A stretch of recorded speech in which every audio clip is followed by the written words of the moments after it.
That's mine. Now that is...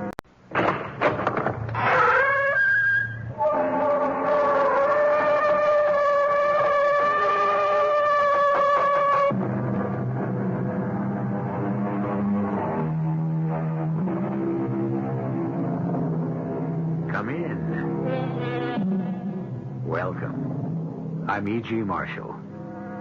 It is said that fine feathers do not make fine birds. It is also claimed that you cannot judge a book a beautiful... Unfortunately, both these trenchant observations have been consigned to the limbo of wise sayings that are constantly being disregarded.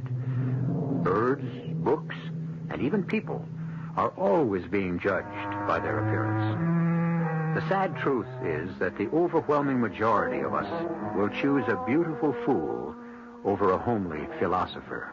Well, that's life. And sometimes that's death.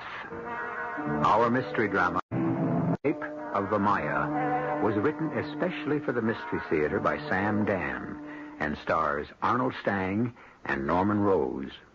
It is sponsored in part by Buick Motor Division. I'll be back shortly with Act One.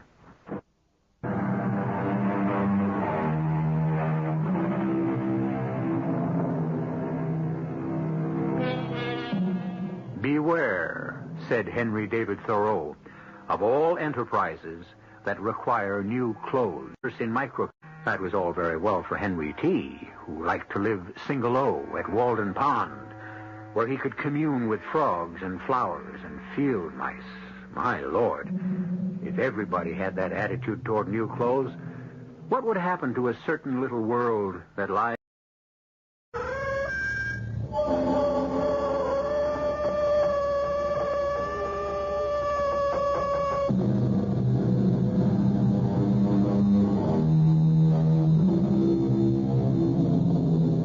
Come in. Welcome. I'm E.G. Marshall. Yeah, rather dark in here. You see, we never turn on the lights. We don't need any. At Radio Mystery Theater, all we illuminate is your imagination. But do not be concerned. Although it has been said that when one is alone, in the darkness, one hears strange things. Let those who enter these hallowed halls be cuffed. None shall look upon the mention golden cauldron of the druids. a strange voice. A voice from the moldering past. What has a sacred golden cauldron and the strange cult of the ancient druids to do with our story? Even the mention of the word druid evokes a frightening display of pyrotechnics from the atmosphere. Why does contemporary man still fear prehistoric rituals? Brad, please don't ask the old man any more questions. Look at his face. It's beginning to turn darker than the storm outside. Forgive me if my questions are in bad taste, sir. My interest in crime is a hobby, as is my interest in the occult. They would not make light of the power of the druids, Mr. Spencer. It reaches out beyond the confines of this castle, beyond Stonehenge. Paul, The grave.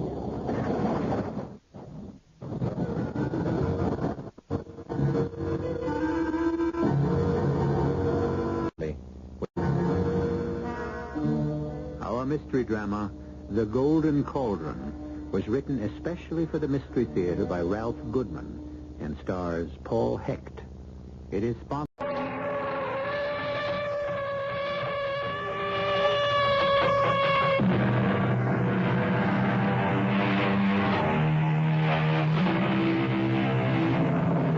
Come in. Welcome. I'm E.G. Marshall, conductor of this occult omnibus, which stops at your station 7 times each week. It is said of some people that they live in the past, but of course we know this isn't true. Nobody can actually, genuinely, physically live in the past. Yes, it's possible to spend one's life in reverie, in daydream, but live in the past? That's incredible. You can only live in the present. And the present is a vehicle that can only travel in one direction, forward, into the future. At least, that's what we've been led to believe. You wouldn't want to be 19 again? No, I wouldn't want to be 19 again. It's better to be 55? In some ways it is. You wouldn't want to be 19? You wouldn't want to be back there? Back where? Listen. Grow up, Bill. Please, grow up. I have grown up, and I don't like it. Like it or not, you've got to live with it. That's where you're wrong. I don't have to live with it. You don't have to live with it either. Come back with me. Back where? We can be 19 again. You're crazy. There's a key. I found it.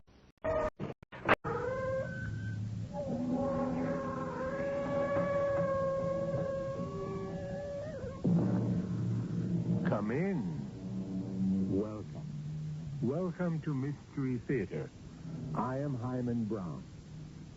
As a teller of mysterious tales, I am often asked, how much is fact and how much is fiction? Almost as often, another question is asked, who really knows? And if I am going to be asked about this...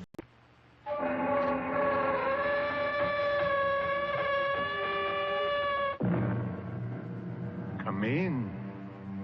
Welcome. Welcome to Mystery Theater.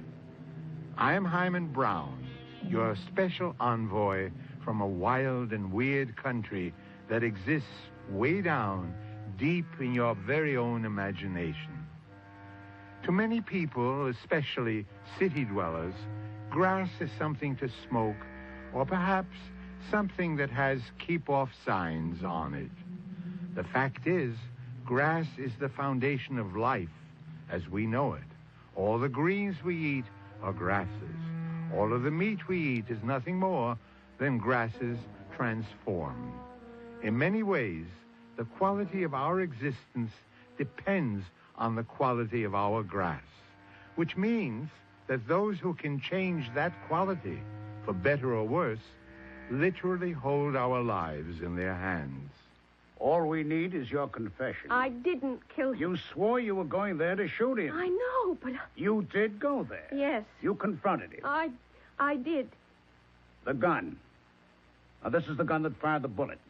Can you identify it? I already have. It's mine. I don't deny it. I tell you, I didn't kill him. Just look at all the evidence. I don't care about the evidence. I know I didn't kill him.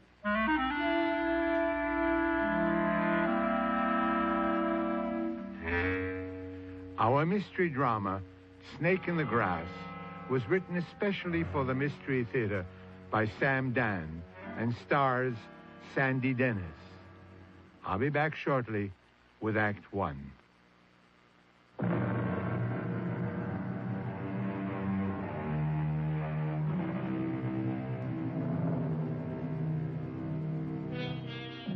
Her name is Augusta Sanderson.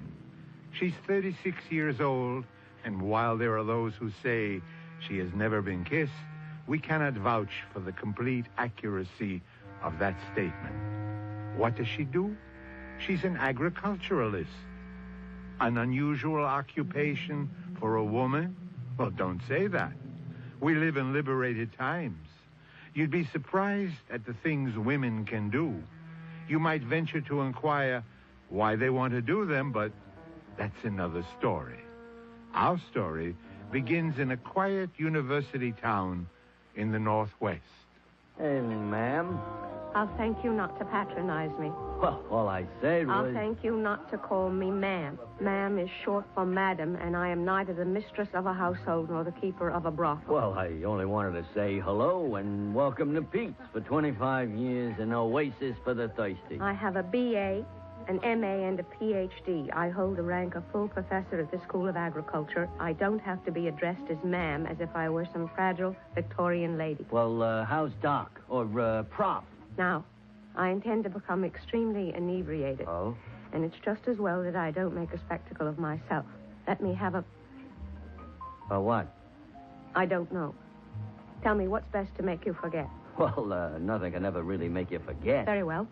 What is good for building courage? Again, nothing. That's not what I hear. Well, it's true. You get maybe the illusion of courage, but not the real thing. Well, dispenser of illusions, pour one for me. Oh, you must be the lady prof at the ag school, huh? The lady prof at the ag school. You know Dr. Howells?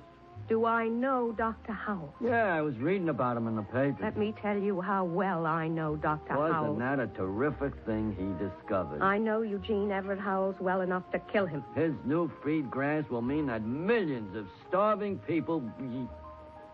What'd you say? I said I intend to kill him. Yeah, well, All I need is the courage, or the illusion of it. And I'm feeling bolder every minute. Yeah, look, don't you think you better... Don't I think I'd better what, go home? Stop talking foolishly. But I have every right to talk foolishly.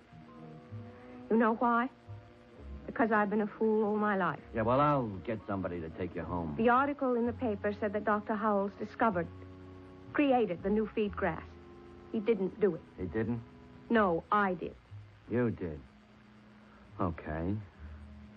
I mean it. I really mean it. It's mine. Oh, sure. You see, you don't believe it. Well, In the Himalayan regions in Asia, the terrain, the climate, is almost like what we have here. Yeah, well, look, No, you have to follow this. They have an economy, an agricultural economy that's based on goats. Goats, yeah. Goats. The goats are actually sacred. The soil is calcareous like ours, and a red clover grows there. But it's deficient in proteins and nitrogen. You know what you need? A nice cup of coffee. Now, I have been developing a species highly nutritious of purple clover. It would practically double the output of milk. Is that a fact? Think of how many lives this will save. That's really great, you know? It could have been the supreme achievement of my career. It could have meant a Nobel Prize, perhaps. Now there's talk of Dr. Howells winning it. It isn't fair. It's mine. Don't you understand? It's my grass. I created it. It's mine. Tell me, for doing that to me, for taking it from me, isn't that enough to justify my killing him? I tell you what you ought to do, Prof. You ought to go home and sleep on it. You don't believe me. You believe because I'm a woman, I'm incapable of scientific achievement. Oh, that's not so. There's a whole lot of lady scientists. Thank you, Pete. Is that your name, Pete? Thank you.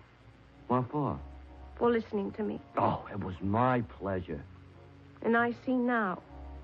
How clearly I see it now. If my life is to have any meaning at all, I must kill him. Yeah, well, it's really getting late. You'll see. You'll feel better in the morning. I feel better already. I'm strangely at peace with myself. I'm quite contented. You've made me see it.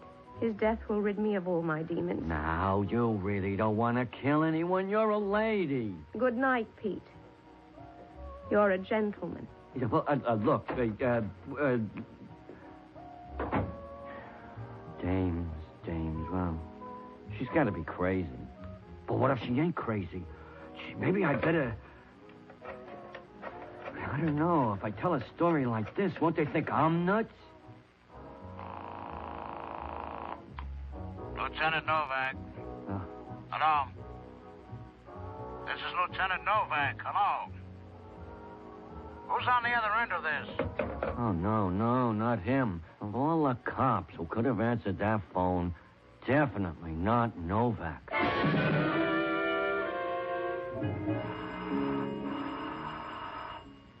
Huh? Oh. Whoa. Who? Someone's at the door. Just a minute. Oh, who could be ringing the bell at this hour? It's noon. How could I have slept till noon? Just a minute. I'll get on my... Just a minute. How could I have slept so late? Who is it? Police. Police? Why would... Dr. Augustus Sanderson? Yes. I'm Police Lieutenant Novak. May I come in? Well, yes. You are Augusta Sanderson? I am. Miss Sanderson, you're under arrest. What? What are you saying? The charge is suspicion of murder. Murder? Whose murder? Dr. Eugene Everett Howells. Oh, but you're making I must inform you of your constitutional rights. But I didn't kill Anything him. you say may be used against Please, please, you can't be serious. Are you saying Gene Howells is dead? you. That's right. But why do you insist that I... You said that you would kill him. But I was only... You're only one. Now, Professor Sanderson, you insisted to Pete Grimes at the Oasis Bar and Grill last night that you... I was feeling very unhappy, and there are times when you say things you shouldn't. You had a motive. Motive? Didn't you say that he has robbed you of a discovery? Oh, that. Yes, that. A discovery you considered great enough to make you eligible for the Nobel Prize? He didn't exactly rob me. No? No, I gave it to him. I had to. Otherwise, well, it wouldn't be used, so I said, take it. It might as well be yours. Why did you give it to him? Because they wouldn't take it from me, from a woman. I don't know what you're talking about.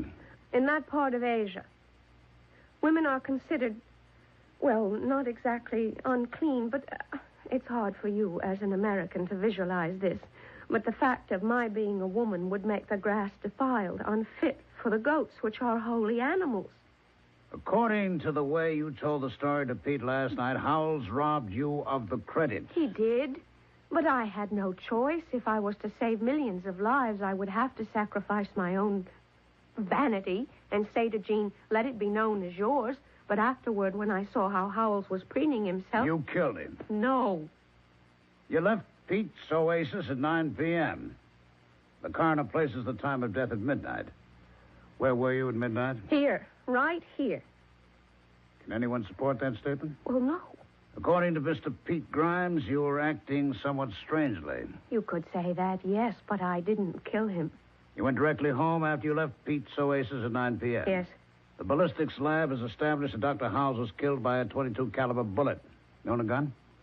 Yes. Yes, I have a .22 caliber revolver, which I carry sometimes when I am in the field, especially when the snakes are shedding. May I see it? You see, snakes are very nervous when they shed. The pistol, please. And they strike at shadows. Thank you. This gun's been fired recently. Oh, no, not in months. Well, you can smell it. You can see the fouling. Here. 5 live cartridges and 1 empty shell. But I haven't used... The gun should be empty.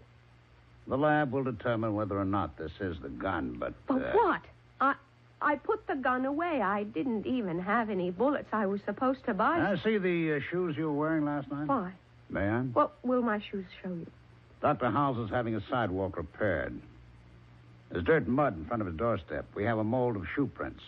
I'm sure these shoes will fit them. But There's dried mud on these shoes, too, Professor. I can explain that. Can you? I was angry, so I went to his house after I left the Oasis. But you said you went directly home. I know I did. I know. I just thought that it might be embarrassing if I admitted nothing happened. I just saw him briefly, and I left and came here. Professor, there are people who get themselves into a highly agitated state. Then they commit a crime.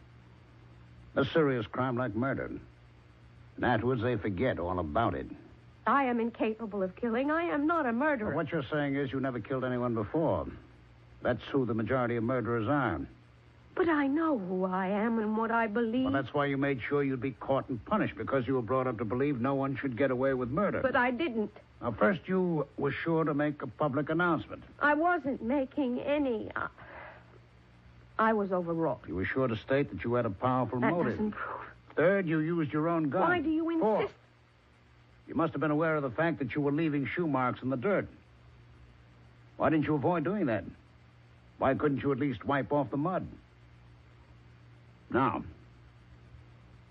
you just think about it. Detective, I don't know what to say.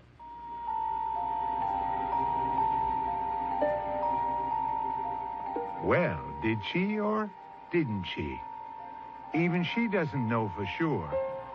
The blacking out of unpleasant memories is by no means a rare occurrence in our culture. Well, Let's give her an opportunity to collect her thoughts and see what, if anything, she can come up with in Act 2.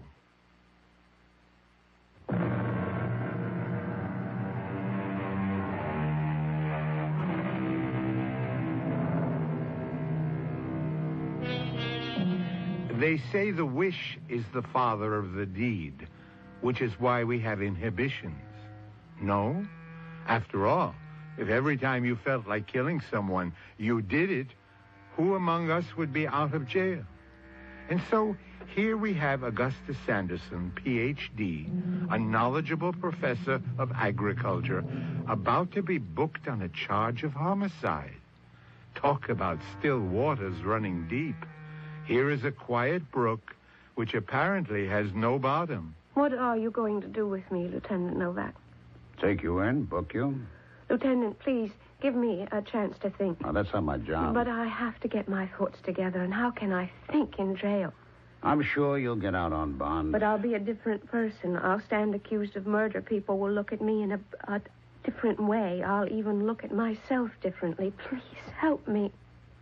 How? Help me think it through. From the beginning. Someone killed Gene Howells. If I didn't kill him, who did? Look, Professor... I need your help. The help of an experienced professional detective. That's not my job. And once you arrest me, you'll be through with me. I already arrested you. I even told you your rights. I know. You said I had the right to counsel. Well, you're my counsel. I'm not a lawyer. A counselor is one who advises. Now, please listen and advise me. Who else could have killed Gene Howells? Who else had a motive? Let me explain that to you. Now, we're wasting time. You never waste time. You only waste effort. Arrest me and you'll get further away from the truth. Well, what is the truth? What did happen? What is the chain of events that led you to my door? The first link. Among the exchange students at the university is the crown prince of a protectorate located high in the Himalayan mountains. In Asia. I know where the Himalaya mountains are. And it occurred to me that I could help the prince to help his countrymen, who are mostly poverty-stricken herdsmen. And so, you see, Prince Lutov... Oh, you must call me Shorty. Ah, Shorty. It is a fabulous joke. You see, I am 6 feet tall. None of my countrymen grow that high. You see, my brother Ali here is barely 5 feet. That is average for our country. Small people with small bones. That's why I'm here, Prince, because your countrymen do not grow. Fabulous. You hear that, Ali? A lady professor, a Shahiba, visits us because our country people are small. There is great wisdom in this country, magnificent one, which is why we are... Ali, in public, even you must call me Shorty. The staple food of your people is milk, goat's milk. The sacred goats of Kandar. But the milk is scanty and significantly low in protein. The milk is sacred. What the Sahiba says is blasphemy. The problem can be solved by introducing a new kind of pasturage, a new clover which I have developed, one that contains more nutrients, one that will double the output of milk. Fabulous. We would have to arrange for proper plowing and seeding. His Magnificence wishes to thank you. You will be informed of his decision in due time. Yeah, but Ali, what Just is there because to... you are not at home, Magnificent Shorty, does not mean you may act without meditation or counsel. He's right, Professor. He's always right. He may be my younger brother, but he has the brains in our family. We will communicate with you in due time.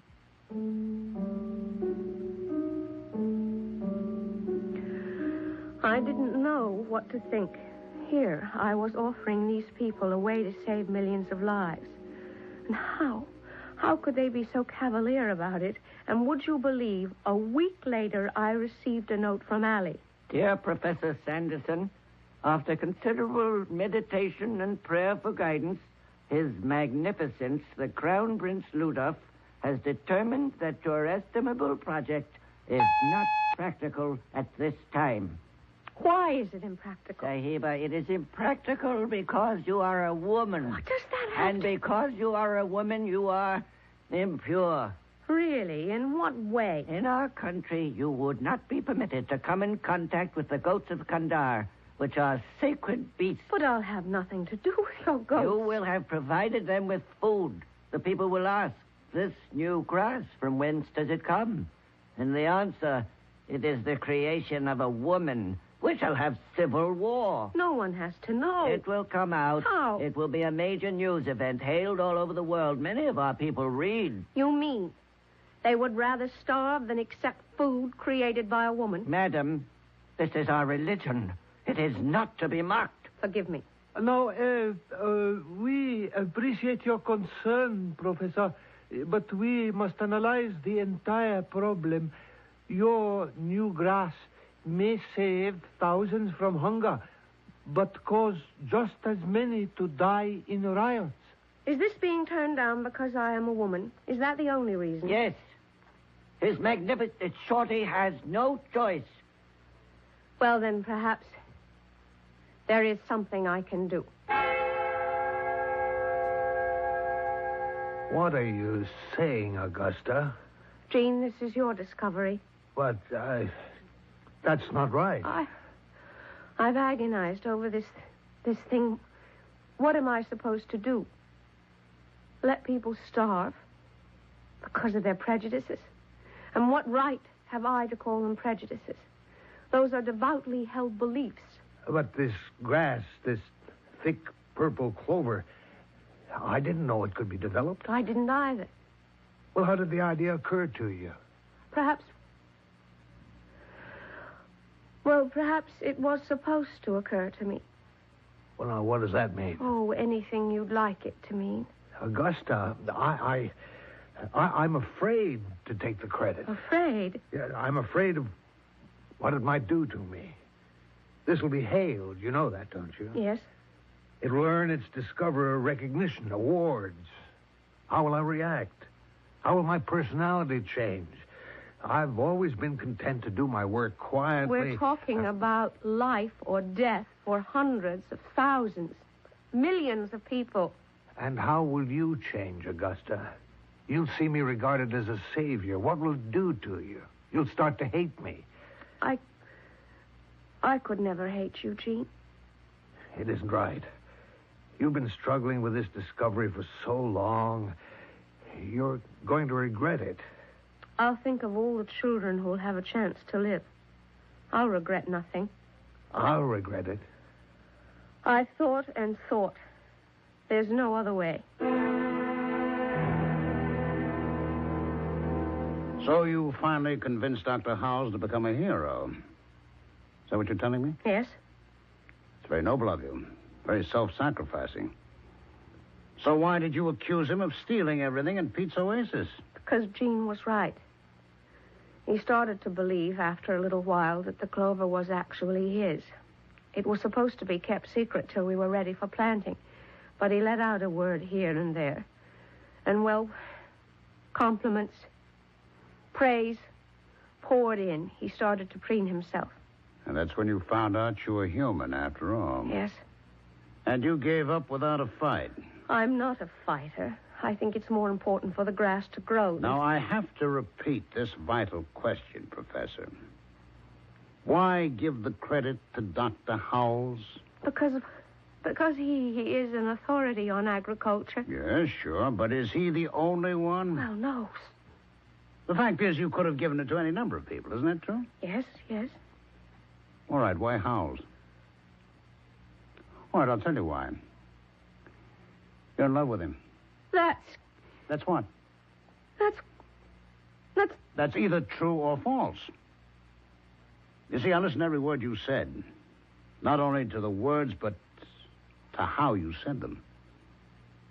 I could never hate you, Gene. There's a tone in your voice when you say his name. That's funny, you call him Gene. He calls you Augusta. It's kind of formal, isn't it? Everyone calls me Augusta. But as far as you're concerned, Dr. Howells wasn't everyone. I admit, I confess, perhaps, why shouldn't I have felt that I was in love with him? We certainly had similar interests. And so you gave him this grass discovery, hoping somehow that he might respond to you. That's not true. It isn't, huh? I gave him the credit because of the starving people. Sure, and also because he might feel he owed you something. Like a proposal of marriage. That's a lie. Only you know that for sure. All right, maybe it wasn't so cut and dried. Few things are, but there was an element of give and take, wasn't there? Yes. But your generosity didn't change the nature of your relationship with Howells, did it? No. It was still friendship, at best, wasn't it? Yes. And that's what really infuriated you, wasn't it? No. You were, as they say in the books, the woman spurned. Please believe me, I didn't kill him. I'm afraid we have to go. Where? To police headquarters. But I'm innocent. Professor Sanderson, I admire you. You're a woman who worked hard against a lot of odds to get where you are. On the way, you must have missed out on many things. Please, I am telling you I am innocent. There was something between you and Howells. No. Well, what did happen? You're giving me a story of... How may I help you? Prince, Your Highness... Shorty. You must call me Shorty. I'm a police detective, as I believe this gentleman has told you. Oh, yes. My brother Ali informed me. It's fabulous. Do you know this lady? This lady? Of course they know me. Ali, is this charming lady familiar? No. You must remember me. I was here to tell you all about my new grass. Grass? Ali, what would we have to do with grass? We have never seen this lady before in our lives. Oh, it is a pity, because she is a most charming lady. We spoke about the goats, the sacred goats of Kandar, and you said because I was a woman, I was impure. Oh, that is impossible. Why should we insult you? I told you the discovery would belong to Dr. Howells, and you said in that case you would accept it. Ali, do we know Dr. Howells? No. But I was here. We spoke. Professor, it's time we were leaving. Ever get the feeling that everybody around you is crazy and that you are the only sane, sensible person in the room or even the world? Well, if you ever did, you are in a perfect position to appreciate what is going on inside Professor Augustus Sanderson this very moment. Well, we still have the third act, and usually we manage to sort these things out.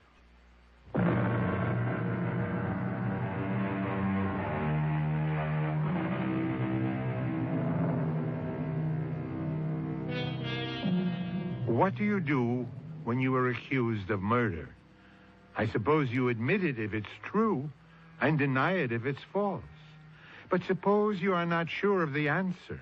Suppose the charge could be true or false.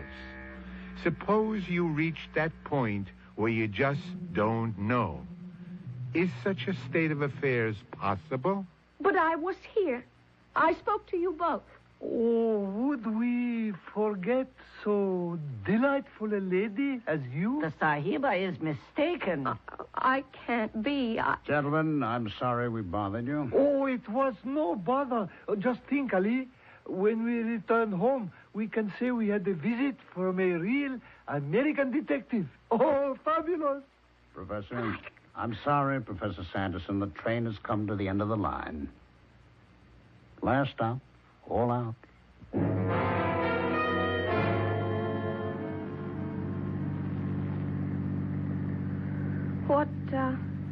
What does one bring to a jail? Well, a toothbrush, a change of clothes. Like I say, you've got a good chance of being out on bond. Thank you. Lieutenant Novak, I can prove that I gave the credit for the discovery to Dr. Howells. Well, suppose you did. Then that would prove that those two are lying. No, it will only prove that you gave the discovery to Dr. Howells for reasons of your own. What reasons would I have? Personal reasons. And that's why you killed him. I still say I didn't do it. Well, if that's your story, stick to it. I didn't. Someone stole my revolver. Professor, you'll have to convince a jury. You don't believe it? What I believe right now doesn't matter at all. Now just pack a small bag.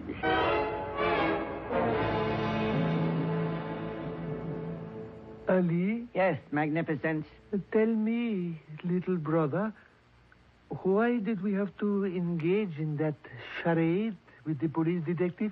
I thought it would be instructive. Instructive? Why have we come to this most democratic of all countries? You were the one who insisted. I know. I wanted to live like an ordinary common member of the people. A desire I could never understand. Well, the common people, whether they be ignorant shepherds or sophisticated Americans, act alike as far as the police are concerned. Is that true? When questioned by police, the common people in America do exactly as our people do. But they have a most picturesque phrase for it. They clam up. Clam up. How beautifully descriptive. In both countries, one simply does not become involved with the police. And so, when I heard there was an officer at the door, I decided to act in our best interests. Who knows where a thing like this could lead? Clam up. It is, after all, my duty to advise you. Fabulous. Are you ready, Professor? As I said, you don't have to pack too much. Lieutenant, Lutoff and his brother Ali were lying. It's all in the hands of the jury now. Don't say that. Well, what do you want me to say? Look, I want you to know something. I like you. Please don't. Don't what? Don't say meaningless words in an attempt to make me feel better. I like you. Because you're a woman who's smart. Who's good looking. If you really liked me, you'd listen to my story. Because I like you, I'm advising you to change it. You want to beat this, don't you? Tell the truth. The truth is always the best defense, no matter how bleak it looks.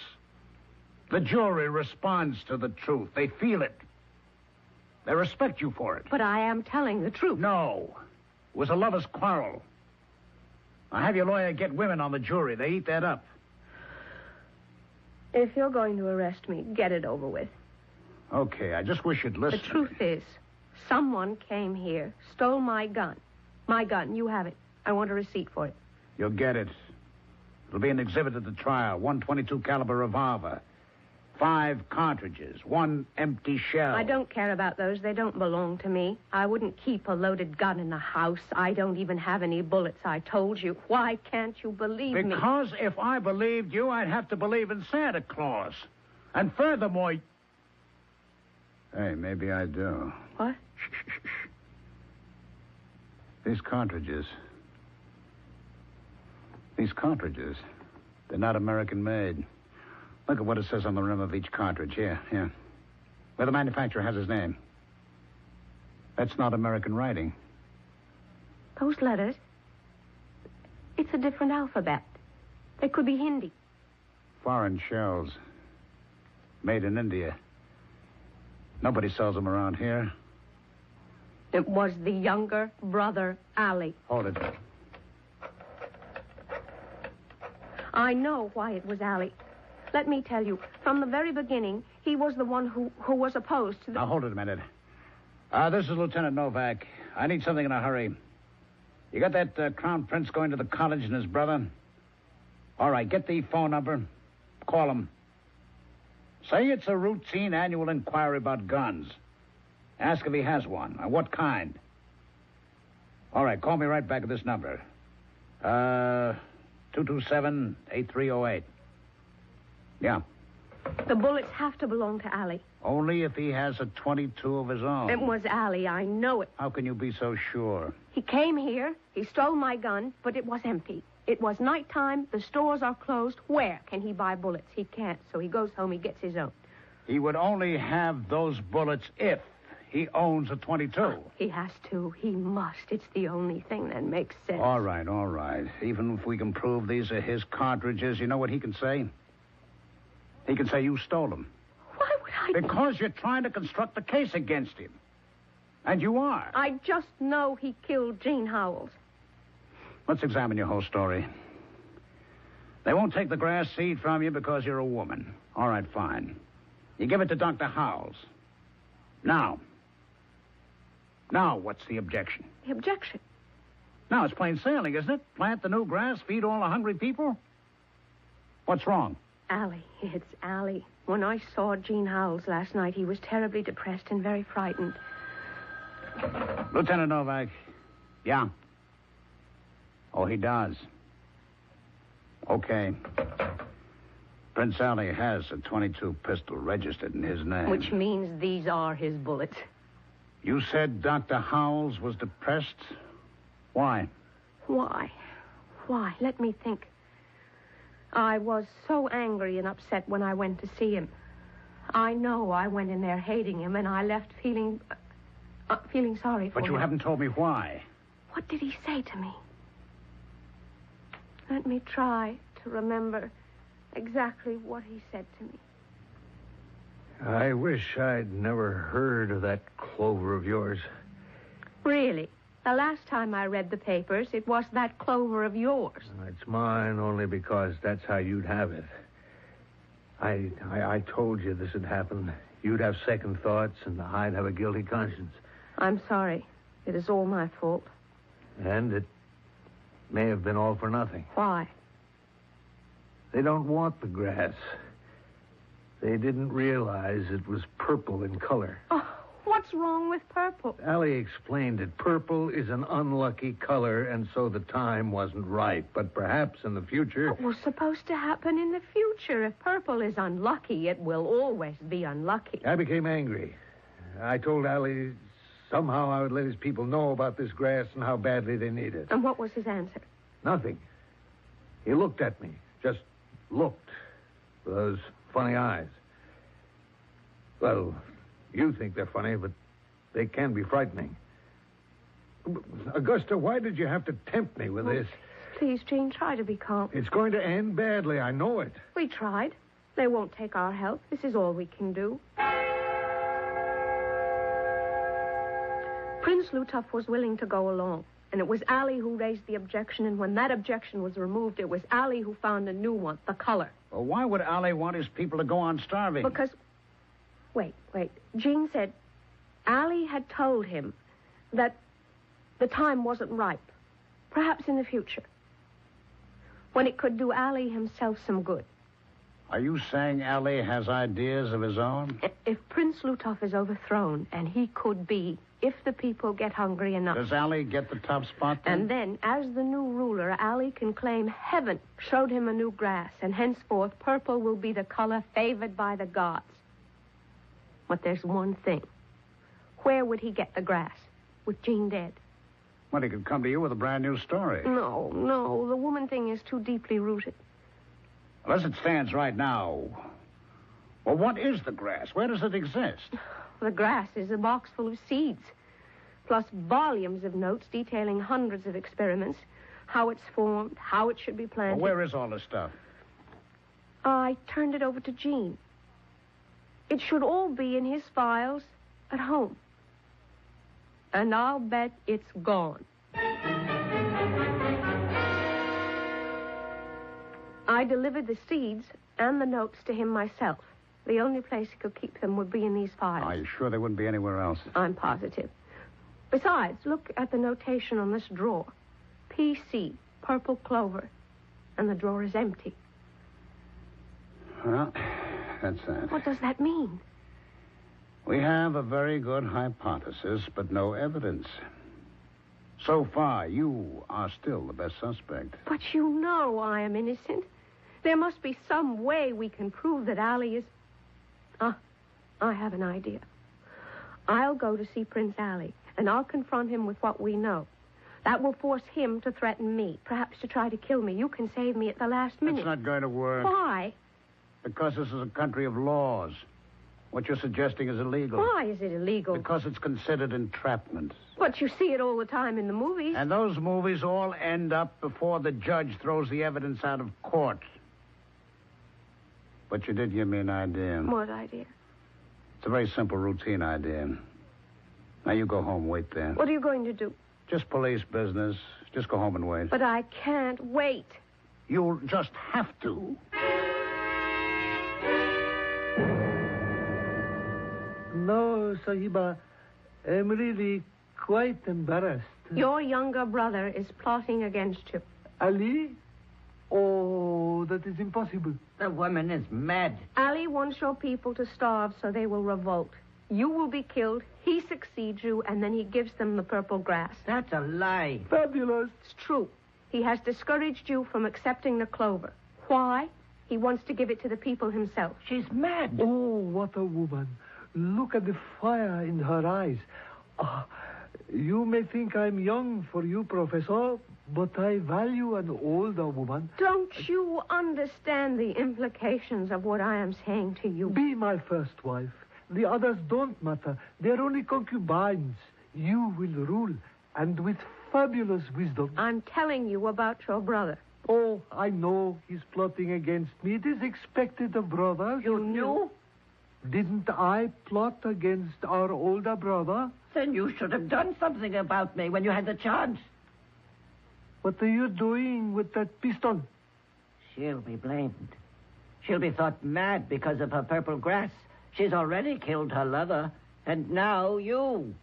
Because you made her give up her discovery. No, it's not going to work that way at all. Just lower that gun.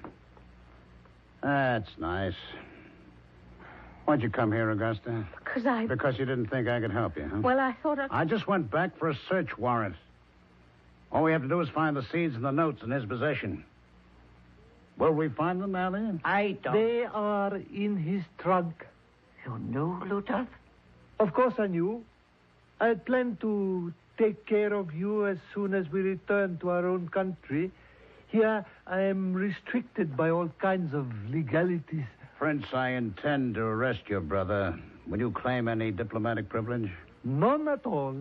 The law is sacred. It must be observed. Smitty, go get his trunk. Wilson, take him to the station house. Well, Professor Sanderson, shall you consider my proposal? She can't do that. She has to come along with me. Where are we going? This way, ma'am. Where are you taking me? Surely I'm not under arrest. Now, listen. You'd consider going off to Asia with that character? Oh, I have to take it under very serious consideration. Why? It's the first time anyone at all made me a proposal. Well, relax. You're about to get another one.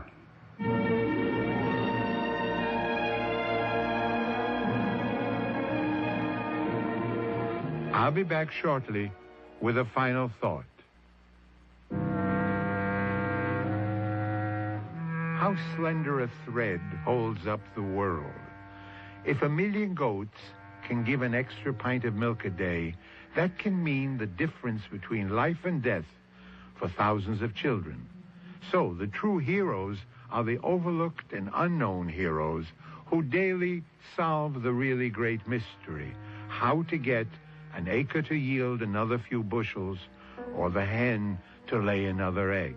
Our cast included Sandy Dennis, Ralph Bell, Robert Dryden, and Arnold Stang.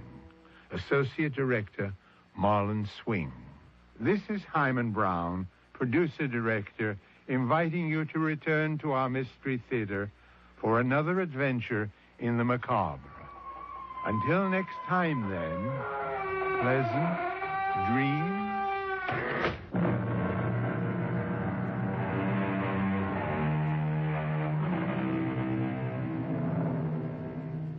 The CBS Radio Mystery Theater presents...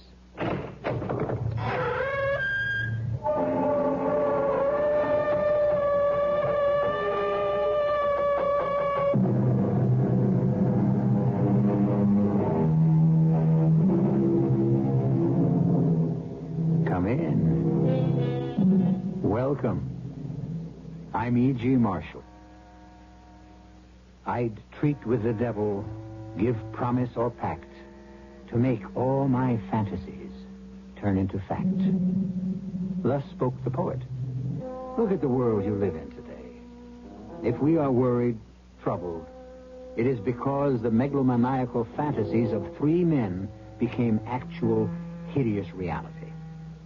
Consider a certain half-mad Austrian house painter, a bombastic Italian journalist, a sleepy-eyed Russian bank robber. Karen, what is the matter with you? Karen, are you all right? Yes, Heinrich, I'm all right.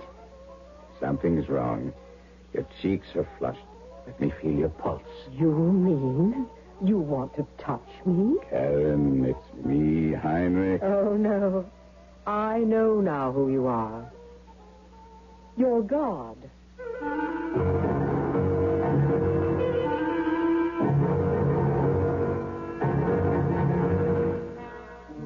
Our mystery drama, Goodbye, Carl Eric, was written especially for the Mystery Theater by Sam Dan and stars Kevin McCarthy. It is sponsored in part by Anheuser-Busch Incorporated, Brewers of Budweiser, and Sinoff, the sinus medicines. I'll be back shortly with Act One. A Lone Ranger and Tonto are camped in the woods just outside of town when suddenly the great horse Silver rears and... King Sammy. Yes, Tonto. Silver senses trouble. Come on. Quickly, the masked rider of the plains and his faithful Indian companion head into the thick underbrush. Smell smoke, Kimazami. Over there, Tonto. Hurry. Suddenly, they come upon a clearing, and there, just inches from the hanging branches of a giant tree, a smoldering campfire.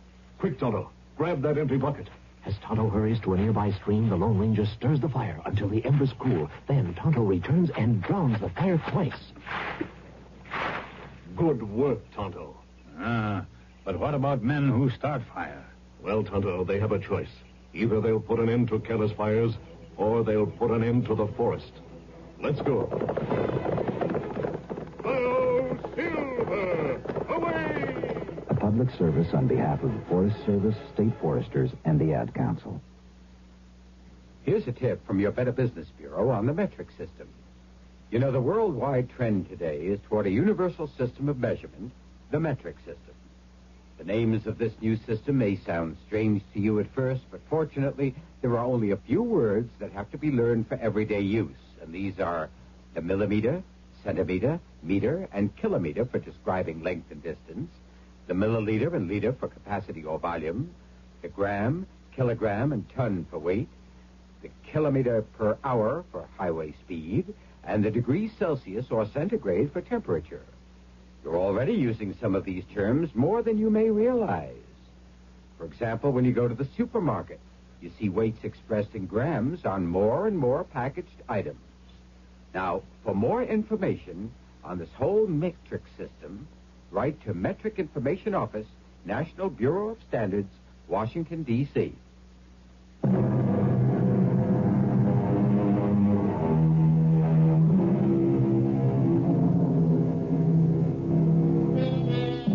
When we wish to learn about history, we turn to the writings of historians.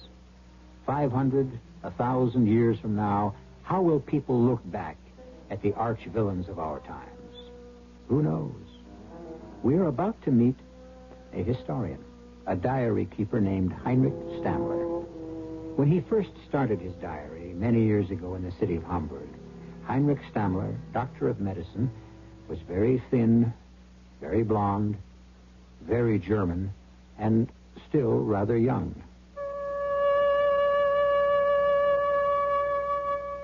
January 2nd, 1927, Grandfather presented me with this beautiful leather-bound book and directed me to fill its empty pages with the day-by-day story of my life. My promise to keep a journal would not have survived had it not been for Frau Muller. And who is Frau Muller, you ask? In the 2 years that I've been resident in the hospital, Frau Muller has been a wispy, white-haired wraith of a woman, constantly on her knees in the corridor, scrubbing brush clenched in both fists, as she performed her ceaseless ritual to some goddess of cleanliness. We never spoke. We never even exchanged casual greetings.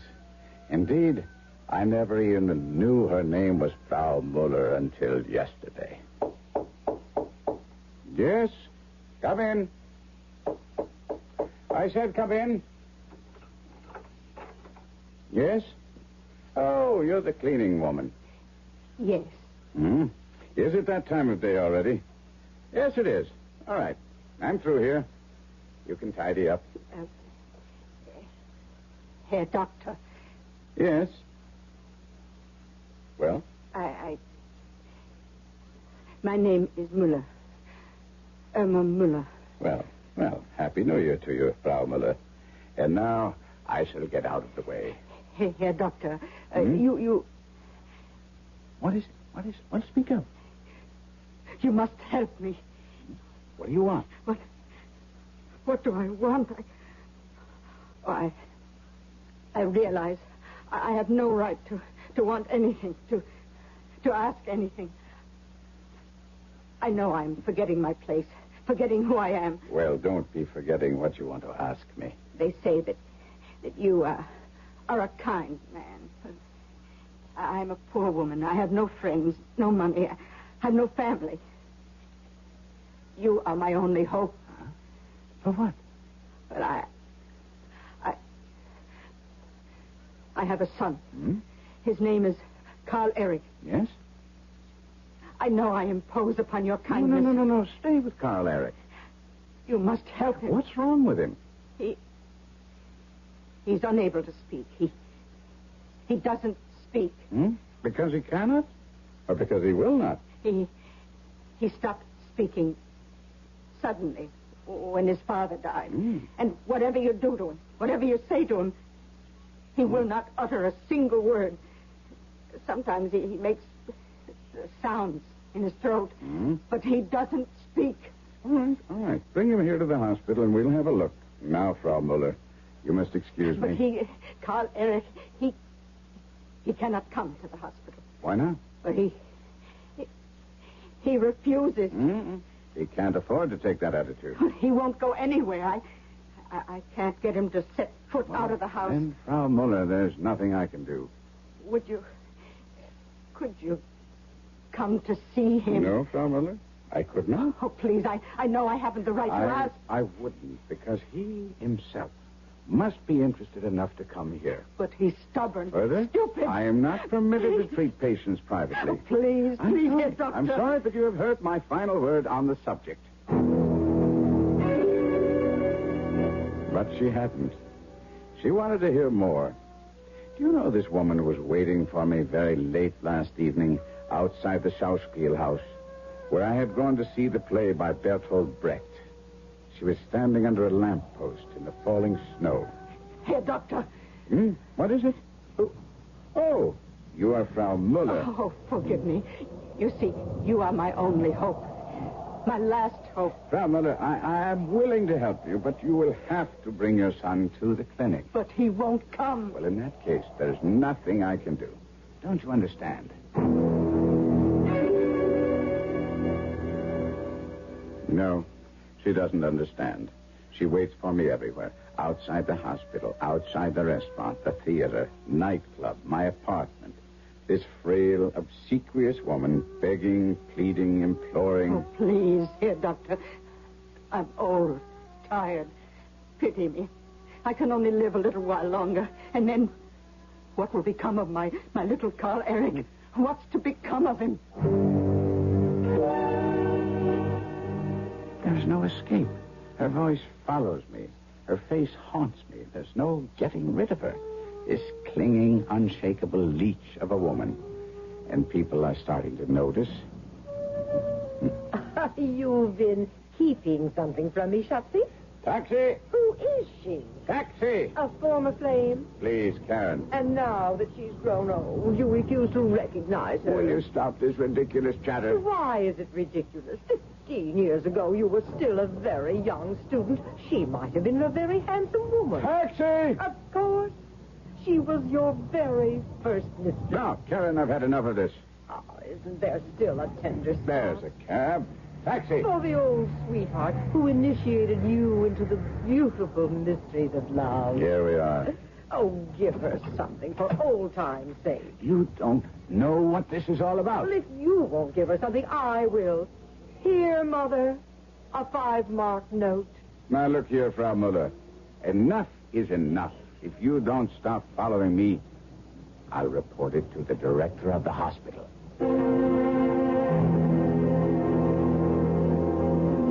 January 19th. Last night, I went to see Carl Eric. Yes, like the rains that erode the rocks, Frau Muller finally wore me down. She lives in a miserable flat not far from the docks. The smells, the dirt, the vermin. All this was predictable. But the surprise was Carl Eric. After the way she talked about her little boy, I'd anticipated a skinny brat of 7 or 8. I was not prepared for a broad-shouldered giant, perhaps a few years younger than myself, blonde-haired, blue-eyed, naturally handsome.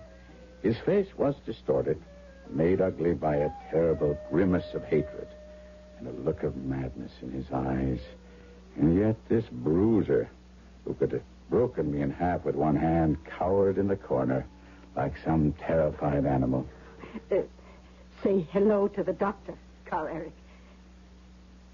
The nice doctor has come all the way to help you. Say something. Well, up to your old tricks? Won't open your mouth? The doctor is with the city hospital. He's an official of the government. You want him to arrest you? Animal, open your mouth. You can speak. You're being stubborn, stupid. Speak. Speak. Talk. Say something.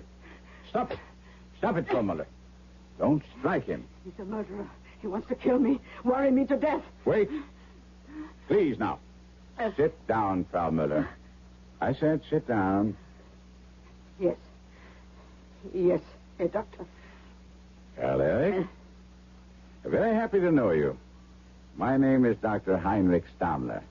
Now, as you can appreciate, your mother is quite worried, Carl.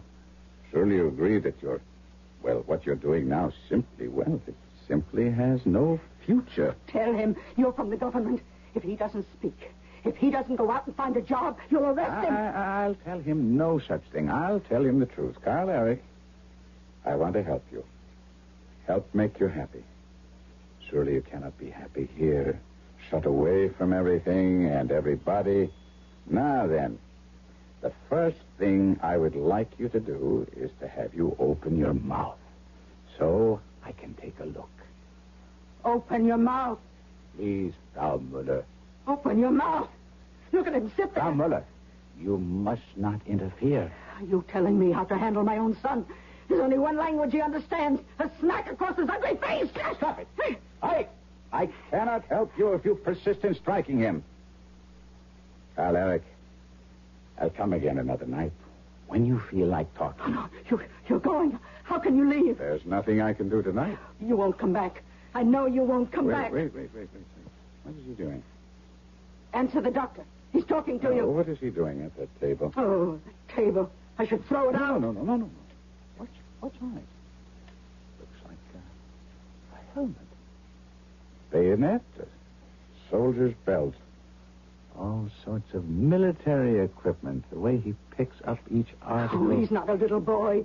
He can't play with soldiers' toys anymore. No. He's not playing, Frau Muller.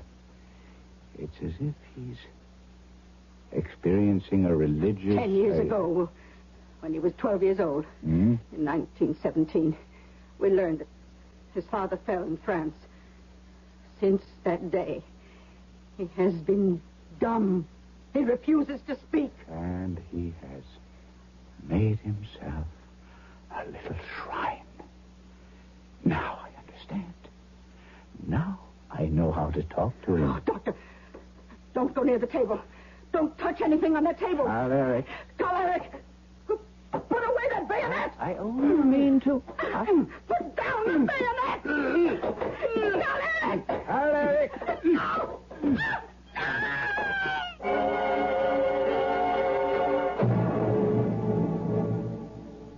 Well, the therapy of Dr. Heinrich Stammler may be rather short-lived. A furious Carl Eric is stabbing away at his tormentors with a World War I German army bayonet. Some of you are probably saying, there's really nothing to worry about since we would never kill off a central character in the first act.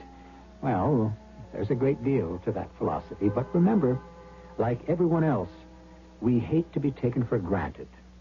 We may just surprise you in a very few moments.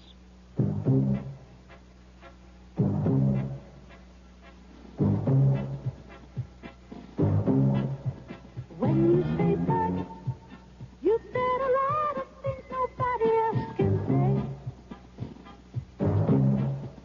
When you say bud, you've gone as far as you can go to get the very best. When you say bud, you've said the word that means you like to do it all. When you say bud, you say you care enough to only want the king of beers. There is no other one. There's only something left. Because the king of beers is leading all the rest. When you say Budweiser, you said it all. Anheuser-Busch, St. Louis. Hello, I'm Helen Hayes.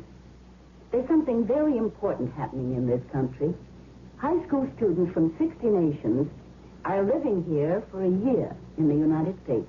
They're learning about us, about our families, our schools, our communities.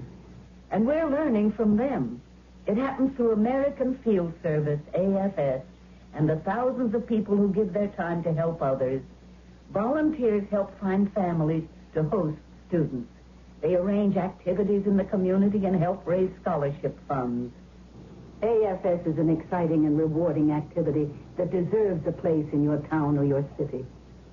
To find out how you can help bring an international experience to your school and community, write AFS 313 East 43rd Street, New York, New York. That's AFS 313 East 43rd Street, New York, New York.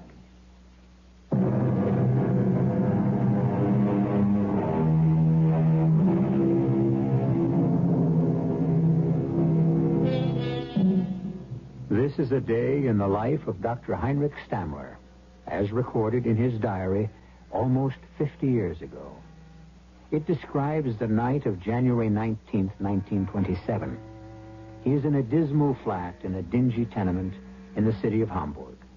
There is a tear in his coat where a wild thrust of a souvenir bayonet has narrowly missed doing him serious damage.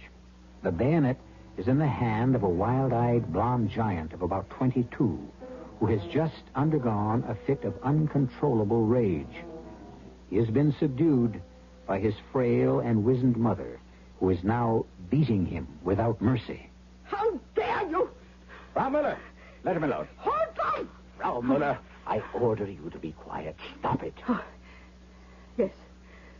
Yes, Doctor. Now you will be silent. But... or leave the room. He's only being stubborn, willful. What? Why can't he talk? Because. I'll try to explain. He suffers from a form of hysterical aphasia. The shock of his father's death paralyzed that portion. Paralyzed? You say he's paralyzed? No, Let us say the shock stunned that portion of Carl Eric's brain, which transforms ideas, things, into words. Carl Eric and I have so much in common, huh? Such a great deal to talk about. You do want to talk with me, don't you, Carl Eric? But you see, he is unable to transform the idea yes into the word yes. He must learn to speak all over again. Carl Eric, you must do this for your father.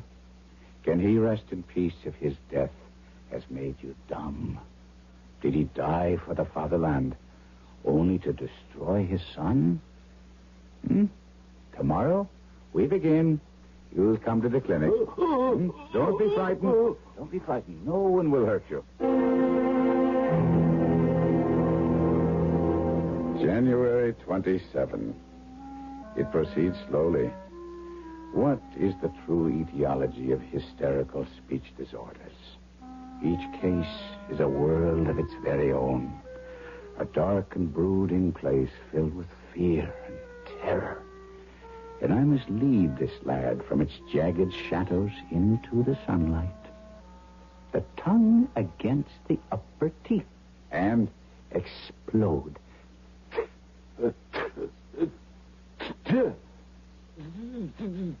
Now, all of them? Stay.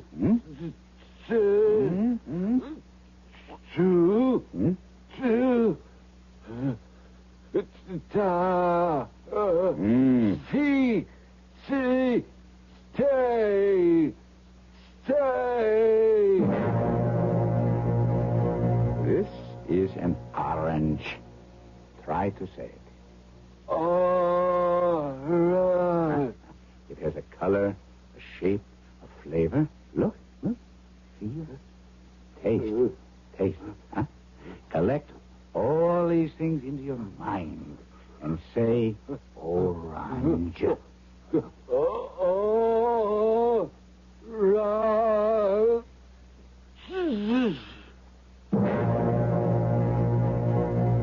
This is a cup.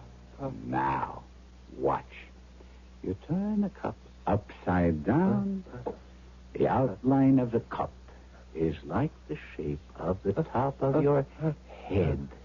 The key is the word head.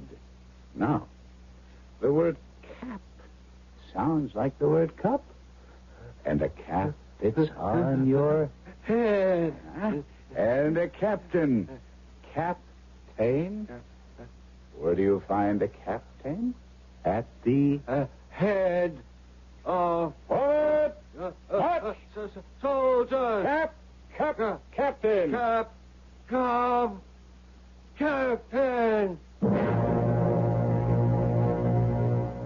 pair can be two. A pair can be fruit. Two pair is two. Cut. May 18th. The boy is so quick, so bright, he almost frightens me. He eats knowledge the way a starving man devours food. Slowly but slowly, words are coming back. And many words are words he never knew. Karen said something about it. I took Carl Eric out to dinner with us. Later on, Karen asked me, How does it feel to be God? Why ask me? Because you have just created a living creature in your own image. I have. Carl Eric. Oh, he studies you so closely. He talks almost the way you do. No, it's all in your imagination. The boy is being grateful. No one was ever really kind to him before. He's showing gratitude to a big brother. This isn't gratitude to his brother. This is worship to his God. Promise me something, Heinrich. Anything. I'm serious. You must never fail him in any way. You are his God. Then I must fail him in the end. All gods have feet of clay. If he finds your feet are of clay, it will destroy him. June 11th. Today I told him he would have to take his first test. And the look that I thought had vanished forever, suddenly reappeared. The look of a terrified animal. No. I'm afraid. You must do this. I can't. You must go out into the world finally. No, I know. I know what'll happen. I know. I'll be standing in line. I'll be waiting for my turn. Fraulein Baker will say next, and me, I'll be next. I'll just stand there, and she'll say, well, speak up. What'll it be? And I'll just stand there. A lump. A stone. No, you won't. I will. I'll forget the word for bread. You'll remember. I won't. It's happened before. I can't go out there. I would like for us to have a loaf of bread for our dinner. No. Do me a favor. I can't. Please go around the corner to the bake shop. No. If you forget the word for bread. See, even you're saying I'll forget it. If you forget, just stand there and think. They'll laugh at me. If anyone laughs, turn to them, look at them, say to them slowly, distinctly, calmly. Why are you laughing? What's so funny about a human being in distress? Now go. Please, Dr. Heinrich. Please. His pleas was a cry that almost broke my heart, but the time comes when the cord must be cut. I followed him downstairs, up the street, around the corner. I saw him enter the bake shop. His face had the look of agony, of a man being led to the scaffold. I stood just outside the door. I peered into the shop. One by one, the customers in front of him were served. And then... All right. Who's next? I guess it's you, young man. Well, what do you want? Are you deaf? What do you want? You've been standing there 5 minutes waiting your turn. Couldn't you decide? So, say something. Speak up, stupid. Look at the comical faces he makes. He ought to be in the theater. Why are you laughing? What's so funny about a person in distress? Well? Oh, Lord. Forgive I me. want a loaf of bread. Do you hear me? I want a loaf of bread. Bread with a crisp crust. He stood there, proud and tall, with fire in his eyes, as if he were a hero of legend. And to the half-dozen people in the bake shop, he was a hero. A man who had performed a titanic feat. And I knew then that he could stand alone. My work was finished. I could let go. I could say goodbye.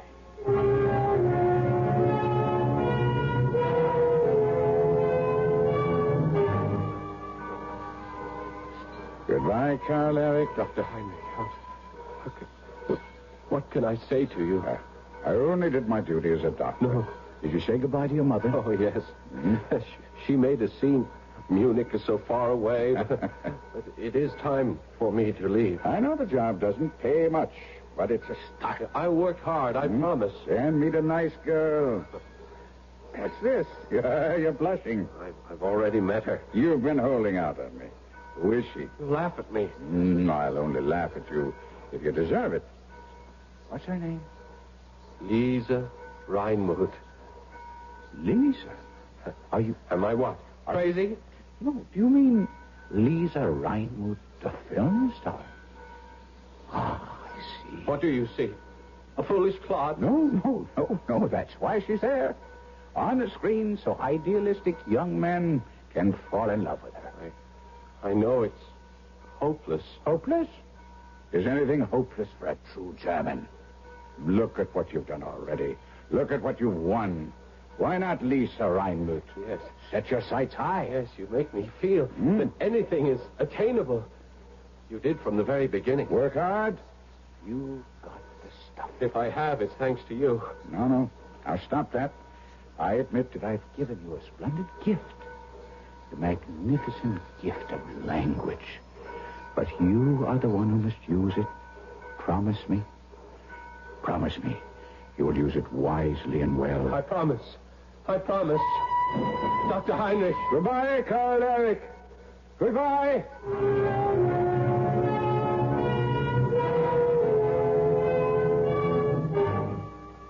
February 23rd, 1929. Carl Eric's regular weekly letter arrived again this morning. I think my boy is feeling his oats. Dear Dr. Heinrich, I lost my job, but I have found my future. We were sitting around at the loading dock during lunch hour, and the talk turned to what talk often does, women. And the foreman, a man I really don't like, was sounding off about a certain person. You take these movie actresses. How do you think they get their jobs in this corrupt society? It's not how good they look on the screen. It's how good they perform with the producer. Would you say all actresses are like that? I would say they have to be. Even Lisa Reinmuth? Huh? Lisa Reinmuth is the mistress of... Shut up! Why, you punk! Hey,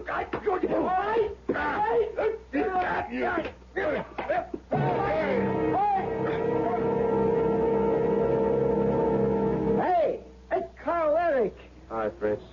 Oh, you're going to have one beaut of a black eye. You should see Meyer. What happened? I got fired. It figures. He starts the fight, you get canned, yeah? I like the way you handle yourself. Look at where it got me. What are you going to do now? Look for another job. You and a million others, huh? Got any money? Just this week's pay. Tell you what. Move in with me. Oh, well, I wouldn't want to do... Oh, we got plenty of room. We? A couple of buddies and me. Oh, you don't even know me. What is there to know? All good Germans are brothers.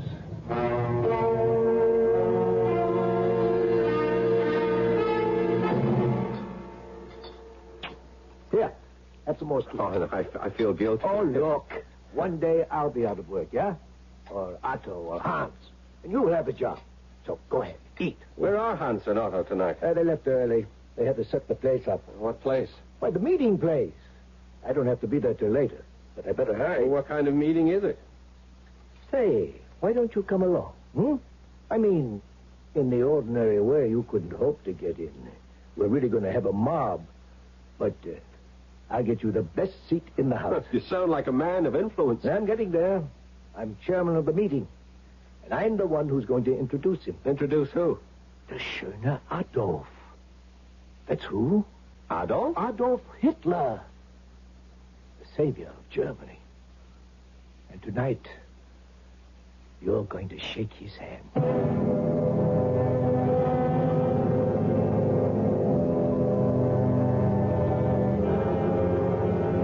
Let's see. That was part of a letter written by Karl Erich Müller to Dr. Heinrich Stammer from Munich in the year 1929. 1929. Things were touch and go that year. The world hung in a precarious balance, waiting to be tipped one way or another. And some of the people who helped to tip it, finally, will be heard from when I return in just a few moments with Act 3. I want that sinus medicine. Headache tablet? No, the sinus medicine that relieves headache and congestion, internal sinus pressure, and postnasal drip. You mean sign-off? Exactly. Compare sign-off tablets with anything you've ever taken for sinus. No sinus tablet you can buy relieves more symptoms. Sign-off gives you a full dose of pure aspirin plus a powerful sinus strainer. Sign-off works fast to help sinus pain while you drain. Sineoff. Sign-off, the sinus medicines in the bright red box. Take when needed, only as directed. Frank L. Gaffio, Executive Director of CARE, calls for help for African drought victims. Millions of men, women, and children are still barely clinging to life in the drought-stricken countries of Africa. With your help, CARE is feeding millions of pounds of nutritious food, medicine, and other essential supplies.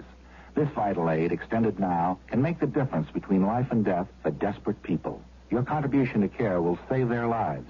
Please send your dollars to CARE, African Drought Famine Fund, Department 2, New York 10016. O great Spirit, whose voice in the winds I hear, and whose breath give life to all the world, hear me. The voice is Iron Eyes Cody of the Cherokee Nation. The words are a prayer first spoken 400 years ago by his people, a people who loved the land. Make me walk in beauty. Make my heart respect all you have made.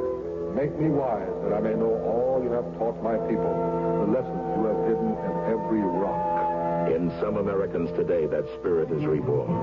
Throughout the land, areas of thoughtless litter and pollution are being restored to their natural beauty. And yet we still have so far to go. So everyone must get involved. To contact the Keep America Beautiful team nearest you, write Keep America Beautiful, 99 Park Avenue, New York, New York. People start pollution. People can stop it. A public service message of this station and the Advertising Council.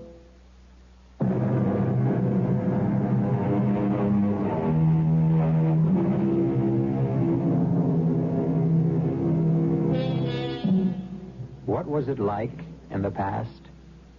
Well, historians list the events and enumerate the dates and describe the scenes. But how did it look? And how did it smell? And how did it feel? You had to live it to know it. Early in 1929, Adolf Hitler addressed a National Socialist rally in Munich in Bavaria. And Karl Erich Müller was introduced to him. And now, Karl Erich tries to capture this fateful moment as he writes to his adored Dr. Heinrich Stammler. He takes your hand in both of his. He looks deep into your eyes. And at that moment, you expose your soul. At that moment, the world holds still. At that moment, nothing exists except for his eyes. And then he smiles. And he says, Karl Erich Müller, I am happy to be your comrade. Oh, my Dr. Stammler, I have been born 3 times. Once when my mother gave me birth, once when you raised me from the darkness, and once when I looked into my Führer's eyes. June the 15th, 1931. Dear Dr. Stammler, I can't explain how busy things are, but regardless, I shall write you my letter each week, religiously. I must share all this with you. After all, if it weren't for you, I know how uncomfortable I make you with my thanks. Your prediction came true. I met her. Yes, I met her. I finally met Lisa Reinmuth. Carl, good news. You've been assigned to the film and theater section. What do I know about theater? Oh, with your mouth, how honey drips from your tongue. What am I supposed to do? Convince people in the cultural world to join the party.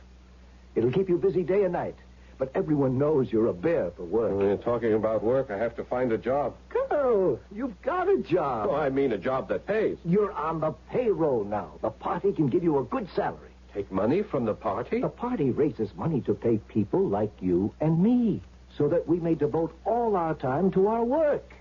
Now, start calling the names on this list. Oh, by the way, the one on top is interesting. Lisa Reinmuth. Yeah. How can I call her? Simple. Pick up the phone. She's a great star. Why would she talk to me? Our party is the wave of the future. And you and I are riding the wave.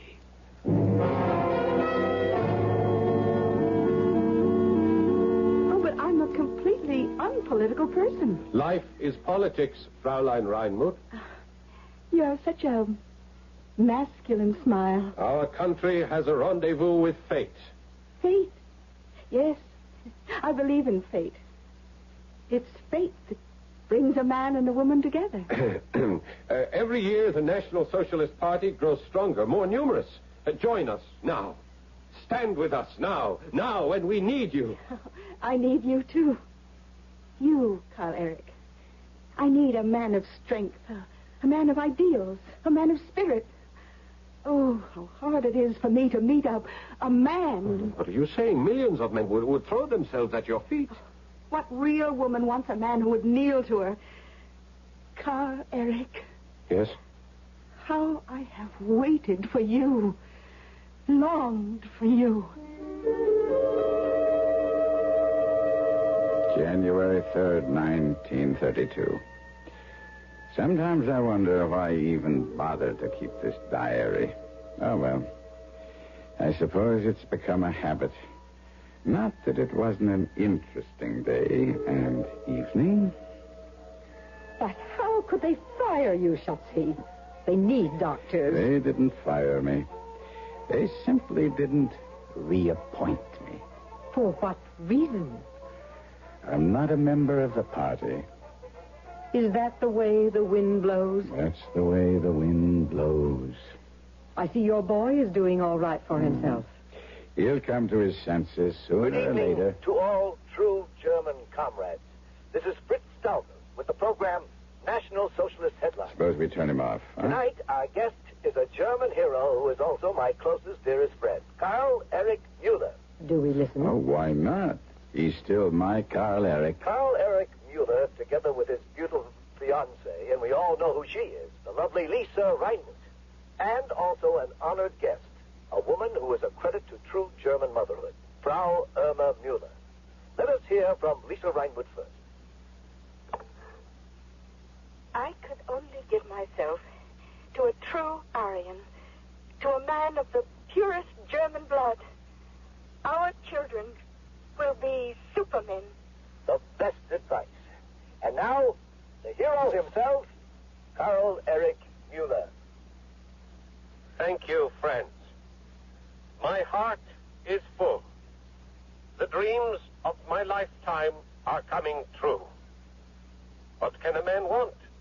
An honored old age for his blessed parents, a true German woman to bear his children, honor and glory for his beloved fatherland. None of this would have happened for me had it not been for one man, one great man. He knows who he is, and he knows I can never forget him. All right, that's enough.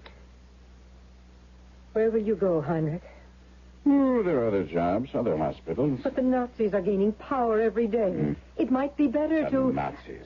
Just scum that has been roiled up from the bottom of the stream by the political storms. This is a civilized country. But I've heard the people scream Heil for Hitler. Hitler? How can any intelligent German take Hitler seriously? Why, the man's an Austrian. March 23rd, 1933. I saw Carl Eric today. For the first time in 4 years, for the first time since I put him on the train to Munich. And what a day to see him on. March 23rd. The day the Reichstag will vote full dictatorial powers to Hitler. Ah, well, there are bands playing the streets and uniforms and cheering crowds everywhere. I'm walking down the avenue, and there's this tall, blonde giant of an SA officer with the most heavenly-looking redhead clinging to his arm, and then suddenly I'm seized in a powerful grip. Doctor! Dr. Heinrich! Why, Carl Eric! You're Carl Eric! Lisa, this is Dr. Heinrich! Oh, Doctor, Carl Eric never stopped talking about you. Well, what are you doing? Where are you going? Wait, here's cleverness. Let's go in for a drink. But Carl you Eric, have to what? Go somewhere, do something? Forget it. Take his arm, Lisa, and in we go. We shall sit here. Waiter, we shall order champagne, the very best. This is a celebration. Waiter, quickly, champagne. Now, talk to me, Dr. Heinrich, please. Talk to me. What can I tell you? Everything. What is everything? Well, I haven't heard a word from you in over 2 years. At the hospital, nobody knows what happened. What did happen? Your clothes. Look at you. Did you ever wear a rumpled jacket? I never saw you in a wrinkled shirt. Well, what? That's how it goes. Oh, no. That's how it went. You once saved me. How thankful I am that I can save you. From what? You know, Fritz Stauber is my best friend. I heard. Fritz Stauber was with Hitler in the 1923 putsch. Stauber introduced me to Hitler. I read. Don't you know what this means for you? No. You're ill. But we will nurse you back. Lisa and I, won't we, darling? Of course. You will become the most powerful man of medicine in all of Germany. I don't think so. Please listen to me, Dr. Heinrich. Ever since the day we met, I prayed, if only I could thank you someday, if only I could perform a service for you. It's so good to see you again. Before I leave... Where are you going? To America. America? Decadent America? How can you leave Germany now?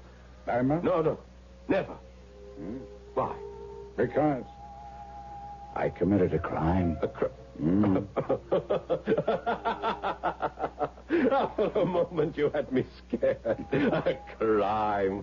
What kind of a crime? Whatever it is, forget it. It's fixed. As of this moment, it is fixed. One word from me, and that crime is wiped from the books. Not this crime. Any crime. I don't care what it is.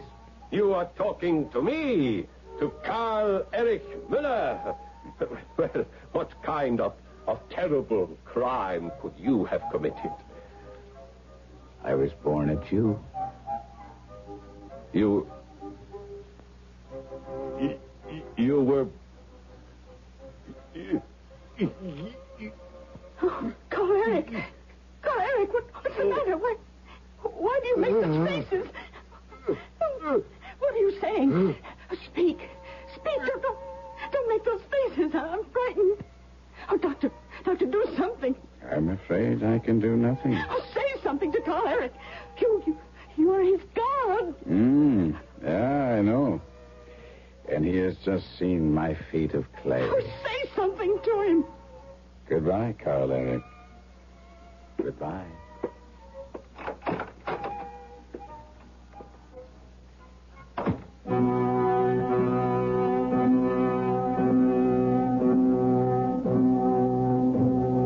From the diary of Dr. Heinrich Stammler. I left him sitting there, staring into space. That dull and vacant look that would remain forever on his countenance. Goodbye, poor Carl Eric. And that is the last entry. The book is closed. I still have another page, and we shall read it together in just a few moments. This is Arnold Palmer. In golf, we call someone who plays exceptionally well a champ. And a champ works to win. His whole way of life is geared to that talent, that ability in him which makes him win. Well, that's one way of living. But there are others. And the March of Dimes offers us some of those ways. Ways to work to prevent birth defects. Or ways to help kids born with birth defects. For many of those kids, a way of life is a difficult direction to discover. But for most of us, it's not. By us, I mean young people, middle-aged people, senior citizens, everyone. As honorary national chairman for the March of Dimes, I can tell you that the greatest gift you can give any handicapped child is a little understanding, a little encouragement, and a chance to appreciate life. Won't you help? Join the March of Dimes today and find a way of life.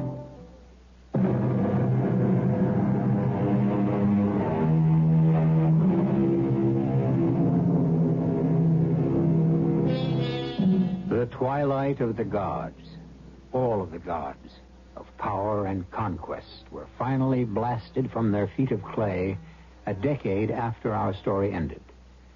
Unfortunately, they have been recreated, rededicated. And once again, so many of us worship the gods of fire and destruction. Who will expose and destroy those gods in our time? Our cast included Kevin McCarthy, Paul Hecht, Bryna Rayburn, Joan Shea, and Sam Gray. The entire production was under the direction of Hyman Brown. And now, a preview of our next tale. What is it? I don't know. A funny dead smell. Oh, we must get this house open and let some air in. And what? I thought it was oppression at first, but strange reaction. Heavy, listless. No, what's the word? I know. Something I've never totally felt in my life. Even at my parents' funerals. Sad. Just unbearably, inescapably sad. Lord, help us. I knew as soon as I saw the door open. And the moment we got inside, she's back again. You let her back in. Radio Mystery Theater was sponsored in part by Sign-Off, the sinus medicines, and Anheuser-Busch Incorporated, brewers of Budweiser. This is E.G. Marshall inviting you to return to our Mystery Theater for another adventure in the macabre. Until next time, pleasant dreams.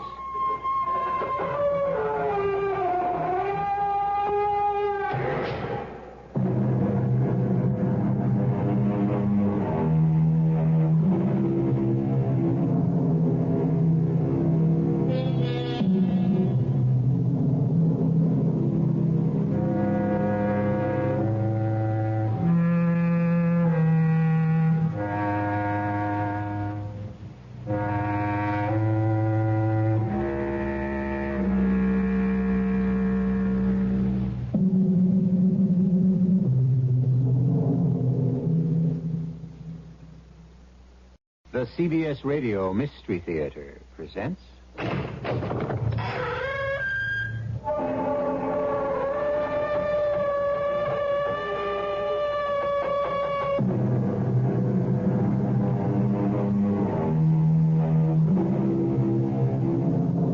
Come in. Welcome. I'm E.G. Marshall. Have you ever dreamed of flying? Of course you have. Everyone has. It's as natural as thirst or hunger. Except when it is not you who is doing the flying by yourself, but are being carried by... But that's our story. Another gripping twist on a subject which refuses to die. The vampire. I have come here, but I don't know why. And I want you to love me. Give yourself to me. How can I? You are a specter. You have no body, no being. Give yourself to me. I was no sooner in her arms than I felt myself lifted off the ground, carried by her, mounting, far above the ground, with her lips pressed to mine, kissed as I had never been kissed before.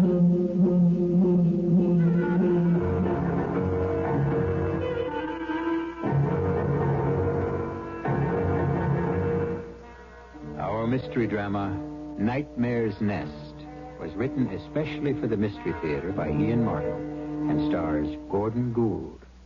It is sponsored in part by Buick Motor Division and by the Florida Orange Growers.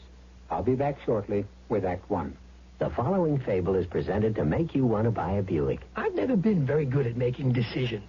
Fortunately, when I was little, I had some help. He's a boy. We'll take the blue blanket, the blue rattle, and the blue baby buggy with the rubber bumpers. As I grew older, however, I was increasingly on my own. Should I wear my snowsuit or my swimsuit? Gee, that's a toughie. Today, decisions still aren't my big strength. May I have your signature, Mr. Seymour? Let me see, should I use a pencil, a pen, a crayon? I don't... Well, thanks to Buick, I now have real problems. Having heard what a great engine the V6 is, spunky yet efficient and all, and knowing that Buick is famous for V6 engines, well, I trotted right down to a Buick dealer. Then I find out that they offer it in 3 cars. There's Skyhawk, the compact Skylark, and the mid-size Century. And all with the Buick V6. Well, it wasn't easy, but I finally decided. I'll take a Skylark. Won't I? Buick, dedicated to the free spirit in just about everyone. Kip's Strawberry Pie, a dessert tradition at Kip's Big Boy restaurants, and with good reason. It's a luscious taste treat that says fresh from the fields. Fresh is the key word, because Kip's uses only fresh strawberries, juicy red ripe berries nestled in a tender flaky crust set off with creamy whipped topping. Remember, only fresh strawberries in the famous strawberry pie at Kip's Big Boy restaurants. Come see the good people at Kip's, 'cause Kip's has so much more.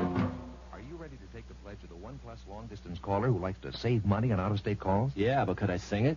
Sing it? You see, I'm a performer. Let's see how it sounds. Okay. From 11 p.m. till 8 a.m., bedtime to breakfast, I save 60%. I save 60%. Bedtime to breakfast from 11 p.m. till 8 in the morning. Yeah.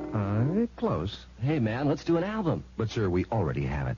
Listen. Travel by the distance, stay a while, stay. Southwestern Bell.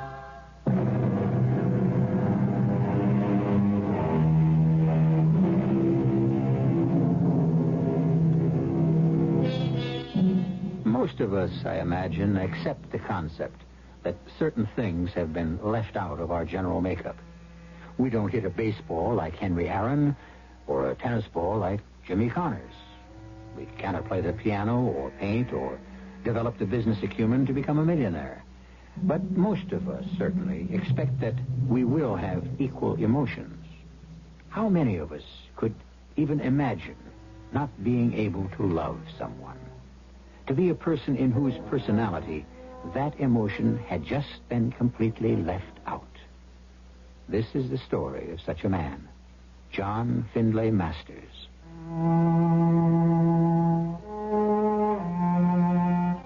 I've never really felt incomplete. That is, I never had till... But that would be getting ahead of myself. What I mean is that I have never been unhappy. Although I suppose I've not been very happy either. But content enough with my life, my dreams, my achievements, and my few avocations. As Father Dan McGovern liked to say of me, You're the ultimate pragmatist, John, my boy. That's what keeps me coming by. I'll convert you yet. what keeps you coming by is the sad delusion that someday, some way, you'll beat me at our weekly game of chess. Can I get you something to drink? Oh, now that'd be nice. A little cherry would warm my heart if you'll join me. By all means. I wish I thought it could warm yours. Dan, you'll never let go, will you? Why do I worry you so? Because it's not natural to begin with. I mean, here you are, a man just turned 30, and you live like a hermit. You should be married with children. Not my style. At least you should have a woman who I mean, someone to cherish and love and... Father, and you, a man of the cloth? Are you advocating extramarital affairs? Of course not. I'm less concerned with sex than with love. Which only goes to prove what friendly antagonists we are. I am just the other way. One of the advantages of living in today's world. So let me put your mind to rest about that. And drink your sherry. Somehow, it doesn't taste as good as I anticipated. Well, that's a first-class sherry. It isn't the wine that sours on me, it's you. Why let it bother you? Because because I feel I stand in loco parentis to you. Your father, rest his soul, was a long-time friend. You puzzle and worry about me, Dan. You find me hard to understand. It shouldn't be too difficult. My father, who gloated over my mental capacities, my precocity in mathematics particularly, the academic honors I won that fed his vanity because I was his son. The endless hours he chained me to a chessboard, teaching me the game till I became the master. Pride in me. Cold satisfaction, but never love. And, on the other hand, there was my mother. Well, you can't say you didn't get it from her. That was just the trouble. Too much. Like a dog that licks wildly at his master's face. Or all the girls who hung around after the football game. Or when we won the basketball championship. Wait now, by the Holy Father. There's some hope for you yet. There is emotion, when sure I thought your soul was dead and buried. Oh, don't be ridiculous, Father. I am a man of no emotions, because I don't need them, or believe in them, except as a destructive force. My motivations are scientific, in the realm of pure mathematics, sheerly practical. Come on, you finished your sherry. Let's get to the game. No. A moment longer. Now, I don't feel much like chess tonight. Well, you'd better. Why is that? It may be your last chance. I'm giving up my apartment. I'm going away. Away where? I found the perfect house. Isolated, remote, locked away from the world. Oh, sure, the last place for you to go. Oh, I need to be utterly alone. I'm coming near the verge of a breakthrough in pure mathematical theory that could upend the world. Oh, dear God, would you listen to the man? Hasn't the world been upended enough already? Oh, John, I have a terrible premonition 'tis the worst thing you could possibly have done.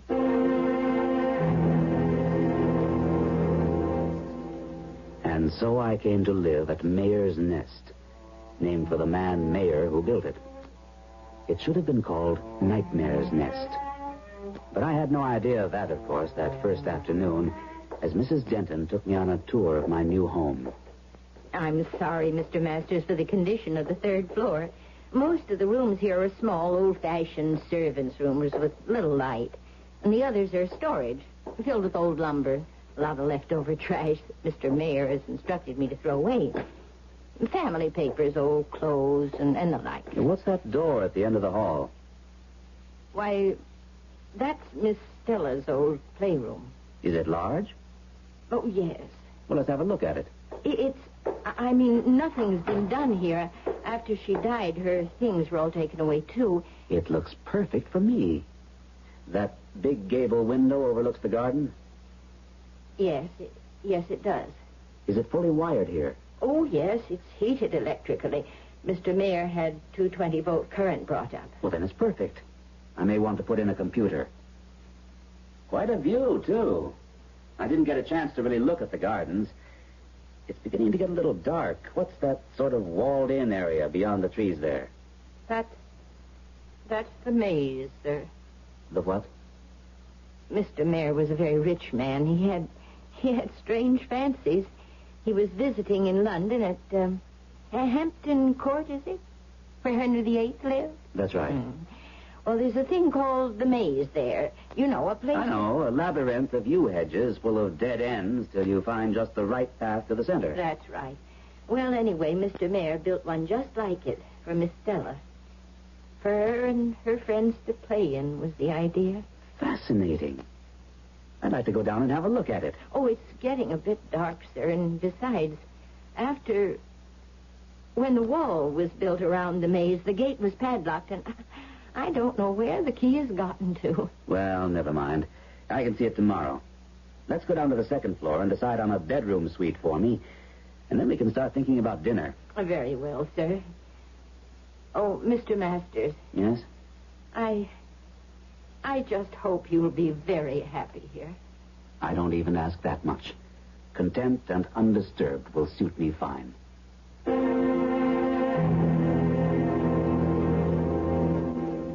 Good morning, Mr. Masters. You'll be ready for your breakfast? Just juice and coffee, Mrs. Denton. I don't eat in the morning. Oh, we have some lovely fresh eggs from the farm down the road. No, thank you. You will find that I'm a creature of habit. Too late to change anything in my life. Well, I heard you moving about, so I have the orange juice right here and the coffee nice and warm. Or, would you prefer some other fruit juice? No, this is fine. But speaking of hearing things, though... What? You heard something in the night? What? No. I slept like a top. Now, I was talking about the hall. There's an echo there. Oh, well, it's the tiles, sir. See, there used to be a big round rug there, but Mr. Mayor liked the tiles so much he had it taken up. Well, let's get it put down again. The place is as cold as a grave and sounds like walking through a crypt.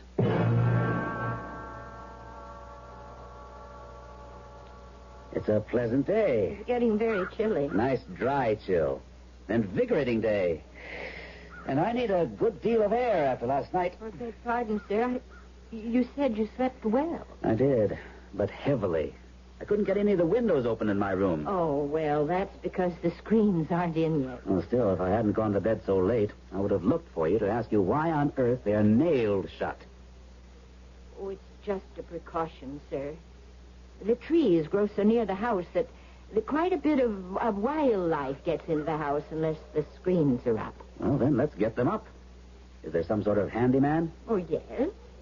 You know, I'm fascinated by the maze. Did you dig up the key for it? Oh, no, not yet, sir. Well, there's no great rush.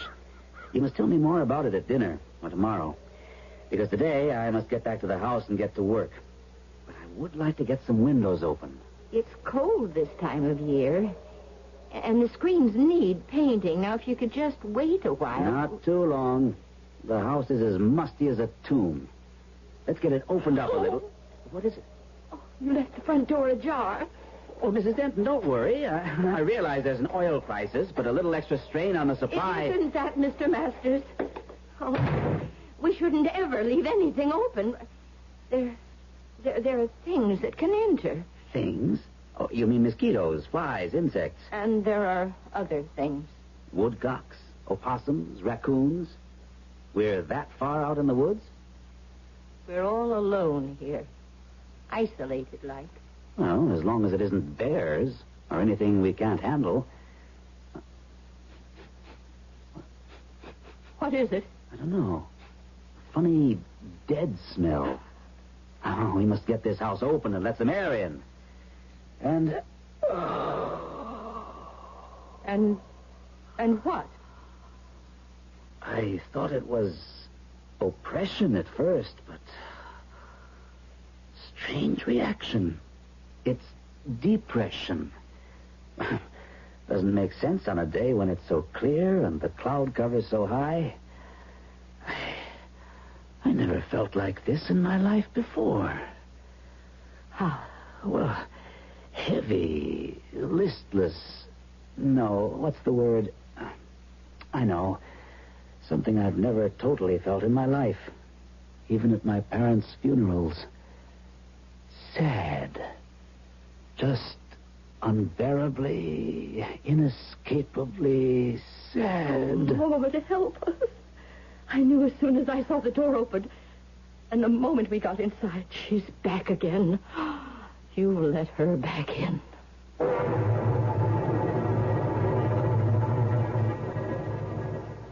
The ultimate pragmatist suddenly in the grip of an unbearable emotion, and for no practical reason, certainly no natural one.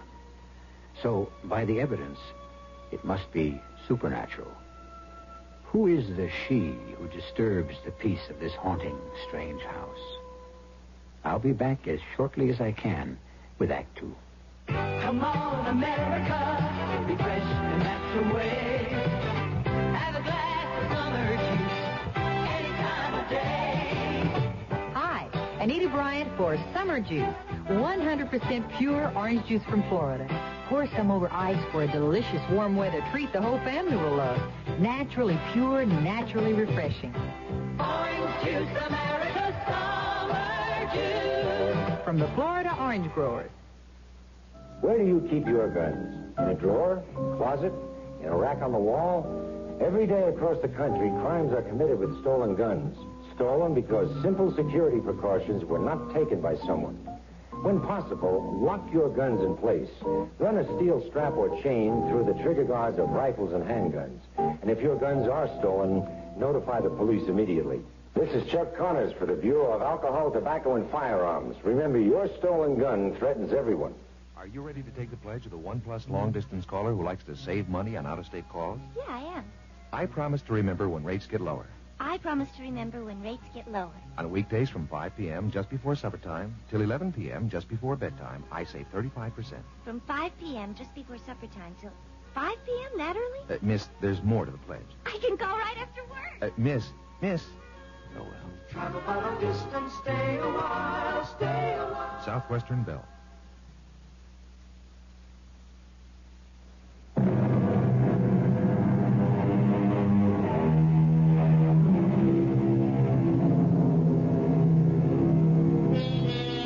In the dark and gloomy hall, the huge, ornate staircase curving up behind his head like a giant question mark, John Masters, shaking off the depression that shrouds him, turns to the frightened, cringing little woman. Mrs. Denton leans against the heavy front door, whether for support or as if to bar its opening at the insistence of some outside force, it's hard to tell. Before he can speak, he has to take a deep breath to lift the crushing weight of nameless sorrow from his chest. What she? Whom have I let back in? I suppose you had to know sooner or later. Well, I'll try to make it as short as possible. Not in this echoing vault. Let's get away from sound and half-darkness. Here, the dining room will do. Now sit down, Mrs. Denton. You look as though you'd seen a ghost. Thank you, sir. No, not seen. But I know she's here. Who's here? Oh, the poor, lost little soul.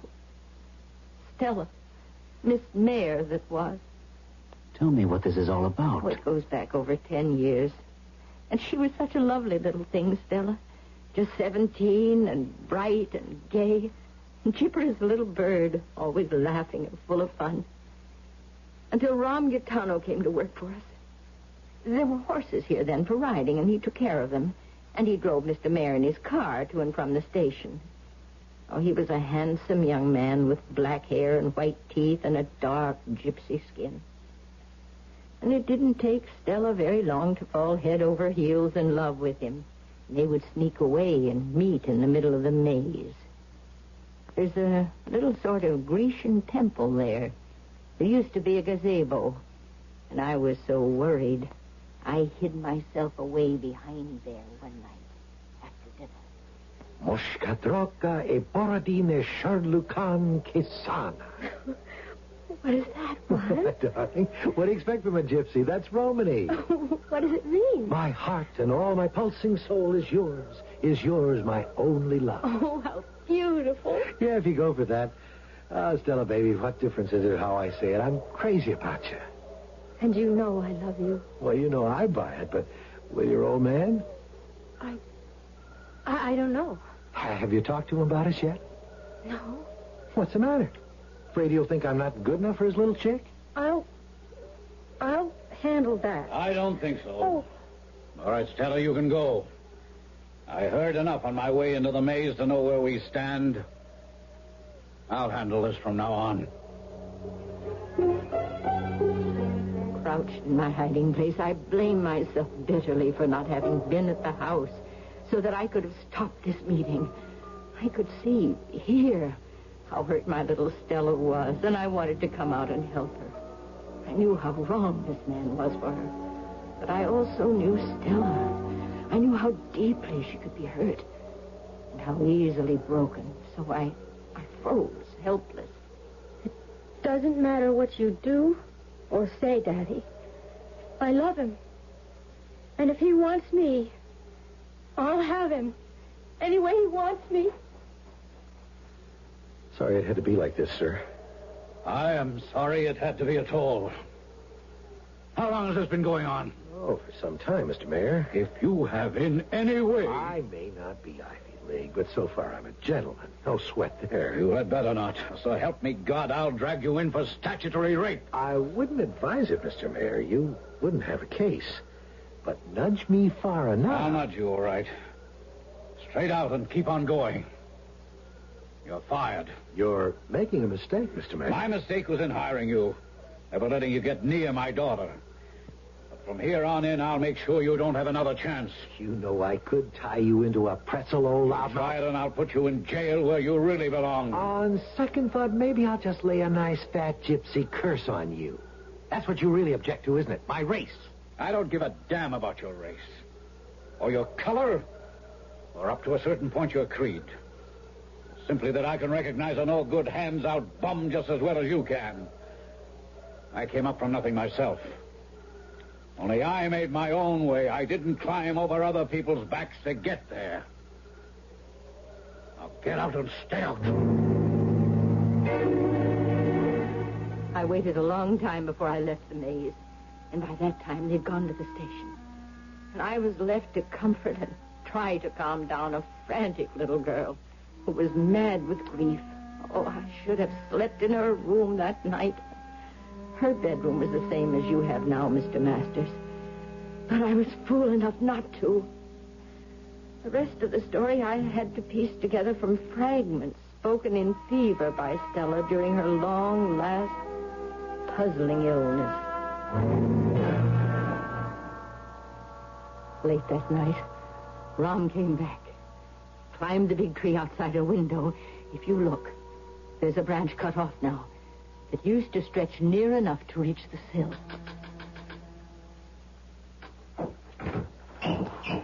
Ram! Shh, help me in. Where? Give me your hand. Grab hold of the window frame. Okay. Don't let go, just for a moment. And keep out of my way. I'm going to jump. Now. I'll close the window quick. Are you all right, darling? Fine. Did you come back to take me away? Yes, but all in good time. Everyone asleep? Oh, I think. Shall I get dressed? Not yet. Now, look, the safe downstairs. Your father still keep all that dough in it? Well, yes. Well, there's nearly 10,000 there. I put away some for him this morning. Why? You know the combination? Well, of course, but... Look, darling, let me hold you in my arms. And listen to me. If I'd gone away, if I hadn't jumped off that train when it slowed down for Traverse Crossing, I'd be gone out of your life, you know that? Why? Why? because it's written in the stars. Or if you don't like my gypsy second sight, because by the time I ever made enough money to be able to afford you, old Moneybags Mayer would have talked you into marrying someone else. No, Rob. I never would have. Well, this way we're taking no chances. You're going down now to sneak open that safe for me and give me that dough. You mean steal it? Honey, when we're married, how much bread do you think your old man is going to sling around like confetti? This is a drop in the bucket, but it's enough for you and me to get started. Oh. All right. But then I'm going with you. You can't, baby. Not for another couple of months. Till you're 18 and your own woman. I'm going to cut out with this stake, get myself set, send you my address. And as soon as you're 18, you come a-running to me and we get married. Once that happens, you know he won't touch us. Honey, it's the only way we can make it. Oh, well, I don't know. I thought you loved me. I do. But Okay, then. Prove it.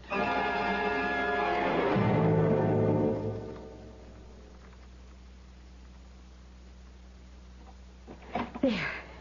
It's open. Okay, honey. Now get on upstairs. You know nothing about this. Leave the rest to me. Oh, I don't want to leave you. Just for a little while. Trust me. Oh, I'd put my life in your hands. Who's there?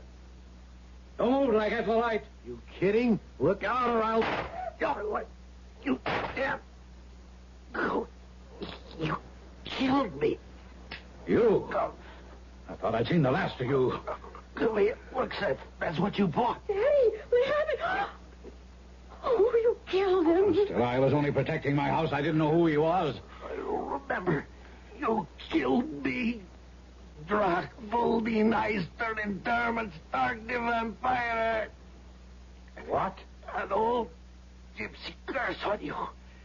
I will not die till I replace my soul and one of you become a Vagrum, Silfied Vagrum. And this all happened 10 years ago? It would have been 10 years, nearly 2 months ago. And Stella, by that time, was under psychiatric care. Oh, the poor child. She just went to pieces. Do you think her father knew that he was shooting her... Well, that he knew who the man was? I don't know. I know that Miss Stella thought he did. She never spoke to her father again. Oh, this house was a terrible place to live in. We were all smothering under a terrible... a blanket of grief and shock. Sometimes it was hard to breathe. That feeling at least I had just now. And she lay upstairs in the bed you slept in last night and just wasted away. No, Mrs. Denton, that's silly. In this modern age, with all our medical know-how, nobody just wastes away. Life can be maintained by mechanical means almost indefinitely, particularly a young life. They couldn't keep her alive. They said it was anemia, pernicious anemia. They kept giving her transfusion after transfusion, but the doctors were helpless.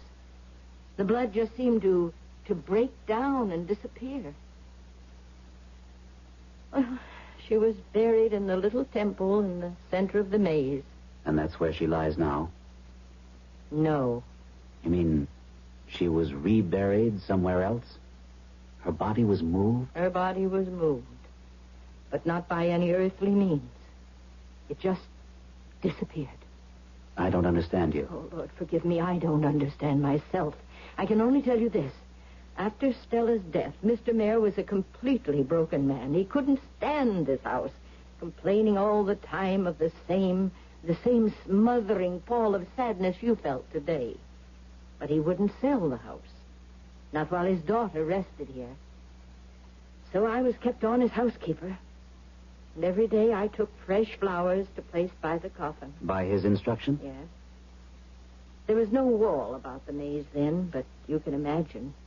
Because I had loved her so. What a sad pilgrimage that was every day. She might have been the daughter I never had. So I would kneel there and pray. But after I'd learned to find my way blindfold to the center, I seldom thought of looking at the coffin itself. Until one day, I did. And... Mrs. Denton, are you all right? I'm as right as I shall ever be again. Are you up to finishing your story? Oh, I'd rather show you as well as I can. You wanted to see the maze. Well, now's the time to see it. You found the key? I've always had it. I never let it out of my sight. Shall we go? I followed her to the maze. The lock, rusty and old, but apparently well oiled, opened easily, and we threaded our way to the little Grecian temple at the center, Mrs. Denton leading. Inside the temple was a dais, and on it lay a carved, frescoed bronze catafalque. She brought me to it. The lid is very heavy. It takes a strong man to open it. One day after she died, I came here with my flowers. The lid was standing open. I was appalled. And I stepped forward to look in. Open it yourself, Mr. Masters, and you will see what I saw.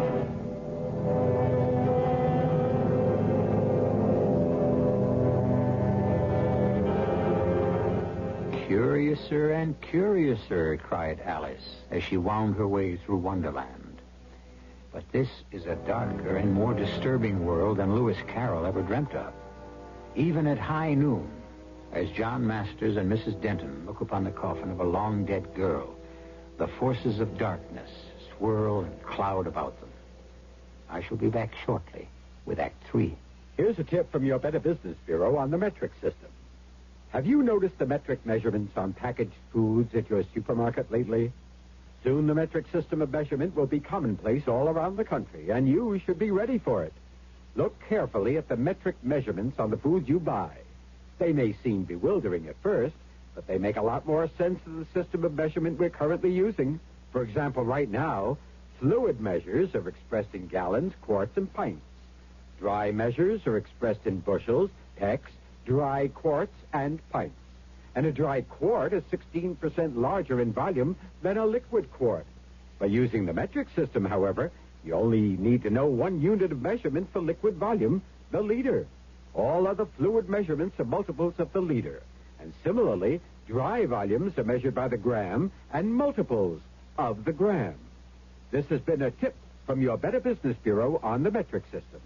Why be skinny? Why lose out because you're skinny and underweight due to poor eating habits? Let Weight On put pounds and inches of welcome weight on you. Weight On users report gains of 5, 10, 15 pounds and more without loading up on sugary syrups or greasy mixtures. Helps fill out face, arms, bust line, legs, entire body. Rich in nutrients for fast strength and quick energy. Get Weight On, WATE-ON, liquid or tablets, at druggists. Satisfaction guaranteed or money back.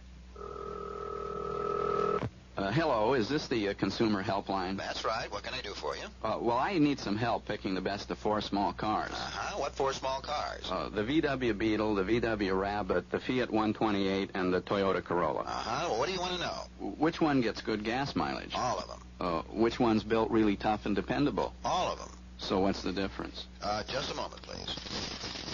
Here we are. The Toyota Corolla 2-door sedan comes standard with features like a rear window defogger and power front disc brakes. The Toyota Corolla has more horsepower than any of those 3 European cars. Really? And based on a comparison of manufacturers' suggested retail prices, the Toyota Corolla 2-door sedan is priced lower. Hey, that's terrific. So you really think I should buy the Toyota Corolla then? Well, I'm not really supposed to say, you know. Well, couldn't you make an exception? See how many miles your money can buy. Go Toyota. Go Toyota.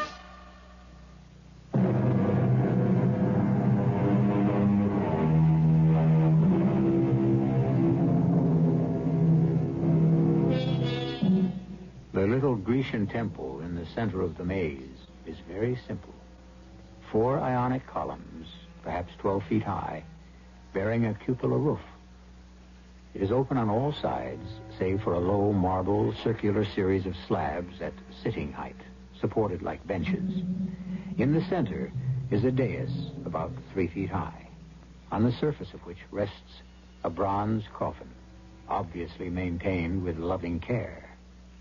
There are no flowers. Lift the lid. You need have no fear of disturbing the dead. Very well. It won't be so hard because... I'm a foolish woman. The hinges are kept oiled. There's nothing there. Exactly.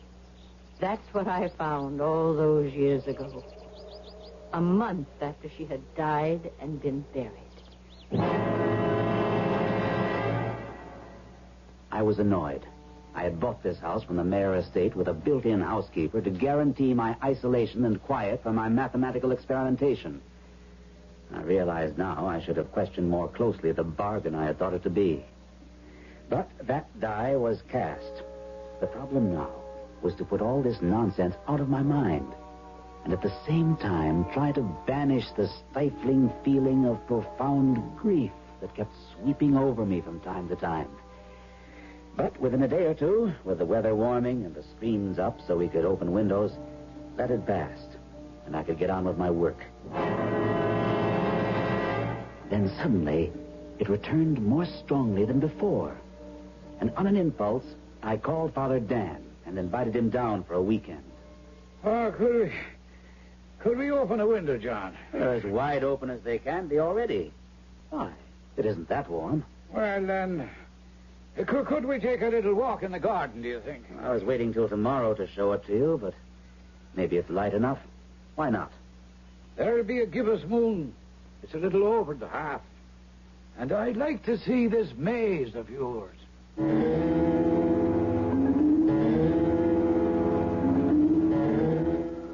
Well, it's an amazing little labyrinth. I wouldn't have believed you could find your way in here so easily. Well, it isn't so difficult. There are a whole series of little markers that lead you right, when you know where to find them. Oh, even in this half-light? You must have come this way quite often. Yes, I'm fascinated, naturally, by Mrs. Denton's foolish, well, you might say, legend that she's been building up. Yes, of course. And I see there are fresh flowers by the coffin. I thought that had been stopped a long time ago. Oh, I put some there yesterday morning before I picked you up at the train. A gesture. I don't know why. To an empty coffin, huh? And it is still empty. Well, naturally. But I have seen a picture of the young lady who should lie in it. I'll show you later. And she was a lovely child. I suppose that gypsy lover's relatives stole the body. No. Now, why would they do a thing like that? Well, how the devil would I... She was wearing jewels, rings, when she was buried. I can only surmise they robbed her for those. Or some kind of vengeance. Did he have relatives? Oh, Father Dan, I don't know. I told you it was a surmise. Let's get back to the house. I was in no mood for discussion when we returned to the house, which was unreasonable of me, since it was the main reason I had invited Father Dan down. But the mood of depression hung too heavily on me, and I wanted to be alone, to sleep, to just forget.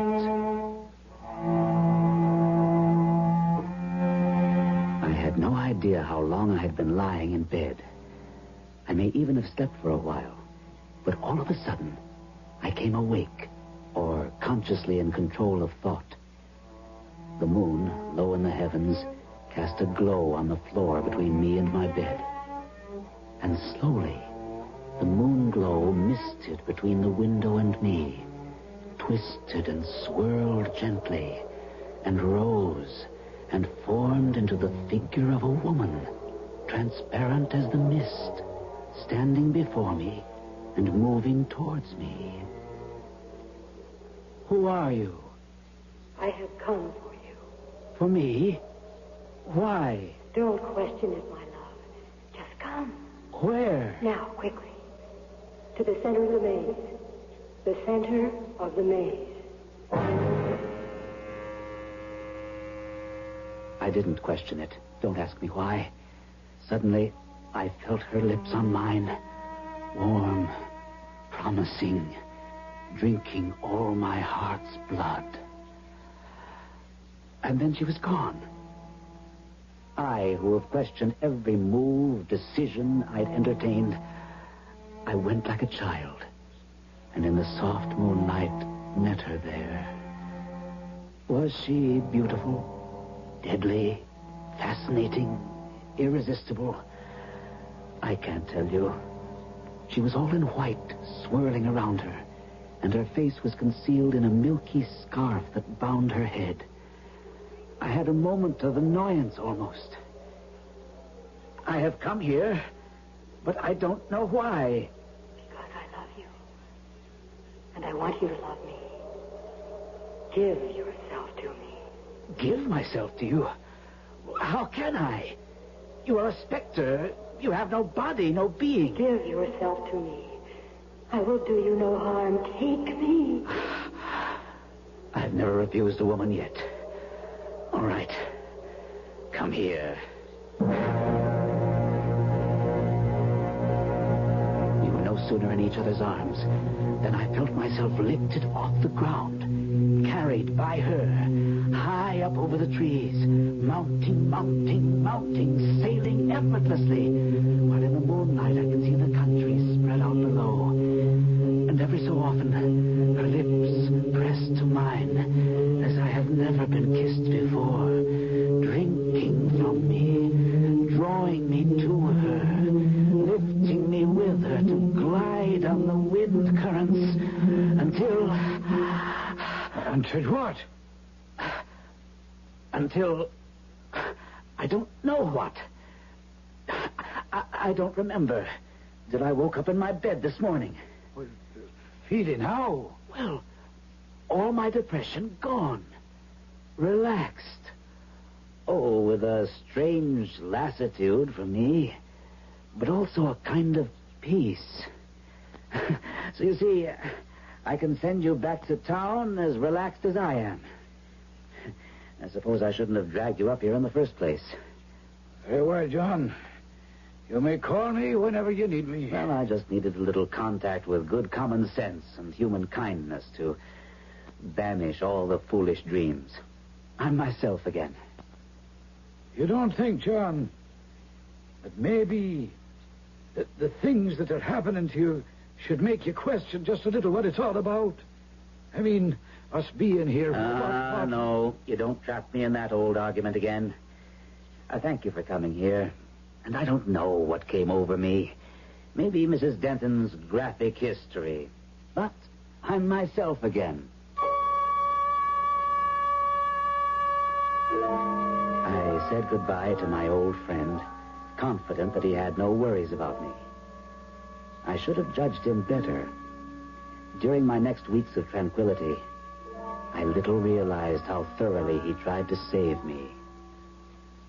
Fascinating history, Father. And equally fascinating how far we've come from different approaches, backgrounds, educations to measure the same results. Never ceases to astound me.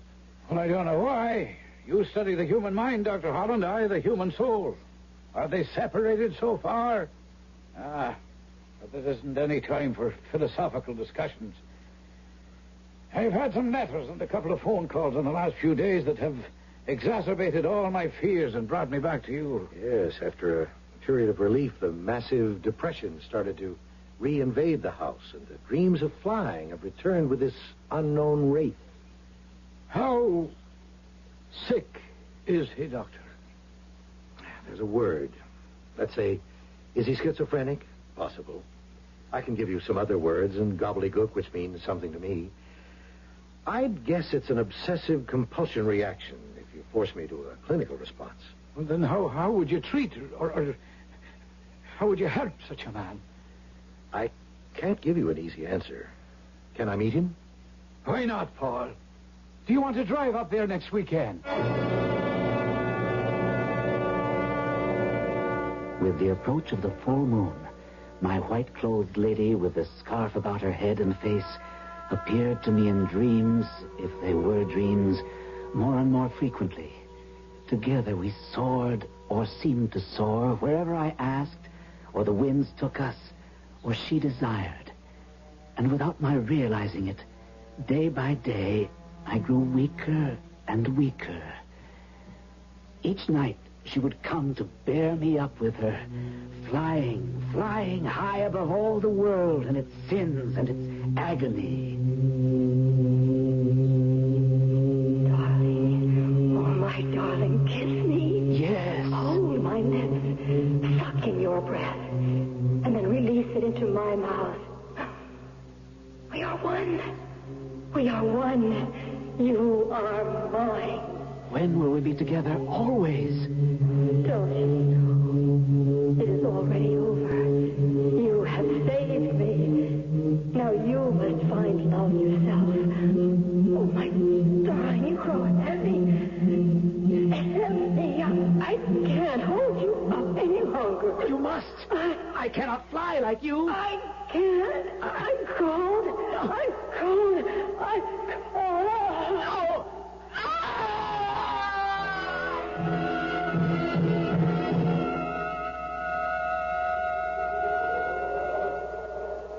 Well, thank you, Mrs. Denton, for bringing us here to the center of the maze. If you don't know your way, it's hard to find. So this is the tomb from which the body mysteriously disappeared. Yes. I haven't seen the inside of the coffin myself. Oh, you can open it if you want. There's nothing to see. Well, for curiosity's sake, I'd like to look. But you are the one who should say if it's proper. As I'm told, the poor child hasn't been there for 10 years. It's hardly likely we'd disturb her body or soul now. It's heavy, but... Oh, sweet Mary, full of grace. It's not empty any longer. She almost looks alive. That's her. Oh, my little Stella. Oh, just as she used to look.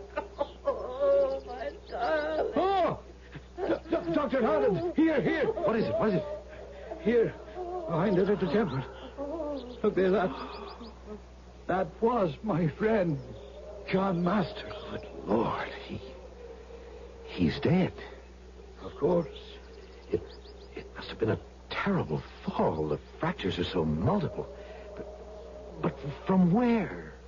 Good Lord, forgive me, I don't know. From the sky. At least from some terrible height. And yet it's incredible. What's that? The damage is so extensive. I don't want to go into details, but there should be blood. And there's not a trace of it. Not one single drop.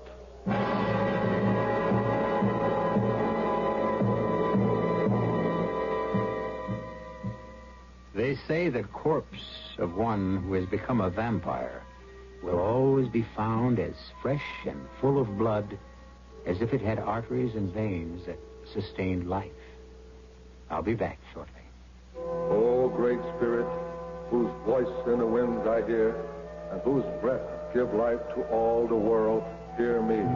The voice is Iron Eyes Cody of the Cherokee Nation. The words are a prayer first spoken 400 years ago by his people, a people who loved the land. Make me walk in beauty. Make my heart respect all you have made. Make me wise that I may know all you have taught my people, the lessons you have hidden in every rock. In some Americans today, that spirit is reborn. Throughout the land, areas of thoughtless litter and pollution are being restored to their natural beauty, and yet we still have so far to go.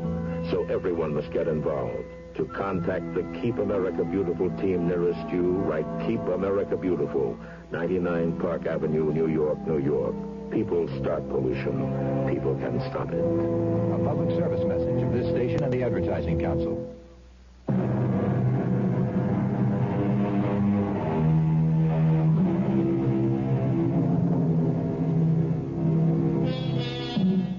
One further note on the vampire legend. The vagrom, the wanderer who seeks blood, having found it, joins the dead in peace. The donor, the victim, must wander between heaven and hell till he finds one to love and nourish him and grant him the sanctuary of the grave. An endless chain which always leaves one spirit unsatisfied and searching for rest. Look out for him or her, whoever you are. Whatever you think your armor is, in the end, if there is one single chink, the vampire will find it out. Our cast included Gordon Gould, Rosemary Rice, Mary Jane Higby, Robert Maxwell, and Ian Martin. The entire production was under the direction of Hyman Brown. And now, a preview of our next tale. I mean my driver's license, my Social Security They card. are already in your new wallet. Tom, these aren't mine. That's not my license. But it is, dear. Well, look for yourself. The name on this is Mary Ann Williams. Of course. It's on all your documents. What are you talking about? It's your new name, Mary Ann Williams. And my new name is Walter Williams. New name? What do we need new names for? Because we died. Who died? You and I. We were killed in a car crash. Do you know what you're talking about? Tom and Eloise Rutledge are dead. They have been changed into Walter and Mary Ann Williams. Radio Mystery Theater was sponsored in part by the Florida Orange Growers and Buick Motor Division. This is E.G. Marshall inviting you to return to our Mystery Theater for another adventure in the macabre. Until next time, pleasant dreams.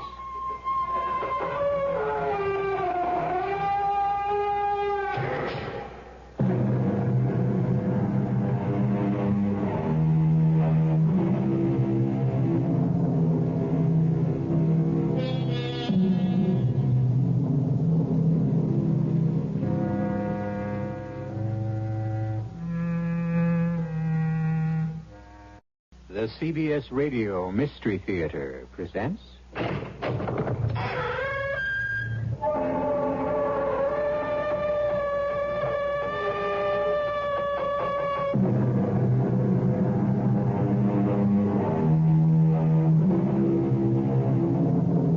Come in. Welcome. I'm E.G. Marshall. Can the leopard change his spots? Asked the prophet Jeremiah. And his own reaction, of course, was no. But, you see, we live more than 2,000 years later. And today, we may not only change the spots of the leopard, but his flesh and his blood and his bones and brains as well. We can do this because we have been given a fantastic gift called science.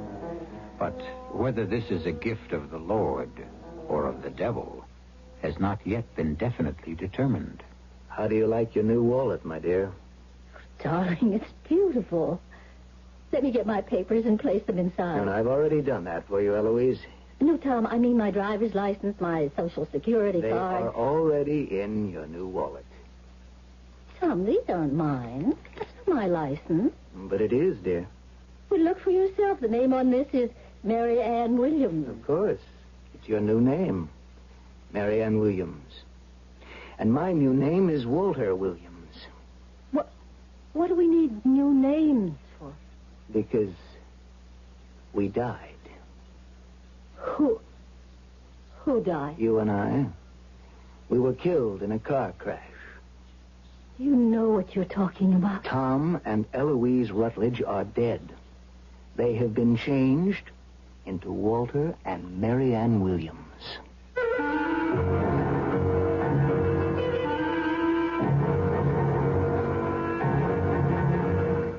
Our mystery drama, The Spots of the Leopard, was written especially for the Mystery Theater by Sam Dan and stars Ann Shepard. It is sponsored in part by Sign-Off, the sinus medicines, and Anheuser-Busch Incorporated, brewers of Budweiser. I'll be back shortly with Act One. I want that sinus medicine. Headache tablet? No, the sinus medicine that relieves headache and congestion, internal sinus pressure, and postnasal drip. You mean Sign-Off? Exactly. Compare Sign-Off tablets with anything you've ever taken for sinus. No sinus tablet you can buy relieves more symptoms. Sign-Off gives you a full dose of pure aspirin plus a powerful sinus drainer. Sign-Off works fast to help sinus pain while you drain. Sineoff. Sign-Off, the sinus medicines in the bright red box. Take when needed, only as directed. It's Athletes versus MS. Meet baseball's Jolton Joe DiMaggio. Baseball's a game where you learn fast about teamwork. That's why I believe in Athletes versus MS. Athletes from every sport, including John Havlicek, Muhammad Ali, Billie Jean King, have teamed up, asking everyone to join in the fight against MS. Multiple sclerosis, the great crippler of young adults. There's no cure yet, but there's hope through research. Support your local chapter of the National Multiple Sclerosis Society.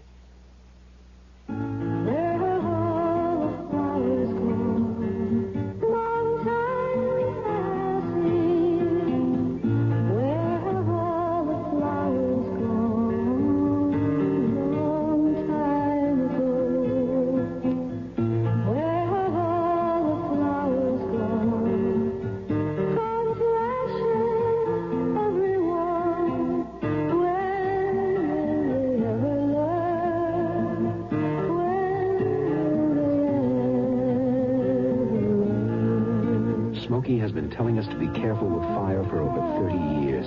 Yet last year, we still started over 100,000 careless forest fires. When will we ever learn?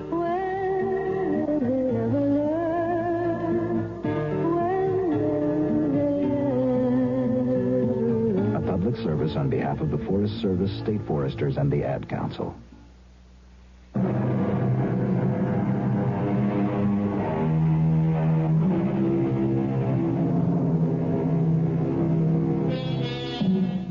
When young Leonard Foster won the leading role in the Shakespearean play to be given by the local community theater, he was, of course, overjoyed. How could he know that this triumph would be the indirect cause of his death? Well, it's the way these things sometimes work out. You see, ordinarily, Leonard would spend his lunch hour out walking with a girl, or in a corner of the parking lot playing softball with the rest of the fellows from the mailroom. However, lately he's been spending the hour between 12 and 1 sitting in the office and memorizing Cardinal Wolsey's famous speech to Cromwell, which is what he's doing right now, less than 3 minutes before he's to be murdered. Cromwell, I charge thee, fling away ambition. By that sin fell the angels. Love thyself last. Cherish those hearts that hate thee. Corruption wins not more than honesty. Still, in the right hand carry gentle peace to silence envious tongues. Oh, hello. Hello? Who is there? Oh, this is Leonard Foster. This is Mrs. Rutledge. Is Mr. Rutledge about? No, ma'am. Mr. Rutledge and the plant manager have gone off to lunch. Oh, have they? Now, Leonard, look, this is vital. Did they drive off in Mr. Rutledge's station wagon? Did they? No, ma'am. They went by company limo. Oh, then I'm saved. Mr. Rutledge's station wagon is still in the parking lot. Oh, yes, ma'am. I can see it just outside the window. Uh-huh. Do you drive? Oh, yes, Mrs. Rutledge. Well, I'm at, just where exactly am I, Monsieur de Polissard? Off exit 11, Leonard. Yes. I just bought this absolutely divinely authentic Louis XIV commode, and I must get it home at once. Now, you're, no more than 5 minutes away from exit 11 on the turnpike. And, you'll see the sign, De Polissard Antique. Well, we can have the thing home in 10 minutes, and you can be back at the office 10 minutes after that. Total elapsed time, 1/2 hour. What do you say? Well, ma'am, The keys. Mr. Rutledge keeps a spare set in the upper right-hand drawer of his desk. Leonard, please, hurry. I shan't draw a relaxed breath until we bring it home safely. Mrs. Rutledge, well, she's the boss's wife. Upper right-hand drawer. Should be. Oh, yeah. No. Where was I? To silence envious tongues, be just and fear not. Then, if thou fallest a blessed martyr. Oh, Cromwell, Cromwell, had I but served my God with half the zeal I served my king, he would not in mine age have left me naked to mine enemies.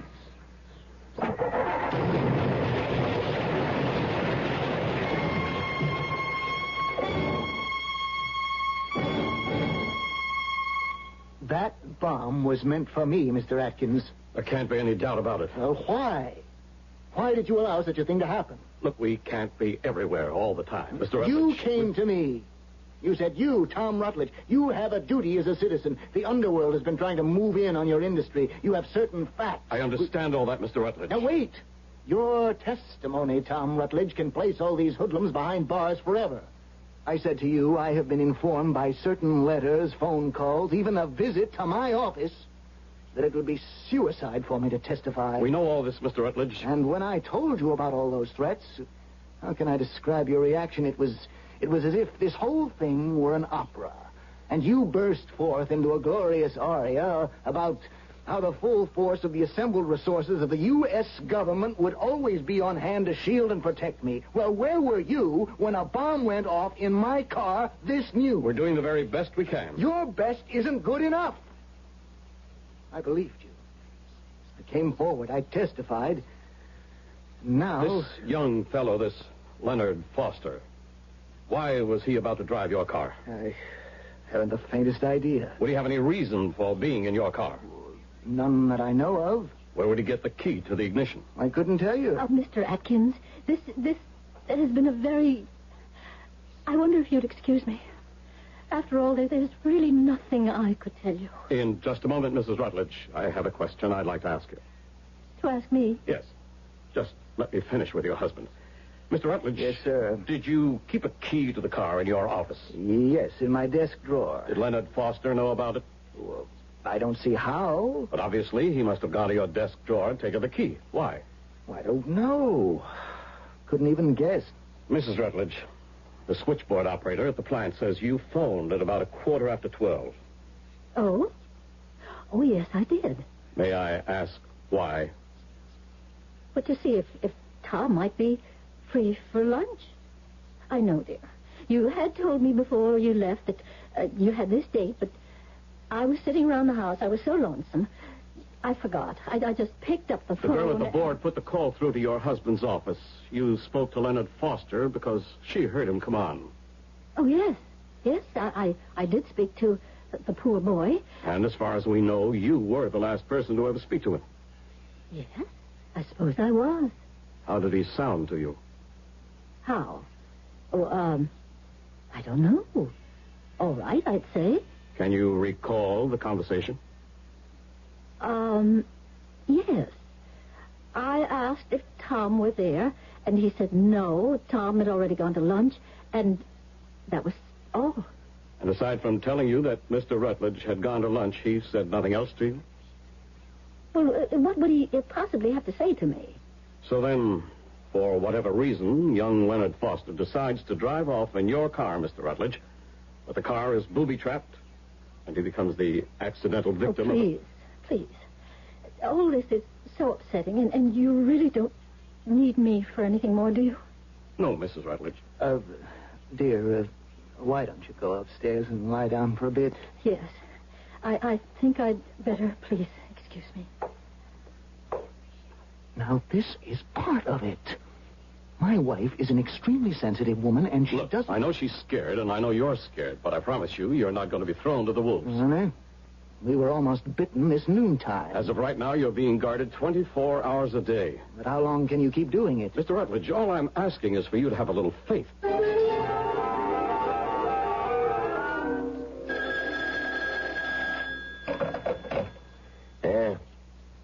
Sparrow speaking. I know what you did. I also know what you didn't do. I read the newspapers. No. We just have to let it rest a while. We'll get him. Maybe not now, but we will get Mr. Tom Rutledge. They cannot afford to guard him forever, and we are very patient people. I'll let you know what I want you to do, when I want you to do it. Right.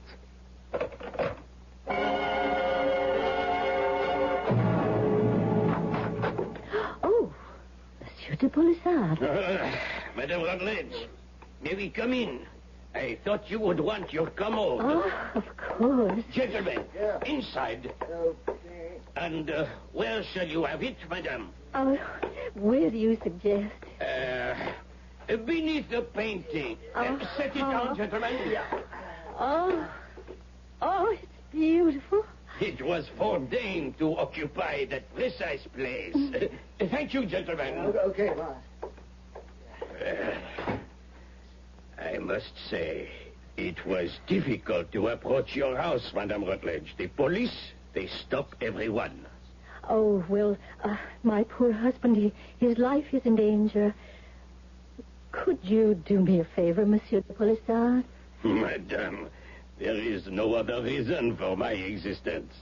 I would like to give you a check. But certainly. For half the amount we agreed on, and cash for the balance. Whatever is convenient. Well, I would just as soon my husband didn't know how much I pay. Have no fear, madame. This shall be our little secret. Oh, thank you. Thank you, Monsieur de Polissard. Our second little secret. I beg your pardon? Yes, it is our second little secret. Our first little secret is concerned with that most unfortunate occurrence yesterday noon. What did you say? What did you say, my dear Madame Rutledge? Or, more properly speaking, what did you not say concerning that most regrettable episode? What are you talking about? You said in the newspaper account that you had called your husband's office from your home. Oh. We know that was not true. You had called his office from my shop. Further, it seems that both your husband and the police are completely mystified. They have absolutely no idea why that poor young man should have wanted to drive your husband's car. Now, you could have enlightened them. You must believe me, Monsieur de Polissard. I couldn't mention this because, well, I was so obviously the cause of that poor boy's death. He died because of me. I simply couldn't accept that kind of guilt. Please, Monsieur de Polissard. You said it would be our secret. What is the real reason, madame? There must be more to it. I assure you, monsieur. You placed me in a most awkward position, madame. You see, you are withholding knowledge from the police. You are aware this is illegal. My motives are not evil. If my husband knew that I had asked Leonard to run that errand for me, he would be furious. He said he would divorce me if I ever did it again. Did what again? If I ever used his employees to run errands or do work for me. Oh. I may have overdone it in the past. He does employ some very skilled mechanics, and I ask them to do various chores for me. He made me promise to put a stop to it, and I did.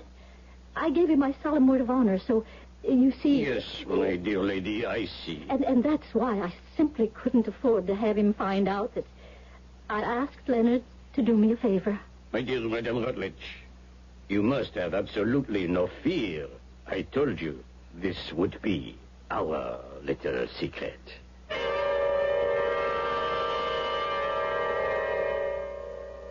Bread eaten in secret is sweet, says the proverb. But even the sweetest bread must one day grow stale. And secrets tend to grow heavy with age. And sometimes they require additional people to carry them, in which case they usually don't remain secrets. As you can see, we have a lot of work to do, and we'll get a good part of it done when I return shortly with Act Two. Here's a tip from your Better Business Bureau on the metric system. You know, use of the metric system as a uniform system of measurement in this country is growing rapidly. But, of course, you want to know how it will affect you, right? Well, take driving your car, for example. The kilometer will replace the mile in expressing distances. Right now, 1 mile is equal to 1,760 yards, or 5,280 feet. Now, isn't it easier to remember that 1 kilometer is equal to 1,000 meters? Your car's speedometer will also change from miles per hour to kilometers per hour. So will speed limit signs on the highways. And again, the standard unit of measure will be the meter. And so when you order a tank full of gas, The liquid measure will be in liters, not gallons. For example, a fill-up of 16 gallons is equal to 60 liters. For more information on the metric system, write to Metric Information Office, National Bureau of Standards, Washington, D.C. I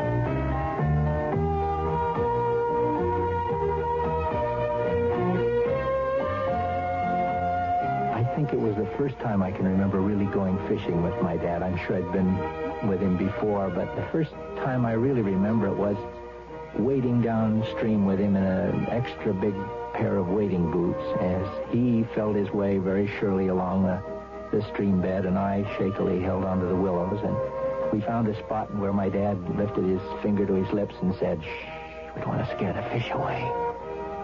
And then I remember that fish, the biggest fish I'd ever seen in my life, and it was on the end of my line. And my dad, boy, was he proud. I'll never forget that as long as I live. Give your children everything. Give them your time. A thought from the Church of Jesus Christ of Latter-day Saints, the Mormons.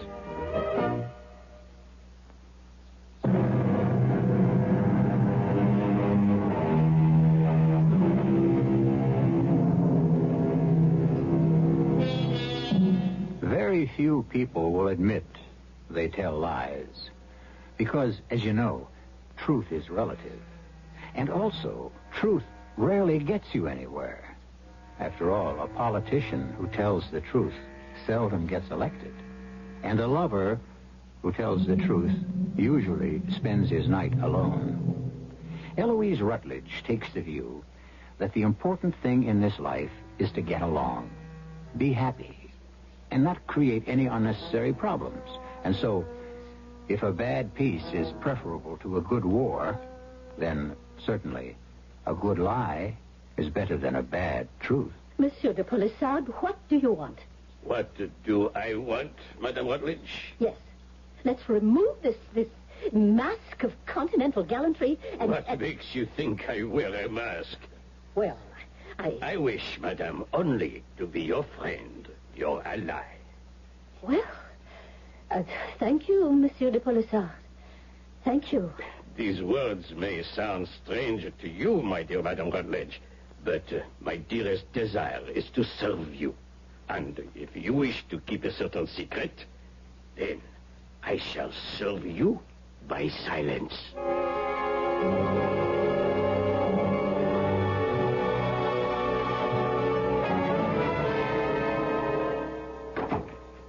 Tom. Yes, dear? You're home early.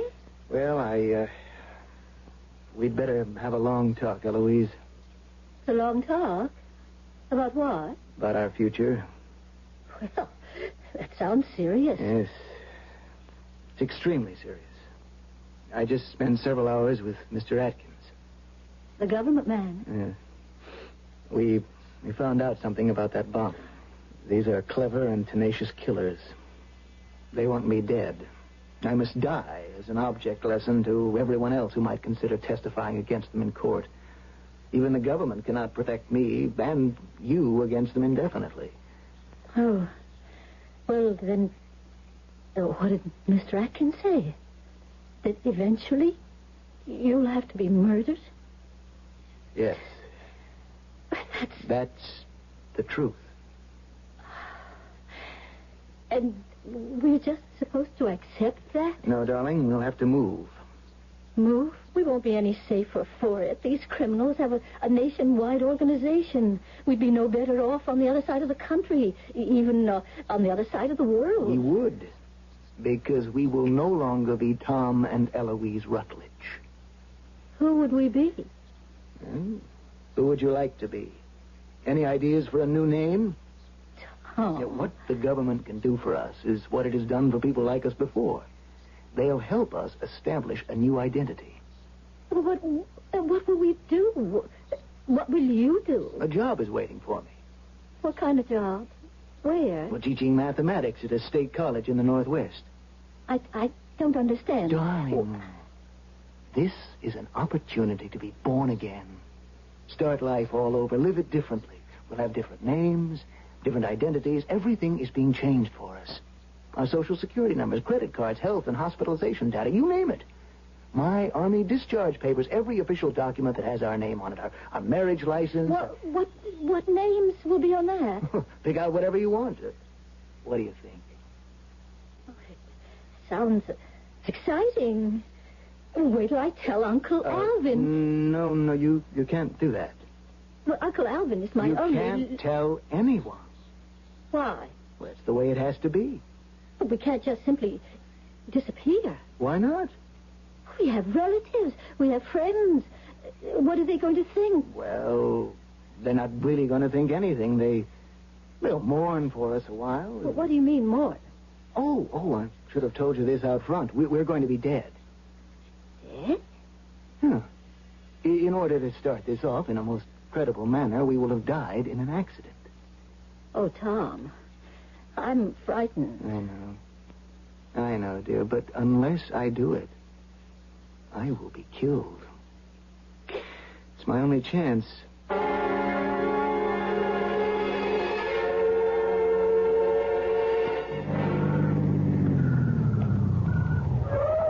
Sorry to be a few minutes late. It's all right.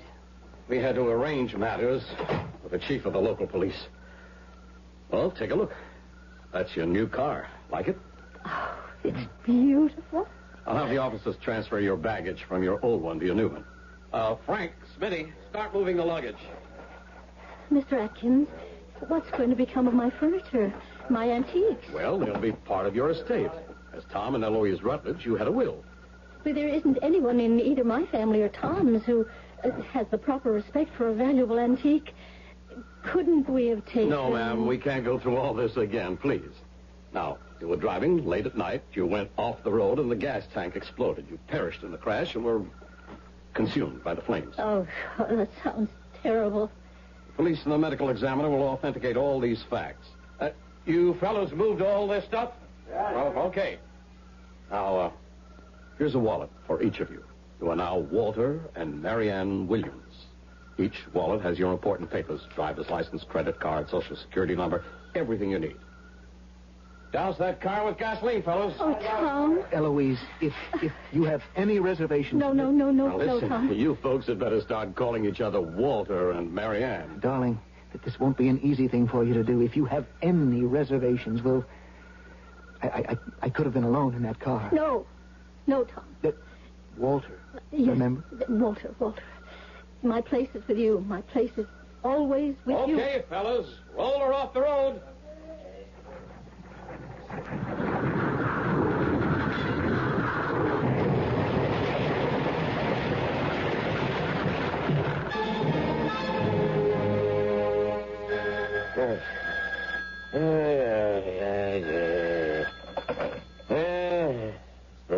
Sparrow, you know what time it is. What? As a matter of fact, they had an accident, huh? Car burned up. Both of them dead. Somebody seen the bodies? Not enough left to identify. Well, what do you know about that? I don't believe a word of it. It's a plant. He's on ice somewhere. We'll find him. Yeah. People disappear. But nobody can disappear without leaving some kind of trace.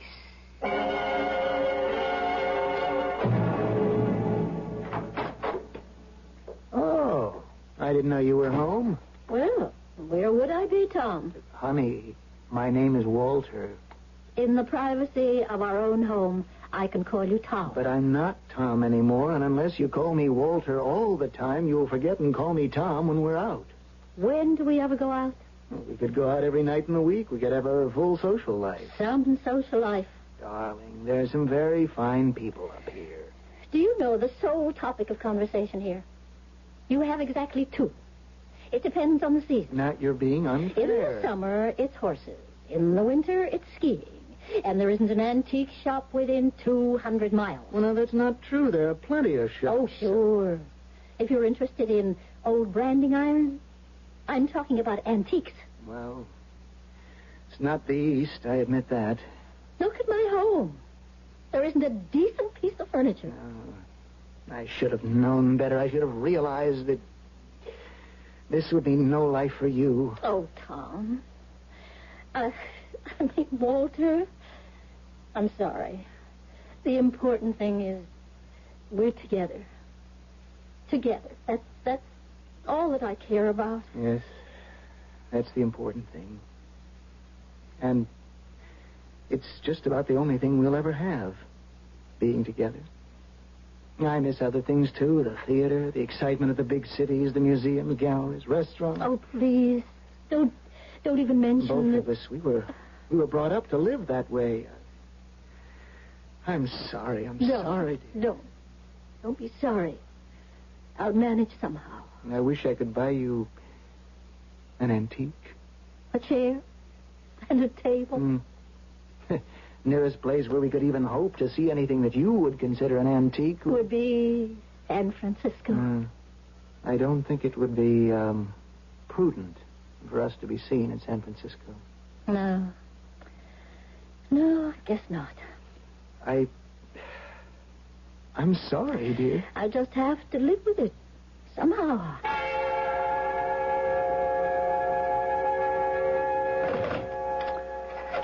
Oh, what am I thinking about? I can't. I shouldn't. I mustn't. Oh, it's crazy.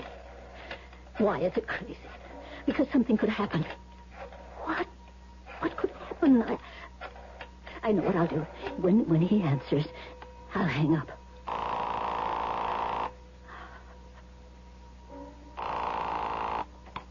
Good day. This is the shop of Jean-Pierre de Provençal. How may I serve you? Hello? Hello? Is anyone on the line?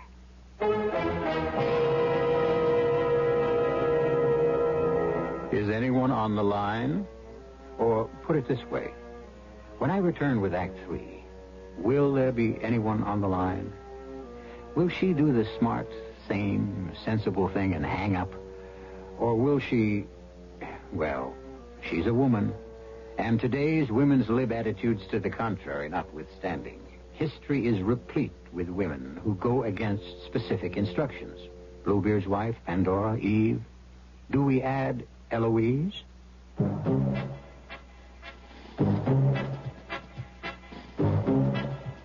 When you say bud, you've said a lot of things nobody else can say. A lot of things, like Beechwood aging for 100% natural carbonation. That's how the Budweiser people age their beer. Nobody else does it that special way. But then nobody else is brewing the king of beers. I could tell you a lot of other things about Budweiser and why it's the largest selling beer in the world. But it all comes back to the Budweiser taste, and that speaks for itself, loud and clear. Hear it talking?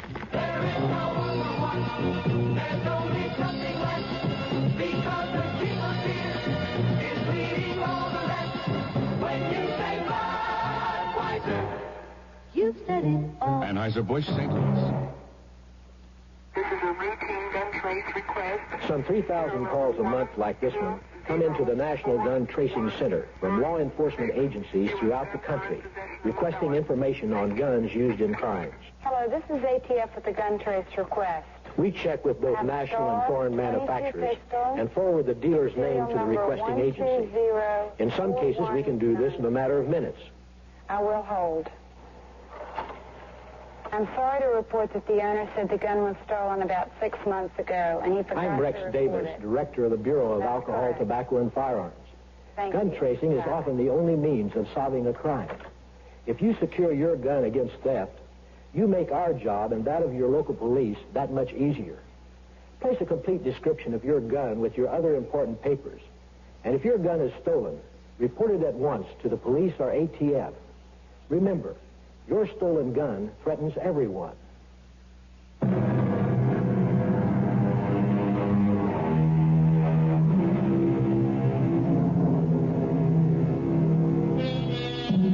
Let us say your name is Jean-Pierre de Polissard, And you are a respected dealer in antiques. About, a year ago, one of your very good customers and her husband were killed in the flaming wreckage of an automobile accident. Now, today, you're sitting in your shop, and the phone rings. And you answer it. Hello? Hello?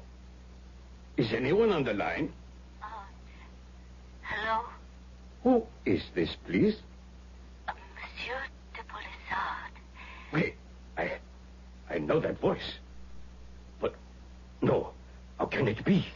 Monsieur, you have kept 2 secrets for me.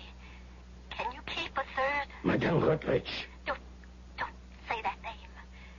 Never say that name. You are alive. You must keep my secret. Certainly. Monsieur, how I miss your shop. And how I miss you, madame. Do you remember the commode? Could I forget? If only I could have something like it. I have my eyes on just a piece. It will be available in several weeks. Oh, could you buy it for me? It is done. Remember, you must say nothing of my being alive. Your secrets are safe with me. Where shall I send this? My husband has just come in. I have to hang up. I'll call you again when I get the chance. Madame.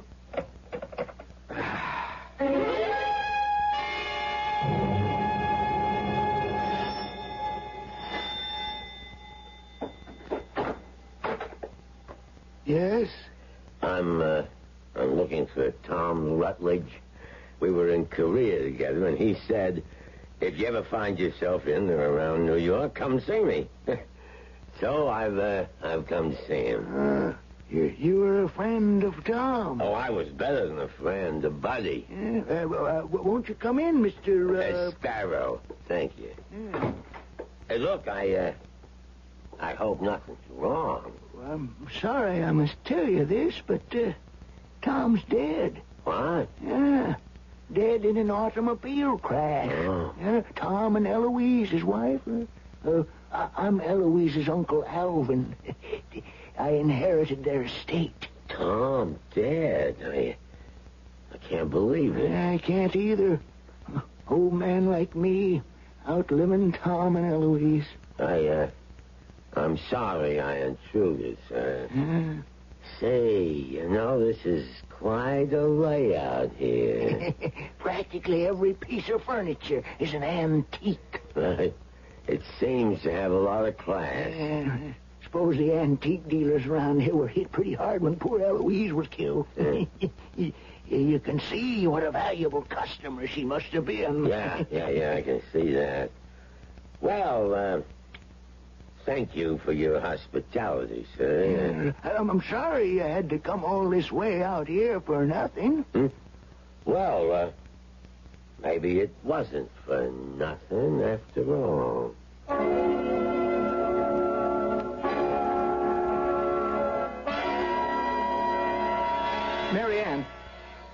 Marianne!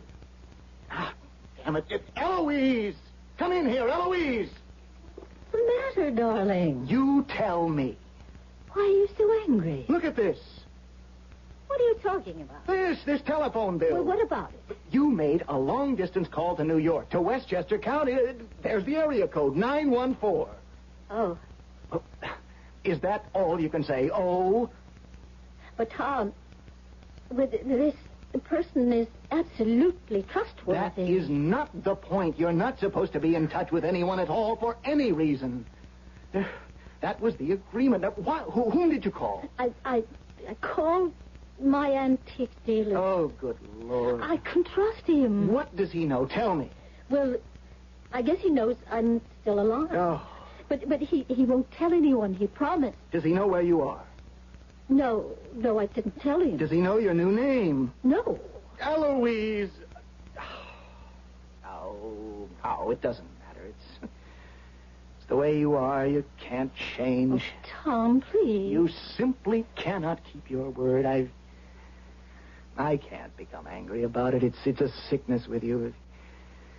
Darling, go back home. But this is my home. Go back east where you'll be happy. They don't want you. They want me. I'll take off, go somewhere. They'll never find me. Tom, please. I don't know what gets into me. Whatever it is, darling, we can't live with it. But I can't live without you, Tom. So whatever it is, I'll fight it. I won't give in to it, to myself anymore. I won't, Tom, please. This time, believe me. All right, darling, all right. I'll try to believe you. But, darling, you'll have to call me Walter.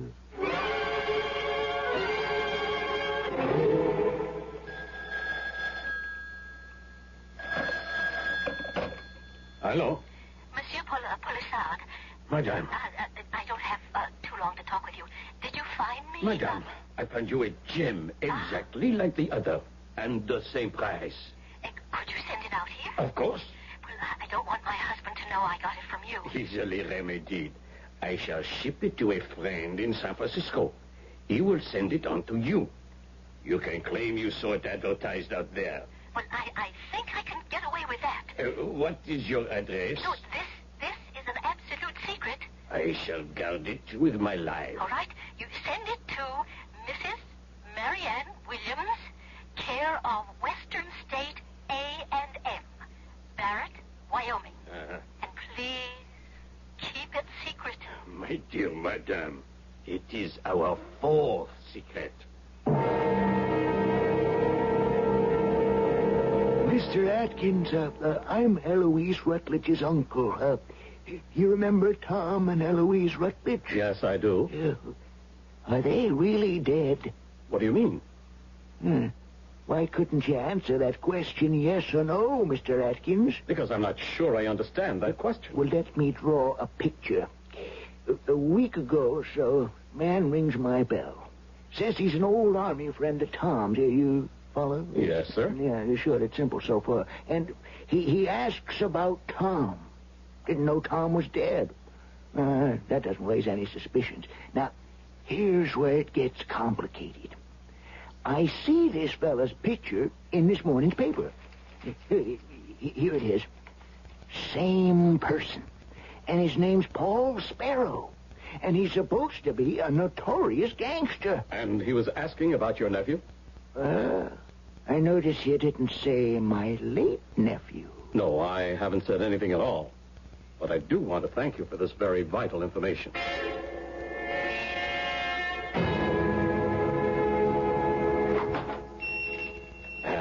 Good day to you, sir. Welcome to the establishment of Jean-Pierre Polissard. Well, if it ain't Benny the Frenchman. Hello, Sparrow. And look at you. New record? I have gone straight. Is this stuff on the level?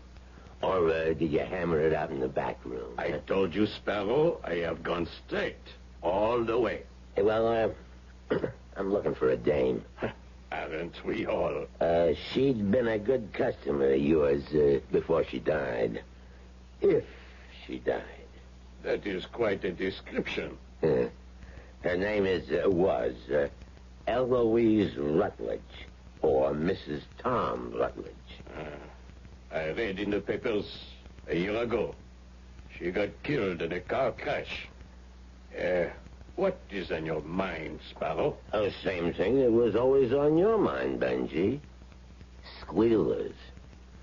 I remember how you always hated squealers. And that's her husband. He was killed, too. Yeah, that's what it said in the papers. I warned him. But he's already dead. No, the feds got him stashed. So I figure maybe she's been in touch.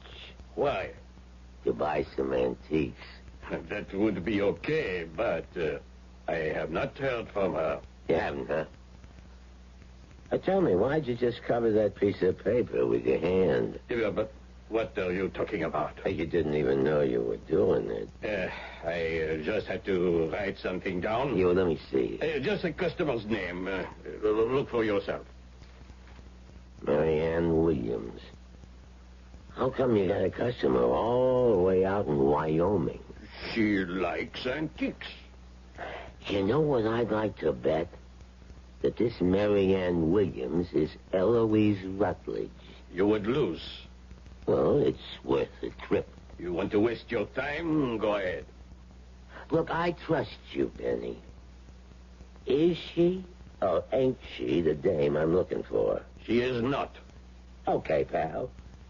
That's the last word.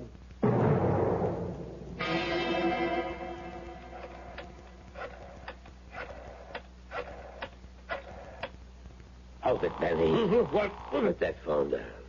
When did you come back? You're getting careless. I come back to see if you was going to phone her to tip her off. This is a business call. Hand over the phone, Benji. If it's legit business call, hand it over. Now, come on, that's good. Hello? Hello? Oh, ma'am, I think maybe I got a wrong number. Can you tell me where I reached? Yes, this is Barrett, Wyoming. Yeah. Oh, I'm sorry. It's the truth, Benji. I'm really sorry.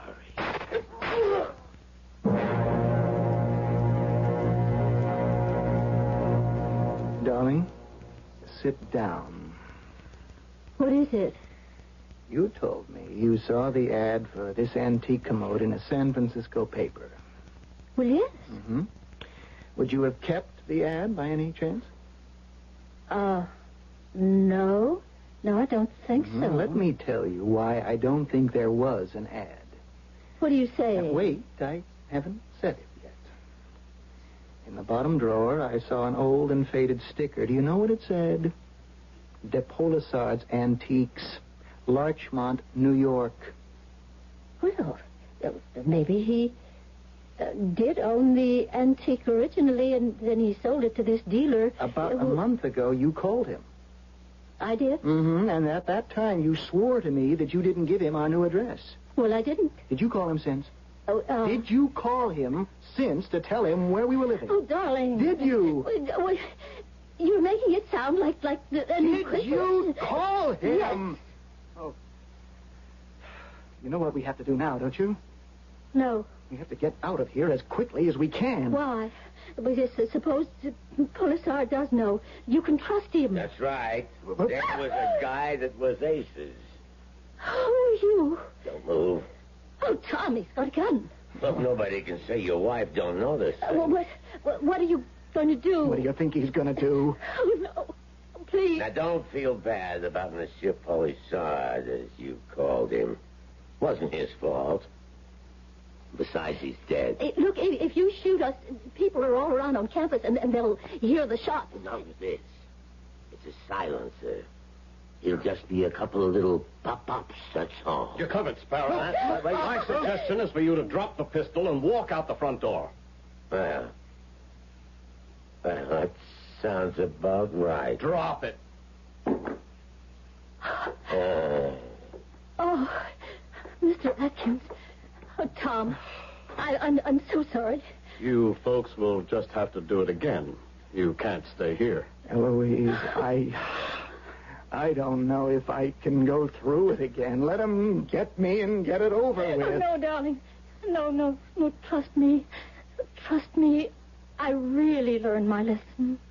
Eloise, can I really believe you? Yes, darling. Yes, this time, you really can believe me.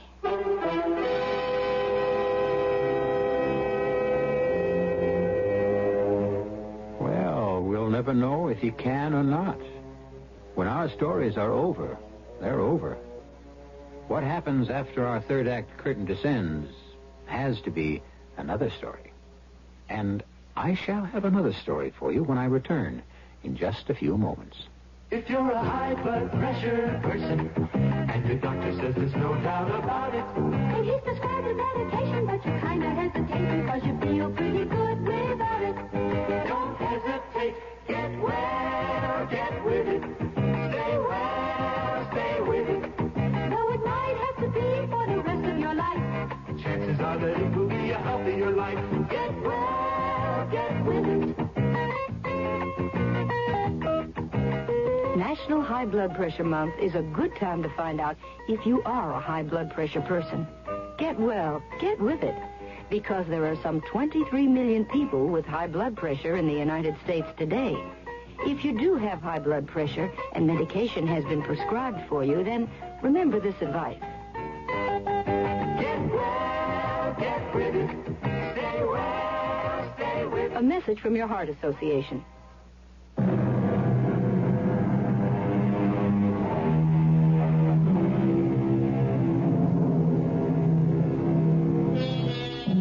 The delicate balance between a lie and the truth. What is it? It's an entire dimension that is neither true nor false, but something somewhere in between. It's a place of shadow and mystery. And let us say it's that never land where the leopard, and indeed all of us, try to change our spots, or whatever. Our cast included Ann Shepard, Russell Horton, Gil Mack, and Leon Janney. The entire production was under the direction of Hyman Brown. And now, a preview of our next tale. I kept getting smaller and smaller. The me part of me. Do you think I'm losing my mind, Frank? Oh, no. Don't ever think like that. I know what it is. Then I wish you'd tell me. Just so I won't keep thinking maybe I'm going mad. It's my stepmother. Your stepmother? It isn't the house. I was wrong about that. She uses the house, that's all. I don't understand. She's in there, Laura, in her house. Her house. They left a lot of my stepmother unburied. You're it. The thing that wants you as its living agent is what they left behind, unburied. Frank. When you're in that house, Laura, whenever you're in that house, you are my stepmother. Radio Mystery Theater was sponsored in part by Anheuser-Busch Incorporated, Brewers of Budweiser, and Sign-Off, the sinus medicines. This is E.G. Marshall inviting you to return to our Mystery Theater for another adventure in the macabre. Until next time, pleasant dreams.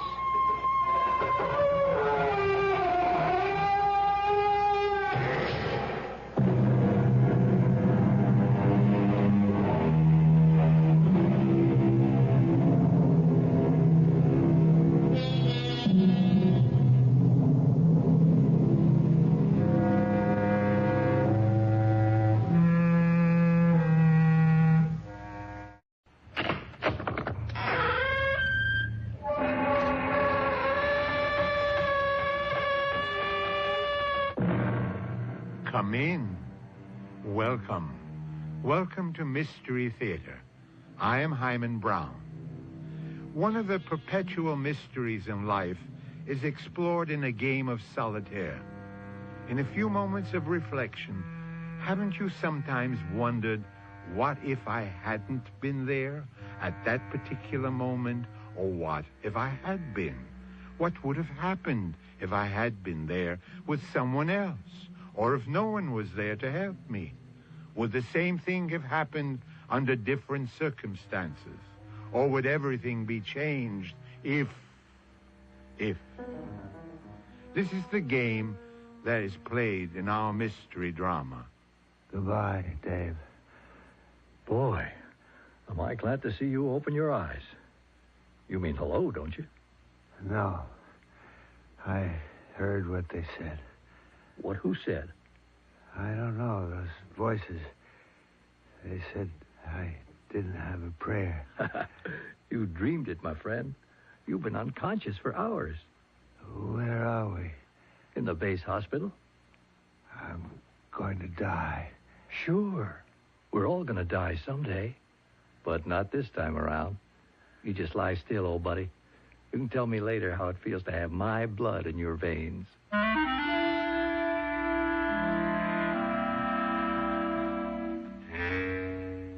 Our mystery drama, Fateful Reunion, was written especially for the Mystery Theater by Elizabeth Pennell and stars Robert Dryden and Jennifer Harmon. I'll be back shortly with Act 1.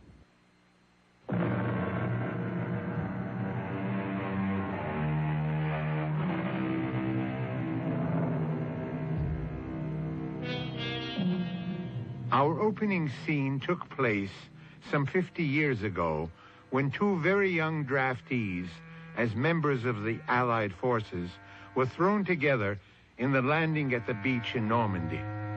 Since then, the bonds of friendship have never been broken. Now, they are middle-aged men, and they've gone their own separate ways. But over the years, one solemn promise has always been kept.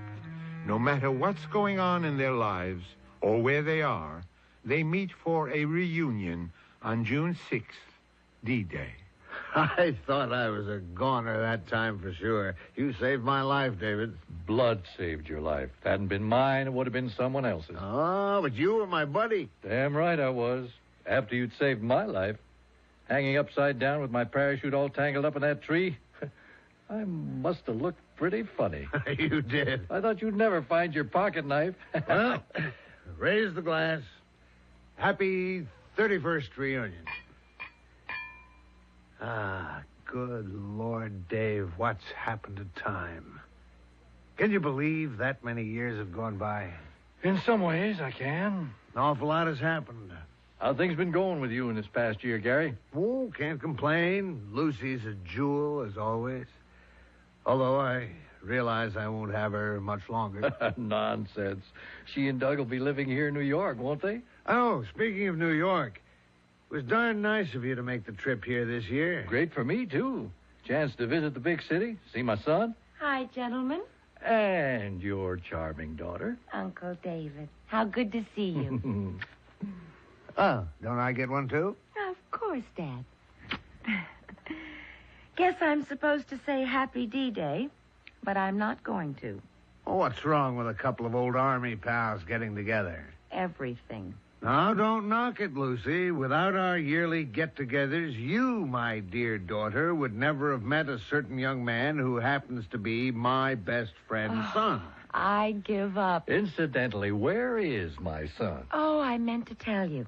He's working late. I'm going to meet him at the office, and while you two are having your own party, we're going to one. But not in honor of D-Day. Well, I suppose other things did happen on this date. Mm-hmm. Like last year when Doug and I got engaged. But please stay right where you are while I get dressed. Before you take off, I want to use you as guinea pigs.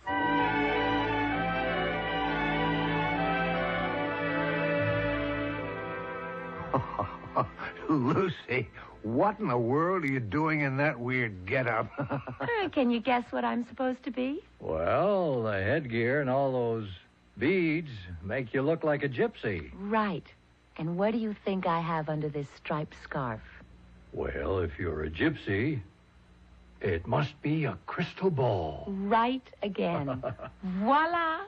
Why, that's no crystal ball. It's a computer. Also correct. The 21st century's answer to the all-seeing eye of past, present, and future. Yeah, I'll bet. No, really. It's fabulous. Doug's been working on this for a long time. Well, I know he works on computers, but why all the gypsy stuff? Well, we're going to a fundraising thing where I'm supposed to tell fortunes. And believe me, our booth is going to bring in $1 million. Well, I'll admit your costume is startling, but... Not the costume, Dad. This gadget. You've never seen anything like it.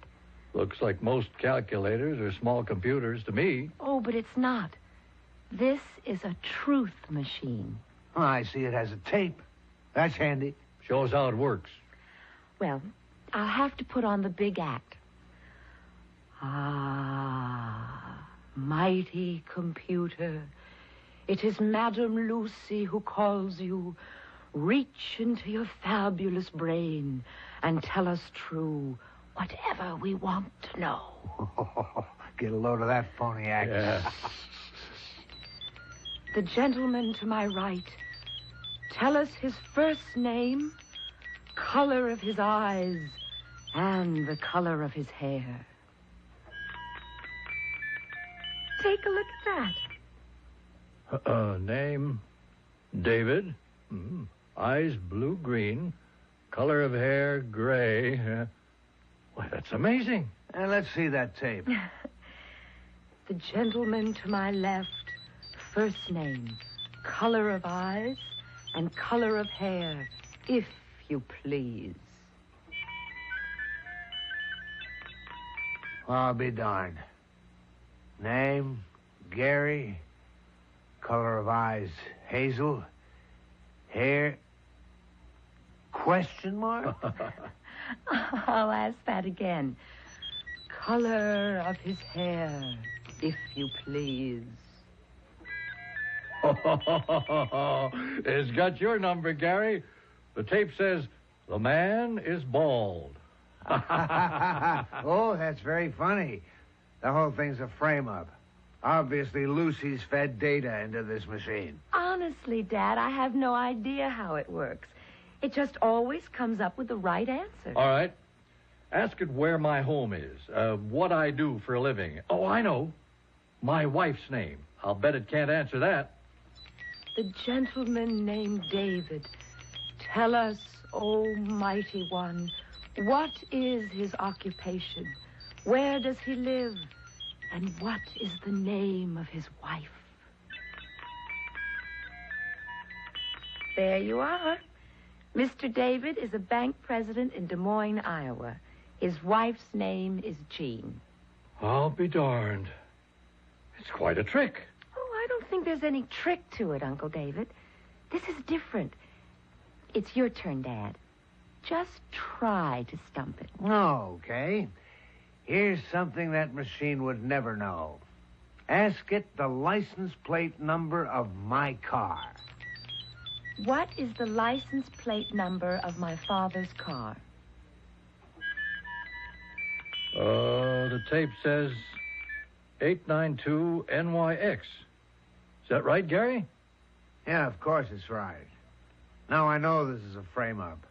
You and Douglas got together and fed it answers to all the usual questions any fool would ask. It'll be great at your party if you know everybody there. It isn't like that, Dad. Truly it isn't. Why, this computer can actually predict. No, not predict, but actually tell what will happen in the future. Uh-huh. All right, let's test its brain power on that score. Ask where our reunion will be held next year. Yeah, that's a good one. Mighty computer, where will Gary and David meet for their next D-Day reunion? Here, I'll tear off the tape. You read it, Dave. What does it say? It says, there will be no reunion next year. Now I know it's a hoax. I don't understand. How can you say that? Well, I'm beginning to agree with you, Gary. Lucy, if you and Doug really didn't feed that computer bank, ask it why there'll be no reunion next year. I will.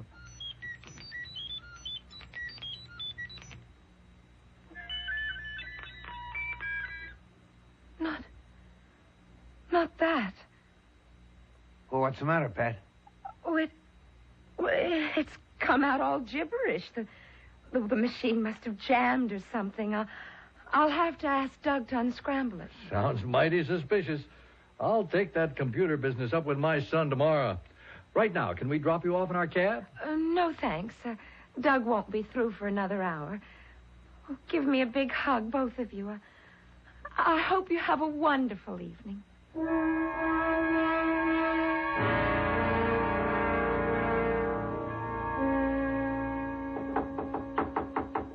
Coming.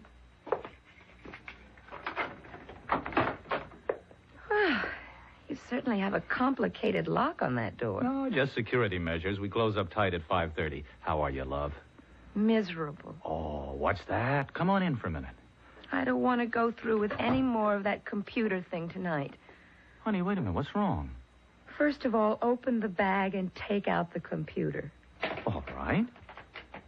I hate that black devil. What? You hate this revolutionary piece of equipment which may have the potential of changing the course of the whole world? I don't think anyone should look into the future. You can't change something that's destined to happen. Well, who's talking about predestination?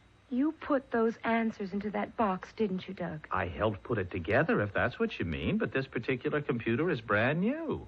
It goes way beyond anything I've ever worked on. But you do know how it works. Well, not exactly, no. That's why we're so excited. The damn thing actually seems to have a mind of its own. Doug, you must stop experimenting with this monstrous thing. Never. Lucy, I simply don't understand what's gotten into you. Hey, we've always been honest with one another, haven't we? I always thought so, up till now. Well, what's so different about now? Oh, I don't pretend to know anything about computers, but I do know they can't think for themselves. No, not exactly. This computer was programmed to give certain answers, wasn't it? It was fed thousands of facts and figures by a team of researchers, but we have no control over the choices its mechanical mind will make. Don't you see how dangerous that is? No, I don't. Well, fortunately, our fathers both thought it was a hoax. Oh. Something happened when you used the computer today, didn't it? Oh, Doug. They wanted to know the answer to the question, where will they hold their reunion next year? Oh, those old soldiers. Wouldn't they just? Don't laugh, Doug. You ask it that question. Go ahead, ask it. Okay. Where will my dad and Lucy's dad hold their usual reunion next year? Go ahead, Doug. Read what it says. There will be no reunion next year. Well, what do you know? Don't you see? They said it was a frame-up. They accused us of collusion to try and keep them from having a D-Day meeting. Did you do it, Doug? Lucy, I swear I had nothing to do with it. Oh, come on. There's nothing to get so upset about. Only there is. Because they asked one more question. And I got an answer which I refused to accept. All right. What was the question? You ask it. Go ahead. Ask the machine why there will be no reunion. Okay. And please, God, the answer won't be the same as it was the last time. All right. Let's see. Oh, no.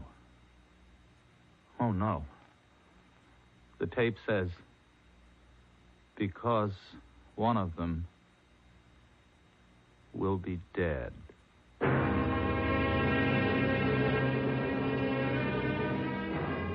Well, now you know why Lucy was so upset when she crumpled the tape and pretended it was nothing but gibberish. Well, perhaps that's all it really was. Computers have been known to get things mixed up, just the way people do. On the other hand, this computer may be right. One big difference between computers and people is the psychological effect an idea can have when it is implanted in the human brain. We'll learn more about that when Mystery Theater returns with Act 2.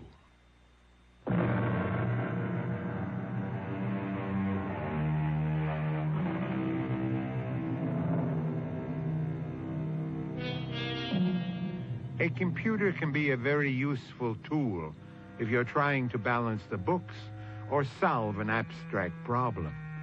And the idea of a computer which would figure out human problems seems like an innovation to be highly desired. But right now, a young technologist is confronted with a whole new aspect of the mechanical brain. It's unsettling to be told by a doctor, a fortune teller, or even by a robot that someone dear to you is going to die.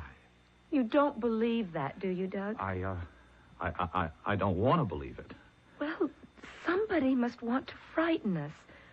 Somebody who fed data into that machine. Honey, I keep telling you, this computer doesn't work like that. It has freedom of choice. Well, so do I. And I will not accept the word of a thinking machine. Our fathers are still young.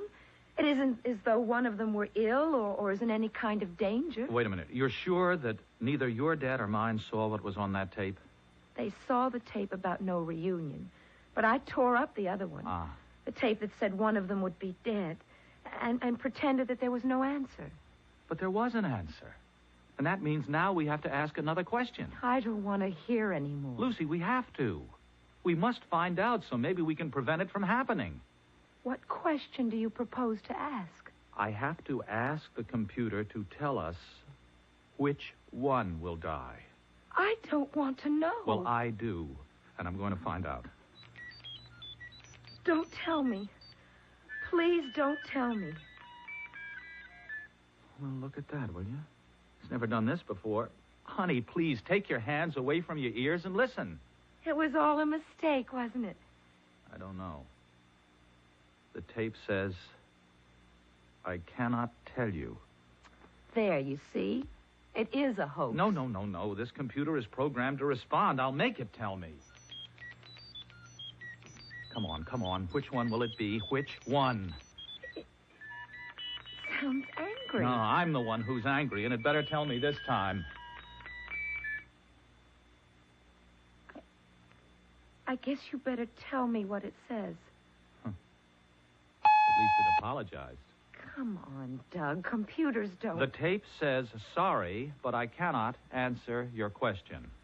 Well, then, if it can't answer that one, it can't answer anything. That's not so. It's always given straight answers before. You know it has. Sure, when it was fun and games. All right, maybe we're taking this too seriously. I could be wrong, about what a computer can do. Oh, good Lord, look how late it is. We promised to raise some money for a good cause. Do you think I can still go through with it? Sure. Just sidestep any serious questions. You know what I mean? Pretend it is just a trick if you have to. There may be a lot more to this machine than anyone has dreamed of.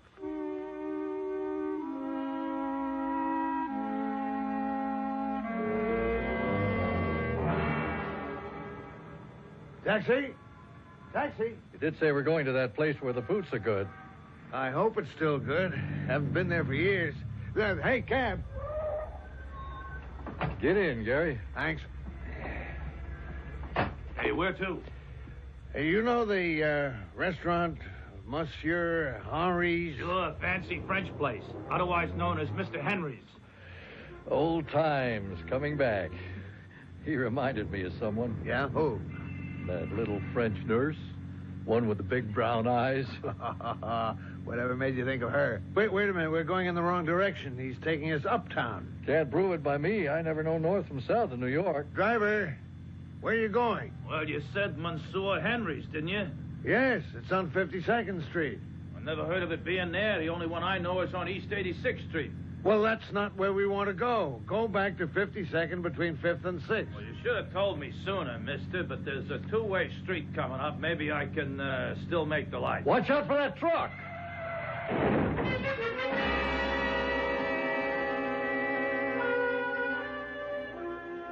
Well, we lived through another close one. Cheers. Cheers, I think. If that trailer truck had been going any faster, well, you were sitting on the bad side. Could have been me, could have been you, or both of us. Yeah. You know, I got to thinking about that computer thing. So'd I. Could have been telling us there'd be no reunion this year. Well, here we are, though. So let's eat and count our blessings before this lucky day is over.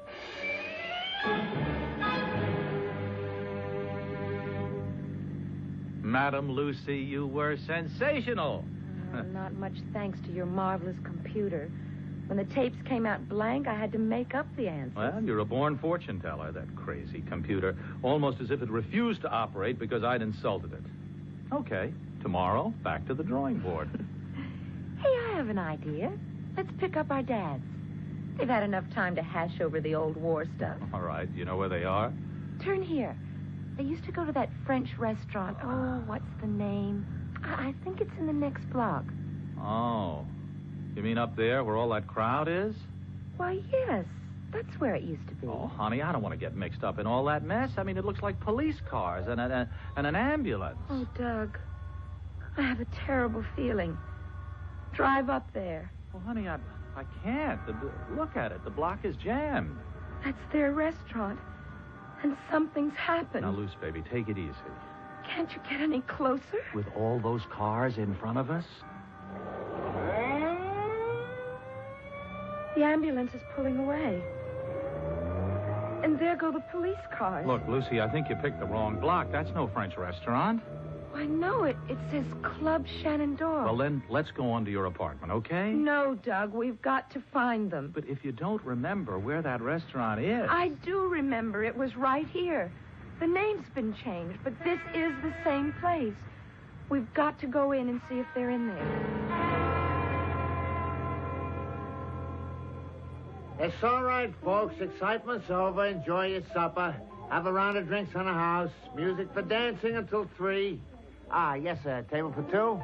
Actually, we were just looking for some people. Lucy, I don't think they'd be in a place like this. Well, it's not the way it used to be, but you know how they are for going back to their old haunt. Okay. There's another room out this way. And if you find your friends, we'll be glad to give you a bigger table. All right, thanks. This doesn't look like their kind of crowd, but what if... Honey, look, let's get out of here, all right? Wait. That ambulance.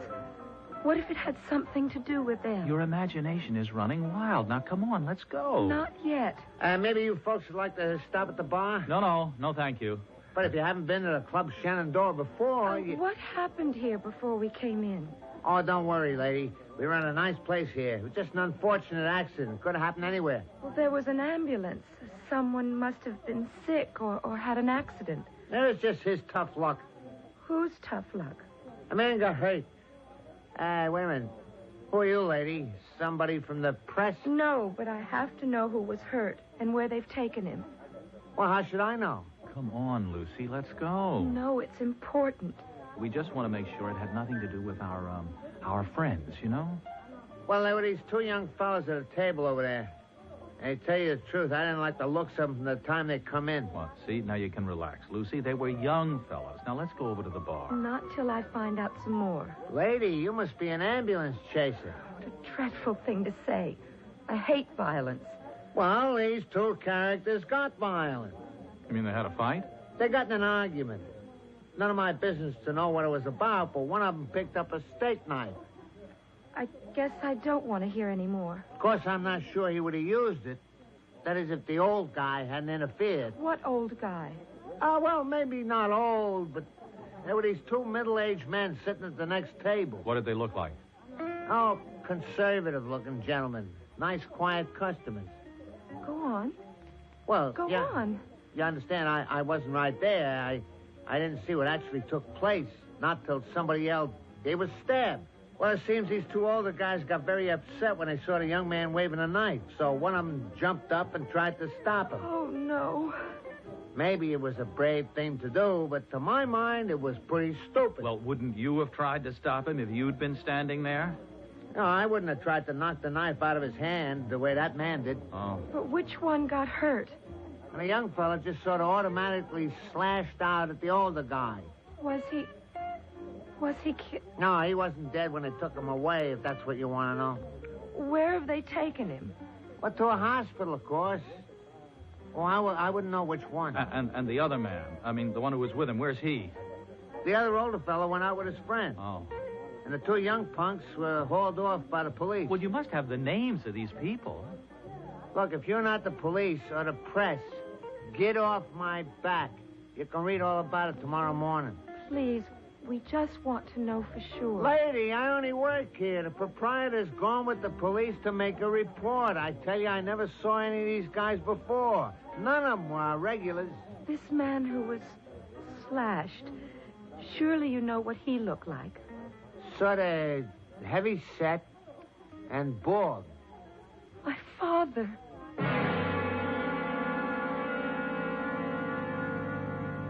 We have to drive straight to the hospital. Honey, how can we? We don't know which hospital. Well, where's the nearest one? I haven't the slightest idea. Besides, that doesn't mean anything in New York. In emergencies, they go anywhere. Well, then drive to the police station. I don't know where that is.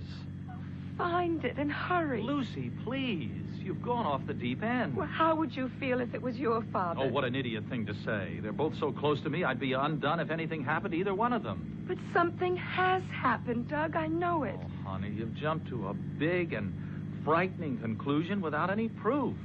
2 men, one of them bald? Yes, there could be thousands out on the town. Where are you going? Oh, there's nothing we can do. except get to a telephone and wait.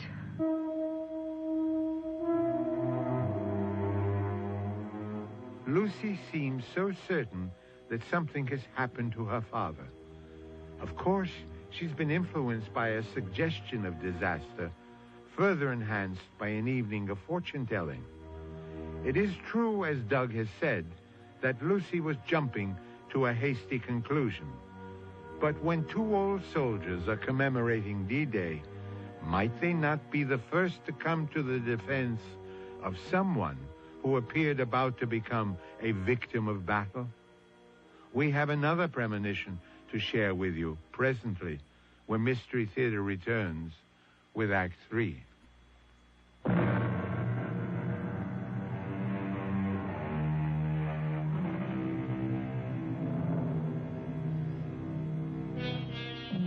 Many a mathematician has taken delight in relating our actions to the movements of pawns in a game of chess.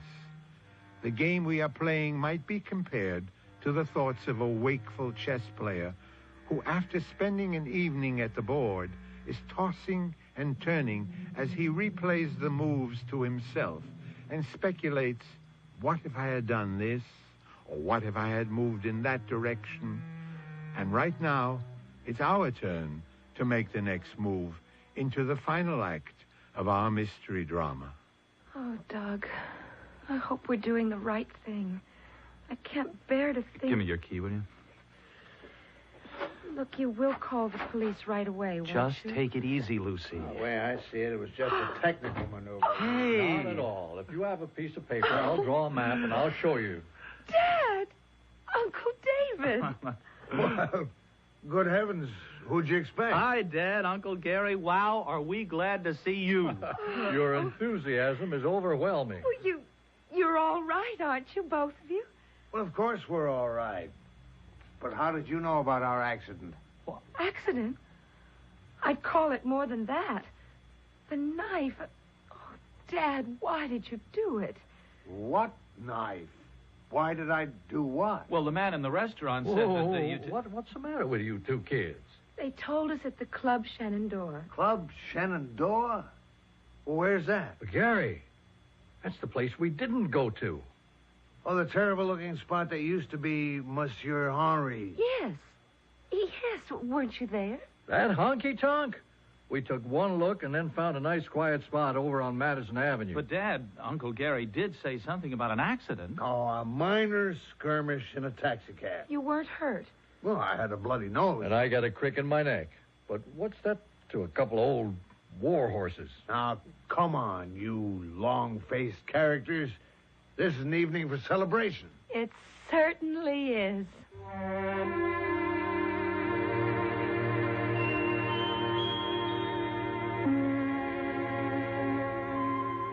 I think I'll hang these bells on that branch up there. Oh, I do love Christmas. And, Doug, when we have our own house... Ah, that's exactly what I was thinking, Lucy. And when is that going to be? Soon. But I had to be with Dad these past months with Mother gone, especially at Christmas. I know. You could have gone home. It was nice of you to stay. Pop appreciates it. I wouldn't want to be anywhere except with you. Oh, let's set a date, Doug. Now you're talking. Got any specific date in mind? What else but June 6th? How can we have a wedding on the one day our dads go off for their private reunion? Well, who said anything about a wedding? You mean you'll do it my way? No fanfare, just a justice of the peace? Exactly. We'll make it our day, not theirs. Oh, honey, you are terrific. Hello? Yes? Yes? Oh, no, where? Oh, but why shouldn't I be worried? Of course, I'll be right there. Hey, what was that all about? It's Dad. He's in the hospital. But who were you talking to? What happened? Well, that was Dr. Daniels. He said not to worry, but Dad, he's had a heart attack and he's in St. John's Hospital. Oh, honey. He's going to die, Doug. I know he's going to die. Now, Lucy, stop that. I'm taking you to the hospital. Let's go.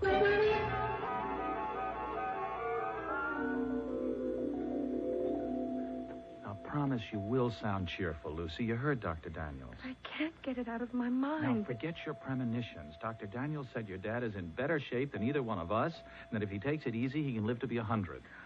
Okay. Dad? Well, come in, sweetie.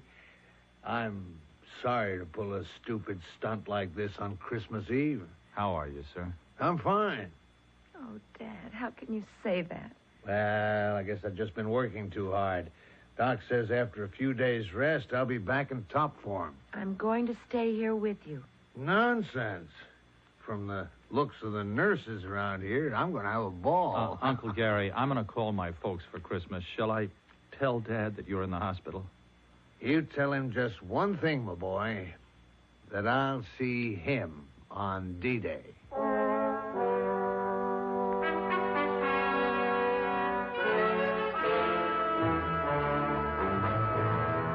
Lucy, where's your dad? Why, he's at work, of course.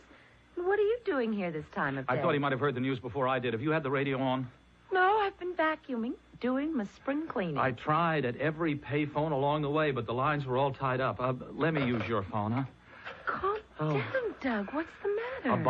A bomb. They said it went off in the executive offices. What executive offices? What are you talking about?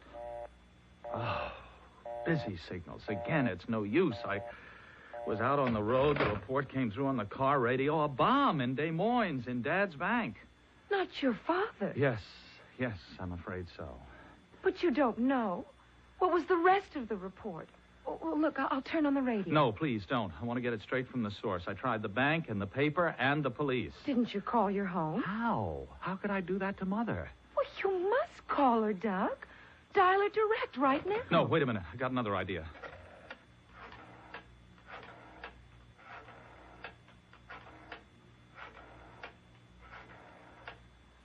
Hello?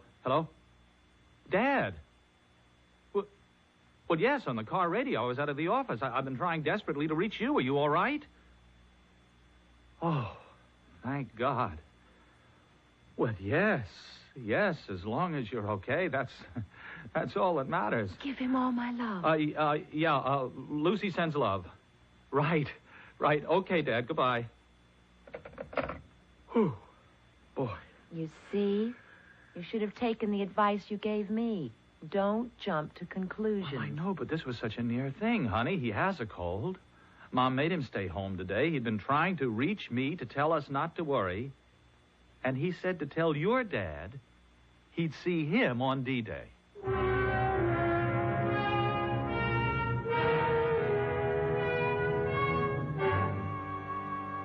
Well, old buddy, it's the 15th of May, and time for us to make some plans. You bet, Gary. Where'll it be this time? Well, I'm for keeping the destination a secret. You mean from our ever-loving families? Mm-hmm. Don't you agree? Sure do. How about getting away from all civilization? Well, it suits me. Any ideas? Yep, I got a dandy. What about up at the lake? That Wisconsin fishing lodge where we went one summer. Hey, that's beautiful. But it's pretty inaccessible without a private plane. We'll get one. You still flaunting that pilot's license? You better believe. If you'll come more than halfway, we can rent a plane in Chicago. That's great. We better meet on the 5th, if you can get away. Nothing's going to stop me. I'll see you at the airport in Chicago about 10 o'clock that morning.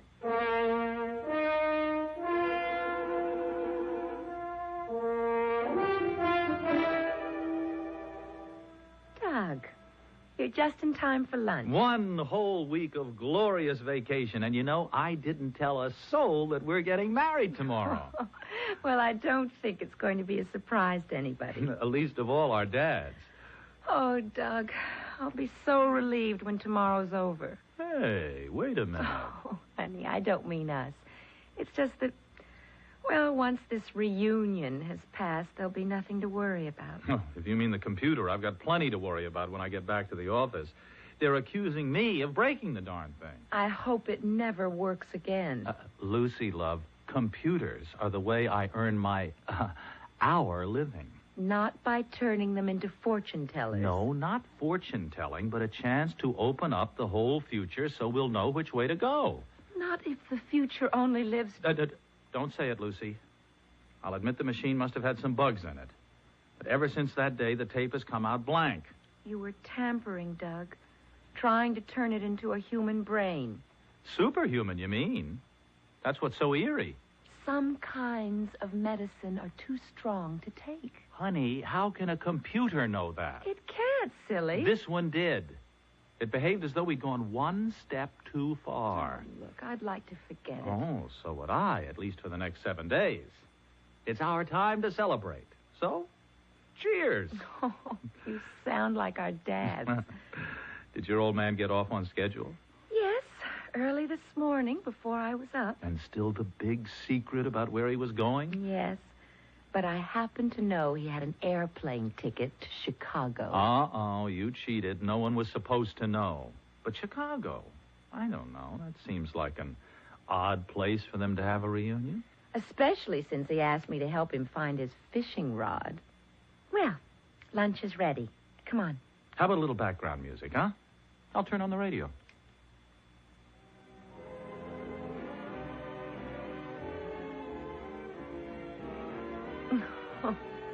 Why is it that you can always get a station with music, while all I ever get is... We bring you a special news bulletin. Uh-oh. Shall I try again? No, leave it on. Let's eat. A report has just come in of the crash of a private plane in an Illinois wheat field. Details are not available at the moment, except that a farmer allegedly saw a small green plane flying low. Later heard an explosion. And now a fire is spreading rapidly over a section of his property, out of control. Hey, this is good, Lucy.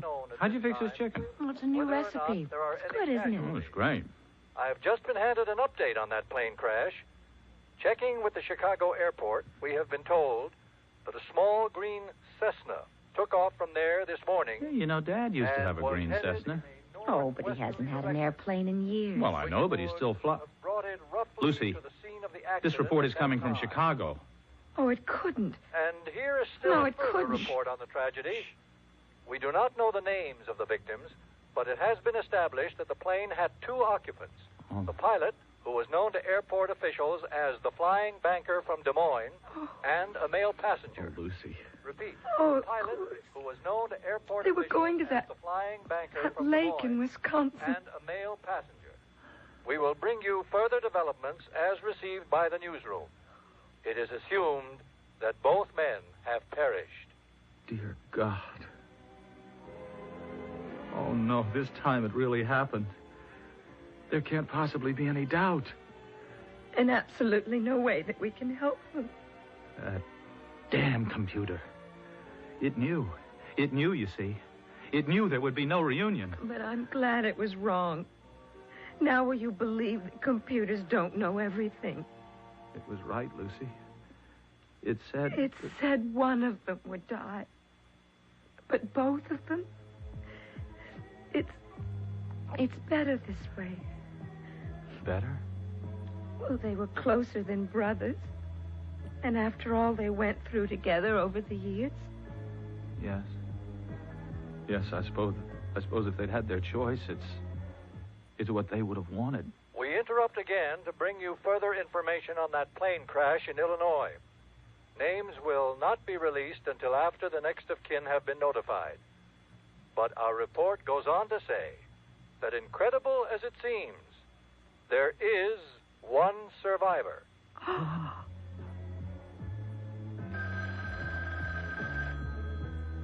Doug!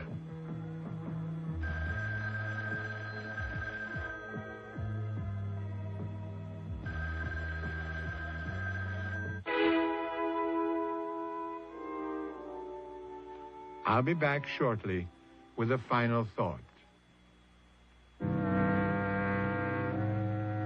2 men met in a moment of violence when either could have died, but both were spared that time, until finally for one came the inevitable. Why is an accident fatal to this person while that one is spared? Some say predestination, but how many times it seems A whim of fate makes a split-second change of direction. Tragedy? No. But mystery? Yes. Our cast included Robert Dryden, Jennifer Harmon, Ken Harvey, and William Redfield. Associate Director, Marlon Swing. This is Hyman Brown, producer-director, inviting you to return to our Mystery Theater for another adventure in the macabre. Until next time, then, pleasant dreams.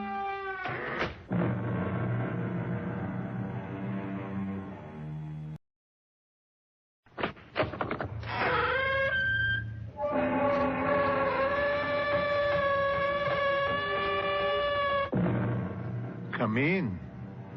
Welcome. Welcome to Mystery Theater.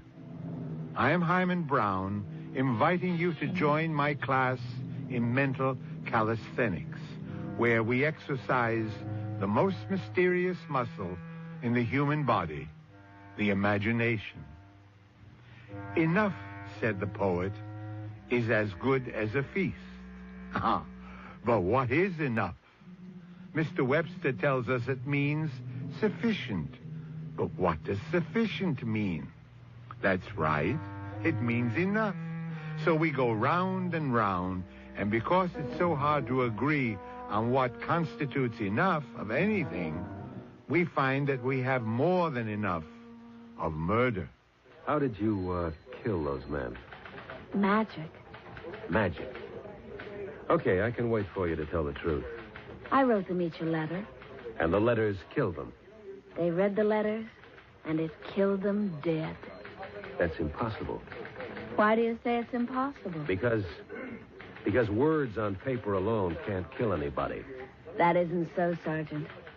Didn't you ever hear the saying, the pen is mightier than the sword?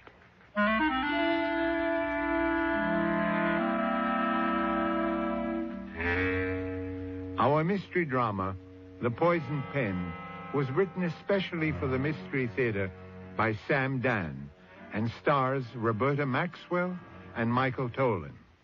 I'll be back shortly with Act One.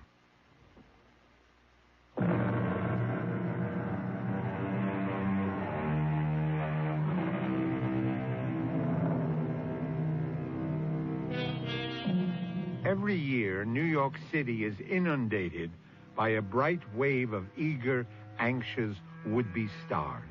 Girls so young, so fresh, so beautiful, they can break your heart. They come here to sing, to dance, to act. In short, to make it big in the big time.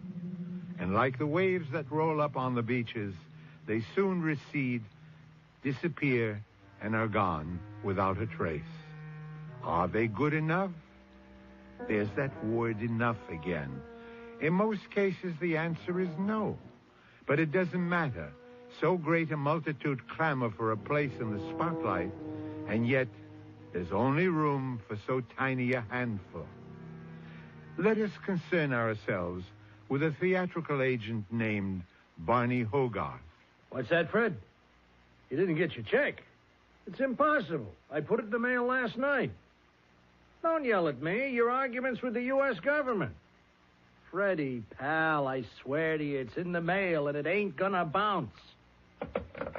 Hey, Proudfoot, come in here. You sent for me, Mr. Hogarth? Oh, how many times do I have to tell you? When Fred Sinclair calls, I'm out. Now, please, Mr. Hogarth, you're shouting at me again, and it makes me so nervous. I really become ill. Is there any mail? I can't do my work. Did the mail come? Mail? Oh, well, now, let me get my thoughts together.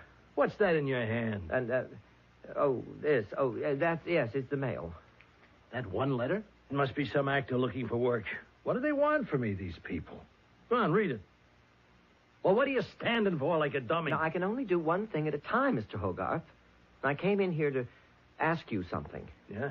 Well, I haven't been paid in a month. We'll talk about it after lunch. Mr. Hogarth, you give me a hard time and we won't talk about it at all. Read me the letter, huh? Yes, sir. Don't these actresses know letters don't mean a thing? No, Dear Mr. Hogarth, 6 months ago, a young lady approached a gentleman on the street. She was starving. She was desperate. She needed money for her lodging. She said to the gentleman, Sir, I will do anything for $50. What is this, a gang? But this gentleman looked at her with deep compassion, and he said, Poor child, take the money and bless you. It's a crazy world. I, that girl, have come into a considerable inheritance. I'm wealthy. I wish to prove the biblical adage, cast your bread upon the waters. I wish to reward your generosity 1,000-fold. I have tried to find you. I believe you to be a Mr. Barney Hogarth. Hey, tear that thing Now, up. if you are the man, please tell me so, and I will send you a check for $50,000. I enclose a stamped, self-addressed envelope for your convenience, signed, Forever in Your Debt. And, that's what it says. That's what it says, huh? Yes, sir, Mr. Hogarth. And, what's the address on the envelope where I'm supposed to answer? Well, it's just a post office box number. Mr. Hogarth, is it true? Is what true? The letter. Well, what do you think? Sure, it's true. Oh, Mr. Hogarth, I knew it. I knew that beneath your very tough exterior, you had a heart of gold. Do you remember like it was yesterday? This little chick comes up to me. Wait, where's a piece of paper? Let me write this down. Dear little girl, yes, I am that Barney Hogarth. Sign Barney Hogarth. Now here, put that in the envelope. Yeah, I heard her proposition. And would you believe it? I began to cry. Poor kid. I gave her the $50. I would have given her more, but I didn't have it, so go figure. No, Mr. Hogarth, you are a saint. Oh, seal it and send it. And remember, my boy, why we are put here in this world to begin with. Yes, sir. We are placed here to do good to one another. Yes, sir. I'll remember that. And if I cannot help an unfortunate brother or a starving sister, of what use can I possibly... Mr. Hogarth. You don't interrupt no, me. Mr. Hogarth. Oh, What's the matter? What's the matter with you? Oh, I don't know. What? I can't breathe. It's hot in here. What's the matter? The room is What, are you beginning to sick or dance. something? I'm so dizzy. The room is dancing. I can't breathe. Mr. Hogarth, help me. Proudfoot. Oh. Proudfoot. Come on, kid. Proudfoot.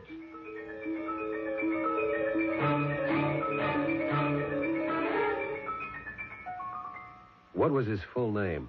Sebastian Proudfoot. What did he do here? He ran the office for me. He's something the matter, Sergeant. Where was he from?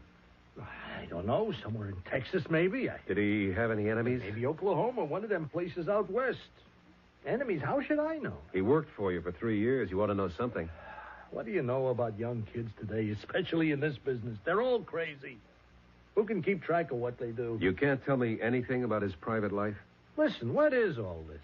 I thought he died of a heart attack. He did. Then what are the cops buzzing around for? The heart attack was brought on by a poison. He was murdered. You're kidding. I mean, who'd want to murder him? Had he been acting strangely? Well, who knows what would be strange for him? He died in your office. Like that? Out of a clear blue sky for no reason. Okay. That's all for now. He was a very nice boy. Why should anybody want to kill him? I wish to reward your generosity 1,000-fold. I have tried to find you, and I believe you to be a Mr. Joseph Carraway. If you are the man, tell me so, and I will send you a check for $50,000. I enclose a stamped, self-addressed envelope. If I'm that man. Well. Joseph? Oh, yes, my dear. I know you're quite busy. Oh, no, please come in. I was afraid I might interrupt the muse. No danger of that. She's abandoned me this morning, I fear. Oh, and the first draft was coming along so nicely, too. Where are you going? Well, I thought I'd drive downtown. Is there anything you'd like me to pick up? No, I don't think so, my dear. Well, I could mail the letter for you. Letter? The one you just sealed. Oh, this letter. And does it need a stamp? No. It's all ready for posting. And thank you, my dear. It's addressed to a box number. Oh, it's just an inquiry, my darling. A literary inquiry. Well, I shall return in time for tea. And you must promise not to work too hard. I promise. There's no great rush. You still have 3 months to finish the first draft. Yes. I suppose I Joseph, I don't like your color. You're so pale. It seems to be so hot in here. Hot? Why, the room is freezing. I can't breathe. Darling, what's wrong? The room is starting to No. Don't try to stand up. I can't breathe. The room is dancing. Joseph? Help me. Help me. Help. Joseph!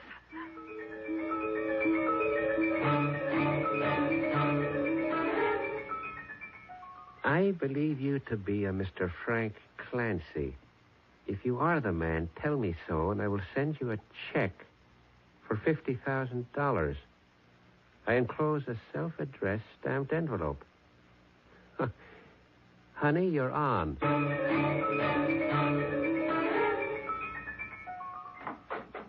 Selena. Oh. Good morning, Mama. Didn't you get into bad habits in New York? Sleep until 9:30 in the morning? Mama, everybody in New York sleeps till noon. Is that a fact? Well, I brought you your breakfast. Oh, thank you, Mama. Well, I have to fatten you up a bit. You got so skinny while you were away. You keep spoiling me like this, and I never will want to go back to New York to resume my career. How is your career coming along, Selena? That's my problem. I can't decide which career. Should I write plays or act or sing or dance? That's why I came home, to do some thinking. Well, you don't want to think so much. You just concentrate on your breakfast. Oh, I also brought you the New York paper. Oh, what's in it? What's always in a New York paper? Murder. Seems like they got a whole string of murders. No. Someone is running around poisoning people. Really? There's a Mr. Frank Clancy. Frank Clancy? Why, he owns the Rendezvous. It's the biggest nightclub in the city. Not anymore. Somebody fixed his wagon. That's awful. Then, according to the paper, you got a Mr. Joseph Carraway. Joseph Carraway? Why, he's only one of the leading playwrights in New York. Well, I'm sure the worms will be thrilled to hear it. Someone poisoned him. That is terrible. And you got another one, a Mr. Sebastian Proudfoot. Who? Well, it is rather a peculiar name, Sebastian Proudfoot. Sebastian? No. He shouldn't have been poisoned. Well, honey, if you get right down to it, nobody should be poisoned. But he wasn't supposed to. What do you mean he wasn't supposed to? He's a very young fellow. He was a very young fellow. And it's a shame. Well, how would you know? Mama, I knew all those people. After all, when you pursue a career in New York, those are the people you meet. These people were all friends of yours? Of course. They were all friends of mine. I just don't understand about Sebastian Proudfoot. You see, he worked for Mr. Barney Hogarth. Barney Hogarth? Barney is the leading theatrical agent in New York. And he's the one I meant to... Well, you meant to what? Nothing, Mama. You know me. I always talk to myself. That's because you have money in the bank. It was like poor Mr. Joseph Carraway said to me before he died. Always go back to where you came from and renew your roots. Oh, well, we got plenty of roots that needs digging up in the south pasture. See you later, honey. Yes, Mama. Oh, Sebastian. Oh, poor Sebastian. I never meant to kill Sebastian. It was Barney Hogarth that I wanted to. How did I ever manage to kill Sebastian? How?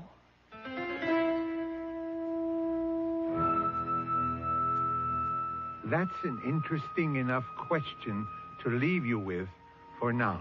Here is a young lady who has already dispatched 3 people and may yet go for number 4. How did she do it? Well, you should know that already. Oh, yes. I've been playing scrupulously fair with you. All the clues were right out in the open. Think about it until Mystery Theater returns in just a few moments with Act 2.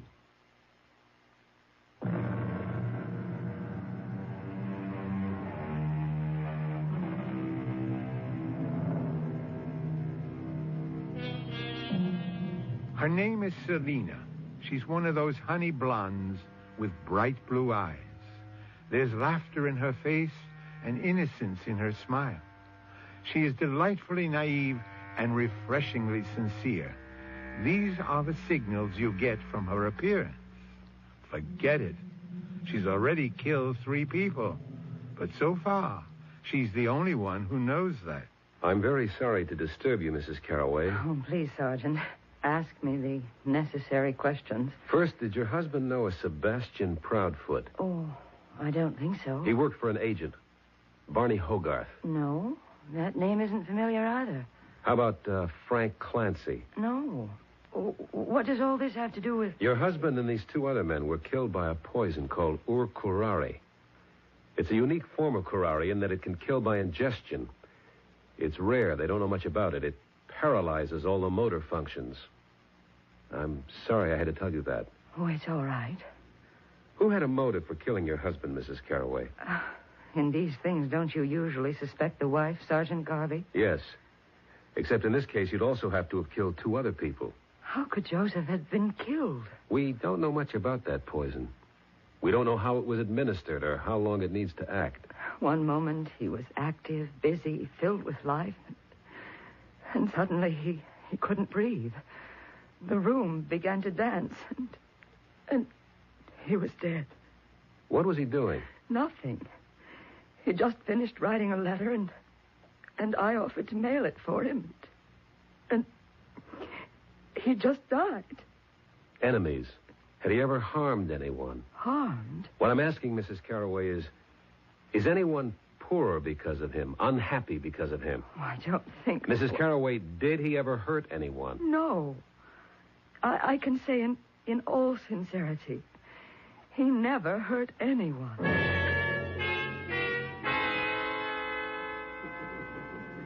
Well, if it ain't Sergeant Garvey. Have one on the house. Only if it's lemonade. What are you doing, celebrating? Now, what should I be celebrating? You are now sole owner of the rendezvous with Frank Clancy out of the way. Oh, so it really wasn't a heart attack, huh? Who killed him? Well, I didn't. If the joint was making the profit, I might have been tempted, but business today... Who killed him? Oh, Sergeant, 1 million people could have killed him. Popularity contest he could never have won. Just give me a few prime candidates. Well, I figure it's a dame. Why? No, because he wasn't a guy who could, ditch a dame gracefully after he was through with her, if you know what I mean. Let's hear more.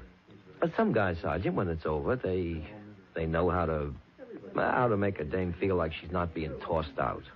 But him, I remember, it was a couple of, maybe 3 weeks ago. I come into the office, there's a dame there. She says to him, "I'll kill you, Frank." She threatened to kill him? Sure. Yeah, Frank used to lead him on, promise him a job here, singing or dancing. He made a good thing out of that. Yeah, the dames had come across, but he never would. This particular dame, who was she? You know her name?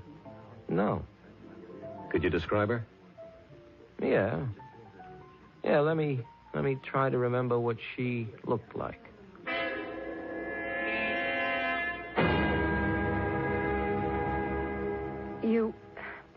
You're completely off base, Sergeant. Certainly no woman would have any motive to kill Joseph. A young woman with blonde hair, blue eyes. Oh, there are millions of young women who fit that description. We have reason to believe that a young woman could have killed Frank Clancy.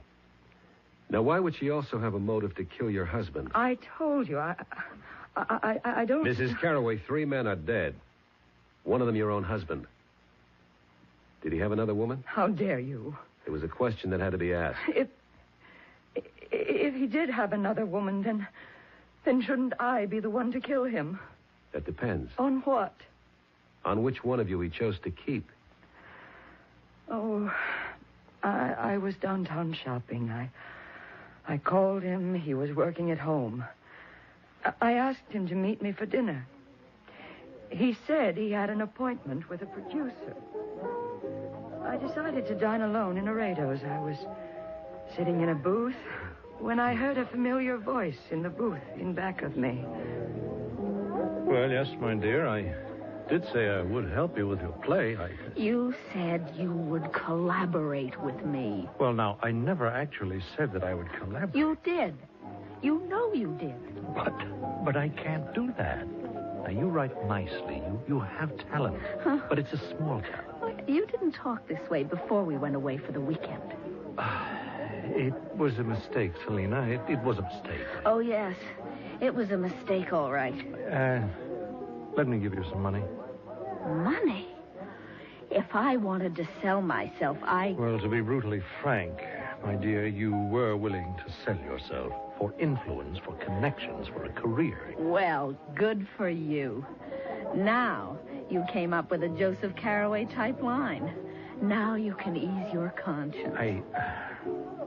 Look, I was just carried away by your freshness and by your beauty and your youth. That's a good line, too. Old, but good. Selena, please, I'll do anything for you, anything within reason. But we're not going to collaborate on a play. It's impossible. Yes, it's impossible, all right. Tell me, when did your wife find out about me? She doesn't know. Oh, yes, she does. She does. Well, I never told her. Now, I would be a fool to do that, wouldn't I?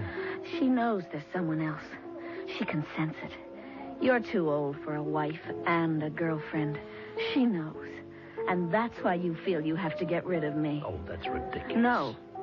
If she wasn't wise, you'd keep leading me on. Well, don't worry about it. My darling, In a little while, you won't have to worry about anything. She got up and ran out, and he went after her. Were you able to see what she looked like? No. And her name was Selena. Yes. Selena what? I don't know. So she ran out and he ran after her. And what happened later? I don't know. I mean, between you and your husband. Nothing. Isn't that kind of unusual? No, Sergeant. Many people just accept it. Many people simply cannot make an issue of it. They're frightened. They don't know where it will lead. Besides, I knew it was all over and that it would never happen again. So, there's a blonde-haired, blue-eyed girl named Selena.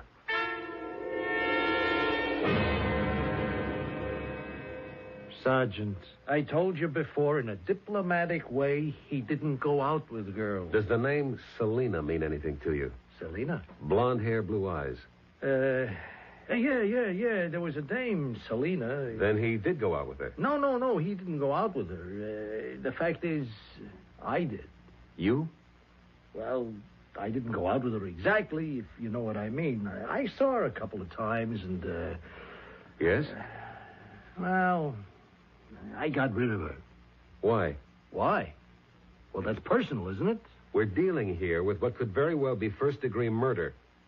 Withhold any facts or evidence, and you're an accessory. Would you like any part of that? No. I'm only too happy to cooperate with the law. It's the duty of every citizen. After all, our government is only as strong About as... this girl, Selena. Well, you know how they come in here looking for an agent, and she was different. I mean, she was the same, but she was so fresh, right off the farm, and you know the type? And? Well, I said somebody's going to pluck this little blossom sooner or later, so why not you, Barney Hogarth? And you did?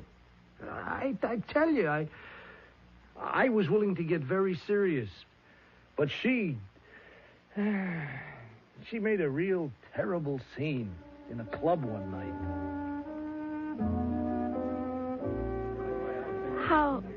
How's the part coming, Barney? The part? Oh, great. Listen, honey, where are you living now? Shouldn't I be meeting the producer? You see, I was thinking... Doesn't he want to meet me? A kid like you really need somebody to... You need somebody to watch over you. You know, this can be an awful town for innocent young girls. If I'm going to play the lead in his new show, I would think, Selena, honey, you just leave all the thinking to me. Now, ain't I your agent? The only reason I bring this up is, well, you told me his name was Roderick Kendall, and the play is called No More Love. Yeah, well, And I read in the paper that Rosemary Stewart has just been signed. Oh. Well, look, you don't want to believe everything you read in the paper. You've been lying to me, Barney. No. Should I tell you how I know? I called Mr. Kendall. I spoke to him. You're kidding me. Kendall don't speak to nobody. Yeah, especially to you. But I called at lunchtime when his girl was out. And he answered the phone himself, and I said, "Sir, my agent, Barney Hogarth, told me you had agreed to give me the part." You said that to Roderick Kendall? And you know what he said? "Who's Barney Hogarth?" Oh, now, baby, you see, it's a joke. There never was a part for me. Look, I read the script, and I thought that you'd be and great. And you lied to me. Well, I... Okay. But I'm willing to make it up to you. You see, honest, you're just not another girl. That's a very original line. I heard it in at least 20 movies. Oh, honey, I'm willing to get you an apartment. Now, don't that prove something, huh? But you're not willing to get me in a play. I can't. Sure, because you're not big enough. No. Oh, it's because you're not good enough. What did you say? Oh, Selena, there are a million girls like you. Why didn't you tell me this before, instead of after? Because I'm no good, and this business is no good, and you go home, do you hear me? I heard that line before, too. You're going to pay for what you did to me. But, honey, what did I do to you? Look, you don't kid me. For all those innocent eyes you've been around, You lied to me. Well, honey, that's showbiz. And I'm going to kill you. What? Oh, now, come on, don't make me laugh. You're cheap, shabby, and false. Selena, you're starting to raise your voice. You're playing the scene all wrong. I won't be able to look at myself in the mirror again until you're dead.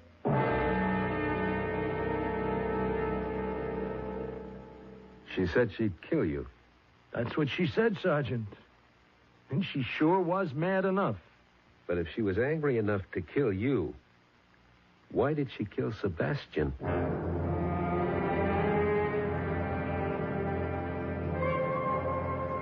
Why? The eternal why. Once again, you should know why. All the evidence is already in. Every vital clue that Detective Sergeant Garvey is about to discover is a fact you should know already. Well, while all of these trips are free, it's more fun to work your passage. Mystery Theater will continue in just a few moments.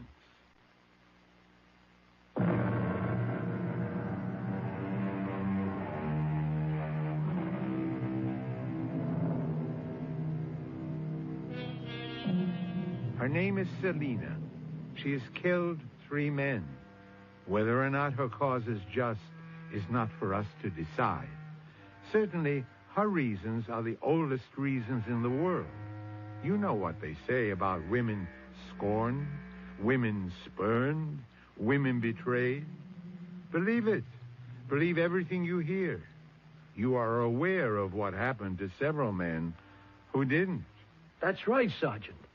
If she was mad at me, why did she kill Sebastian? You took her for a ride, Mr. Hogarth. No, you gotta believe me. I was really crazy about And Frank Clancy took her for a ride. And so did Joseph Carraway.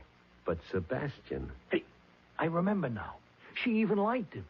They'd sit around and chew the fat in the office like I gotta say this, like they were sisters. Well, at least we now know her full name. Selena what? Hey, I don't remember. What do you mean you don't remember? Well, she come into the office the very first time. She says, I want to be an actress. And I says, what's your name, honey? She says Selena, and I can't remember. Don't you have it written down? Yeah, well, you see, it was a long jawbreaker of a name. I think it sounded Dutch or Polish or, So I said, no, that can't be your name. We'll call you. And you see that calendar on the wall? The Jenkins photographers? Selena Jenkins. But her real name? Jenkins kind of fitted her, nice country girl sound. Uh-huh. Where was she from? Well, it had to be a small town. Where? I never asked her. She said something about Pennsylvania or Ohio, maybe Indiana. Try to think. What's the difference? Once you cross the Hudson River, it all looks like Bridgeport anyhow. So, we have no way of knowing her real name or where she comes from. Now, look, I have to ask you to recall every circumstance surrounding the death of Sebastian, every detail. Mm-hmm. You called him into your office. Yeah, Why? It had to do with not letting certain calls go through. And he'd also brought in the mail, yeah. So, he placed the mail on your desk and then turned to leave? No. He read it to me. And then he died? Yeah, just about. Now, the letter needed an answer, so I wrote it. This is kind of personal. I give it to him to mail, and then, as he's gone out, it happened. Just like that.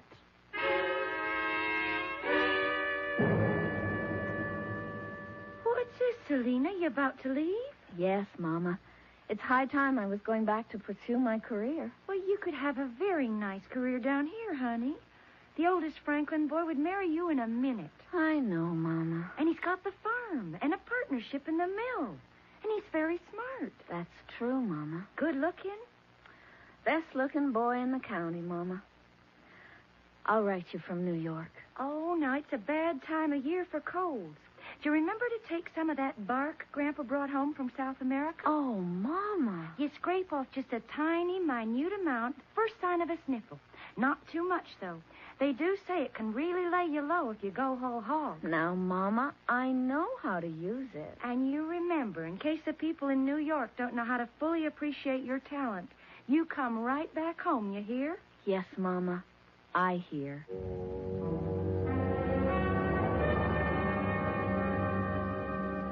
I'm sorry to bother you again, Mrs. Carroway.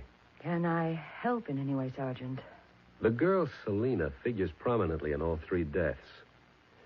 She could have placed the poison somewhere in Mr. Hogarth's office, and poor Sebastian was killed by mistake. I spoke with the late Mr. Clancy's associate, who says the way people come and go at the club, it wouldn't have been difficult for her to get in there. Are you saying she could have come in here to plant the poison? Yes. Well, I hesitate to advise you in your own trade, Sergeant, but isn't that a rather haphazard method?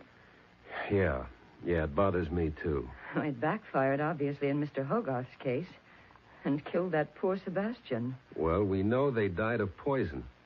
Poison has to be administered somehow and somewhere. Look, tell me the exact circumstances surrounding your husband's death. Well, it was very simple and direct. One moment. Yes, I know. You came into the room. You said you were going downtown. He was writing a letter. Well, he had just finished the letter.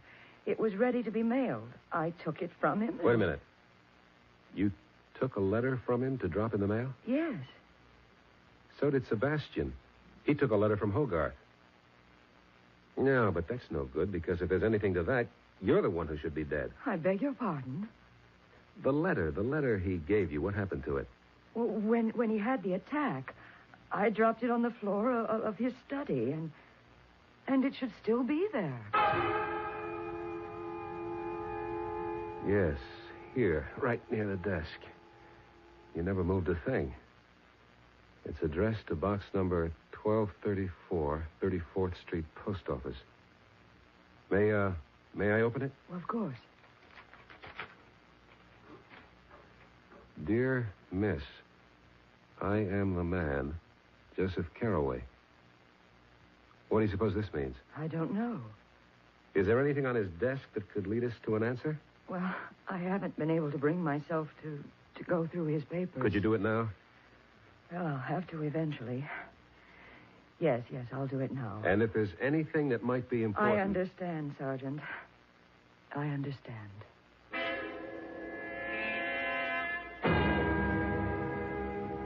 Well, yeah, I remember. I come running in here when I heard he was lying in there in his chair. Now, Jerry, think. Was there a letter that was ready to be mailed? A letter. Oh, yeah, I remember that. Yeah, Frank Clancy was not a guy who wrote letters. His motto was, never put it in writing. A letter ready to be mailed? Yeah, I remember. All sealed with a stamp. I even remember it was addressed to a box number. What happened to the letter? What happened to the letter? I don't know. I guess it's still on his desk. You found me. I'm that same Frank Clancy.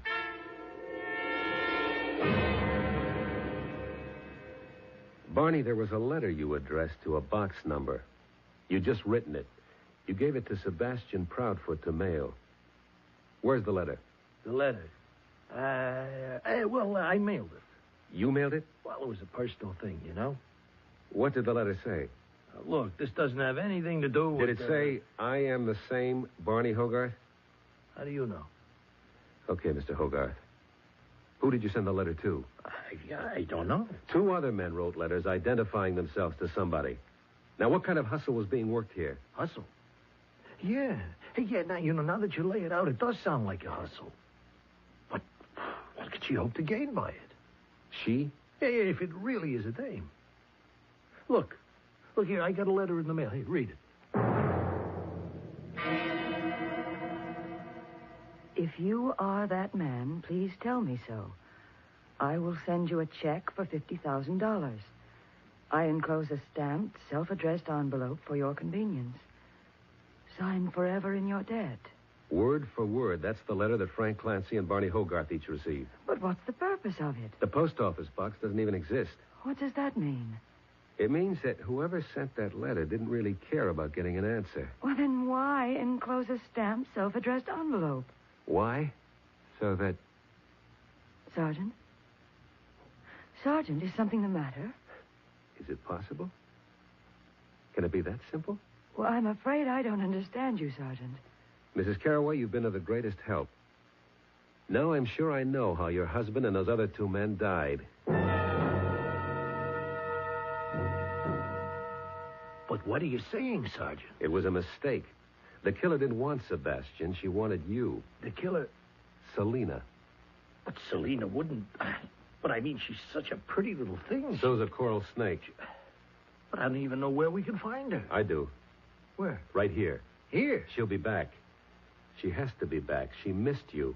She'll come back and make sure of you. What do you mean? How would you... She'll have to do it soon, too. So my advice to you is don't leave the office. What do you mean, don't leave? Live here, sleep here. Eat all your meals at a restaurant. But I can't. And I'll be here with you. I want to wait for her.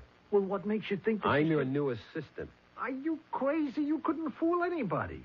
You look exactly like a cop. I'll just have to do the best I can. But I'm not letting you out of my sight.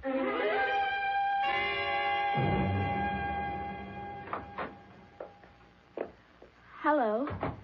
Well, hello. Is Mr. Hogarth in? That depends. Who wants to see him? Selena Jenkins. Selena. Won't you sit down, Miss Jenkins? Thank you.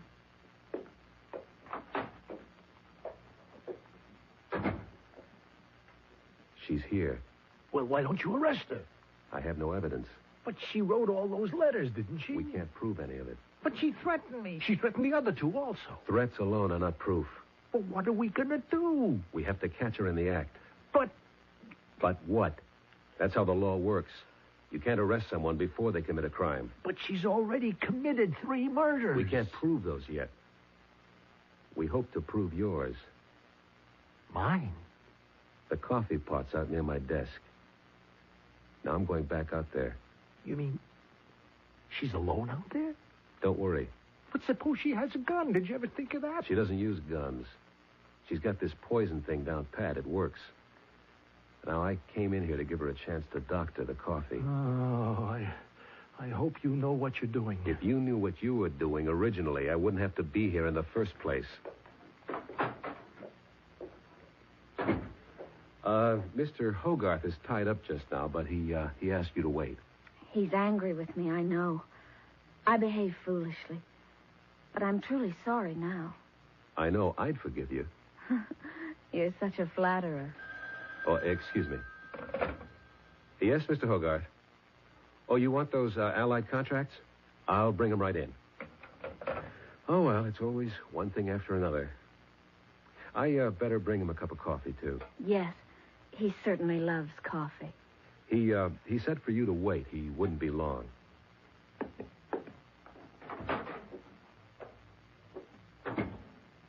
Well, did she or didn't she?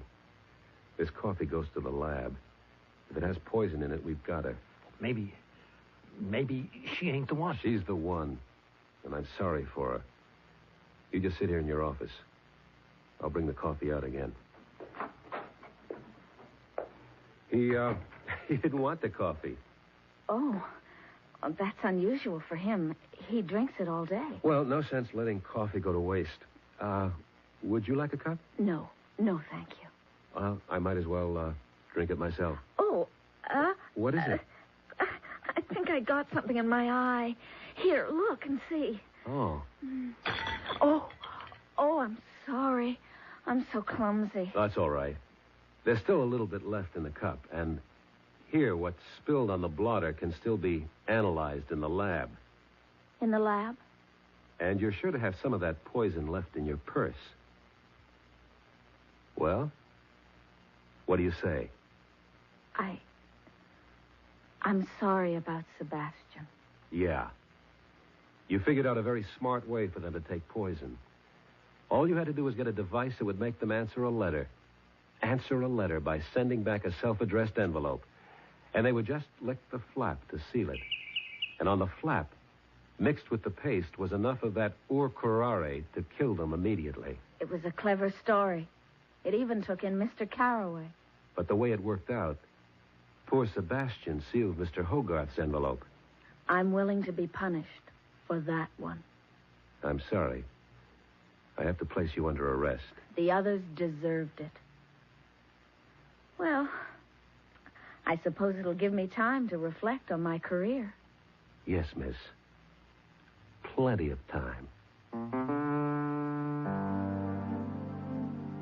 I'll be back in a moment with a final thought.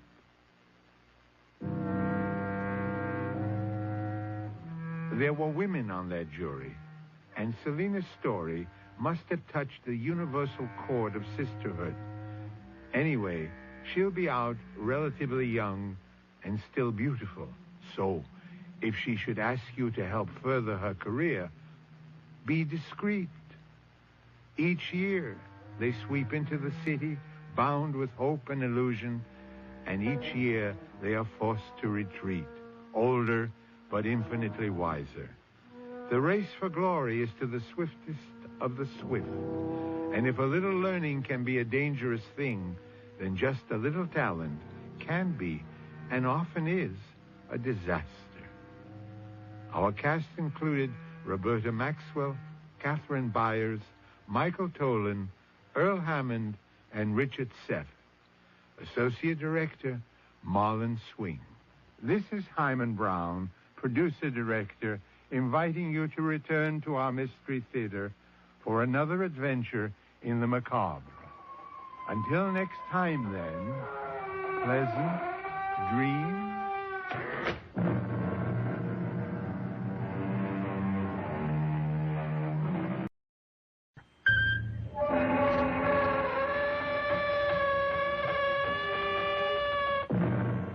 Come in.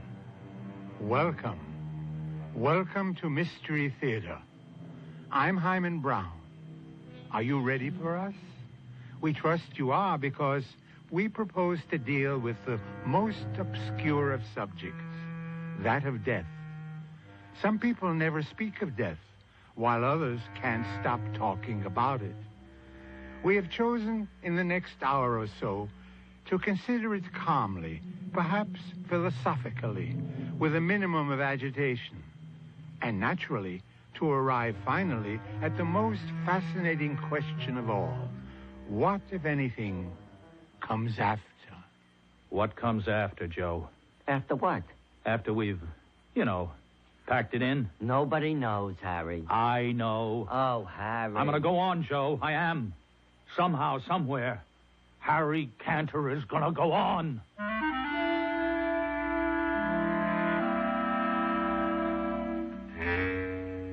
Our mystery drama, Appointment in Uganda, was written especially for the Mystery Theater by Elspeth Eric and stars William Redfield. I'll be back shortly with Act One.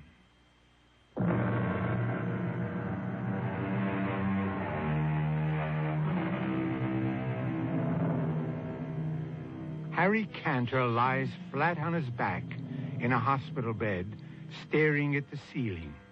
Across the room, a sturdy, middle-aged nurse sits in an armchair. It's very quiet. The machine next to Harry's bed makes no noise, though its dancing lines are carefully recording every beat of his heart. Is it all right to come in, nurse? Are you Mr. Burroughs? Joe? Yeah, it's me, Harry. Oh. Dr. Klein said it's okay for 5 minutes. I'm his business partner, Joe Burroughs. Oh, he's been crying for you. Come in. How do you feel, Harry? I almost died, Joe. Yeah, I know, you're hard. Never been sick a day in my life, and now this. Oh, you're going to be fine, Mr. Cantor. Long as you do what the doctor says. I lie here and I think... Joe, do you believe in reincarnation? You mean coming back as somebody else? Yeah. Yeah, I've been thinking about that. You two gentlemen mind if I go out for some coffee? No, don't go. Don't you leave me. Well, don't Mr. leave me. Burroughs will be here. I'll be here, Harry. What does he know about heart attacks? Well, you're off critical, Mr. Cantor. Long as you don't excite yourself, you'll be okay. I really need a break, Mr. Burroughs. 5 minutes? What I really need is 5 weeks. Joe, sit down. I got to talk to you about the crypt. The crypt? You're going to get well, Harry. I got to have it ready. Harry, lots of guys have had heart attacks and go on to a ripe old age. I got to be ready. Now, write this down. I wanted marble. Marble from Italy, that good kind. Carrara, that's the best. Okay, then that's what I want. Write it down. Okay, now, how big a crypt did you plan on? Big. Very big. But you're going to be there all alone, Harry. And you're not going to be moving around exactly. You never know. Make it 8 by 10, the very least. What about shelves? Shelves? Shelves for what? Well, it's my understanding people do have shelves put in crypts, you know, for loved ones who, later on, when the time comes. It's a nice idea. Who would I put on the shelves? Who? Oh, unless you want to No, not me. Well, you're my friend. You're my partner. No, I was thinking your mother, maybe. Oh, my mother. She hasn't even been to see me. Why should I give her a shelf? Well, Bernice. Bernice hasn't even sent me a get-well card. Well, she's called up every day, Harry. I happen to know that. So, what's the phone call? She's at work all day, you know. She's through by 5. Harry, this is the first day you've been off the critical list. I'm the first person who's been let to see you. Well, she could have tried. Look, when they let you out of here, why don't you take a nice trip? You know, you could take Bernice with you. I already did that, Joe, 15 years ago. You could go to Europe. That's where I took Bernice. 6 countries in 6 weeks. Terrible. And no cottage cheese. California. How about California? They have cottage cheese. Joe, while I was lying here, I had an idea. For the business. I want to tell you. You just had a heart attack and you're thinking about business? Gee whiz, Harry. Well, what else have I got to think about? Well, I don't know. Think about being reincarnated or something. Oh, nuts to that. Now, look, here's what I figured out, Joe. Lots of people are turning to natural sponges, you know? And I know where we can get our hands on some very cheap. Very cheap. Labor costs are practically nothing. These peasants, they dive for them, see? They dive. Harry, my time is just about up. I really got to get going. I'll call the nurse. I'll get in touch with your mother. Don't go, Joe. I'll tell Bernice that you're coming along. Joe, I just thought of something. What? For the crypt. Yeah? I want music. Perpetual music. Oh, well, what kind of music, Harry? All the good old songs. Stardust. The moon comes over the mountain. Dardanella. Harry, I don't know. Oh, are you my friend? Well, are you my partner? I want music. Well, I'll look into it, Harry. You'll see to it? I gotta go. I'll One be night back. of love. Yeah, Barney Google. There you are. Well, everything all right, Mr. Burroughs? Well, I tried not to upset him about anything. He seems to be fine. Good. I had a telegram from his mother, but I didn't show it to him. It wasn't exactly a telegram for him. She sent it to me. He never mentioned having a mother. Oh. Matter of fact, he never mentioned anybody but you. Yeah, well, see, I wired his mother right after the attack. Yes? And, well, here, I've been carrying her reply around with me in my pocket ever since. See, here it is. I didn't know whether to show it to him. You know, he might take it the wrong way. You want me to read it? Yeah, please. Harry is too mean to die, and tell him I said so. Yeah, see, his mother's kind of a joker at times. You ask me, she's one smart old lady. That man in there is too mean to die.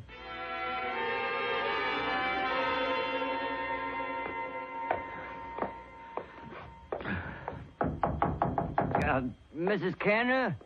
Hold your horses. I'll be right there. It's Joe Burroughs, Mrs. Canner. Oh, how are you, Joe? It takes me a little time to maneuver the old wheelchair. I got some tea ready for you, so come and sit down. Boy, you sure get around in that thing, Mrs. Canner. Oh, well, practice makes pretty good. Oh, come on, sit down. Oh, yeah, thanks. I saw Harry yesterday, Mrs. Canner. They say as long as he doesn't excite himself, he's going to pull through in great shape. I didn't show him your telegram. Harry knows what I think of him. Here, have a cookie. Oh, you baked these? No, Bernice did. They're good. You see a lot of Bernice? Oh, she stops by 3-4 times a week, does errands for me. Oh, yeah. Nice girl, Bernice. Simple-minded, but very nice. What did you talk about? Well, we talked about the crypt. Oh, that crypt. Yeah, well, it means a lot to him. You know, Harry's never realized that death is just an incident. Well, it's the final incident, of course, but even so, just an incident. He's thinking about reincarnation. Oh, that's something new. Do you believe in reincarnation, Mrs. Canner? Well, it's a pretty idea. But you don't believe in it, right? Joe, what's the difference if I believe in it? That doesn't make it true. On the other hand, if it's true, it'll happen anyway.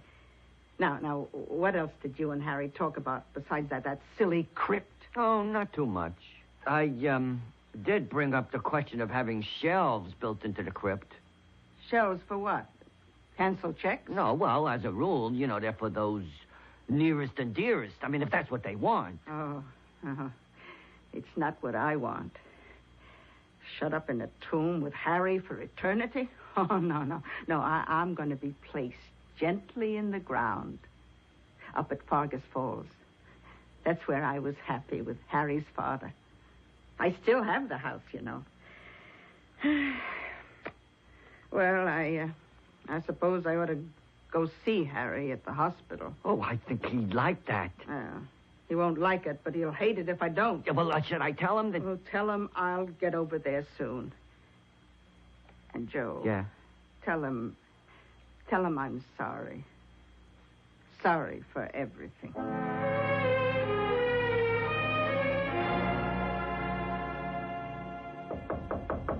Oh, that's probably Joe. Hello, Mr. Burroughs. How is he? Oh, he's coming along fine. Come on in. So, how are you, Harry? As well as can be expected. That's what they all say around here. Yeah, well, I saw your mother. She said she'll be in to see you real soon. How soon is real soon? Well, today, maybe. What about the crypt? Harry, what are we going to talk about? The crypt? Well, what about the crypt, Joe? How many times have I got to ask you? What about it? Your mother doesn't want to be put in the crypt. Why not? She doesn't like the idea of the shelf. She wants to be buried up at Fargus Falls. No. She can't do that. She likes it there. Joe, that 10 acres was made to order for a development. Or it will be in another 10 years. Right now it's a little too far out, but in another 10 years, I got it all worked out in my head. Shopping center, parking lot, the whole schmear. Yeah, Harry, I talked to the cemetery about the crypt. They said it's okay about the size. Well, of course it's okay. And the Italian marble. I think I know where I can get that. Joe, what are you holding out on me? The cemetery plays music regularly. There's always some kind of nice, soft music No, going on. I want my own music. That's one of the main reasons for a crypt, so I can have everything my own way. Take it easy, Mr. Cantor. Now, Joe, you go back and tell them I gotta have it my way, or the whole deal's off. You'd better leave, Mr. Burroughs. Yeah, I better You tell them I got the money, and I gotta have I gotta have it. Oh, out of my way. Is he having... Yes, he is. Push that emergency button. Dr. Klein, 407 on the double, heart emergency. I better leave. Hand me that tray with the hypodermic needles. Harry? Clear the way, lady. The emergency heart unit is coming in.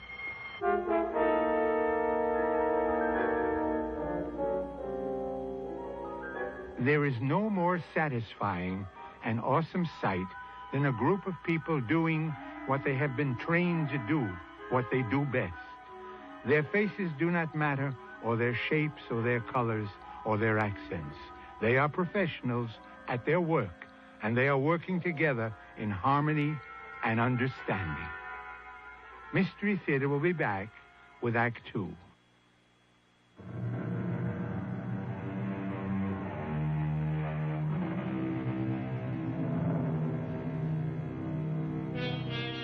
At the close of our first act, Harry Cantor had just suffered his second, his most severe heart attack. Actually, his heart had stopped completely. He had no pulse, he had no breath, he had no life. Where, you may ask, was the soul of Harry Cantor? Where had it gone? Where is it now? A pertinent and awesome question, one we shall now attempt to answer.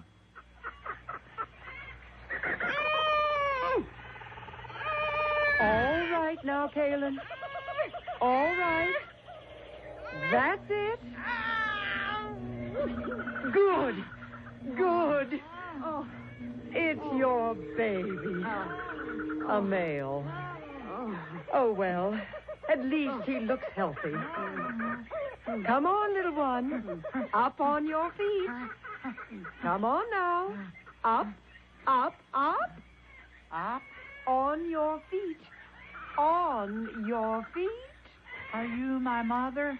I'm your mother's sister. I'm Bombine. Where's my mother? She's cleaning up. Birth is a messy business. No. Come on now. Time to stand up. You have such beautiful eyelashes, Bombine. And how tall you are. Oh, just average for an elephant. Now stand up. What are all those others doing? Standing around waiting for you to be born. Do elephants always do that? Well, you didn't think they only did it for you. Now, they're getting impatient. We've got to get going, so get up. Kaylin, come get your new child on his feet. Oh, little Abu. Come on. Get up, little Abu. Get up and eat. That's it, little one. Feel around till you find the milk. I think you've born a stupid one, Kaylin. Oh, what's the matter, little son? My nose gets in the way. Oh. That's not your nose. Well, then tuck it up between your ears. He's not stupid, Bombine. All newborns have trouble with their little trunks. Well, the herd is getting impatient. The flies and mosquitoes are very bad today. Oh, I could stand a good swim myself. Are you through, little Abu? We must move on. Is that what you're going to call him? Abu? It's a nice name, don't you think? Very nice, yes. Well, Abu, let's get going. Well, where are we going? Into the forest, Abu, where there's food for all. Now, I shall walk on one side of you, and Bombine will walk on the other. And we will go with the herd into the forest. I am Abu, and I am an elephant.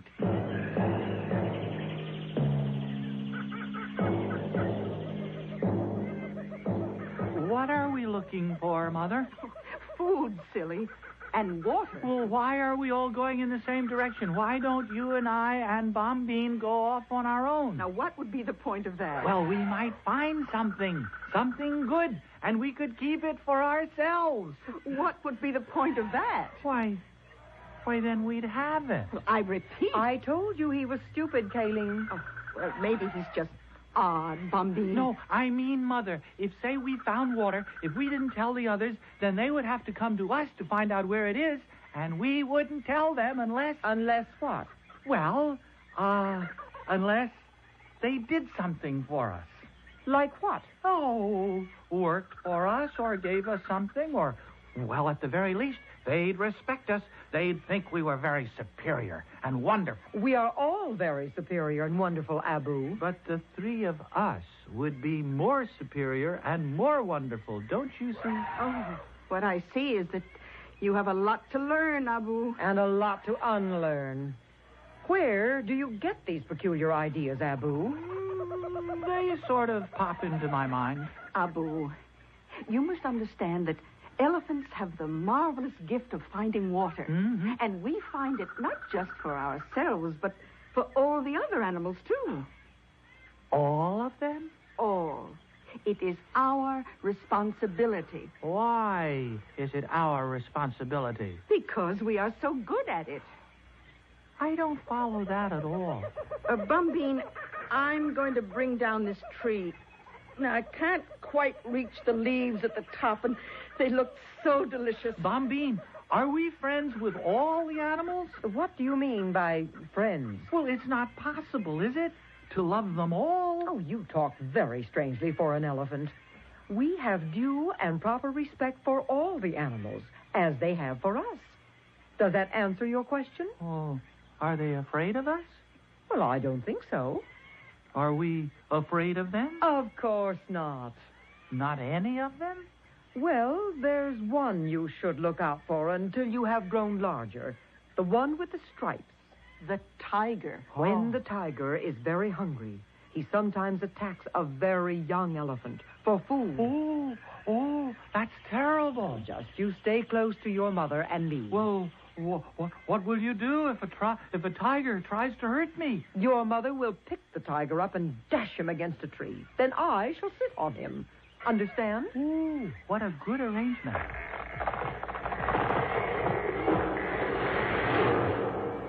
There now. Your mother has knocked down the big tree.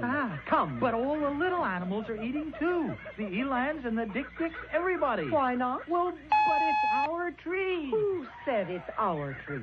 It's part of the forest. Come on now. I'm hungry.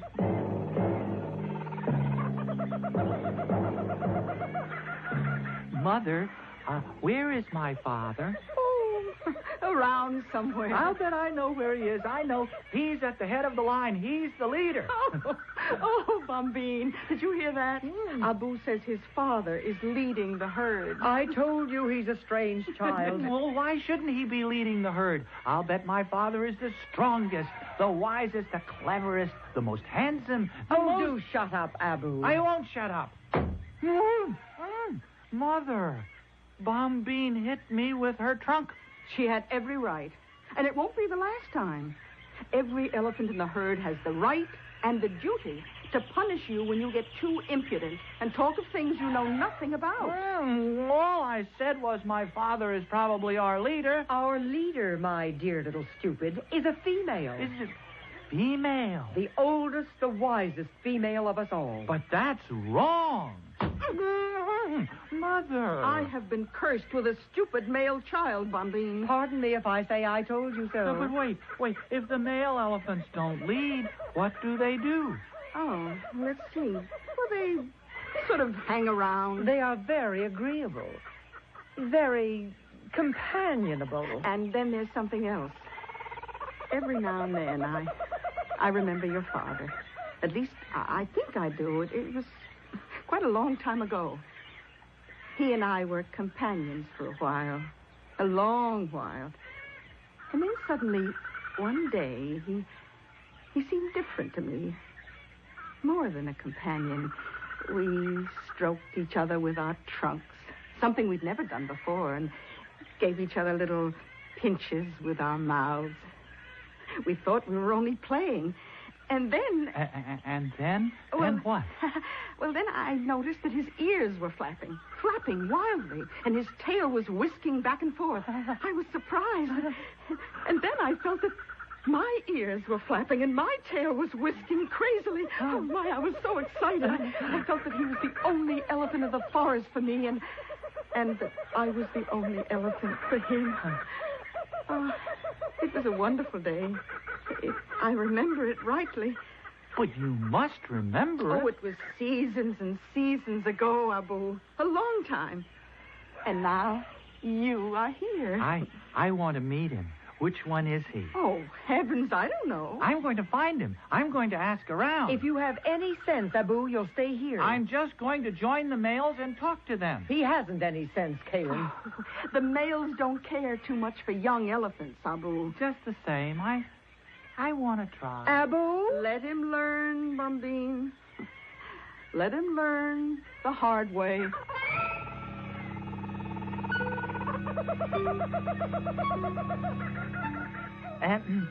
Sir? Do you think you might be my father? You're what? Kayleen is my mother. She's over there with Bombine. So? Do you remember being married to my mother? Being what? Well, I mean, did you sort of keep company with her for a long time, and then one day did you start whisking your tail and flapping your ears and fall in love? Well, seems to me I remember something like that. Was it my mother you fell in love Well, with? how would I know? It's happened to me so many times. Many times? Many, many times. Oh, many, many, many times. How many? No! You hurt me. You ask too many questions. Well, I'm curious. Are you very old? I think I am. Don't you know? Well, how should I know? The flies bother me more than they once did. Sometimes I shiver. I never used to shiver. Oh, you're sick. I don't feel well, that's certain. Now go away. But I want to ask you... I said go away! Oh. I don't want any children around me. I don't want anyone around me. I want to be myself. Mother, Bombine? Who are you talking to back there? Oh, a very old one. He didn't know how old, but he said he'd lived through many things many, many times.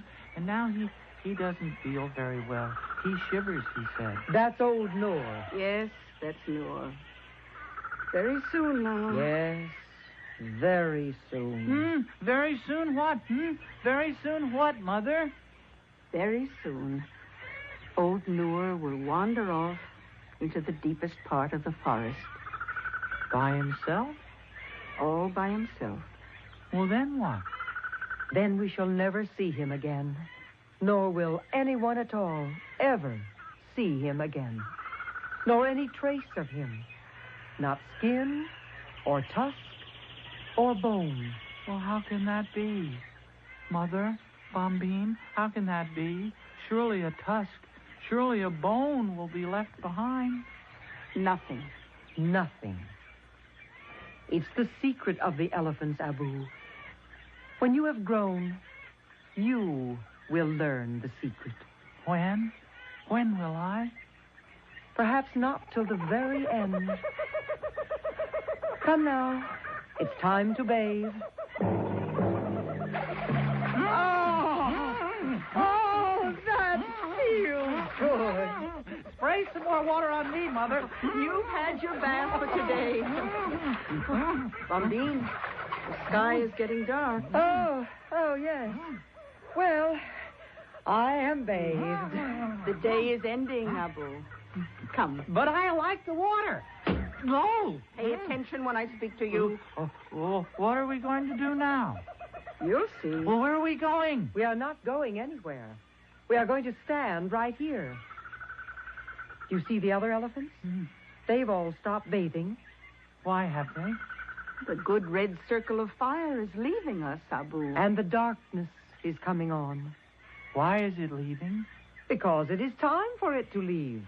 Will the good red fire circle come back? When it is time for it to come back. Come now, Abu. Stand in line with us and all the others. Hurry, Abu. Don't dawdle. What now, Mother? Be silent. Stand still. Watch the great fire circle as it goes. Where's it going? Be quiet. But where? Hush and watch. Oh, Mother. Please, Mother. What are we doing, Mother? Mother, are we praying?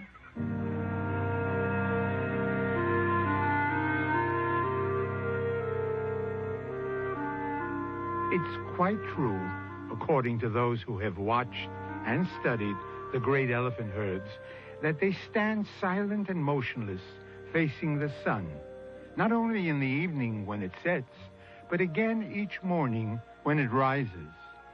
We're too ignorant or too far removed from our natural heritage to know just why it is that they do this. There's no obvious reason, no apparent advantage, no material gain. So perhaps the answer to Abu's question is, yes, the elephants are praying. Mystery Theater will be back shortly with Act 3 of our strange tale.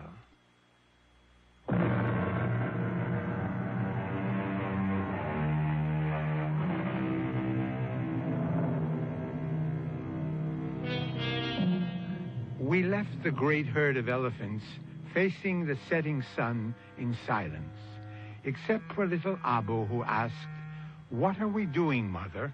Are we praying?" It may very well have been. How do we know that it wasn't, that the elephants were praying for the return to life of one Harry Cantor? At least it looks that way as we return to Act 3. Back in your own little Betty Boo, Mr. Cantor? Does it feel good? Oh, Bombine? I'm your nurse, Mr. Cantor. You remember me? Where's Mother? Outside. You can see her when you're stronger. How's Noor? How's Noor? Did he die? You're the one almost died. Oh, it was a near thing there. Your heart stopped for 6 whole seconds. Oh, it must have been more than 6 seconds. Well, you were in intensive care for 2 weeks.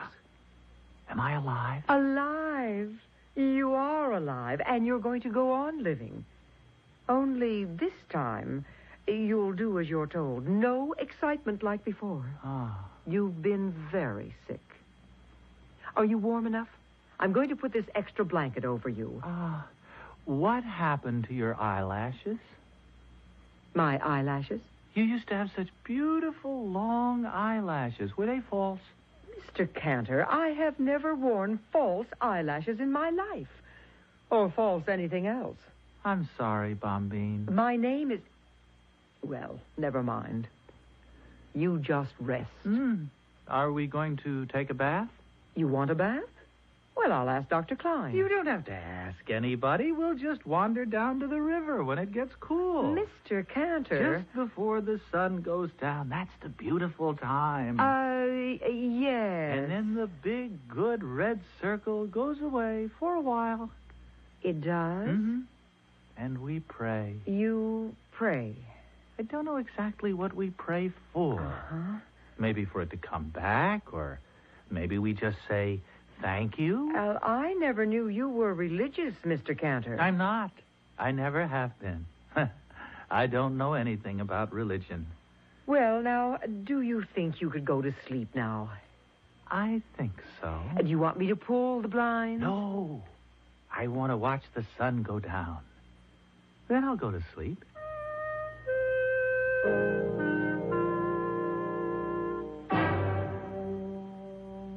Mr. Burroughs? Is he all right, nurse? Yes. Can we see him? Well, he's sleeping right now. When he wakes up? Yes. But I think I ought to tell you he may seem a little strange. Strange? What do you mean by strange? Well, different. He talks sort of funny. His speech is impaired. Brain damage? No, nothing like that. Well, then what? Well, he asked me what happened to my eyelashes. Did anything happen to your eyelashes? Of course not. Then he called me Bombine and talked about going down to the river to take a bath and praying to the big red circle. Oh, Joe, You think maybe... Maybe we should call in a psychiatrist. Well, not yet. Anyway, he's not strong enough. But later? Mrs. Cantor, remember your son did have cardiac arrest. For 6-8 seconds, his heart was not beating at all. He was dead? Well, yes. But he's very much alive now. Oh. When I walked into that room, my son was dead. Now, Mrs. Cantor. I'll never forgive myself. Nurse, listen, when he wakes up, will you call me? Maybe I better go in and see him first. Yes, huh? I think maybe you had. Yeah. Then you can sort of, you know, prepare his mother for what to expect.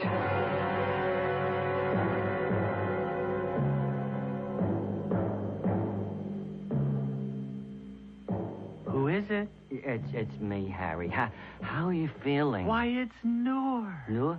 Oh, Noor, you're alive. Yeah, I'm just fine, Harry. I'm fine. Oh, I was so worried. Your mother's outside. She wants to see you, too. Oh, how is she? Oh, she's fine, Harry. She's wonderful, my mother. Very strict, but very wonderful. And a wonderful swimmer. Oh, I never knew that. Oh, yes. And a wonderful mother. Very strict, though. Harry, maybe I better not stay too long. No, stay. I know you don't care too much for children, but I want you to stay. Harry, I'm Joe. You know, Joe Burrows. I'm your partner.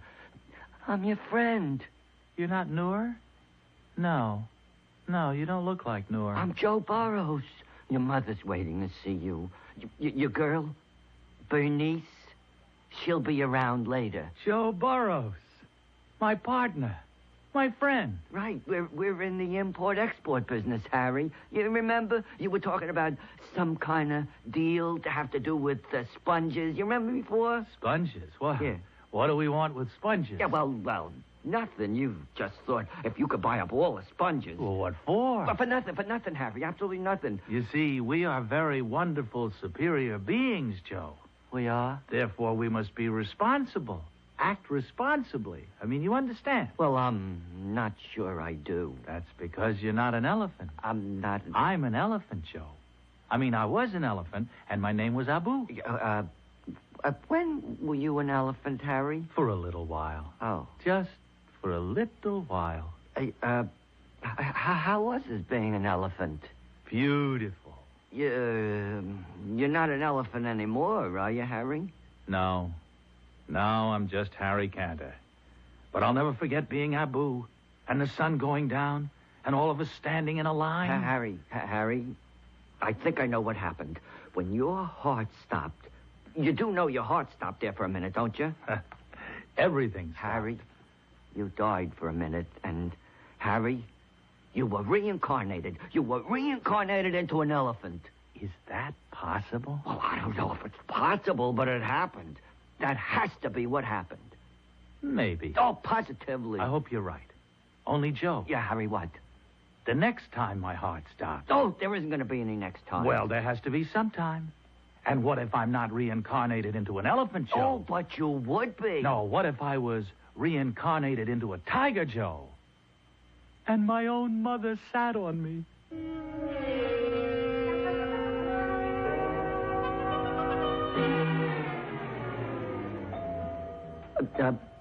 Mrs. Cantor, sit down here, Mrs. Cantor. I'll try to explain if I can. Oh, I'm sitting. Explain. Yeah, Mrs. Cantor, when Harry's heart stopped, he was what you might call deceased. Dead? Yeah, well, in a way, yes. He was departed. But the emergency unit, see, they came rushing in. Oh, they knocked me down almost. I never saw such a hurry. Yeah, well, with all that, they brought Harry back to life. Oh, so he's all right again. He's all right, but... So what's all the worry? Mrs. Cantor, during those seconds, while Harry was not of this world, if I may put it that way. Oh, put it any way, but get on with it. He was not Harry Cantor. He was... Well, for heaven's sake, Joe, what was he? He was an elephant, Mrs. Cantor. Harry? An elephant? My boy, an elephant? That's what he says. How could that be? Mrs. Cantor, Hmm? it is my belief that Harry was reincarnated, see? When his heart stopped, and before they started it up again, Harry's soul left his body and entered into the body of an elephant. Can such things be? Well, you said yourself, Mrs. Cantor, we just don't know. No, I don't believe it. Harry couldn't be an elephant. I don't know if he even likes elephants. Well, he does now. You know what I think, Joe? What? He dreamed he was an elephant. It was all a dream went through his head. Well, I don't know if you dream when your heart isn't beating. Well, I'll ask Dr. Klein. Well, if it was a dream, it was a very beautiful dream.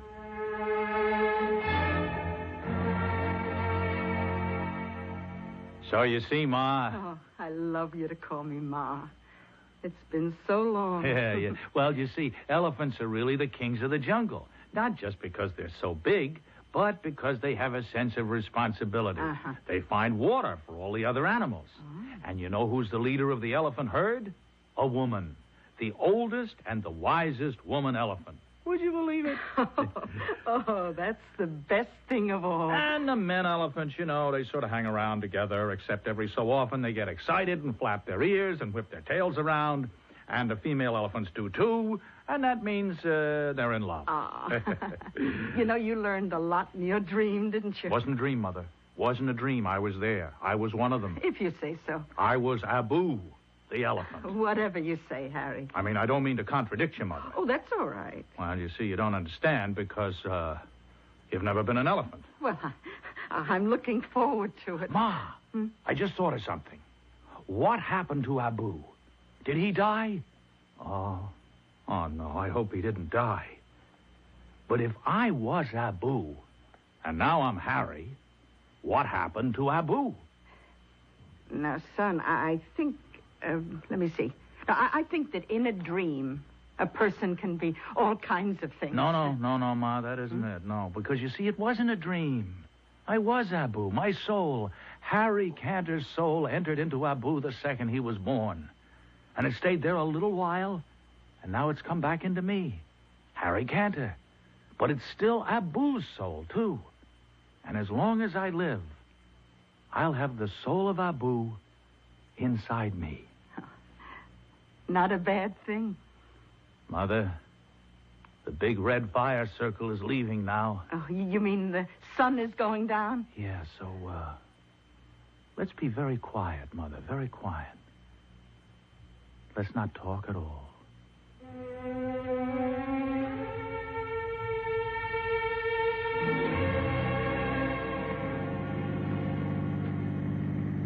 Has Fargus Falls changed much, Ma? Not much. It's been, I don't know, years since I saw the old place. Well, it's pretty run down. Oh, we can fix it up. If you want to, Harry. Maybe not. Maybe we'll leave it the way it is. Are the trees all there? Everyone. And the brook? Still running. That's nice, that's nice. Oh, Harry, I'm glad you're taking an interest in the old place. Interest? I'm going to live there. You are? What about the business? Oh, I don't know. Joe can run that. I'll sell it to him. Maybe I'll give it to him. Oh, it won't do so well without you. Joe's a very nice fellow, but you were always the brains. I got different brains now, Ma. Once you're an elephant, you never forget it. Oh, did I tell you I asked Bernice to marry me? Oh, you did? Oh, what did she say? Well, she sort of whisked her tail and flapped her ears. No, I mean, she said yes. Oh. She said yes. Do you think she'll like living in Fargus Falls? Oh, I think she'll love it. We'd want you to live there with us, Ma. You mean that? Well, you're the oldest and the wisest, aren't you? Oh, if you say so. Hey, we're almost there, aren't we? Turn left, up ahead, down that little road. Oh, I can smell the woods, Ma. I can smell the water. Oh, turn here. I remember. Look, there's a chipmunk. Yeah, look. And a raccoon. Hey, a raccoon. And there's birds. That's a cardinal. I know a cardinal. I remember cardinals from way back, right? Oh, Ma, look, there's the woods. That's right. And the house is just beyond. Let's stop right here for a minute. Ah, beautiful, isn't it? Yes. Quiet. Yes. Peaceful? I always thought I'd like to be buried here when the time comes. Yeah, I'd like that too. When my time comes. Oh, I thought you wanted a crypt in the cemetery with shells. No, that was a crazy idea. I'd like to be buried here. Oh. Or maybe, just maybe, I won't be buried at all. Oh, well, what did you have in mind exactly? Maybe, Ma, I'll just wander off into the woods by myself. And no one will ever find any trace of me. Not skin, or bones, or hair, or anything. Well, how can that be possible? Something like that. It's the secret of the elephants, Ma. And only the elephants know.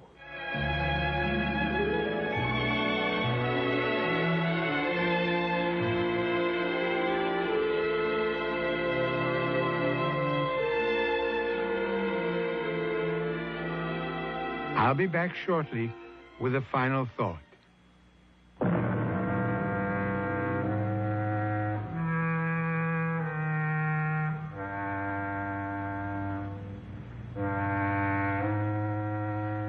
Our story has ended. Story, I can hear you ask. All right, then. Call it what you please. Call it a fantasy or a fable. Call it a parable. Call it a myth. Or, and it might be the most apt description of all, a morality play. And as with audiences of all time, you must find the moral for yourself. Our cast included William Redfield, Arnold Stang, Bryna Rayburn, and Joan Shea. Associate Director, Marlon Swing. This is Hyman Brown, Producer-Director, inviting you to return to our Mystery Theater for another adventure in the macabre. Until next time, then...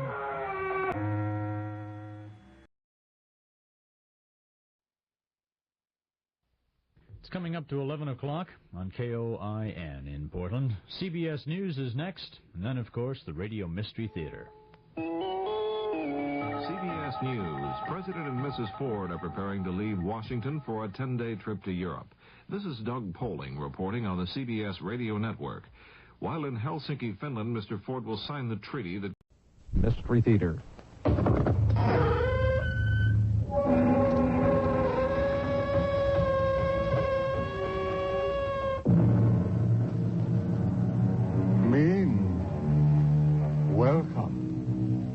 Welcome to the Mystery Theater. I'm Hyman Brown. There are people who seem to bestow happiness and good fortune upon all whom they encounter. Their very presence is an enchanted thing. However, just as there are those who bring the sunshine, there are also those who bring the rain. And not just the occasional refreshing sprinkle or the useful, beneficial shower, but a cloudburst. Is there really, truly such a thing as a jinx? Is our fate cast forever at the moment of conception? They die because I fall in love with them. Yes, it's that simple. But you haven't told me how it works, Lieutenant. Well, I don't know how it works. It's nothing that can be proved, but whenever you fall in love with a man, it seems he dies. And I kill them? Well, they die. It's a matter of statistics. 4 men have been engaged to you. All 4 died of various causes. But there's one constant. You were in love with each of them. Really? Yes, Miss Butler. Just because you fell in love with them, they're dead. Well, then, Lieutenant, be very careful. I just might fall in love with you.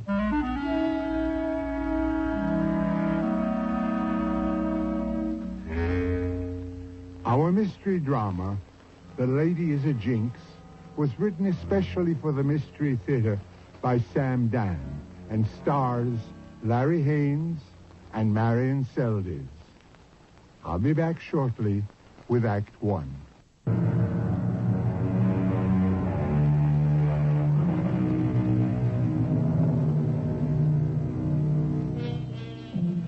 If you could know the last day, the last hour, The last minute of your life, would you want to?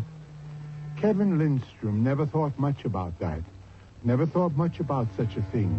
Why be concerned with death while there is so much to live for? Especially now that he's about to marry Caroline Butler. Lovely Caroline, the golden girl.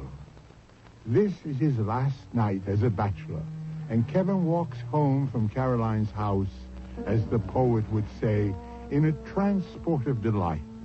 The moon is shining, the stars are winking, and perhaps that is why Kevin does not notice the car that has silently rounded the corner and is pulling up alongside him. And even if he did notice, there would be absolutely nothing he could do about it, because the man sitting next to the driver has thrust the muzzle of a submachine gun out the window. At least it was swift, even merciful. He never heard the shots. He never knew what hit him.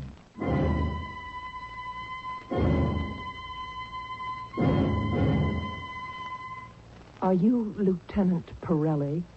They said you were in charge of the investigation. Can I help you? I thought I might be able to help you. Oh, well, if you have any information that could lead to the apprehension of the killer or killers of Mr. Kevin Lindstrom, we'd appreciate My name is Martha Lindstrom. I'm Kevin's sister.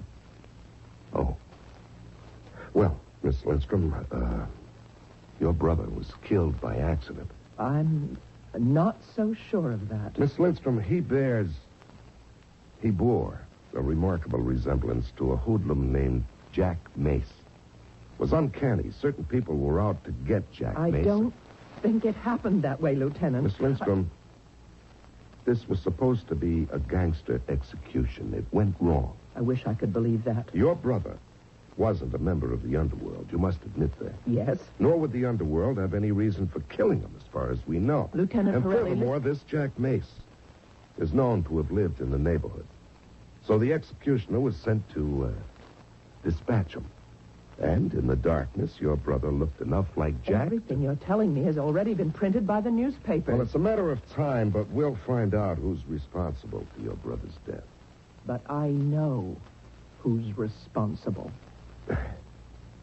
Surely, Miss Lindstrom, you're not an expert in the machinations of the local underworld. I have a problem, Lieutenant. Oh, and what's that? My problem isn't a what, it's a who. You are my problem, Lieutenant. You, as a representative of authority, are my problem. You're nice, you're polite, but you can't wait to get rid of me. You believe I'm wasting your time. Well, you said you know who's responsible for your brother's death. Yes. But how can I get you to believe what I'm about to tell you? All right, why not tell me and see how it works out? Very well. The killer of my brother, Kevin Lindstrom, is his fiancée, Caroline Butler. Yes? That's my statement. Oh. So what you're saying is that Miss Caroline Butler somehow or other obtained possession of a .45 caliber Thompson submachine gun, and with this weapon murdered Kevin Lindstrom. No, that's not what I'm saying. Well, if that's not what you're saying, you can't say Caroline Butler is the killer. Your brother died of multiple bullet wounds. I tell you, Caroline killed him. According to the coroner's report... I don't care about the coroner's report. Of course, ma'am. Of course. Now, let's just... Good Lord. You think I'm crazy. Well, everyone's entitled to his or her own opinion, but an opinion's always worth more if it's based on the fact. Fact? Yes, that's a sacred word. Yet, what's a fact? Now, stay with me, Lieutenant. A fact is merely an assumption that is legitimized by custom or convenience or the will of the majority. Now, I shall give you a fact. Caroline Butler has been engaged 4 times. Not one engagement has ever been consummated by marriage. Each engagement has been terminated by the abrupt and violent death of her prospective bridegroom. Now, what do you say to that? Well, I would say it's a coincidence. Now, Miss Lindstrom... I know you're eager to get rid of me, and I'm going. But please, Lieutenant, read what I have in this envelope. I'll leave it with you, but promise that you'll read it. Well, it's our duty to consider all relevant information. Really read it. And if you need further details, my name and address are all on the back of that envelope. Oh. Dr. Martha Lindstrom, I didn't know I'm you a were... PhD. I teach economics at State U. Oh. Well, Now you don't know what to say. You don't know what to make of it. You were prepared to write me off as a nut, but a doctor, a college professor, a teacher of a sober science like economics. Facts, figures, statistics. Yeah. Doctor, I'll be in touch.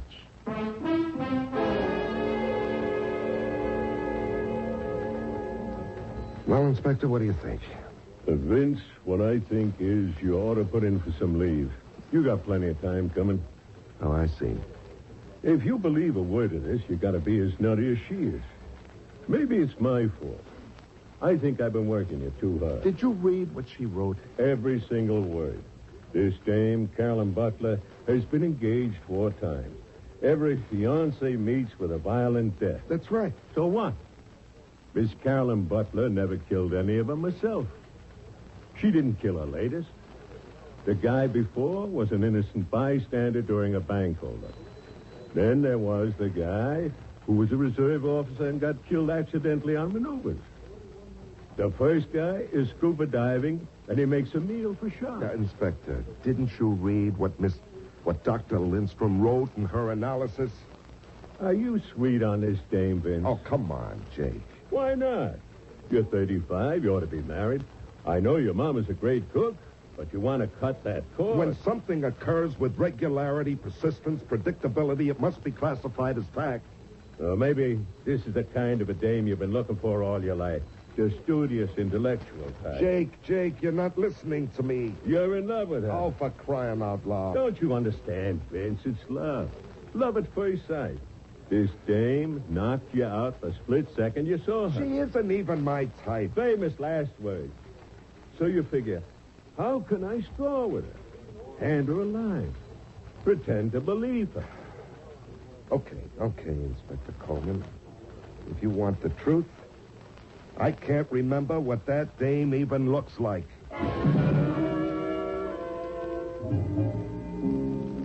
Which happened to be true. Well, a couple of weeks later, we bagged the machine gunner, and that was the end of the Kevin Lindstrom murder case. And after a while, I forgot all about it. Until... Lieutenant? Oh, Miss, Dr. Lindstrom, what can I do for you? Sit down, please. Thank you, Lieutenant. I want to apologize. I was angry last time, and I realize now, of course, it's easy to ridicule the police. But if I was sitting in your chair and someone told me the story that I told you, well, of course I... All right. How can I help you, Dr. Lindstrom? Did you by any chance read the Post yesterday? There was an item on the Society page. Well, I don't usually read the Well, Society. I clicked it out. I'm sure you'll find it of interest. Okay. Engaged. Charles Russell to Carolyn Butler. Well? Please, read all of it. Mrs. William Stephen Butler announces the engagement of her daughter, Carolyn Joy, to Mr. Charles Morton Russell, noted actor, son of Mr. and Mrs. Stanley K. Russell. The couple plan to marry Sunday, June 8th at St. Bartholomew's Church. Yes, now that's exactly 8 weeks from yesterday. So, Dr. Lindstrom? I'm asking you, Lieutenant Pirelli, can we permit this young man to die? I don't think I understand. I've already told you what happens to the men who are engaged to this woman. Just before the wedding, they die. Suddenly, violently. We've been through this before, Dr. Can you Lindstrom. take the chance? All right, what do you propose we do?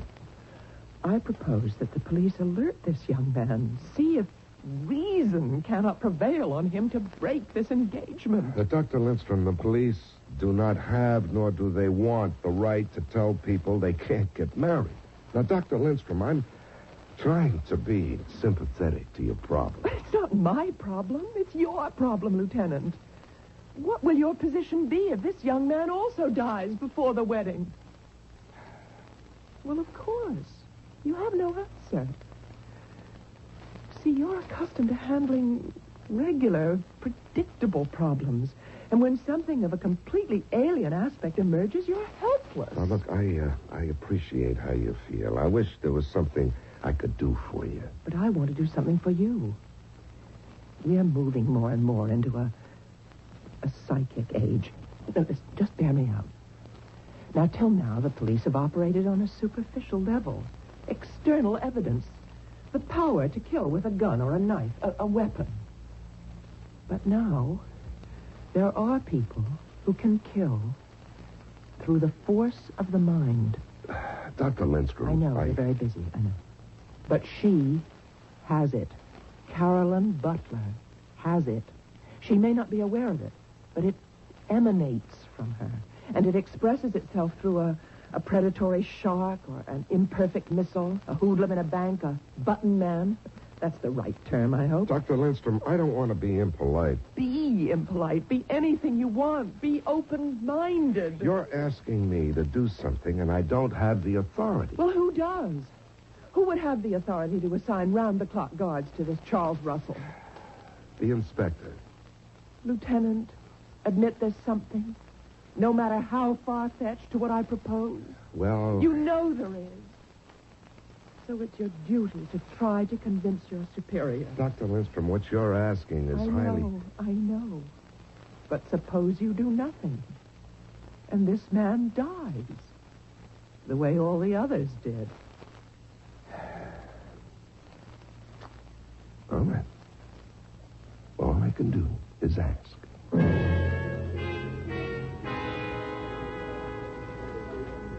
You sure got it bad, Vince. Inspector, will you get it through your skull? This lady means nothing to me personally. I'm not trying to score points. Now, suppose there is something to a story. Okay, suppose there is. Well, then we've got to do something to stop it. We're not set up to stop it.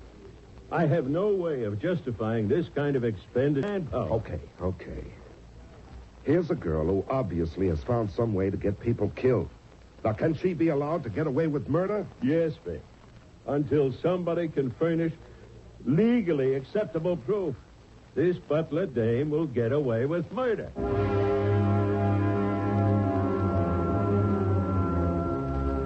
Well, does she or doesn't she? Are we dealing with coincidence or with fact? Or how many coincidences do you need to add up to a fact? And our good Inspector Coleman has also enlightened us on another point.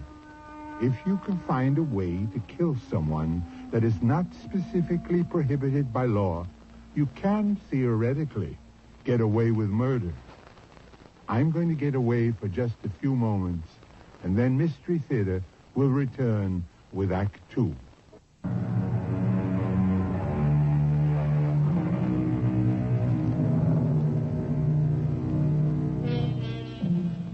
It is the stated function of the police to prevent crime.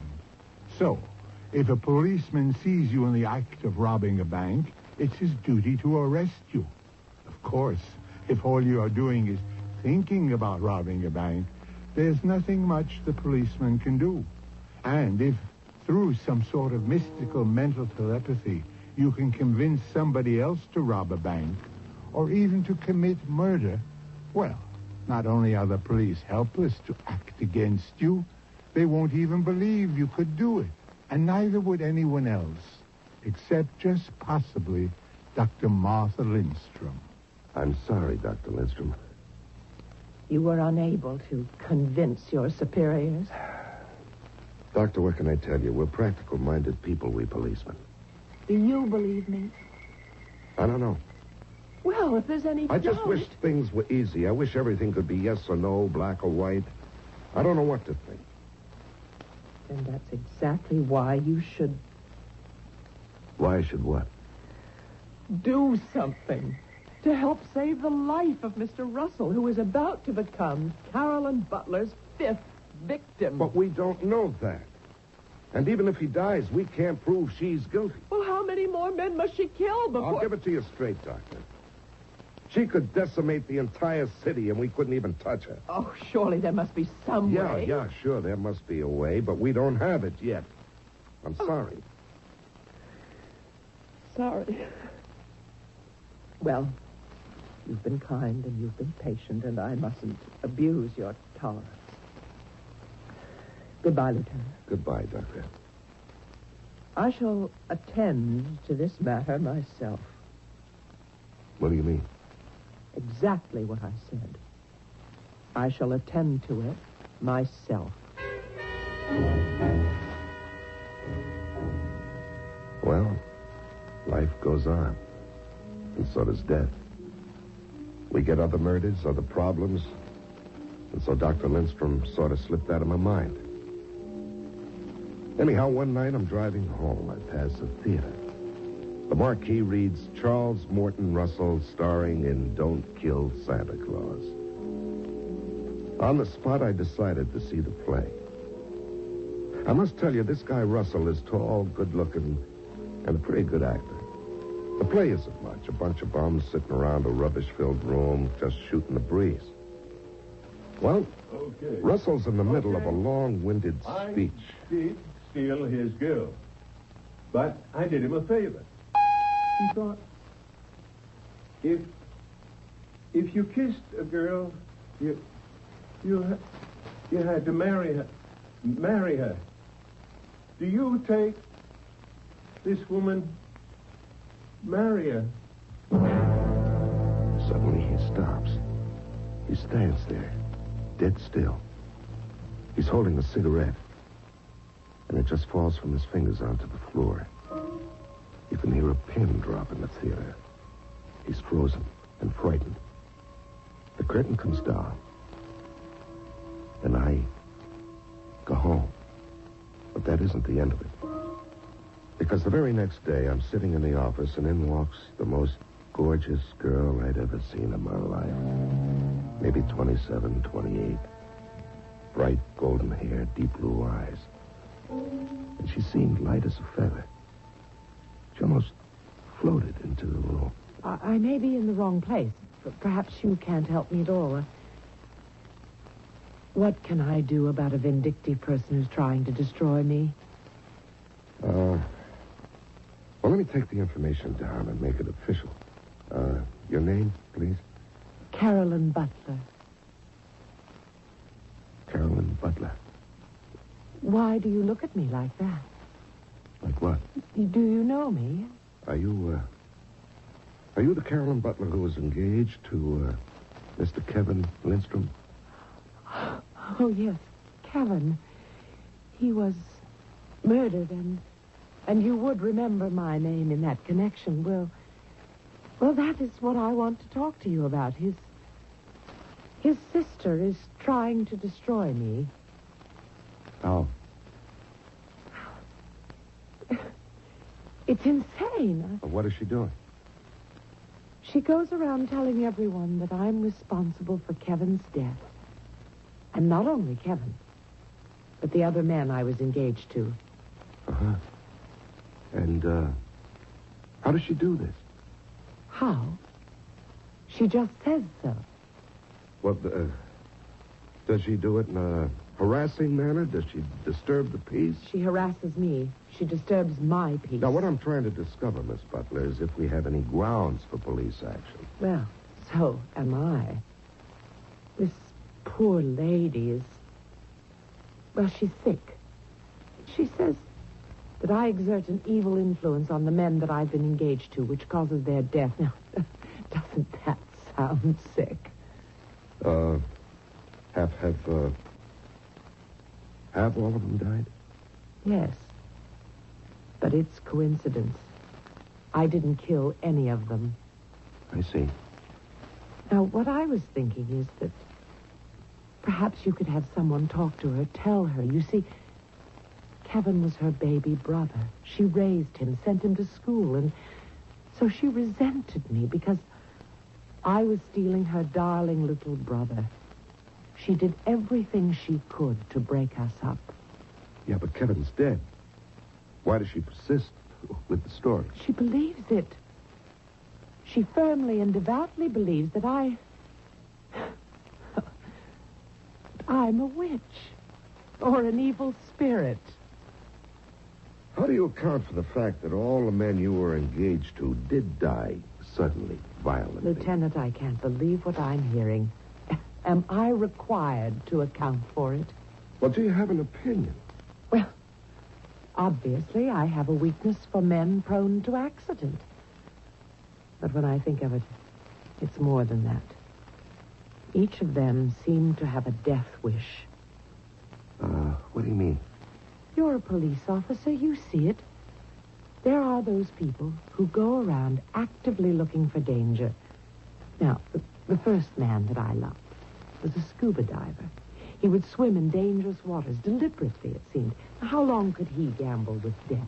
Well, My second, an army officer, died on maneuvers. He was testing a piece of equipment of doubtful safety. He disobeyed orders, but he wanted to be a hero. Uh-huh. And the third? He was killed during a bank holdup. Well, that wasn't his fault. Oh, yes. He asked for it. The robbers ordered everyone in the place to put up their hands and stand against the wall. Well, he tried to hit one of the bandits and disarm him. Which brings us to Kevin Lindstrom. Now, surely what? Kevin was also looking for death. That neighborhood simply isn't safe, and nobody knows it better than the police. You mean they have a gangland execution there every night? Oh, you know what kind of a neighborhood it is.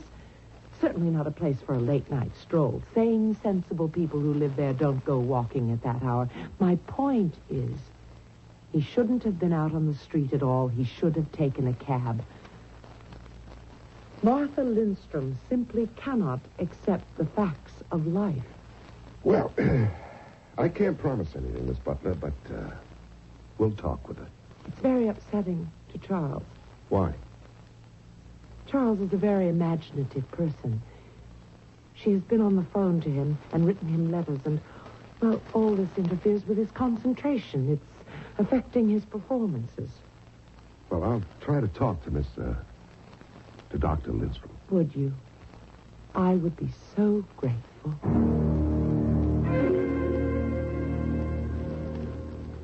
I don't know what to think, Inspector.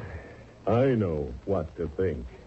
I saw a picture of this Carolyn Butler in the papers. I think you're being unfaithful to Doc Lindstrom. Oh, Jake, please. You have these fantasies about things. According to Carolyn Butler, Martha Lindstrom wanted to hold on to her brother. I believe it. Women are like that. For instance, doesn't your mother want to hold on to you? Now, that shows what you know. She keeps blasting me all the time. When are you going to get married? When are you going to get married? Yeah, sure. So why does she feed you so good? Why does she keep such a comfortable house for you? And why does she find something wrong with every girl you bring home? Well, because none of them are good enough for her son. Inspector, what do we do about these 2 days, huh? What do we have to do about them? I've been asked to warn... No citizen is entitled to use a police force as a private detective agency. Oh, you're a big help. Hey, wouldn't it be great if you could marry them both?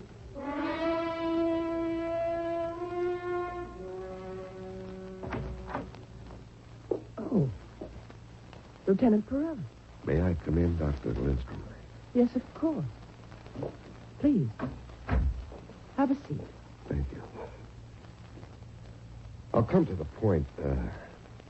Miss Butler was in to see me. Yes? What you're doing might be construed as harassment. That is, if she wants to take you to court. I am merely stating an opinion. I'm not being noisy or obnoxious. Well, all of this could be a matter for a judge to decide. The wedding is the day after tomorrow.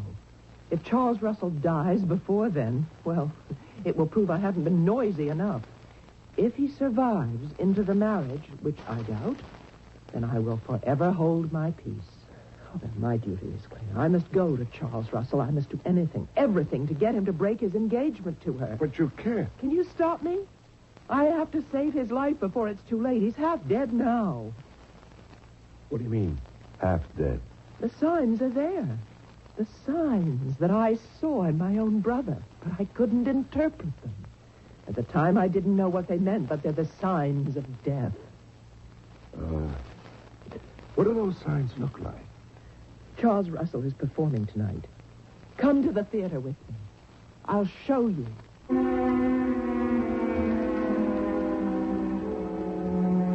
We have two ladies to deal with now, and each is out to destroy the other, no matter how ladylike they may be going about it. You have finally met the divine Caroline and heard her story, which does sound reasonable. On the other hand, Dr. Martha Lindstrom is not a woman to be taken lightly either. So, in just a few moments, we shall find out when Mystery Theater returns with Act 3.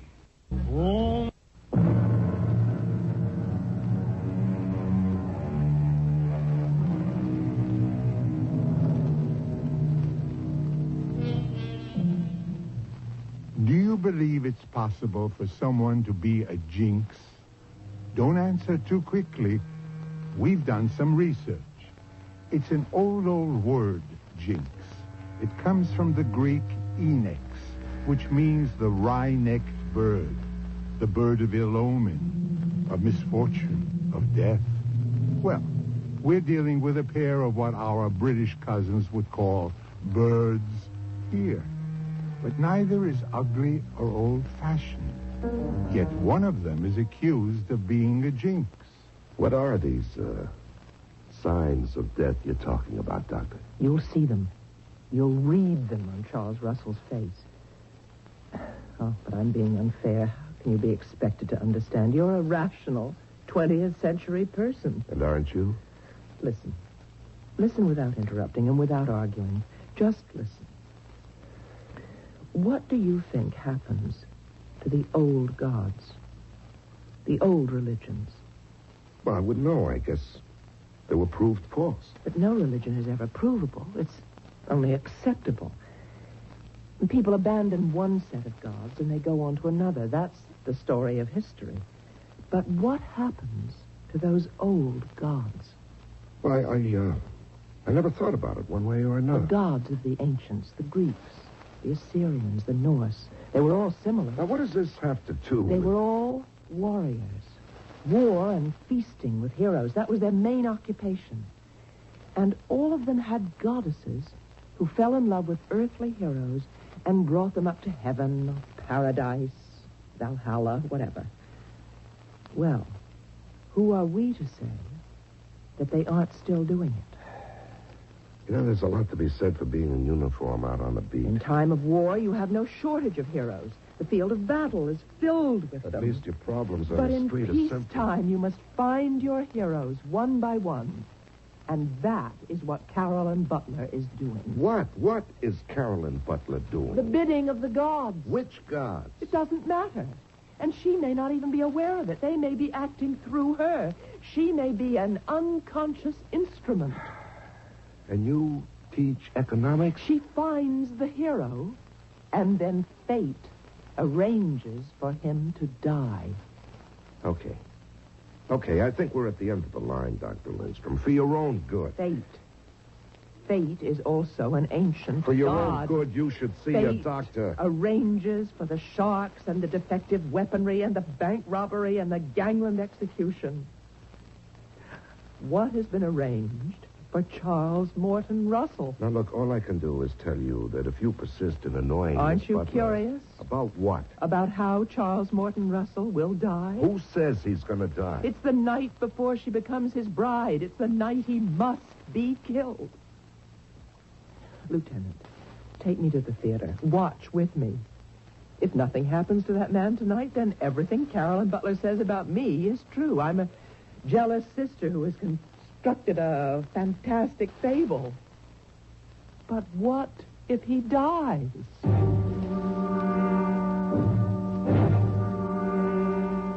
Well, we went to the theater, and we sat there, and we watched.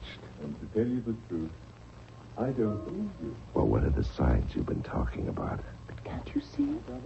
He's terribly nervous. He doesn't look it. Oh, he's a superb actor. He hides it, but now look. See, his hands twitch. Well, that's not a sign of death. Listen, I know this play. He's blowing his lines. The other actors are covering for him. He shouldn't be on the stage. Then why do they let him go on? Well, tomorrow, after his marriage, he'll go on vacation. They just want to get all the performances they can out of it. Look. Banged his leg against that chair. Well? But that's not in the play. That's how Kevin was. Aimless, preoccupied. Look at that. He just lit that cigarette and now he puts it down. Now he's going to light another. Well, that's a piece of business, isn't it? No. Just forgot. He was smoking. Kevin would do that too. You see, my dear. Look at him now. The life seems to be draining out of his body. I did steal his... He's losing his line. I did steal Now this look. girl. But that cigarette he put down. But I... Now it's rolling off the table into that pile of papers and rubbish. Starting to smoke. They're going to set the fire. Well, maybe that's supposed to be a part of the play. Well, of course it isn't. It isn't. Oh, dear Lord. There's going to be a fire. Ladies and gentlemen, please stay in your seats. There's no danger. There is no danger. Look, Lieutenant. Look at what's happening. In a theater, when there's danger of fire on stage, a stagehand immediately cuts the rope that holds the heavy asbestos curtain in place. The curtain comes crashing down, and anybody who might be standing on a spot where it falls can be killed if it hits him. And there he was. That's just where he was standing. You didn't have to be a doctor to recognize he was dead.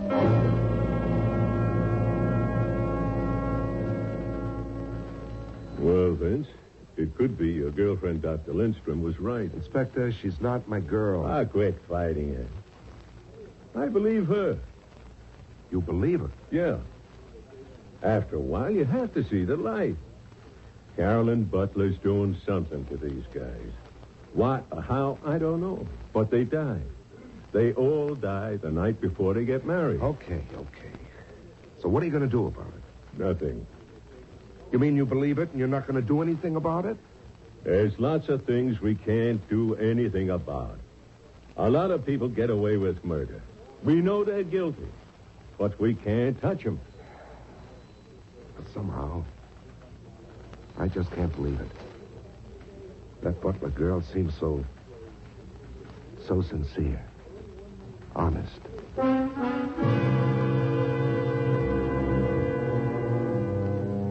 I don't know what I was thinking of, but it was something I never felt before. And I couldn't even explain it. It got hold of me, and somehow or other, there I was, ringing a doorbell. Oh, it's Lieutenant Pirelli. See, I remembered your name. Yeah, may I come in, Miss Butler? Miss Butler.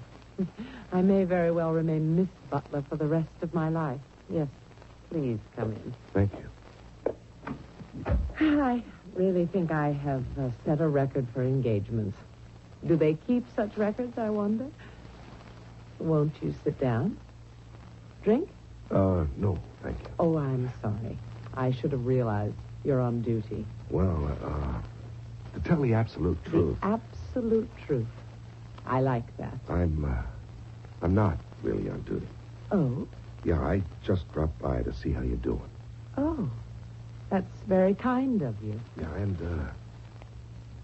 I was wondering if you had any plans for dinner. It so happens I do. Oh.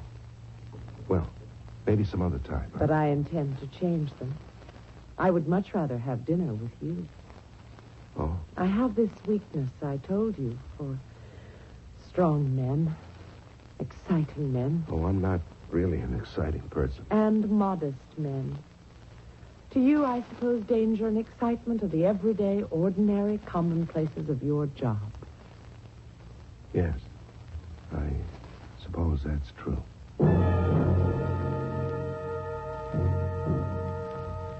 I couldn't tell her all about it at dinner that night, so we continued the following night, and the one after that. And And soon we were having dinner together regularly. And I kind of liked that. We also discovered that both of us liked to hunt, fish, ride horses, climb mountains. It was wonderful. You're a sly one, Vince. I have to find out about it by reading the paper? Find out what? Yeah. Borelli Butler. Mrs. William Stephen Butler announces the engagement of her daughter, Carolyn Joy, to Police Lieutenant Anthony Borelli, son of Mrs. Serafina Borelli. Vince, how could you do this to me? You want to be my best man, Jake? Sure. If you live that long. Now, that's nonsense, and you know it. There was a time you didn't believe it was nonsense. Jake, all that was before I knew her. She's so wonderful, so filled with life, so generous, so good. When is the happy event? A week from Sunday. So soon. I can only wish you the best.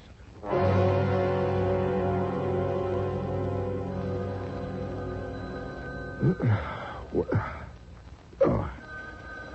Okay, I'm up. Hello. Vince, do you know what time it is? What? What's the matter, Jake? Vince, it's 10 o'clock. You were due here at 8. 10 o'clock? It can't be 10 o'clock. Vince, we gotta go see the commissioner. You get dressed and get down here.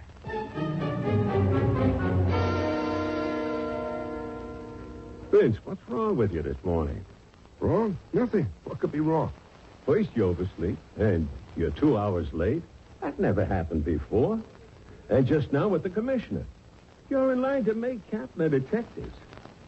I could see he really wasn't very much impressed. What do you mean?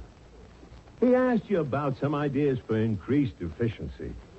And you just sat there. Yeah. Oh, funny thing, Jake. I don't know what happened to me, but my mind seemed to go blank. I think you better see a doctor. Why? You've been acting strange all week. Absent-minded, forgetful. Now, look. Tomorrow's Sunday, your wedding day. Now, why don't you go on leave right now? Go home. You're nervous. I'll see you tomorrow at the church. No. That isn't right. You're short-handed. I'll tell you what I'll do. I got to put in my shift on the stakeout. I can spare a lieutenant for that. Yeah, but Smitty's been on for 24 hours. Let me send him home. I'll stay till midnight. Well, okay. He would really appreciate it.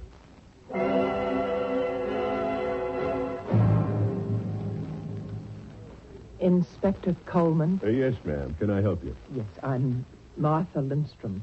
Oh, we meet at last. It's about Lieutenant Pirelli. I know. What do you know? You're concerned. You're afraid he'll die tonight. And that he'll be number 6. Well, aren't you concerned? Yeah. Well, how can you just sit there? Well, what can I do? Talk to him. I have talked to him.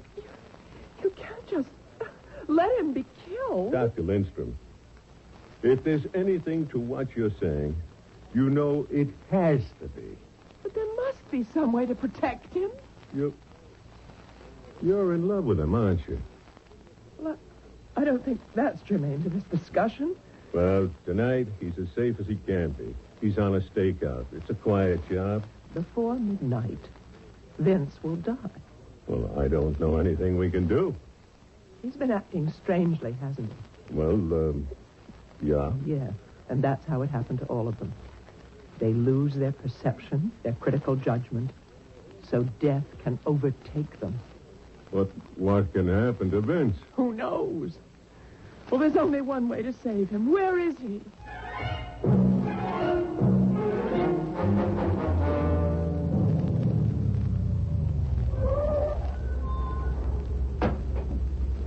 He's parked over there, across the street.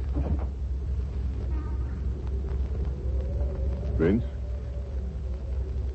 Sleep. Vince? Vince! What? I told you to go home, Vince. Oh. And he, asleep on duty. Oh, I'm okay. Jake, I just closed my eyes for a second. Lieutenant. What? Doctor, what are you doing here? I want to save your life. What are you talking about? Break your engagement. What? That way you're safe. You're no longer her hero, her intended. She no longer has to bring you to the Valhalla, the place for heroes. Jake, what are you doing here Remember with her? Charles Russell. You saw him die. That was an accident. Yes, because he couldn't think straight. He couldn't hear. He couldn't think. He was half dead before that asbestos curtain hit him, and you're half dead now. I'm okay. Recognize Carolyn Butler for what she is. She's beautiful. It's the face of death. You don't love her. Yes, I do. I do love her. How can you love her? How can you love death? You love life. You love me. I love you. Say it. Say you love me and you're free from her. Say it. Say it before it's too late. Say you love me. Hey, that guy driving the truck, he's acting crazy. Say you love me. Hey, he's going to hit the car, Vince. Say Get it. out. Say you love me. I love you. Say you love me. I love you. Oh.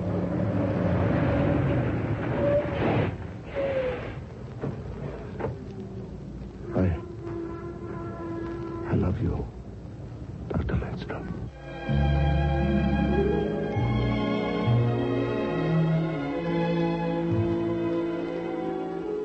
I'll be back shortly with a final thought. Bring...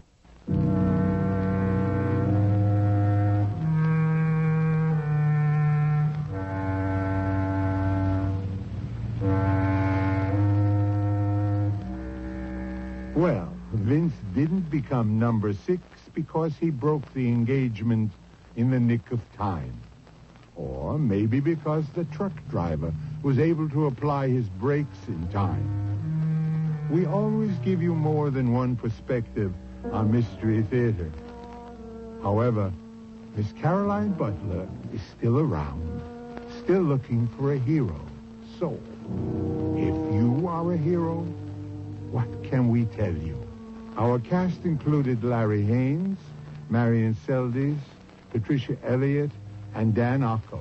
Associate Director, Marlon Swing.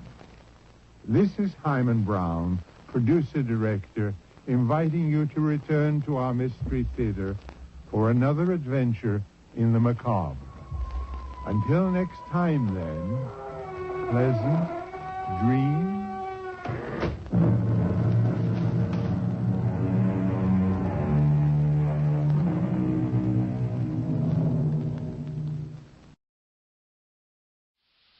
The CBS Radio Mystery Theater presents...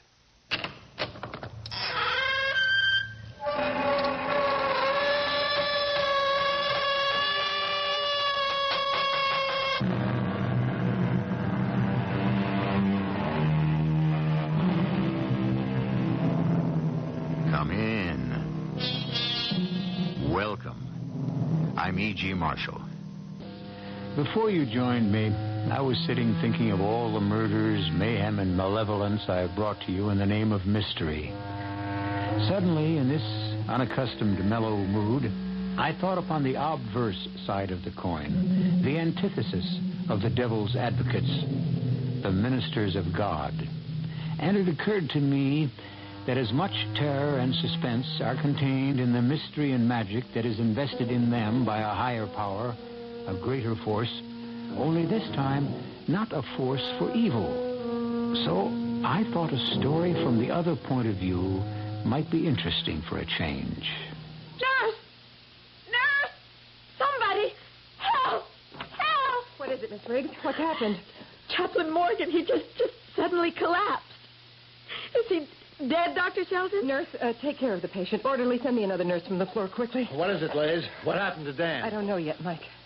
Well, so help me if anything has. This one I'm pinning directly on that cold fish Dr. Hugh Bradley.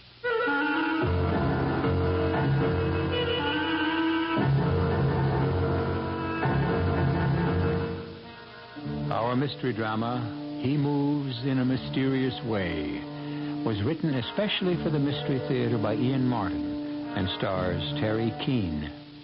It is sponsored in part by Sine-Off, the sinus medicines, and Anheuser-Busch Incorporated, brewers of Budweiser. I'll be back shortly with Act One.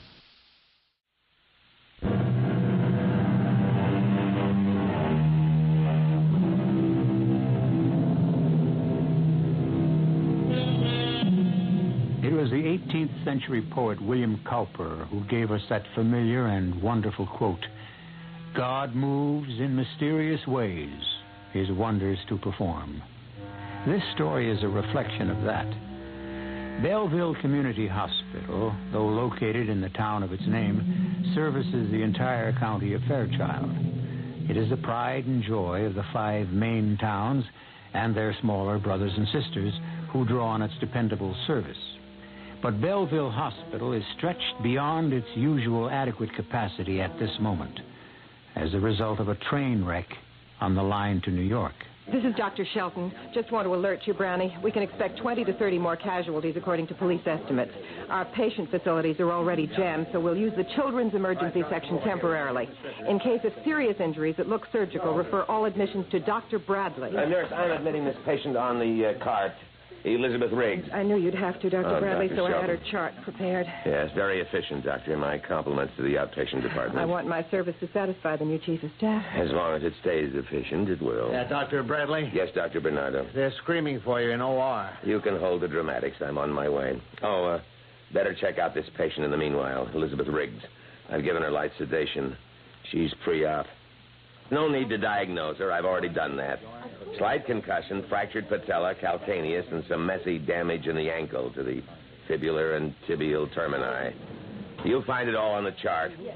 Well, I'm on my way to the OR. I would like to take his chart. Mike, remember who he is. Sure. A genius at getting my back up. Come on, orderly. Let's go. Fly easy, Paisan. What do you want from a crazy Italian? Liz, I got here as fast as I could. What is it? Train wreck, Chaplain. Sorry to haul you out of bed in the middle of the night. Only time anyone really needs a chaplain or a minister is when there's trouble. You look a little under the weather. You all right? Oh, just half asleep. I'm the last one to be worried about. Not my leg! No! Not my leg! What's going on in here, nurse? Miss Riggs. I won't let them! I won't let anyone! Miss Riggs. Yes? Oh, you're the doctor I treated you when you came in. What's the matter with my arms? You had to be put under restraint. It's imperative you stay as still as possible. I can't, don't you see? I can't Miss until... Riggs, you are not the only victim of the train wreck. Train wreck? Oh, that's it. My leg! I lost my leg! Now, don't be silly. You have some broken bones, but you have not lost your leg. Now, give me that, nurse. You're lying to me. I can't feel it. Help me hold her, nurse. Now, where's Dr. Bernardo? Right here, Doctor. And you hold her. Now, lie still, Miss Riggs. We only want to help. I don't want to be helped. Sure you do, baby. That's what we're here for. Oh. You want to walk out of here as soon as possible, don't you? Are you a surgeon? Just hired help. I'm the surgeon. Swab that, nurse. This is Dr. Bernardo. If you're the surgeon, I want to know something. Why can't I feel anything where my left leg ought to be? Because I immobilized it till Dr. McNeil, the orthopedist, has time to operate on it. I don't believe you. I haven't time to argue. I want to see you a moment, Dr. Bernardo. Now convince this grown-up child that she has 2 good legs, will you? I'll try to the best of my limited ability. I don't ask for any more than you have to give. Why, you cold, inhuman... Nurse, bring me that hand mirror from the bureau. Surest way to convince you, Miss Riggs. Let you see for yourself. Oh, thanks, nurse. You want to pull the bedclothes back? Okay. Now, see? One of them in a light plaster bandage cast, but both where they belong. Oh. Why didn't Dr. Bradley show me that? Well, he might have if you'd given him a chance instead of throwing a wingding. Oh, I shouldn't have, but my legs are very special to me. I can see where they would be. I didn't mean the way they look. Oh, neither did I. Although I wouldn't knock it. But I know you're a dancer. It's my whole life. If I couldn't have... Oh, especially now. Nothing to worry about at the moment. But I've got... Oh, I feel woozy. Well, that's the sedation. What is that surgeon going to do to me? You have a cracked kneecap and a broken ankle. He's going to fix them. I don't want an operation. Well, we'll work that out when the time comes. You rest now and let the sedation work. I don't want to be alone. I just wish that What? you wouldn't understand. I'm scared. I think God is punishing me, and I want to... Oh, I don't know what I want. There's a chaplain in the hospital, Reverend Dan Morgan, real good guy. Want to talk to him? Could I? I know I can't sleep until... Would he have time for me? Miss Riggs, Dan Morgan could be drawing his last breath, and he'd hold it till he got through helping anyone who needed him.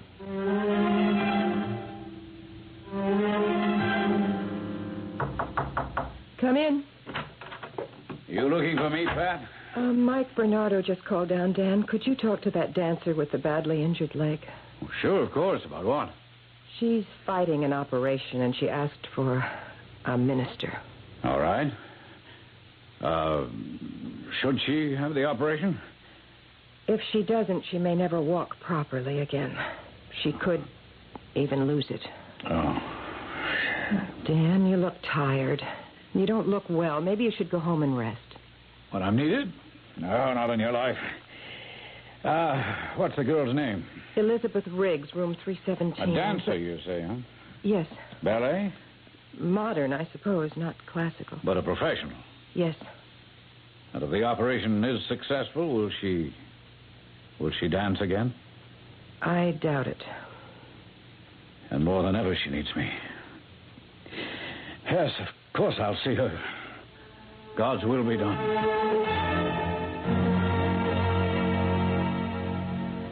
Hello, Elizabeth Riggs. I'm Chaplain Dan Morgan. Oh, how good of you to come. Was I asleep? For a while. I'm sorry. It was good for you. Not good enough. I need help, Chaplain. Help? Wireless. I'm afraid of the operation. I think they want to cut off my leg or my foot. Now, did they say they would? No, but doctors never tell you. Of course they do. No one thinks you're going to lose your leg. I do. Why? Because I think God wants to punish me. Punish you? What for?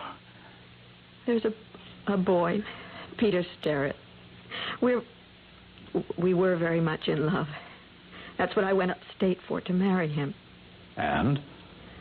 At the last moment, I couldn't. I ran out on the whole wedding. My parents, his, everyone. I took the train back to New York. That's why God punished me. Oh, I wouldn't say that. There were 64 people in that train wreck. God's a little more efficient than that. Now you make me feel ashamed. I meant to. I don't believe in a God of vengeance who reaches out to hurt and punish, and neither should you, Liz. We make our own punishments. Well, I didn't make the train wreck. No, but you climbed aboard that train to run away. But I had to. Chaplain Morgan, dancing isn't just a profession. It's a whole way of life. And that's what I realized at the last moment. I couldn't give it up to marry Peter. Well, you said you loved him. I do. It tore me apart to give him up, but I had to make the choice. Child, why couldn't you have both? Because Peter's a minister, just like you.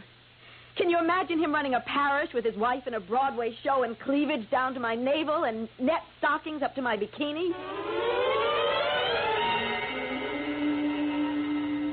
Okay, Dan, buddy boy, I'm on my way. That was Dan. He's calmed our Terpsichorean terror. And she now is ready to sign for the operation. All right, give me a form, hon, and I'll go make sure she's prepped. Now, here's your form. Just watch your own. What's that mean? You want to be a resident in surgery, don't you? It's my life, outside of you. Knee you got. Just take it easy if Dr. Bradley's the surgeon. Okay. So the guy gravels me. I'll try to stay out of his hair. Mike, he's a new broom. Give him a chance to work in. No, I'll be a good little soldier. Anything he can dish out, I can take. That's my boy. Just hold the good thought. Too bad it's neither sane nor sanitary for one doctor to kiss another. All right, take the wish for the deed. I love you. You can order the cart to take her up to the ready room, nurse. She's all cleared for OR. Oh, hi, Dan. Hey, come sta, paisano? Così, Padre mio. Hey, you don't look so hot. Oh, I'm a little tired. Why don't you hit the sack? No, not till the action's over. Hey, wait a minute. Maybe I ought to run a little check on you. No, don't be silly. Why? What are you rubbing your gut for? Oh, come on, Mike. A little indigestion. Somebody sneaked some cucumber in my salad again. No. You don't double over like that from cucumber. I'd better take You assisting Dr. McNeil? Yes, Dr. Bradley, but... Then you ought to be up in the scrub room already. Now, let's go. I was on my way, but the chaplain here needs a checkup. The chaplain can take care of himself. Has Miss Riggs been prepped? Yes, sir, but... Get in the elevator, Doctor. Yes, sir. Dr. Bradley. Yes, sir. Private Bernardo reporting for duty. But may I recommend that the chaplain be temporarily relieved from his? Do you want to be relieved, chaplain? Oh, come on, you have enough to worry about besides me. Now, if you need a rest... No. I think I'll go in and sit with that poor child when she's taken up to OR. She needs me more than I need anything. Well, how are you feeling, Liz? I don't know. Far away, but still scared. Oh, now you mustn't be. I won't lose my leg. You mustn't think about that. Even if it's saved, will I dance again?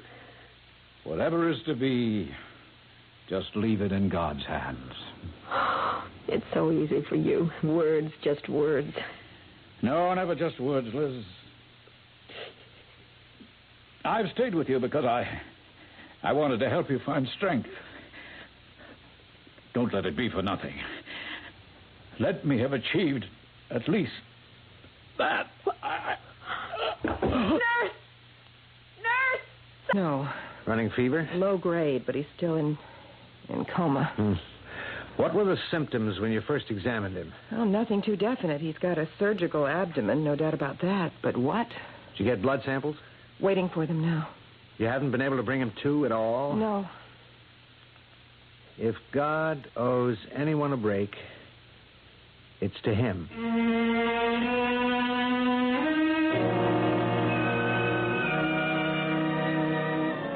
A bitter young man, but then a very tired and exhausted one, and a deeply concerned one for a man who was as close as his father.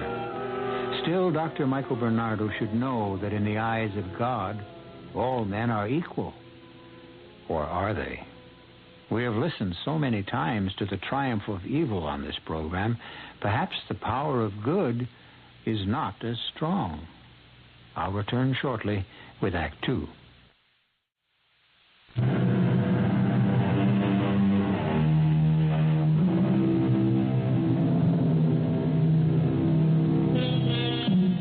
Across Dan's bed, Dr. Patricia Shelton and Dr. Mike Bernardo's eyes lock in concern for their barely breathing friend. From beyond the curtain and the other bed in the room, from the big, heavily muscled, early middle-aged man in it, comes a rhythmic and ear-shattering snore. Oh, great. That the best roommate we could find for Dan? Oh, we were lucky to have a bed at all. Even the standby rooms are all taken. Now, get him off his back. No, you can't. He's in traction. Back? Yeah, McNeil's patient, too. From the train wreck? No, he's been here a week or so. Oh, I'm tired. Why don't you grab some shut-eye, huh? We can't do anything till we get the tests back or Dan comes to. Go stretch out in the lounge. I'll wake you the moment the tests are back, huh? Come on, I'll walk you there. How'd the operation go for Liz Riggs?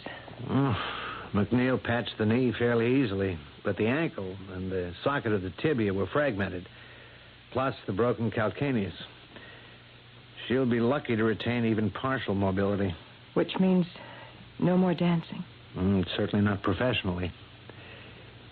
I'd hate to have to be the one to tell her.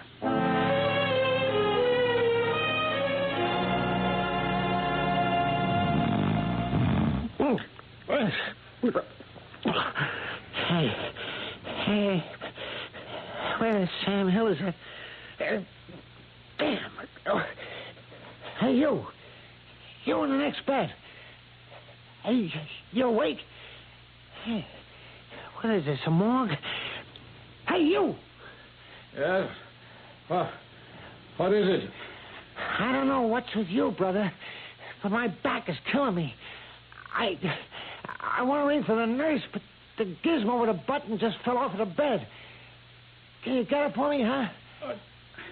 Just a minute. Here, I'll get the call button. Shall I ring for you, or I'll get you a doctor? No, forget it.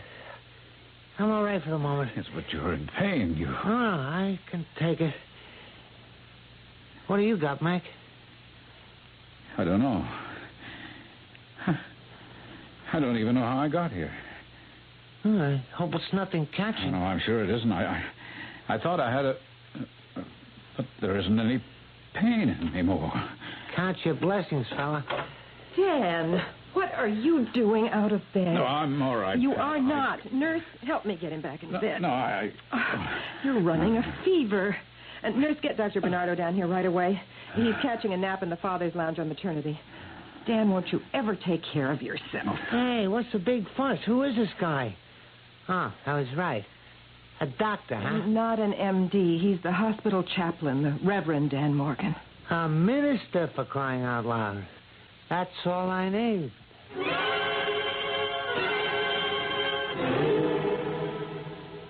Okay, Dan. Let me know if and where it hurts. Oh, there. Uh-huh. How about here? Tender. Doesn't hurt as much. Okay, Dan, that's it. Confirmed? The WBC will bear it out this time around. The peritonitis caused by a ruptured appendix that perforated. How did you ever take the pain, Dan? Oh, it wasn't that bad. Everyone was busy with real emergencies. My help was needed by others. So you just let your appendix explode. All right, roll them to you, Pat. Streptomycin, too, nurse. Your technique is too good, Mike. I didn't feel any needles. Of all the bonehead stunts to pull. So many people. I couldn't let them down. Fever's rising. I don't like it. You in pain still, Dan? No. I was just thinking about that poor little dancer. Look, concentrate on yourself. Let us worry about Miss Riggs. There's no problem of her losing her leg. Dr. McNeil did a bang-up job. With luck, she'll regain almost total mobility. Pat, will you sit on this stubborn mule till that kick goes out of him? I will. Go make like a doctor. At least my other patients treat me like one. You still going to marry that crazy Italian? The first moment I can pin him down. Then I'll stick around. I don't know who he figures will be best man, but Dan Morgan knows who'll be the most important. Or I'll make sure he ties a knot within the faith with my own two hands. My own two hands joining the two of you in a silent...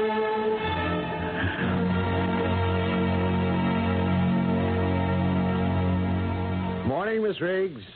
Morning, Dr. Bernardo. You look pert and pretty this morning. Oh, I feel wonderful. I can almost feel the bones knitting. I could just jump right out of bed, do a jeté, or handle a waltz clog just like that. Yeah, well, I wouldn't rush things. Well, not without a warm-up, anyway. But I bet you I'll be dancing in no time.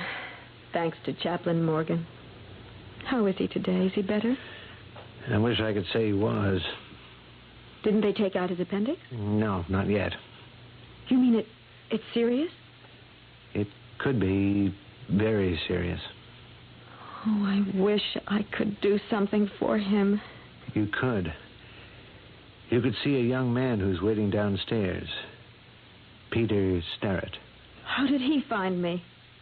As sick as the chaplain was last night, he managed to contact him. What for? He knows it's all over between Peter and me. Why? Because you just can't bear to hang up those little red shoes? Something like that? I think maybe what Chaplain Morgan wanted to tell you was that a dancer has a short life. And sooner or later, she has to hang them up. A marriage can last a lot longer. I can't. It wouldn't be fair to Peter or to me. That's the message you want me to give him? And the chaplain? Dr. Bernardo, I will be able to dance, won't I? I'm not the one to ask that question to, Miss Riggs. You'd better ask it of the surgeons, Dr. McNeil or Dr. Bradley.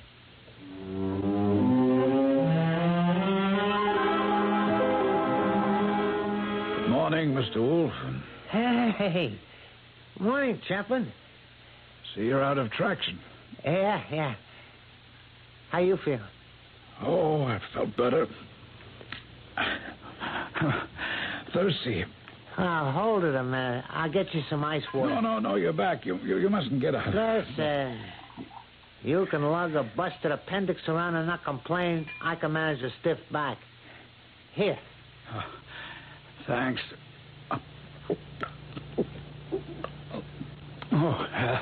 Yeah. Thanks. You want some more? Please. Yeah. That was good. It's good. Hey, what is it, Parson? A knife. Knife. I'll get the doctor.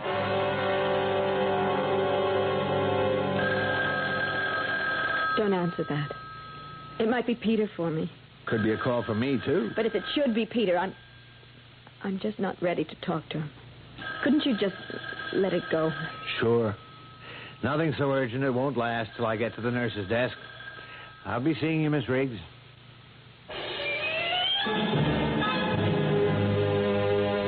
Oh, ice water for a man with peritonitis. Where were you, Dr. Bernardo? I went to see Miss Riggs. You know, the dancer. Who is not your patient? No, sir. You don't like me very much, do you, Dr. Bernardo? Well, that is a bit direct. Puts me at quite a disadvantage. Because you've applied here for a residency in surgery? My personal feelings would not dictate my judgment of your qualifications, unless you wish to withdraw your application. Not yet, sir. No? What does that depend on? The success of our operation on Chaplain Morgan? To a degree. Then we must be sure that it is immaculately successful. As far as I'm concerned, it's the same way no matter who's on the table. I deserve that rebuke. I bought it because of my own resentments. I'm human, not a robot. You are kind of a stickler for detail. You're damn right. A doctor can make minor mistakes which can be rectified. Isn't quite the same with a surgeon. Habit, discipline, minute attention to detail, constant vigilance and objectivity. That's what a surgeon has to pay. Still want to be one. As long as I don't have to retire from the human race. Like me.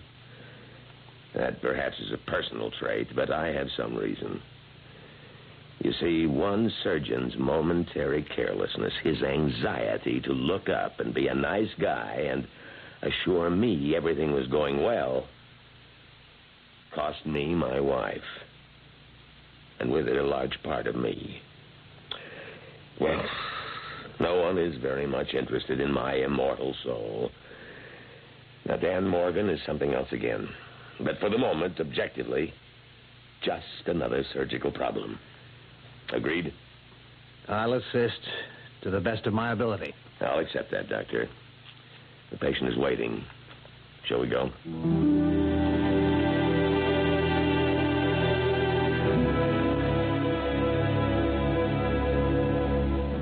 The great poet W.H. Auden had a craggy face so masked with wrinkles that Igor Stravinsky once said, "Soon we'll have to smooth it out to see exactly who he is." Dan Morgan's face is like that. Only now, under anesthetic, it is smoothed out. The only difference is that as the two surgeons approach, it is less a revelation than a mask. The mask of encroaching death. I'll return shortly with Act 3.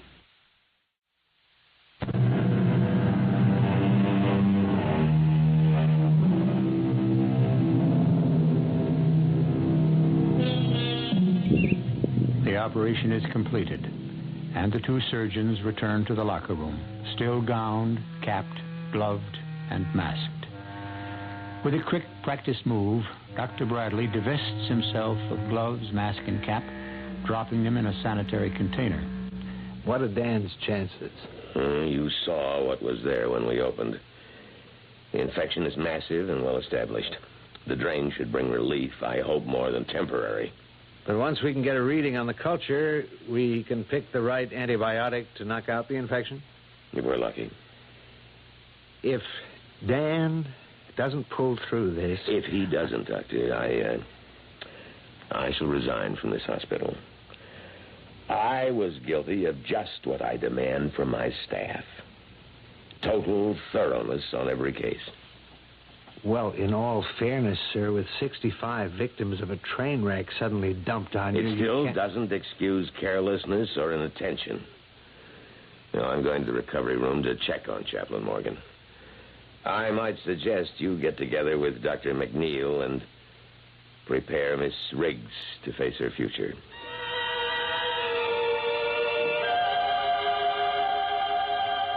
Yes, Mike, I guess I understand. Oh, he's here in the waiting room, all right, looking pretty forlorn.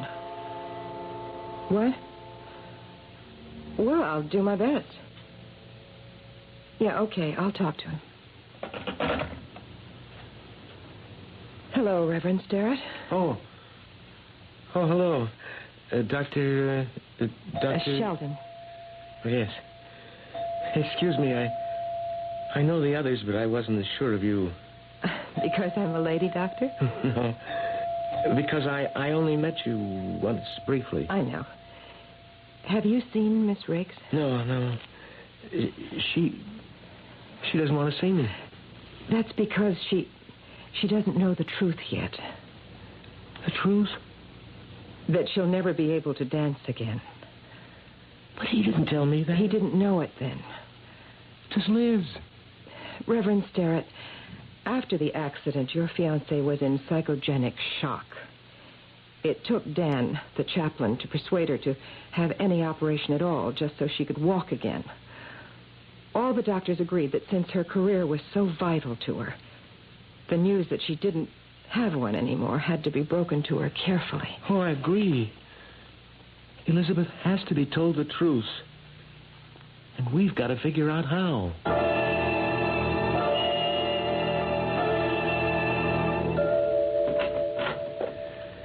Good evening, Miss Riggs. I'm Dr. Hugh Bradley. I don't know if you remember, but I treated you in emergency and admitted you to the hospital. Yes, I remember. How soon can I dance again? Well, the first thing is to walk. As for the other, Miss Riggs, I think you'll have to make an adjustment in your mind. Now, I don't believe in hiding the truth from patients. There isn't a chance that you'll ever be able to dance professionally again. Oh, good morning, Dr. Bradley. Did you have me on page? Yes. McNeil is off today, and his patient, Miss Riggs, had an attack of hysterics last night. I had to sedate her. What happened? Was it Peter Sterrett being here upset her so much? Well, whoever he is, no. I simply told her something that should have been made clear to her from the first, that her dancing days are over. Just like that? Well, she had a right to know. But abruptly, coldly, you just don't say... Miss Riggs is not under psychiatric care. She is of age, and we are doctors. Our function is to heal and inform. She asked for you, and I said you would stop by this morning.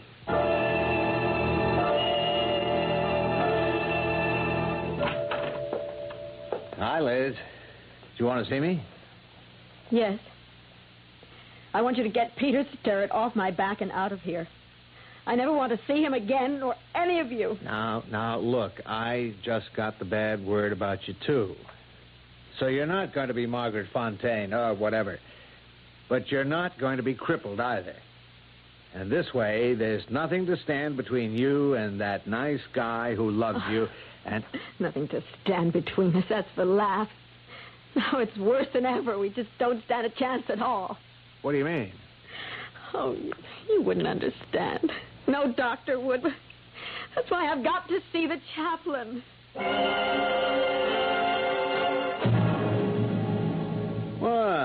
All things considered, you seem in fairly good shape this morning. How do you feel, Dan? All things considered, not so hot.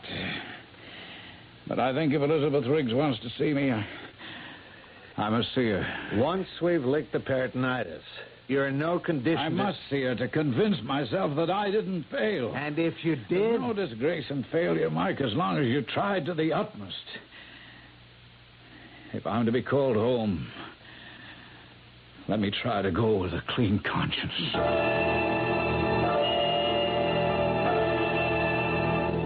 You're sure you feel all right, Dr. Bradley? Well, of course. You know you're supposed to rest after donating blood. I realize that.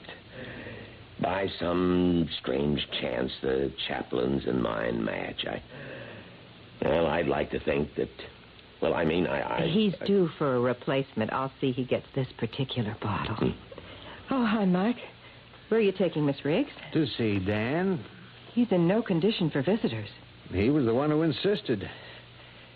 And, just in case, I wouldn't deny him anything he asked.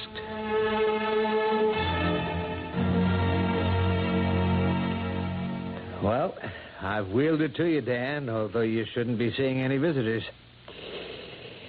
I wonder, Doctor, if I might claim the privilege of the confessional. Well, not for long. You have less strength than you think you have. And maybe Liz and I can find a lot of it between us.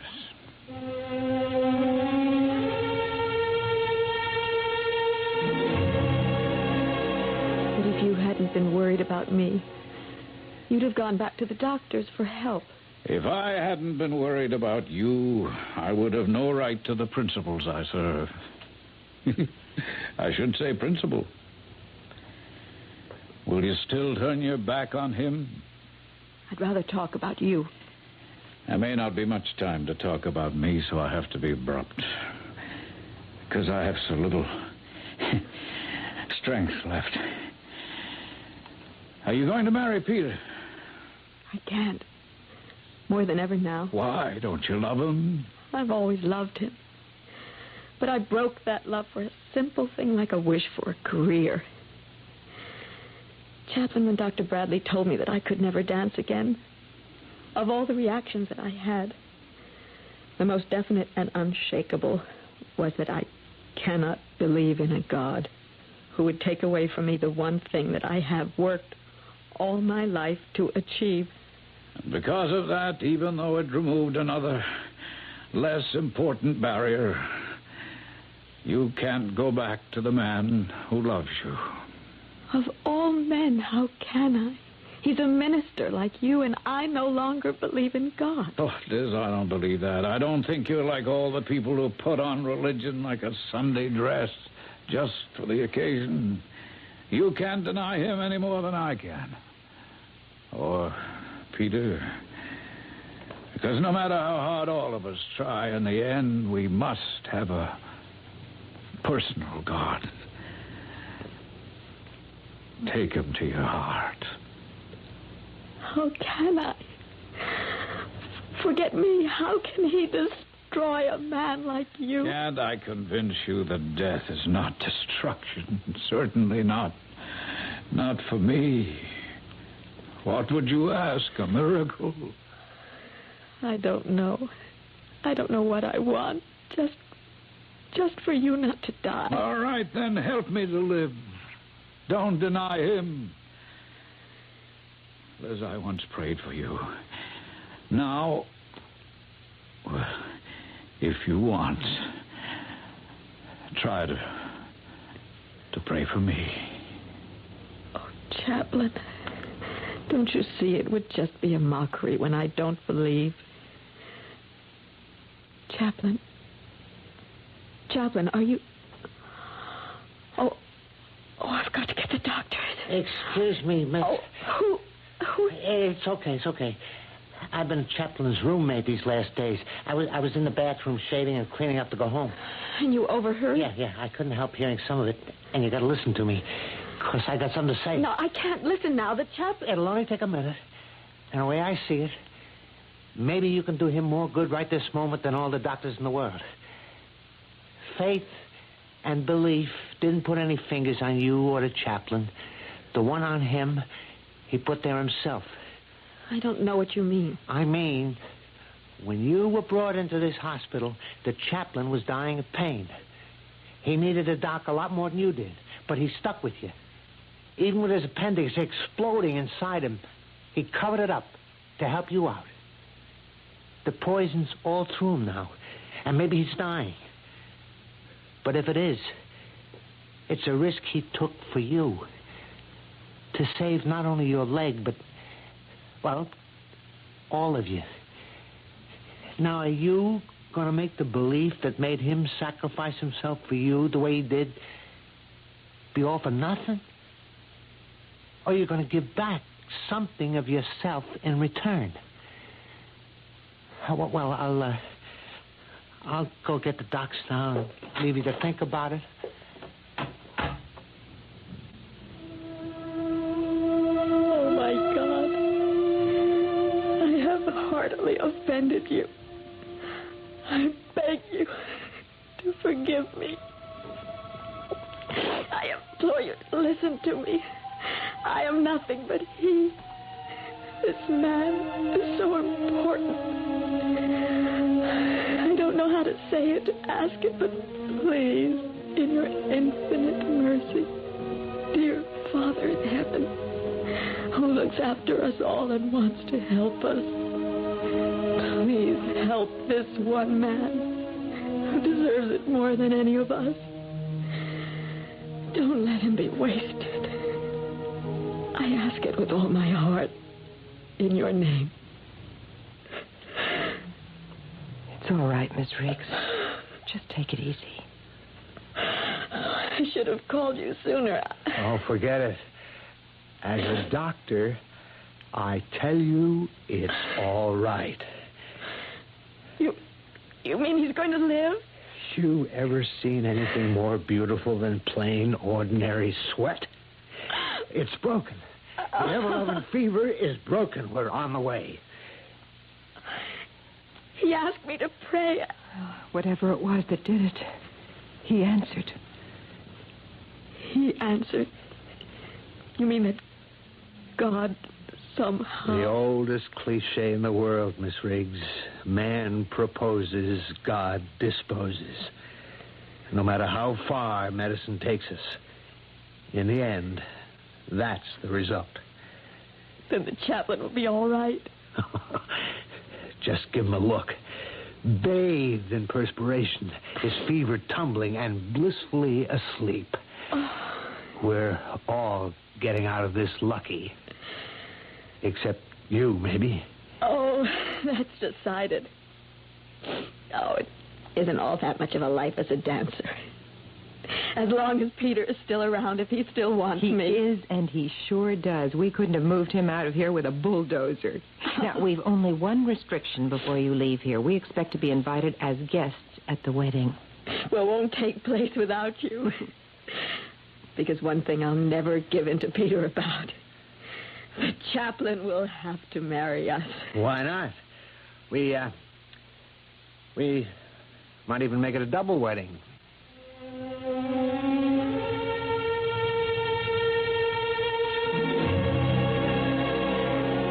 Well, there it is. No sound, no fury, but certainly a tale that signifies something. A mystery. I think it qualifies for the title. As I said in the beginning, and as you have seen for yourself, God does move in mysterious ways, his wonders to perform. I'll be back shortly.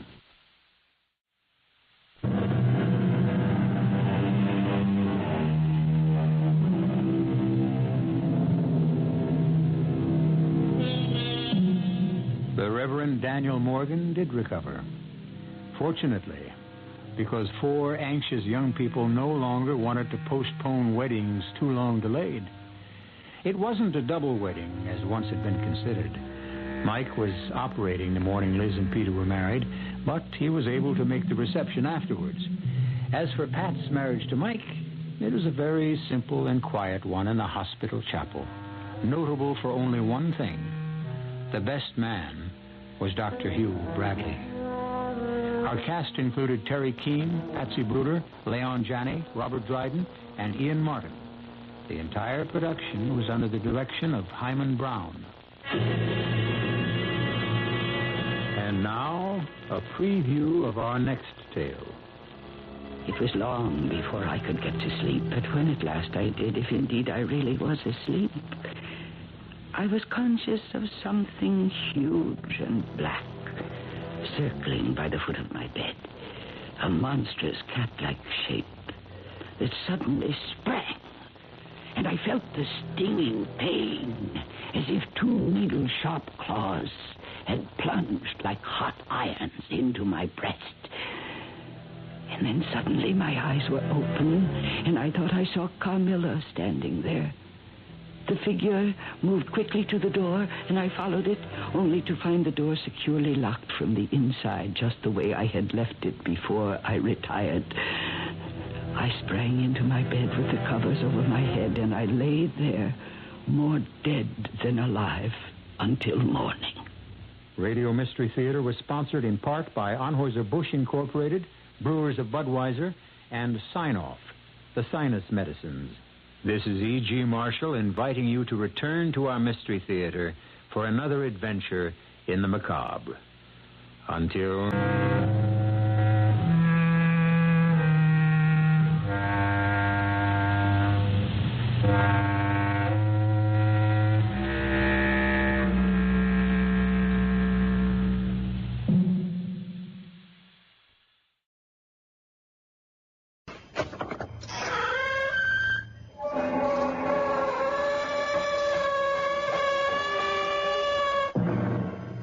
Come in.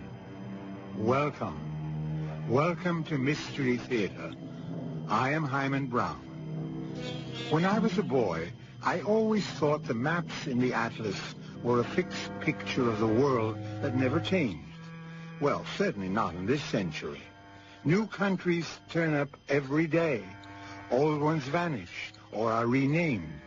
I guess nothing is permanent. Carpathia, Transylvania, are forgotten names on a map. I wonder if they are as defunct as the dread creature who came from there, whose two front teeth fastened on the victim's throat and drank his life's blood. But if they are, they were not 70 or so years ago when this blood-curdling tale begins. But I know you, and I you. From a dream I had. From a dream I had, too, when I was 6 years old. How long ago was that? 13 years. Oh, that's just when I had mine. Come, sit beside me on the bed and hold my hand. I have a feeling, I know we're going to be terribly close, you and I.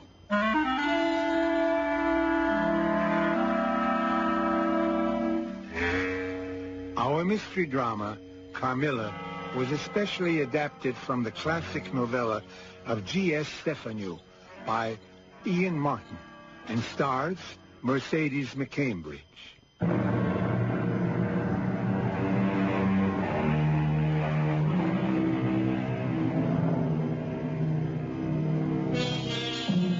In Styria, which these days on a map you will find is an Austrian province named Steiermark, Lois Stanton was born and brought up.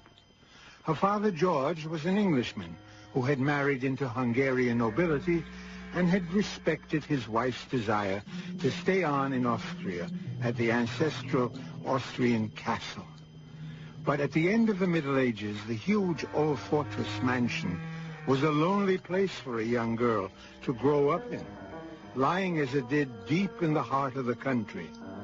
But since she took the time to write it in her own cramped but still beautifully trained hand, let Lois Stanton tell her own story. I started writing this over 50 years ago. But my confused and horrible reactions then persuaded me to lay it aside. But now, approaching my 90th birthday, I should like to leave a record of why I never married. I've only known the love of one person outside my father. A woman. That is a shocking statement. Even today, with all our liberation. How shocking an experience it proved to be for me at 19. It was so revolting and so soul-destroying that it stood between me and love for the rest of my life. I am not talking of sex or a sexual relationship, certainly not in the ordinary sense of the word. But let me take you back to the year 1905 and a whole other world. Damn it, that quite puts me out. What is it, Papa? A letter from General Spielsdorf, which arrived by the post. Late as usual. Everything is these days. Sent almost a week ago from Vienna. From Vienna? Must explain at moments. This arrives barely in time to tell me that he and his niece will not be arriving tomorrow. Oh, what a shame. I was looking forward to making the acquaintance of Fräulein Reinhardt. Even if the general had come, my dear, that would have been impossible. Why? The reason for canceling his visit is because of his niece's sudden death. Her death, Papa? But she was only my age. Yes, that's what's so tragic. Was he still coming here? No. There is some mystery. He appears to blame Bertha's death on some young guest they had. A mysterious young woman. Well, what could it have been, Papa? An accident? Or some sort of disease that was catching? There's no way of telling. I'm really quite shaken. My poor old friend. And I'm disappointed for you. Oh, Papa, you mustn't think for a moment about me. Well, I do all the time. Locked away in this great labyrinth of a mausoleum with no companions. Oh, I have you. And Madame Perrodon, the housekeeper. And my governess, Mademoiselle de la Fontaine. I meant companions of your own age. Not dried-up old sticks like us. Oh, you mustn't talk about that, Papa. You know I've always loved it here. Next year, we must move for the season to Graz, or perhaps even Vienna, so that you could meet some nice young gallants. Oh, I have a gallant who takes very good care of me. Little creaky in the joints, I'm afraid. No, Laura. You're so retiring and self-effacing. It might be time to inject a little hussy into your bloodstream. Papa, I think we have talked enough about me. And as for how happy I am, just look out at our garden. Where else but at the Schloss could we see such romantic, misty beauty? It's a full moon. And a lovely, soft, clear evening. Shall we take a little stroll down by the drawbridge? A moment, dear Papa, till I fetch a shawl, and I'd love it. I have the strangest feeling that tonight something very special is about to happen. By the time we reached the bridge, the moon was high and brilliant, and as we turned back, the whole landscape was a mezzotint, shimmering and dreamlike. This moon tonight is full of magnetic force, an odyllic influence, which if... Odyllic, Papa? That's a strange word. What does it mean? Oh, I'm sorry. I didn't mean to be literary. Actually, I'm being quite literal. It means the effect of one animal's magnetism upon the other. Look back at the Schloss, for example. Oh, yes. All its windows flash and twinkle and reflect the silvery splendor. As if unseen hands had lit them all to receive some special royal guest. What's that? It's a carriage. But it's coming too fast. Step back, Laura, to the protection of this tree. It must be driven by a madman. It was a closed carriage, richly appointed, drawn by 6 horses, traveling at top speed. As it came round the blind corner to the bridge, twisting and swaying wildly, a female voice screamed in terror.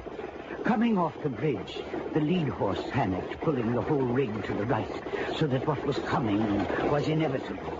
the wheels on one side, passing over the projecting overground roots of one of the great trees. And in a moment, my father was wonderful, as always in a crisis. First, he rushed to calm the terrified lead horses so that they in return stilled the panic in their followers. And the coachman, thrown clear, joined to help him, while I, avoiding the still spinning wheels, clambered to open the door and to help out the occupants of the coach itself. I only gave assistance to an elderly lady, clad in a long cloak with a hood, whose sole concern was for her daughter. While I took her aside, my father and the coachman lifted out a younger lady who seemed to be unconscious. Ma pauvre petite fille, are you all right? I should not worry too much, Madame. I have sent your footman to the Schloss for assistance. And shortly we shall have the conveyance here to conduct you and the young lady to accommodations where you may rest, and we can send for a physician's help. You are too kind. Monsieur, Camilla. Camilla, are you all right? I'm just, dazed, Mamma Mia. But I feel so weak. Oh, regardessa.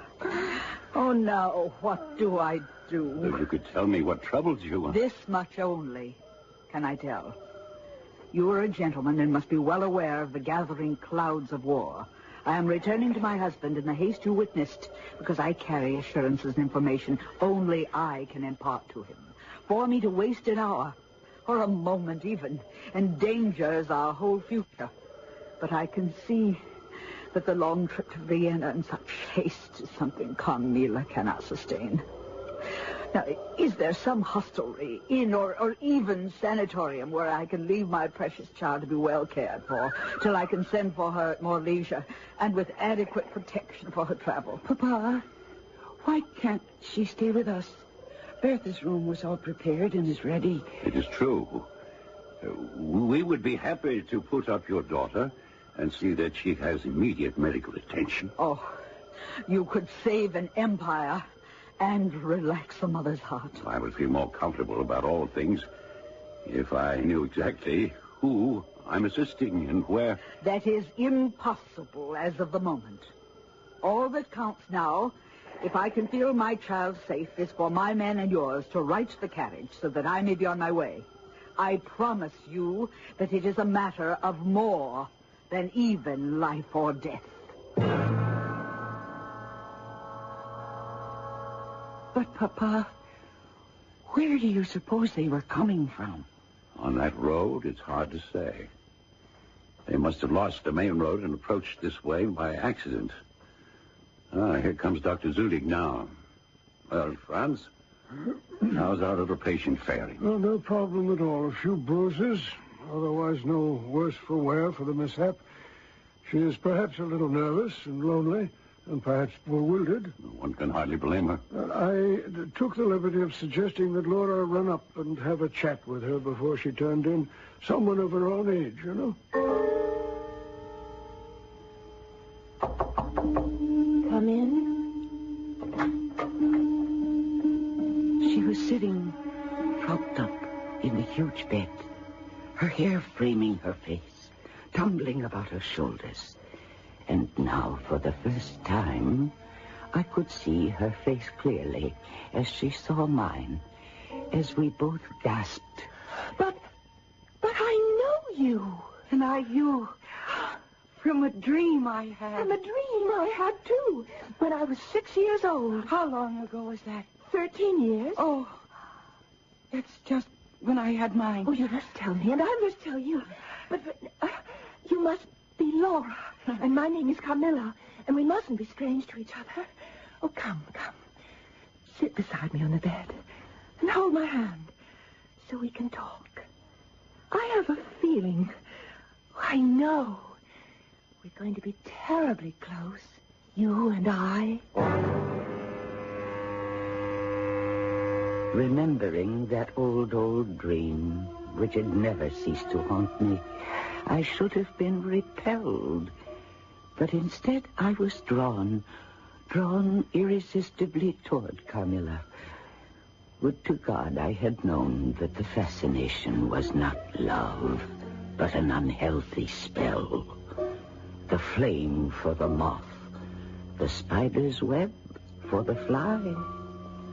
But I didn't know, and I went to her, and I put my hand into Carmilla's.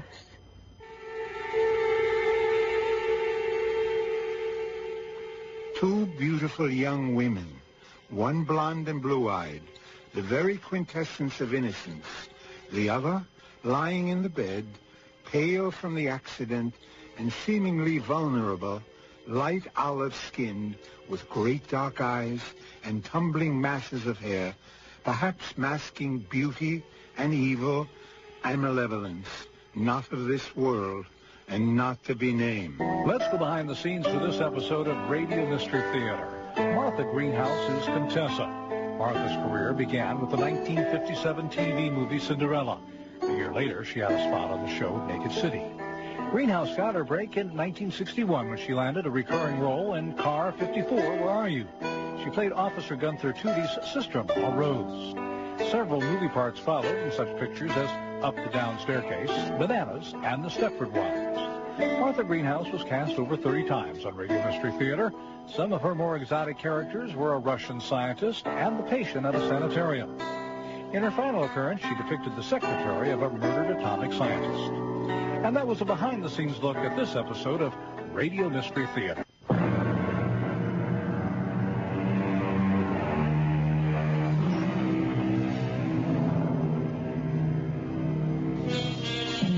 The old lady who writes this story of 70 years ago still retains much resemblance to that once blooming girl of 19. Oh, the china blue eyes are faded, the hair is ash gray instead of golden blonde, but the figure is neat and trim and somehow vulnerable, not only to the encroachment of 90 years, but as if it had always been so.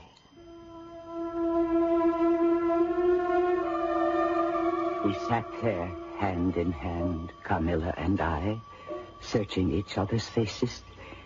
There was a silence of what must have been minutes.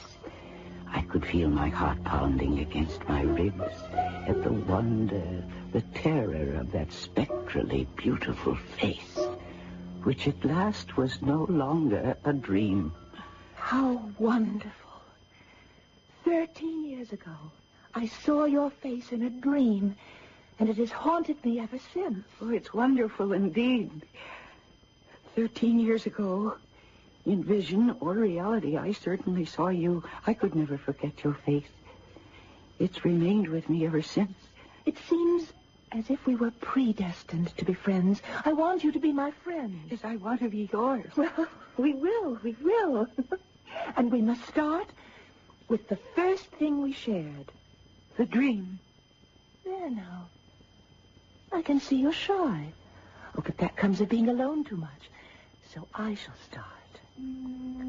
I told you, it was when I was 6, and I woke up from some troubled dream, and I found myself in a room that was nothing like my nursery. It had dark wood wainscoting and great heavy beams sloping over the bed. And did it have a big iron candlestick by the bed with 2 branches made out of serpents?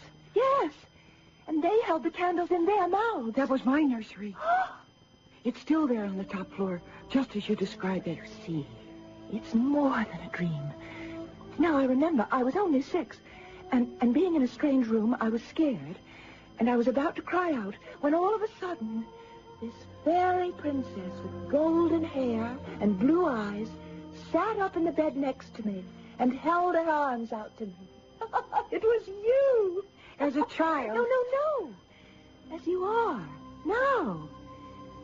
Your lips, red and full, smiling at me, beckoning me. I climbed in beside you. You put your arms around me, and softly, so sweetly, I went to sleep. And that was all? No, then there's the bad part, but I put that out of my mind. I don't try to remember that. No, you must tell me. Well, very well, because we must have no secrets from each other. I don't know how long I've been lying there with you, and suddenly a scream awoke me. My scream? Yes. You were sitting up in the bed screaming, and I was terrified, and I slipped to the ground, and then suddenly everything was blank until I woke up again in my own nest. And hasn't this dream haunted you and tortured you all these years? Haunted, if you want. Say rather, I've never forgotten it. But why should it torture me? What I remember most is the love and the warmth that came from you, and how often I've longed for my beautiful golden lady. Who would ever think I'd find her again? It's all so eerie. I don't understand it. It's so topsy-turvy. What do you mean? Tell me about your dream. Well, it was just the other way. I mean, I was 6 years old, and nobody ever worried too much about me because I was never told ghost stories or fairy stories or anything that might wake me up in the night and worry me. So this one night when I did wake up, which was unusual for me, I wasn't worried or frightened. Where were you? I was in my own bed. And was it the only bed in the room? No, there was another bed my nurse used to sleep in, but by now it was empty. Except that when I looked over there this night, it wasn't empty. You were sitting up in it. Me? The child? No, as you are now. And you came to my bed with your great dark eyes and your hair streaming down your back. And I thought I had never seen anything so beautiful. And did I get into your bed with you? Yes, you did, only it was you who took me in your arms. And you held me, and you soothed me until I fell fast asleep. And I didn't wake up or scream. No, I was the one who did that. Because I suddenly had the sensation that 2 needles had been run deep into my chest at the same moment. And were there marks on you? No, the doctor found nothing. Oh. I seem to have known you so long. I never have had a friend, a real friend. Have I found one now? Of course, Carmilla. Then kiss me and promise me it shall always be so. Oh, my dear one. Welcome at long last. Yes. I feel as though I'd come home.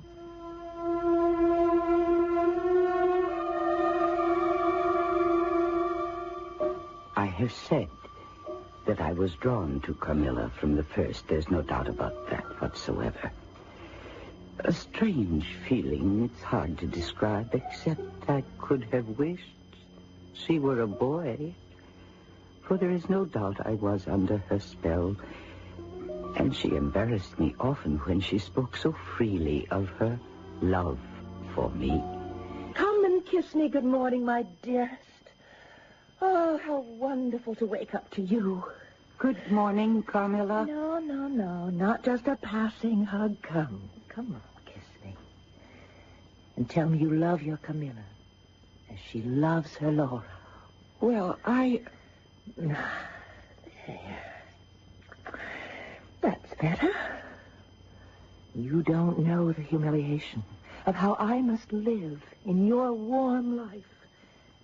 You shall die. Die. Sweetly die into mine. I don't understand you. Just never seek to know more of me and mine. But trust me with your loving spirit. Come. Kiss me again, so I know I'm forgiven. Carmilla, no, I... You are mine. You shall be mine. And you and I are one forever.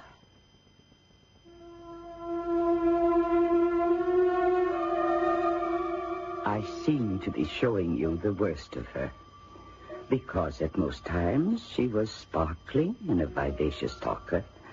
She kept my father and all of us in rounds of laughter with her bright wit The apathy which afflicted her was only bodily. Her mind was always alert. Laura, are you afraid to die? Oh, yes.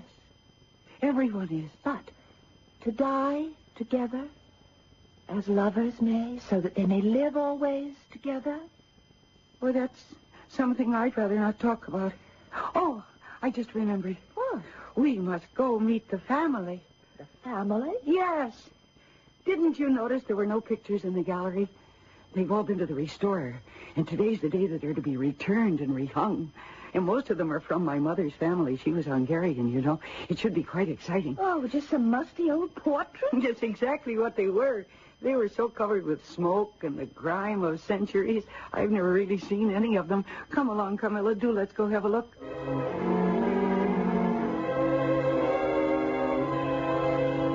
Well, I can't say they're a very prepossessing-looking crew. Oh, Papa, I think it's fun. With their mutton chop whiskers and beards and medals and hussar coats. Don't you, Camilla? Oh, they're just like all the others of their times. Well, you must be quite a historian, Carmilla. Some of these go back 300 years or so. Hello. Here's a surprise, all right. What? Look. Carmilla. Look. It's the very image of you. Even to the mole on your throat. Papa, isn't it a marvelous likeness? By Jove, I believe you're right. Can you read who it is? Marcia, does it say? No, Mircalla. Mircalla Countess Karnstein. And the date is 1698. Well. I do remember that your mother was descended from the Karsteins. As am I think, a very long time ago. Are there any Karnsteins living here now? Well, none who bear the name, although it's interesting. The ruins of their ancestral castle is not much more than 3 leagues, right to the west of here. It was destroyed, they say, during the Civil Wars. I should like to see it sometime. Papa, this is just a small portrait. Could I have it to hang in my room? Well, if you like, I'll have Hans put it up for you. And then, once you've arranged that, could we, dear Laura, take a stroll in the moonlight? It's so beautiful.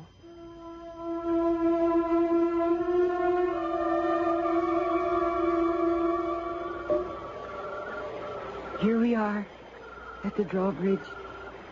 It's all so like the night you came to us. So you were thinking of the night I came. Are you glad I did? Oh, ever so much. Someday, when you tell me your story, I know it'll be made up of one great romance. I'm sure that you have been in love and that at this moment there's an affair of the heart going on. I have been in love with no one. I never shall, unless it should be you. Carmilla, darling, I live in you. And you would die for me. I love you so. Carmilla, are you all right? I'm a little faint. It will pass. It's the last time, perhaps, that I shall see the moonlight with you. What do you mean? The time is very near when you shall know all.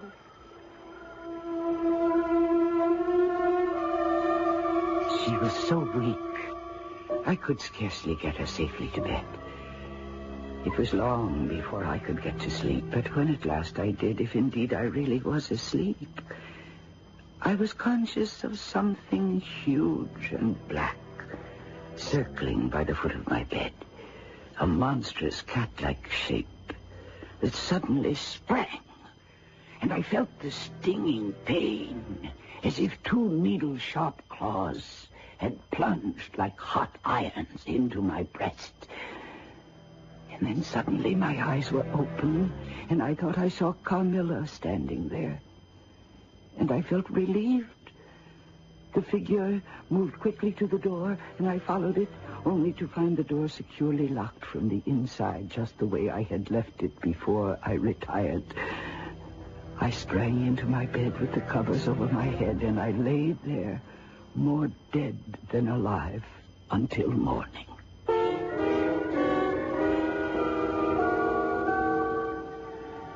There are none so blind who will not see. And yet it is only human nature that lifts the spirits by saying that no disaster, natural or supernatural, could ever happen to us. Is it happening to Laura? Or is she only a young girl with a lonely childhood behind her and a very lively imagination? Mystery Theater will return shortly. Let's go behind the scenes for this episode of Radio Mystery Theater. You're hearing Laura Stanton tell a story about a young woman named Carmelia. After Carmelia is taken in by her family, Laura begins to have strange dreams. In one of them, she's bitten on the neck in a manner that suggests a vampire. The best-known vampire is Count Dracula, based on a real person. Born Vlad Dracula in Transylvania, he ruled over the country for 6 years. He was a cruel monarch whose favorite method of execution was impalement, a particularly slow and agonizing means of death. It was this gruesome reputation that led Bram Stoker to base his novel on the man known to history as Vlad the Impaler. And that was a behind-the-scenes look at this episode of Radio Mystery Theater.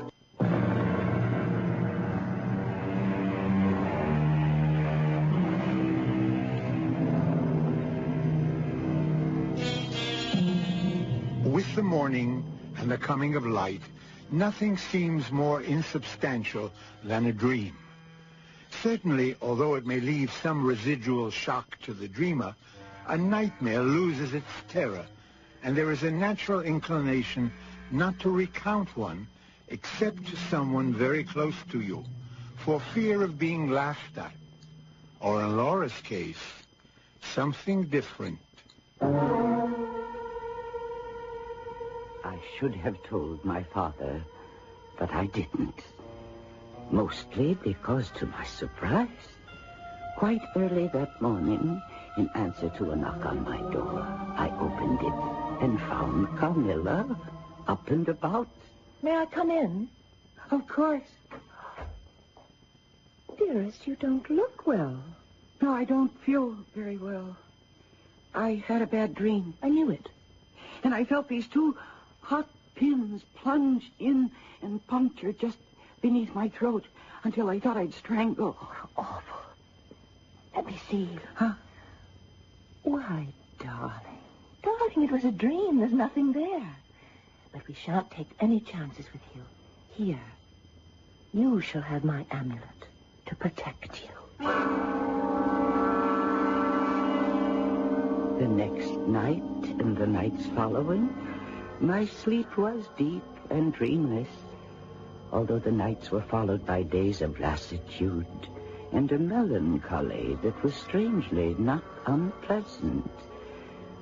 This was well enough for a time, until new and vague sensations began to disturb my sleep.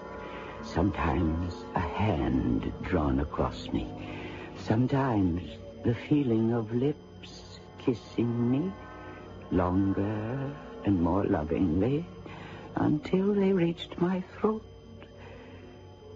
Within a week, my eyes were dilated and dark underneath, and I was pale. And my father noticed the change and insisted on my seeing the doctor. It was just as well that the doctor was called, for that night, everything came to a head. No!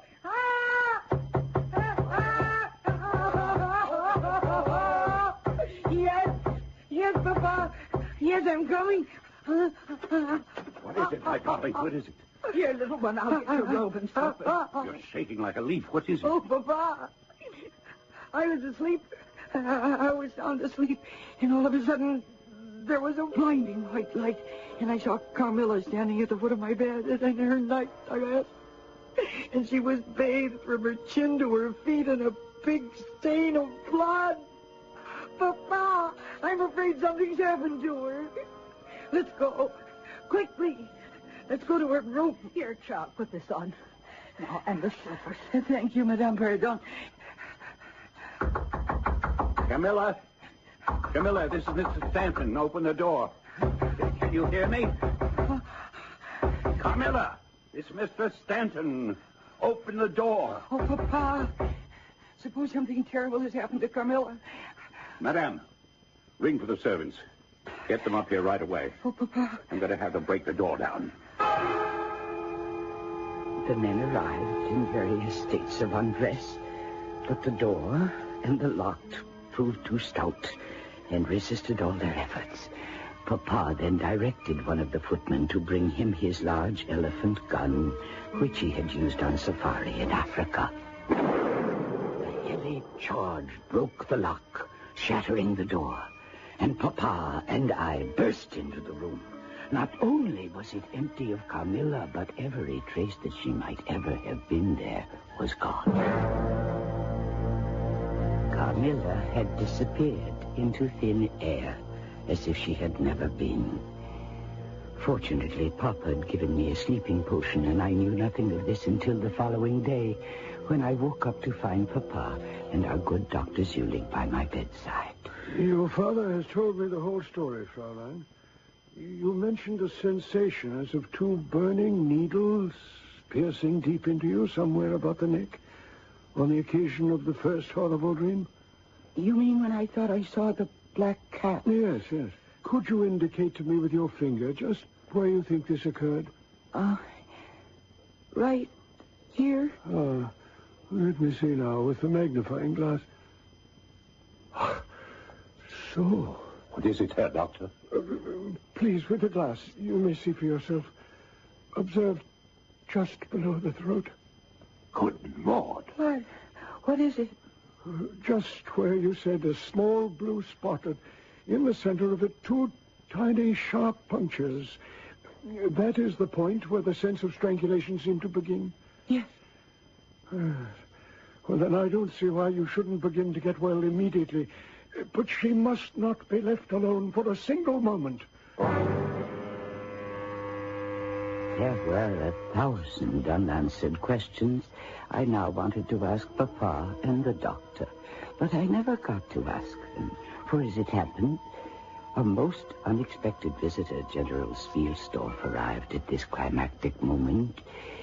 And it was his bizarre and harrowing story which eventually answered all my unanswered questions. Shortly before my poor child, Bertha, and I were to visit you, we had an invitation to Count Karsfeld's Schloss, some leagues to the northwest of Karnstein. The occasion was a magnificent masquerade ball. I felt like the only nobody present.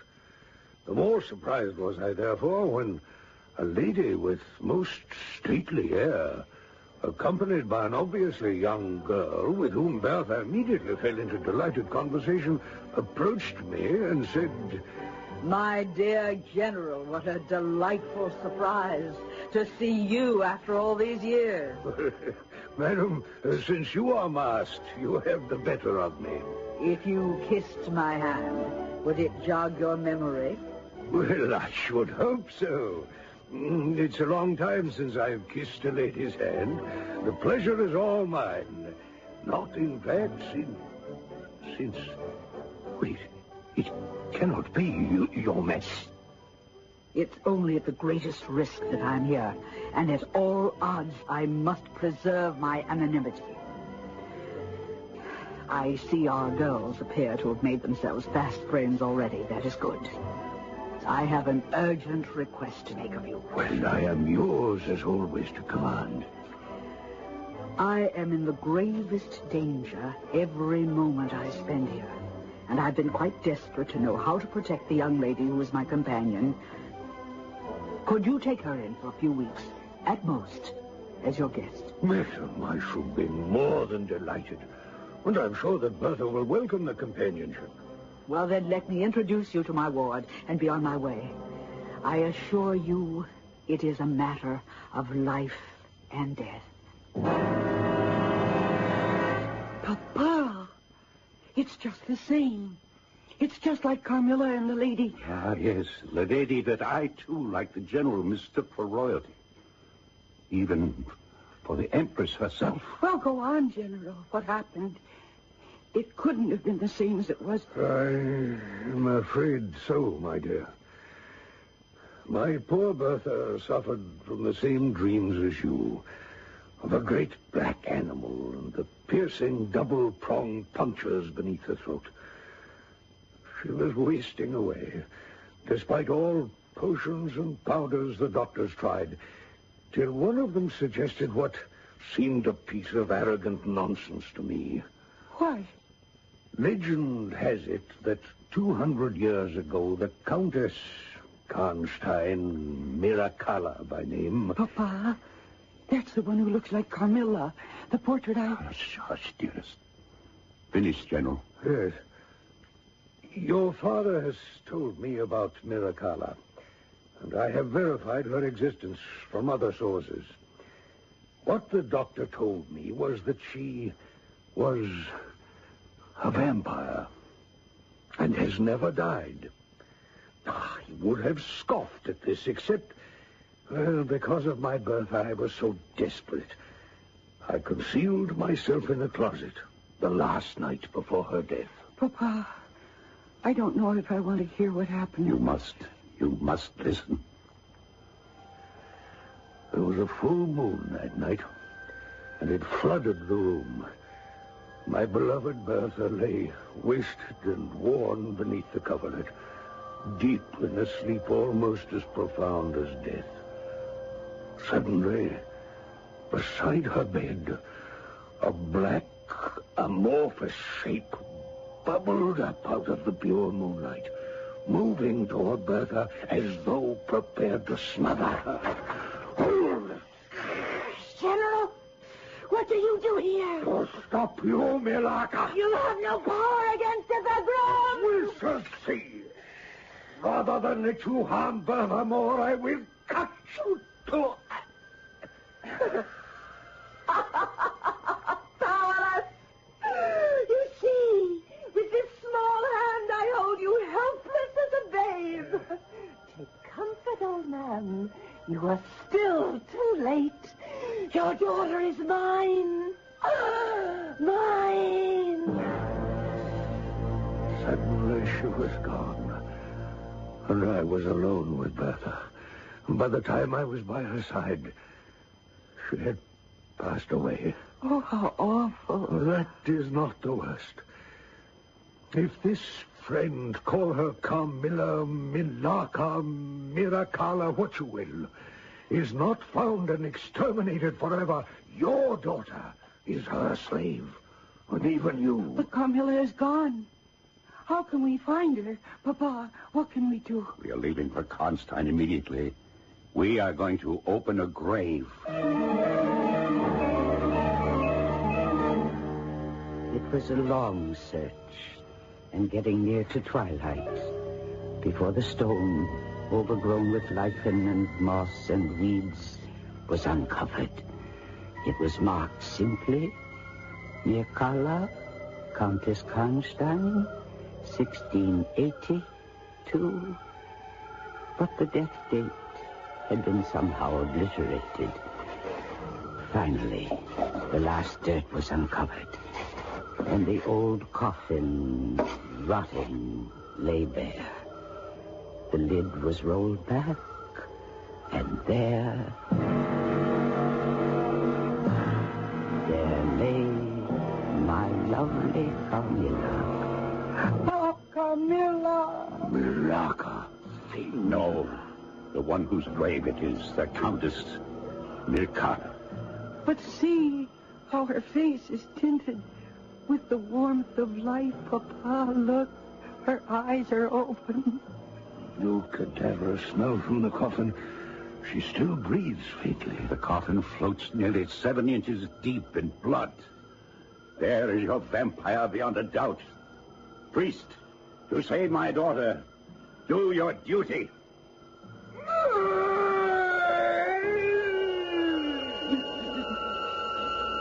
The priest drove the sharpened oak stake through the body, and that fearsome shriek, which still sounds in my dreams, rent my ears.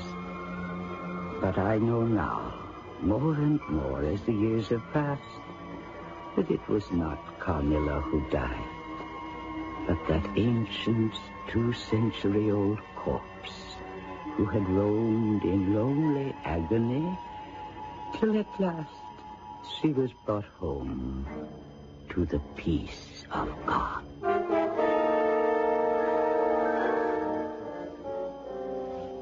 I'll be back shortly with a final thought.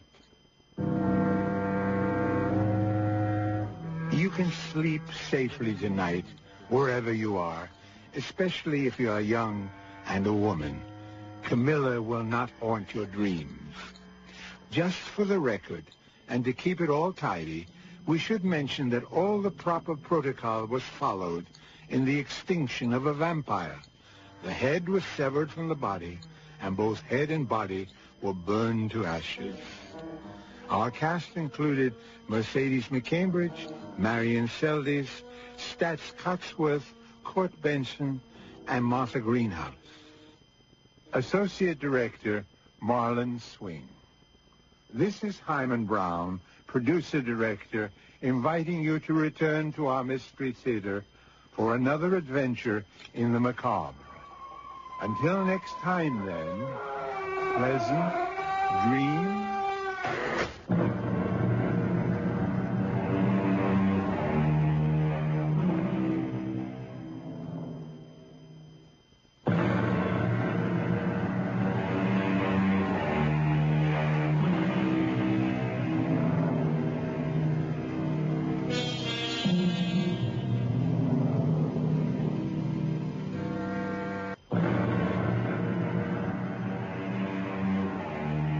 Next time, Mystery Theater brings you another tale of the macabre, The Master Computer, starring Robert Dryden.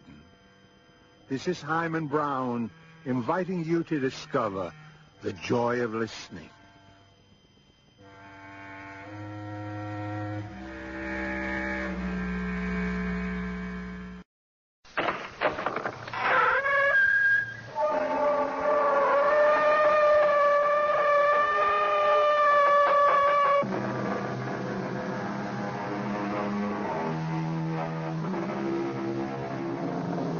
Come in. Welcome. I'm E.G. Marshall. I have a strange and frightening story about an onyx eye and the effect it had on the lives and happiness of several people. It is a well-known law of physics that any action has an equal and opposite reaction. If you press down on one side of a seesaw, the other side goes up. If you drop a stone into a puddle of water, the water rises in exact proportion to the displacement of the stone. If good luck is on the face of the coin, wouldn't the other side bring the reverse? It's for you, Cathy. Oh. A birthday present. Now close your eyes and hold out your hand. There. You may open your eyes now. Oh, why, it's beautiful. You don't like it? Oh, yes. Yes, I do. It's very unusual. It looks like an eye. Well, the little man I bought it from said it would bring us luck. It's onyx. The eye in the onyx makes it valuable as an oddity. Oh, oh! What's the matter? It moved. It moved in my hand. Take it away, Jack. Take it away. Please!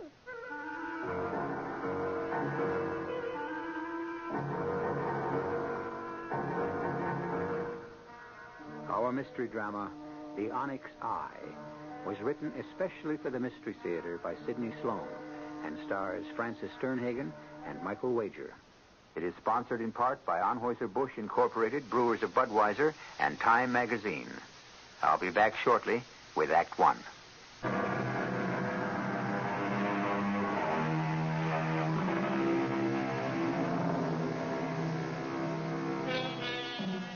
It was a cold, slushy day in January that Jack Evans found himself on the run-down side street in a section of town in which he had seldom been before. He was weary and cold from job hunting, but he knew he couldn't go home and face Kathy, his wife, on her birthday without some small gift. Then he saw it, a little curio shop. He looked in the window at the collection of junk jewelry, second-hand objets d'art, when his eye was attracted to an interesting egg-shaped object, dusty and half covered by other things. He immediately knew that was what he was going to buy for Kathy. Hello?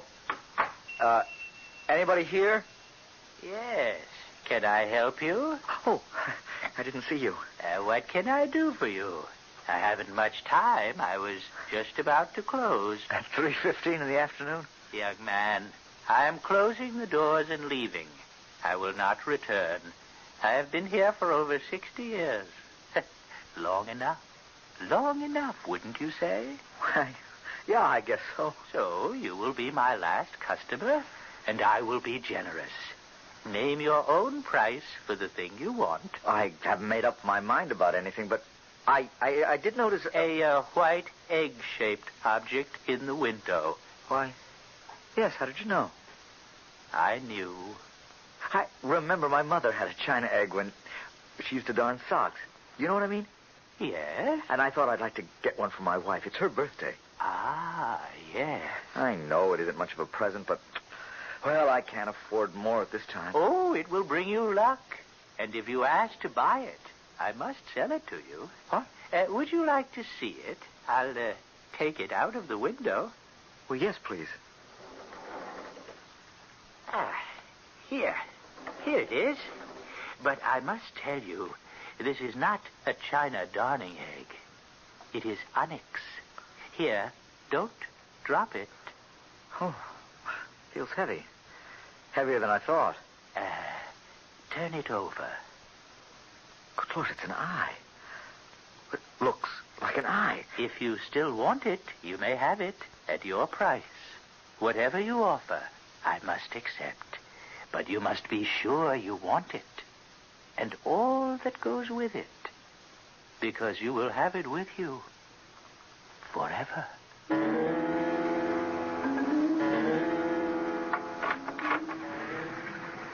Hello? Is that you, Jack? Home, Kathy. Come on into the kitchen. It's warmer here. Okay, dear, as soon as I get my galoshes off. Oh. It does feel warmer in here. Ooh, the heat's been off all day. I think we've run out of fuel. I've kept the oven on so the house wouldn't freeze. Well, did you call Holder's Fuel and tell them? Oh, a lot of good that would do. We owe them. Well, we're way beyond our credit. Oh, but in weather like this, letting me call them. Didn't you tell them you're expecting a baby and that the cold wouldn't... Phone's out, too, Jack. They sent us 2 warning notices. Oh, great. Fine thing to happen on your birthday. You should have married a guy who could take care of you, Kathy. Oh, you're the nicest husband in the world. And you're going to be a marvelous father. But... No buts.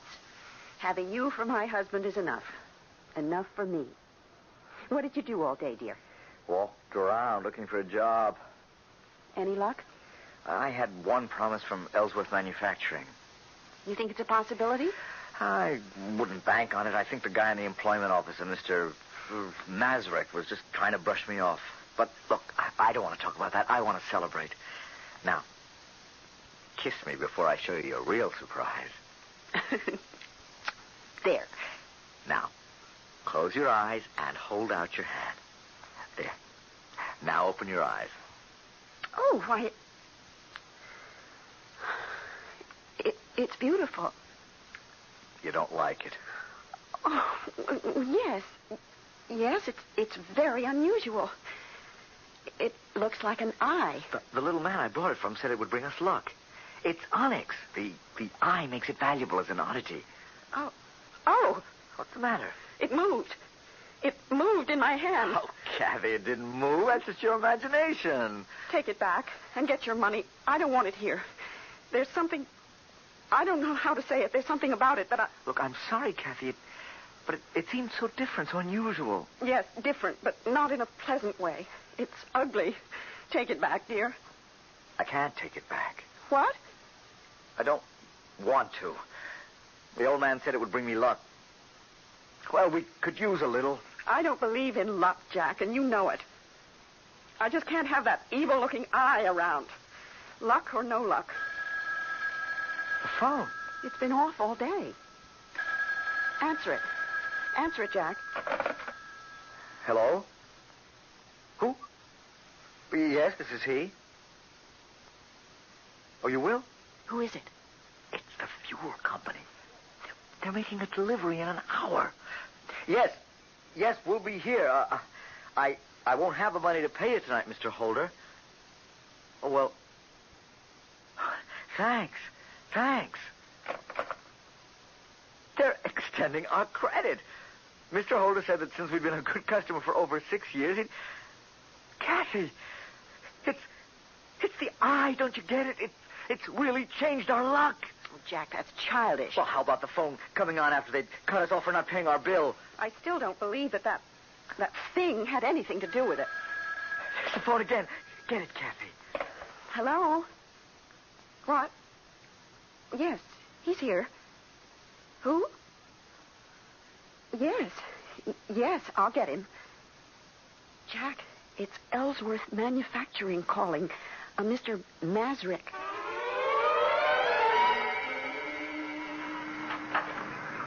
Oh, good morning.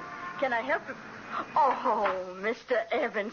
Well, we ain't seen you in the store for quite a while. Yes, I want to pay my bill. Oh, sure. Is that all? Just a minute. I'll get out the credit book. Sorry to have let it run so long. The bill, I mean. Oh, don't give it another thought. You see, I was out of work. Yeah, and so you stayed away. Now, that was foolish. Now, Harry and me, well, we sized you up as an honest man. Right away, we knew you was okay. The first time you and your wife came in the store. Hey, how's she doing? She have the baby yet? Couple of months more. Oh, the last couple of months seem mighty long. Take it from me. Nah, that's the bill. Let's see. Evans, Evie. Ah, here it is. Yeah, $16.85. Part of it was for that baby magazine your wife was getting. Oh, yeah. Well, I can pay it. Just got my first week's pay. Oh, wonderful. You see, nothing like a baby to bring a couple of luck, Mr. Evans. Now, you'll find that Providence provides for a baby. I guess you're right. I'm working for Ellsworth Manufacturing. I'm a foreman. Oh, that's great. Hey, I just thought, why don't you buy a lottery ticket on the state lottery for the baby? It's just $2. And with your luck, I'm sure... I don't want to push it too far, Mrs. Mazda. I got a load of bills to pay before I start taking chances on 1,000,000 to 1 shot. Well, someone's got to win. Hey, look, I'll put up the money for you. The ticket will be in your name. If you hit, we split. Nothing to lose and everything to gain. It'll be my present to the baby. How about it? Okay, but you're throwing away your money. I never won anything in my life.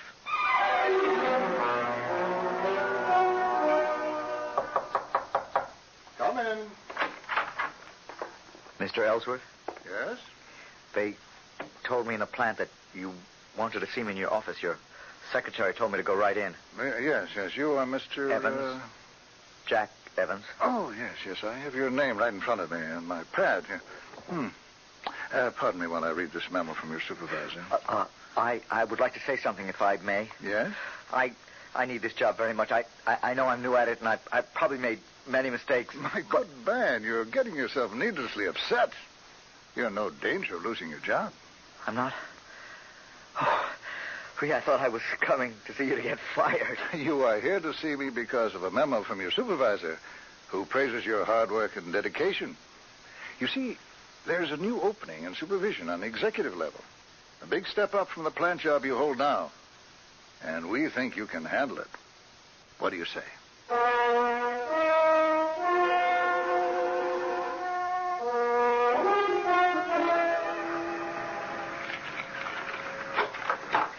Kathy! Kathy! I've got wonderful news! Kathy! Well, that's strange. She doesn't go out at this hour. Kathy! A note. Jack, dear, I'm getting pains. I thought I'd better not wait. I'm asking Mrs. McCarthy next door to go with me to the hospital. Love, Kathy. Good Lord. It's too early. Too early. Yes? Yes, this is he. Oh, yes, I know. She left me a note. How is she? Yes. Yes, I'll be there in 10 minutes.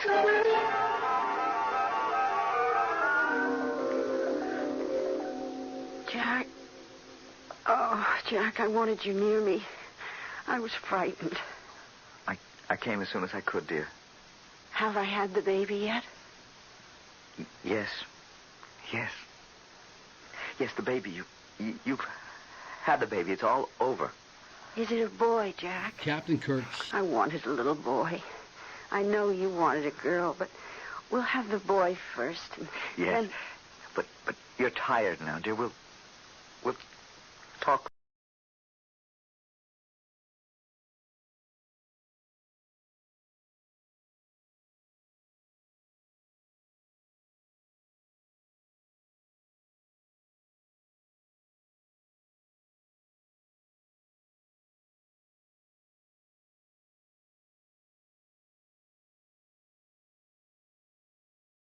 Sheds over in Woodstock, Virginia. That's where we went. All right, so let me tell you about this, okay? My mom went to buy a shed because she bought a new lawnmower. So she paid $18,000 for a lawnmower. She wanted to pay, like, buy a shed for it. So she ended up paying about $9,000 for the shed, including delivery, okay? And they have to build it.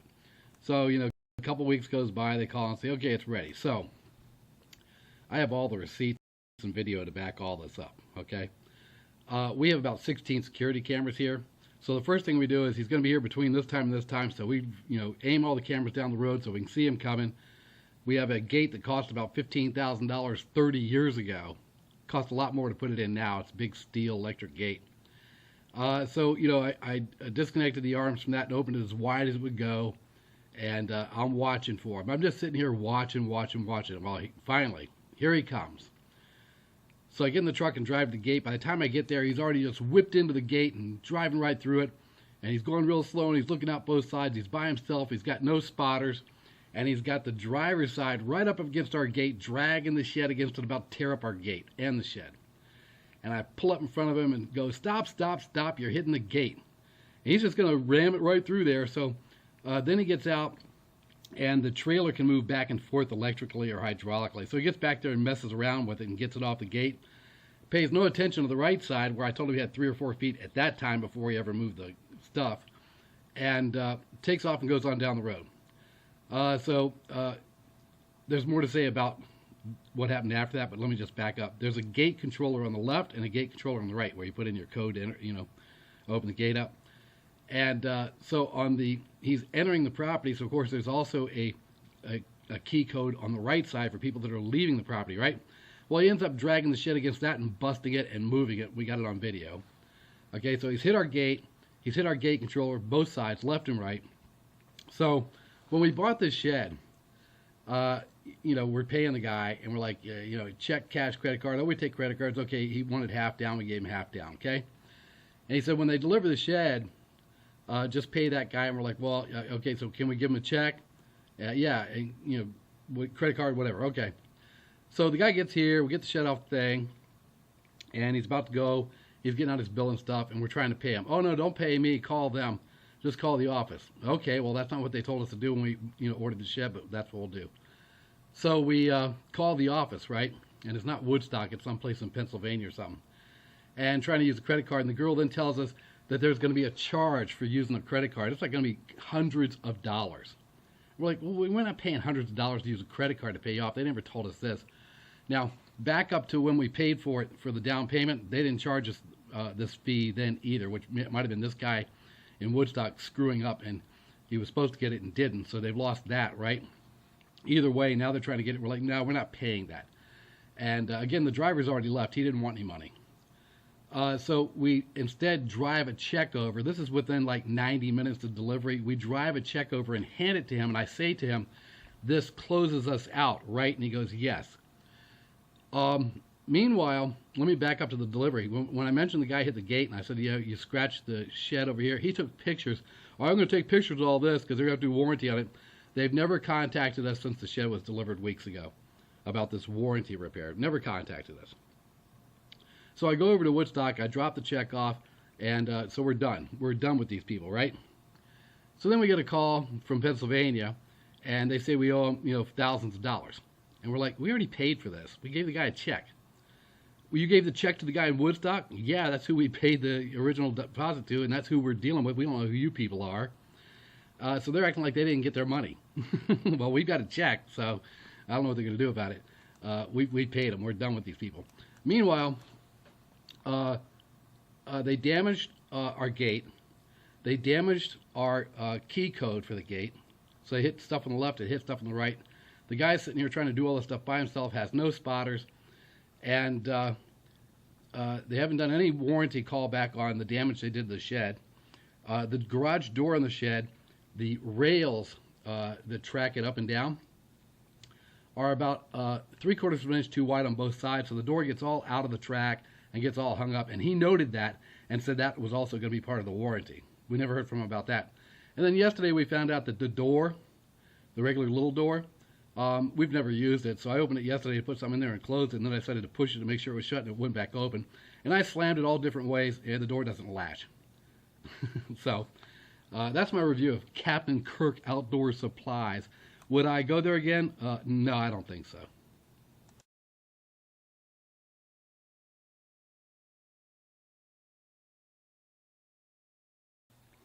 Okay, so like I said in my review video, we have cameras all over the place. We know the guy's coming. And so we're watching the cameras, We can see him coming from about a half mile away. So we see him coming, and I get out and jump in the truck. And, you know, here's what happens.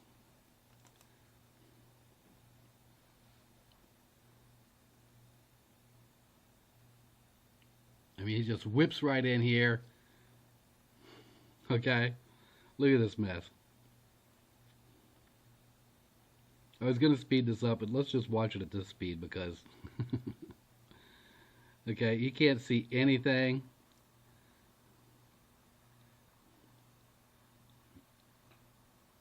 Okay, now he's hitting our gate. Well, maybe not now.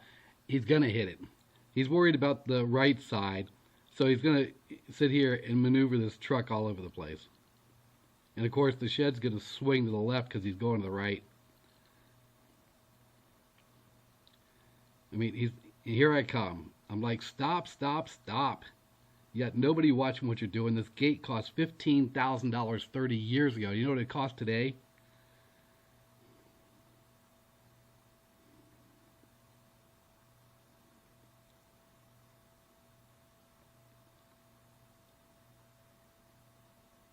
You see, he's up against the gate post now. There's damage to the shed. There's wood all over the black post from the gate at this point. And I'm saying, stop, stop, stop. You're up against the gate. And I go look on the other side. He's got like 4 feet of space on the other side. I'm like, what are you doing? Okay. So he tells me, well, I'm going to speed it up here because he's going to spend a lot of time doing something. If I can speed it up, let me try. Whoops. And I'm shaking my head at the camera like, God, what an idiot.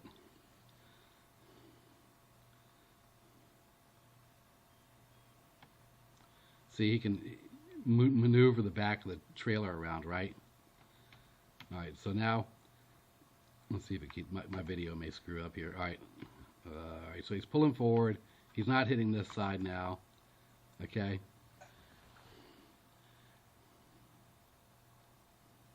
Of course, my video is going to screw up. I'm waiting for him to pull forward a little bit. And I'm telling him how to get to where he needs to go so he can avoid all these trees.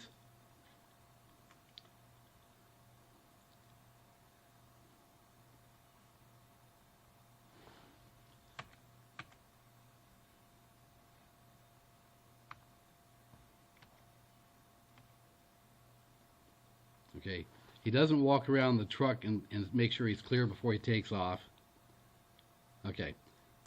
So if I were to play this back and zoom in right here on this other key code, he has hit this thing here and busted all the plastic off the weatherproof protective housing on this key code thing. This is for when people are leaving the driveway and they have to put their code in. He's hit it because he moved all this stuff over to the right. He's hit that. It's not my job to walk around his trailer and make sure he's clear. He's the operator, okay? So and if I zoom in, you can tell it's been moved like 4 inches towards the house. The post is all loose in the ground now, blah, blah, blah. So anyhow, That's their delivery mechanism. I did damage to our gate, did damage to our shed, which he takes pictures of and says, oh, they'll have to fix that under warranty, and we haven't heard from anybody. If you watch my other video about the full, review, you can see what I'm talking about. Okay, so this is from another camera, and what this is showing right here is this is where he has found, not us, he has found the garage door is up in the air and it won't close properly. It's coming out of the tracks, and he's going to try and do all this stuff to get it back in the tracks. And I said, leave it alone, I'll fix it later, because it's got to be rolled all the way up and out of the track unit and put back in. And I'm just like, leave it alone. But he noted that the tracks are too wide and it's falling out of the tracks, and that was going to be something he was going to report to them, right? But we haven't heard from him about that. Okay, and over here, he's behind the tree, and what he's doing now is he's taking pictures of the damage, okay? Because he's going to report that, because they've got to fix that too. Well, we never heard from him about that either, so there you go. Captain Kirk's Outdoor Supplies, Woodstock, Virginia. We did a one-time purchase. That'll be about it for us.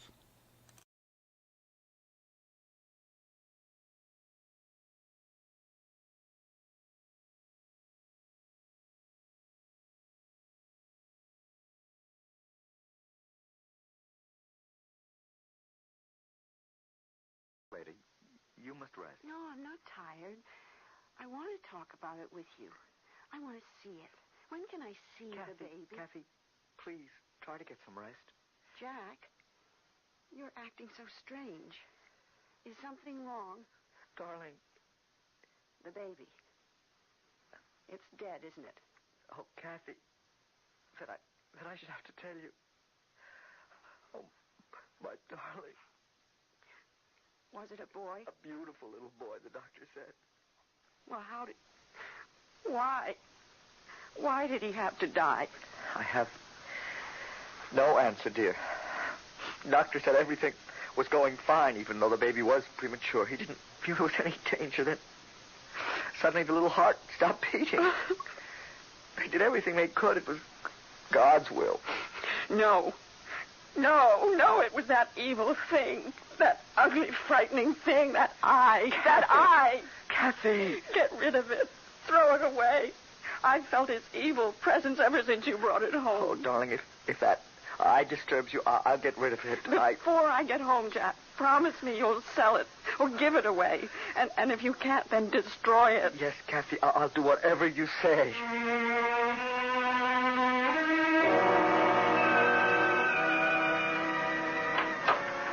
Hey, I was just closing up, mister. It's me, Mrs. Mazza. Oh, sure, Mr. Evans. I hate to bother you so late, but I spent most of the evening at the hospital with my wife. And... Yeah, I heard about that this afternoon. Mrs. McCarthy told me.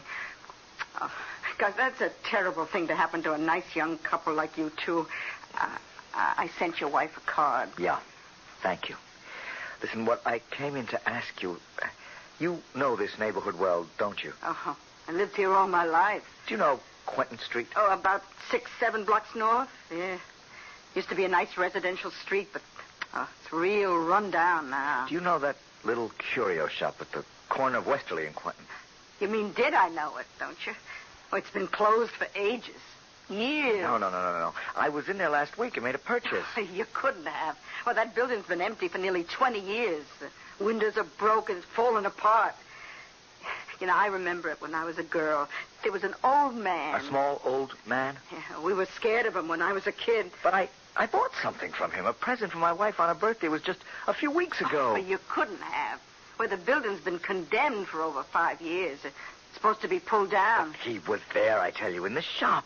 January 29th, my wife's birthday. Mr. Evans, I seen the ambulance come and take him away exactly 20 years ago. I think it was in January, too. He was dead. If you seen him, you saw a ghost.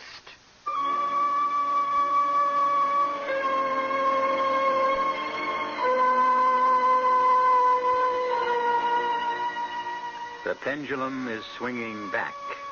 Payment is being demanded. What seemed like one piece of good luck on top of another is now being eroded and lost. The payment burden may get to be even heavier. More than Jack and Kathy Evans can bear. I'll be back shortly with Act 2.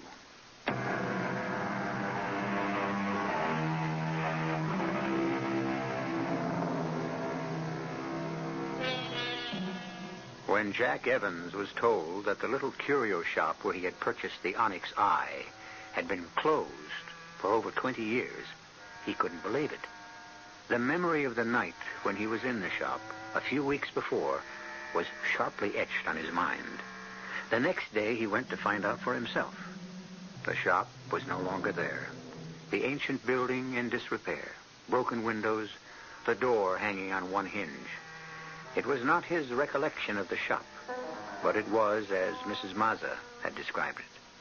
That evening, as he returned from work... Mr. Evans? What? Are you Jack Evans? Yes? I'm from the Globe, Mr. Evans. Congratulations. Congratulations. Yeah, you won the big state lottery, Mr. Evans. Didn't you know? No, I don't think... Oh, hey, this is rich. You haven't even been told yet? I mean, nothing from the lottery commission, no phone call, no letter, no wire. Oh, wait a minute. There it is. Look, it's right by your door. See, it's a wire. Here you go. Open it. Jack Evans, 38 Mulberry Street. Uh-huh. Well, happy to inform you that your number... a check for $250,000 will be... Oh, good Lord. Say, are you all right?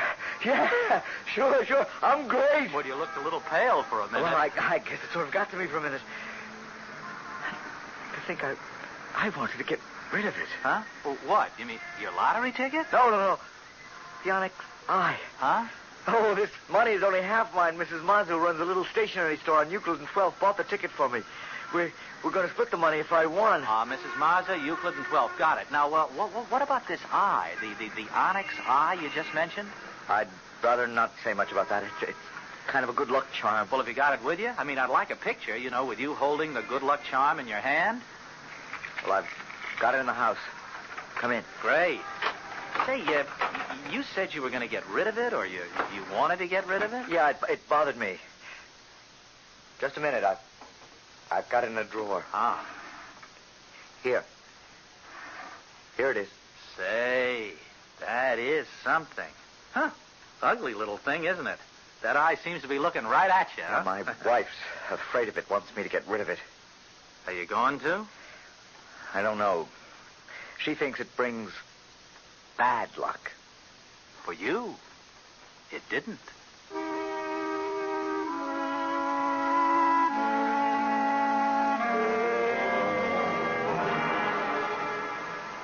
Here we are. Dear, we're home. Yes, Jack, we're home. Up the steps. Yeah. Take it easy. Mm-hmm. Hello. Welcome home. Oh, Mrs. Mazza. Mrs. Mazza volunteered to come over and get the house in order for your homecoming. Oh, that was kind of you, Mrs. Mazza. Oh, nonsense. Don't even say that after what you've both done for Harry and me with your good luck charm. Oh, it's beautiful. So many flowers. The entire room is full of flowers. A coming home present from Harry and me. I knew you'd like them. You shouldn't have been so extravagant. Oh, after what you've done for us, it's nothing. You know what we're going to do with our share of the money? We're going to sell the store and move to a warmer climate, which will be good for Harry's arthritis. Oh, that's a good idea. Mrs. Evans, what are you two going to do with your half? Kathy, Mrs. Mazza was speaking to you. What? Would you pick up the phone, Mrs. Mazza? There on the table. Oh, yeah, sure. Hello? Yes, this is the Evans residence. Oh, just a minute. Oh, Kathy, someone on the phone for you. The man said that the Globe newspaper. Oh, that newspaper reporter again. He called me several times at the hospital. I don't want to speak to him. Oh. Hello? Oh, well, she's busy and can't talk. What? Well, she what? Sell? Are you crazy? You asking her to sell her luck? You're out of your mind, mister. Oh, he wanted to buy your onyx eye, your luck. Now, how do you like that? Eye? Have you still got that terrible thing, Jack? Oh, Kathy, I haven't had a chance to get rid of it. You promised, Jack. You swore to me you would get rid of that ugly eye before I came home. You promised me that faithfully in the hospital. Calm down. You mustn't You go on like lied to that. me. You know what misery that thing has caused us. It took my baby from me. Kathy. It killed my baby. Oh, look, Mrs. Evans, if you really mean that, I'll take it. I'll buy it. Yes. Yes, it's yours. A present. You don't have to buy it. Give it to her, Jack. Give it to her. Kathy. Get rid of that thing. That evil thing. Or I'll go away. You'll never see me again. All right. All right, Kathy. I'll do anything you say. Here, Mrs. Mazza, I hope it brings you better luck than it has us.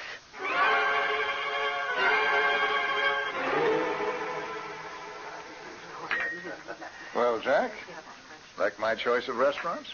I've never eaten in a place like this before. Well, you'd better start getting used to it. The firm has a charge account here. We do most of our business entertaining here. Oh, yes, Peter Fairley told me. That all he told you? Jack, we like you. When you came into that money, when you won the lottery, you didn't change. We all thought you'd buy cars, clothes, jewelry, a new house. But you took it all in your stride. No fuss, no feathers. Made a big impression on the board, I can tell you. I wasn't trying to make an impression, Mr. Ellsworth. We knew that, Jack. We all knew that. You were just that kind of a man. Which brings me to what I started to say a moment ago. Jack, the board of directors has voted to make you an officer of the company.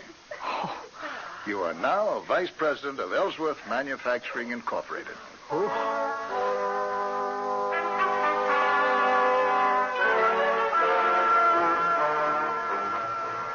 Oh, you deserve the job, Jack. But it is so incredible. They hardly know you, and they give you this big position. See, I couldn't believe this is all happening to me, Happened so fast. Oh, I'm so happy for you, darling. And you know, it was really you, your ability, your personality that put you where you are. It wasn't some stupid good luck charm, some magical eye. Oh, I'm so relieved since that thing is out of the house. I'm sleeping better. Feeling better? Oh, that reminds me. I went to the doctor today. He did some tests and a complete examination. What did he say about having another baby? He seemed very optimistic. He said he'd get back to me as soon as he had all the results from the tests. Great. I'll get it, Kathy. Hello? Oh, hello, Mr. Evans? Yes. Oh, Mrs. Mazza? I'm sorry to bother you and your missus so late at night. It's not so late. We haven't gone to bed yet. Oh, that's good. Look, I'm a little worried. I had to talk to you. Could I come over? Well, it is right. Well, couldn't it wait until tomorrow, Mrs. Mazza? I'm so upset. I wouldn't sleep a wink if I waited till tomorrow. Well, hold the phone for a second. It's Mrs. Mazza. She seems upset, wants to come over. Well, let her come. She won't stay very long. Mrs. Mazza? Yes? Come over, but please, remember, Kathy's not fully recovered. Oh, it'll take me just a few minutes. Thank you. I'll be there in 5 minutes.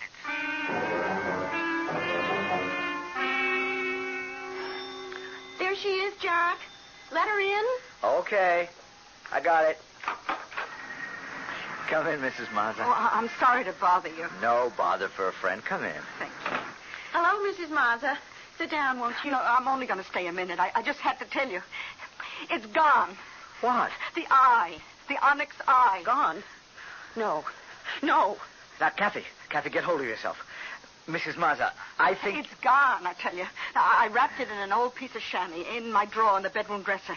Tonight I went to look at it. It was gone, and the chamois was still there. Stolen? Well, what else could it be? What else? It could have come back here. Did you stop to think of that? It could have returned to us. Returned to destroy us. Kathy, that's superstitious nonsense, and you know it. Mrs. Mazza, my guess is that it's stolen. Someone must have known that we'd given it to you. Oh, yeah. I suppose you're right. Oh, what a pity. Harry said that just having it in the house made him feel good. Oh, well, I'm sorry to have bothered you. I'll go now. Want me to walk you home, Mrs. Mazza? It is late. Oh, no, I'm okay. I know the neighborhood. And good night. Good night. You're sure you'll be all right going home alone? Oh, sure. Jack, sure. look. On the doorstep. What? Oh, my God. Oh, it's the onyx eye. It's come back. It's come back. Oh, quick, look outside. See if anyone's near. No one. There's not a living soul on the street. It's come back. We'll never get rid of it.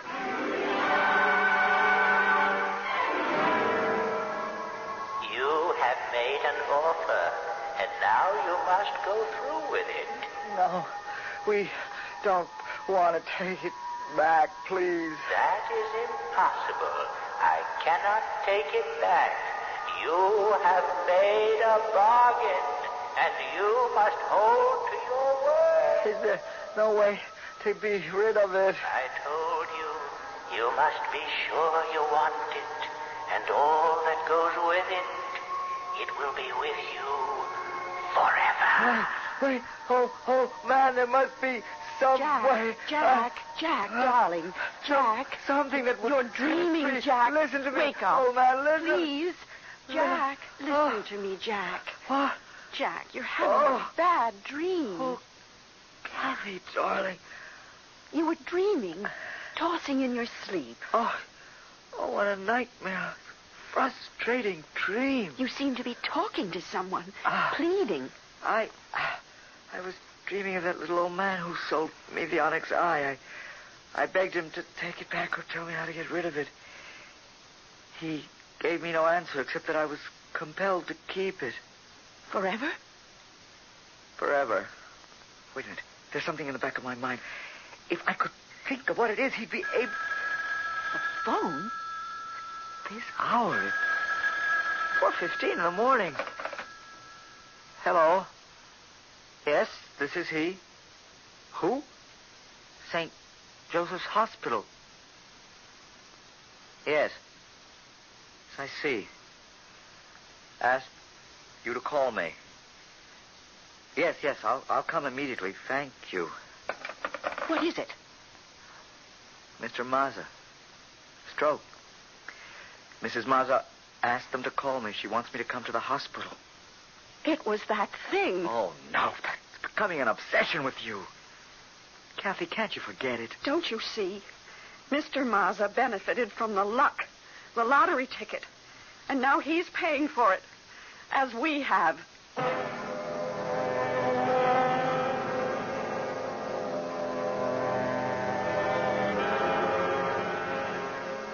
Like some evil thing, the power from the onyx eye reaches out to crush all who have benefited from its luck.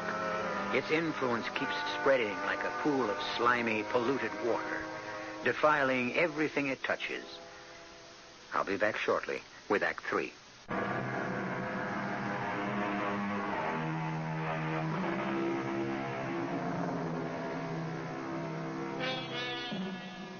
Jack went to the hospital that night and sat waiting with the wife of the stricken man through a long gray dawn. Finally, the doctor came with the news that Mr. Mazza had died. His last words before the end were, strangely enough, the eye, the lucky eye, how wonderful to have it. At the cemetery several days later, Mrs. Mazza was heard to repeat almost the identical sentiment. Our Father, which art in heaven, hallowed be thy name. He was so happy the last few days of his life. Happier than I've seen him in years. Mrs. Mazza, I'm sorry. I'm sorry that we involved you and your husband in our... I don't know how to say it. We feel responsible. Oh, no. No, you got it all wrong. I told you he was happy. You brought us luck. Bad luck. No, it was good. Even if it was only for a few days, a few hours. It was like a dream come true. But, Mrs. Mazza, what will you do now? Oh, what does it matter? I'm not sad. I'll manage. I'm happy to know that Harry got something good, that made him feel good before he passed away. No, you're wrong. I can't understand you. You wish for death. That's not happiness. I'd give up everything in this world, everything. All the comforts, even necessities to have my baby with me, alive and warm in my arms, next to my heart. Anything for that. Kathy, people are looking at you, please. Let them look. Let them look. In respect for the dead. I have no respect for the dead, for this stupid ceremony of death, for the soothing words that close your mind and drug you into acceptance. Kathy, please, they're lowering the coffin. Are they? I know something else that should be buried in the ground and covered up forever. This. Aye, you brought it here. To bury it. There. Oh, you threw it in the grave. You threw it away. Yes. I'm burying it. Burying it forever.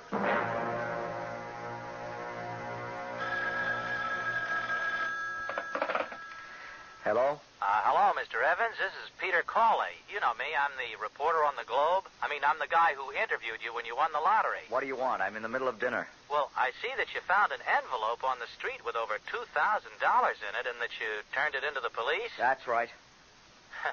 Well, you don't seem very excited about it. $2,000 seems like a lot of money to me. It's not my money. Yeah, but if the owner doesn't come forth and identify it, it is going to be yours, right? Really, Mr. That's right, isn't it? Is this why you called me to find that out? No. I called you because I see a continuation of the good luck story I did on you when you won the lottery. Sorry to disappoint you. I no longer have the eye. Oh, come on, Mr. Evans. Don't give me that. I haven't got it. That's the truth. It's gone. Buried. You mean, you hid it someplace to keep from losing it? I mean, we buried it to get rid of it. To lose it forever. Jack, your dinner is getting cold. Coming right in. Who was it? Oh, that reporter. You know the one. He wanted to do a story about my finding that money. I told him I didn't want to talk about it. You know, Jack, you found that envelope the morning after Mr. Maz's funeral. Yes. Well, why should that make you pucker your brows? Well, it's the kind of thing that would happen when we had that... But we no longer had it then. Which only goes to prove what I've said. All that superstition about good luck and bad luck is childish nonsense. Now, let's forget it, shall we? What did you do today? Oh, I did the shopping. Went to the cleaners to pick up your suit. Oh, and I went around to the post office to pick up that parcel. What parcel? Don't you remember last Wednesday when we came home? From Mr. Maz's funeral? Yes. Well? There was that slip from the post office saying that they had tried to deliver a parcel, but we weren't home. Oh, no. Yes, I remember. Well, I went over this afternoon and picked it up. It's over there on the desk. Oh, yeah. Let's see what's in it. Jack, don't open it. What? Don't open it. It's that eye. It's come back. Then I've got to know. I've got to know. Oh, good Lord. I was right. It has come back. We'll never get away from it. Stop it. Stop it. For good, I'll smash it to bits. Grind it into dust. There. It's shattered. We are free of it now.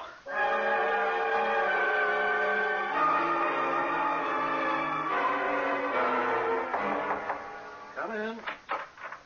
You wanted to see me, Mr. Ellsworth? Oh, yes, Jack. Come in. Sit down. Thank you. Jack, I see you've been having a little trouble.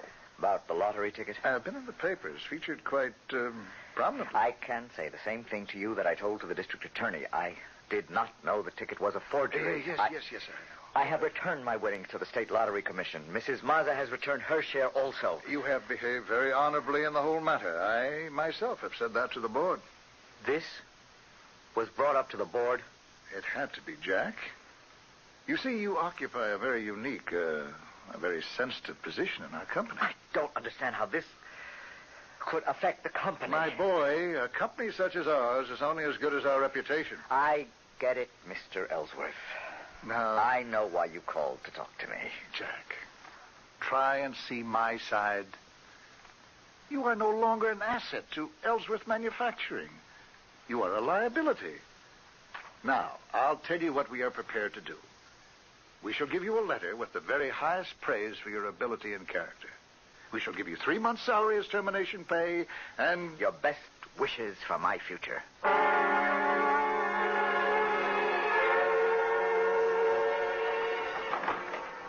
Is that you, Jack? Yes, Kathy? I've got something to tell you, Jack. Yes? It's not good. I'm prepared for anything. What is it? There's no chance, Jack. We can't have another child. Oh, of course we can, darling. We'll go to another doctor. We'll We'll leave here, start fresh someplace else. Sometimes a change of scene or environment. Oh, it's no use. It's happened a million times. Doctors can be mistaken. No, Jack. Nothing will ever be right for us again. Kathy, how can you say that? Look, I'm not giving up. We'll go away. You'll see things will be good again. How could you go? You couldn't leave your job. What job? I've been let go, fired. Oh, Jack. Darling. I knew it. I knew it when I saw. Look, Jack. Look what's on the floor next to the window. Oh, no. No. Your good luck piece. But I smashed it to dust, swept it up, put it in a cloth bag, weighted it, dropped it off at the ferry boat in the middle of the harbor. Look at it. Not a scratch. Not a crack. And that eye. That evil eye glaring at us. How did it get there? I don't know. I didn't see it this morning. And then when the phone rang, I came in here to answer it. And when I finished the conversation on the phone, I saw it. I screamed and ran out of the house. I'm going to beat this thing. There's some way to get rid of it. There has got to be. I remember there was something that little man said, but it seems blurred in my mind. I keep reaching for it, but it gets away from me. You can't give it away. When we gave it to Mrs. Mazza, it returned. But how could the old man give it to me? He did give it to me. And the door. Get it, Jack. I'll go into the bedroom and finish packing. Start packing for me, too. We'll go together. All right, dear. Not that I expect will do us much good to run. Hi, Mr. Evans. You. Hey, wait, listen. Leave us alone. Can't you stay away from us? No, please, I've got good news. I don't want to hear it. It always turns out bad. Oh, please. Now, don't shut the door, okay? Okay, what is it? Now, first, that money hasn't been claimed. You know the money you found? It'll be released to you at the end of the 30-day waiting period. I won't be here to claim it. Well, why? You going away? Yes. Because you lost your job? That's only part of it. But you haven't lost it. What do you mean? Look, the Globe carried the entire story in this afternoon's edition about how you were innocent and also that it was rumored that you had lost your job with Ellsworth Manufacturing because of the scandal. Yeah, that's about it. Well, 20 minutes after the paper hit the street, the paper got a call from Mr. Ellsworth himself denying the story and saying that the company had never doubted your integrity and all that sort of guff. You know, he told our editor to retract that story tomorrow or face a possible lawsuit. That's very funny. Only hurts when you laugh, huh? You going back to Ellsworth? No, I'm going away. Away from this place for good. You're serious? Dead serious. I want that good luck charm. That onyx eye. You don't. I want it. I know what it's done for you, and it could maybe... It's done nothing good for me. We've had nothing but grief and humiliation from it. I want it, and I'll give you $5,000. All I have. I want it. If you offer to purchase, I must accept. That's it. That's what he said to me. Then you'll let me have it? Look, I must warn you, it will bring you nothing, and its gifts are empty. And you'll pay heavily for all you get. Or think you get. I want it. I insist that you sell it to me. Very well. You are sure you want it. And all that goes with it. I'll get it for you. I've got the money with me in cash. Here. Here. Hold out your hand. Yeah. There. And here's the payment. And thanks. Thanks for parting with it. May the Lord have mercy on your soul.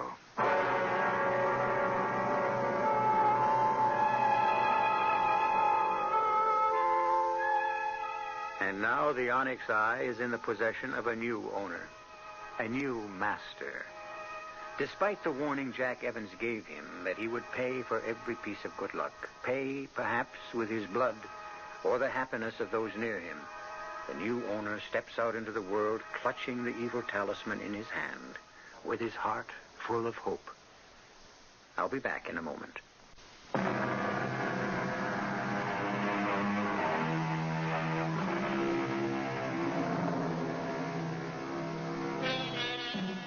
Over 2,000 years ago, Aristotle, the Greek philosopher, spoke of the principle of natural law. For every action, there is an equal and opposite reaction. He knew what a delicate balance there was between all natural forces. He originally spoke of a scientific phenomenon, but the irrefutable evidence of the balance can be found in our daily lives. Our cast included Francis Sternhagen, Michael Wager, William Redfield, Bryna Rayburn, and Sidney Sloan. The entire production was under the direction of Hyman Brown. Radio Mystery Theater was sponsored in part by Buick Motor Division and Luden's Medicated Cough Drops. This is E.G. Marshall inviting you to return to our Mystery Theater for another adventure in the macabre. Until next time, pleasant dreams.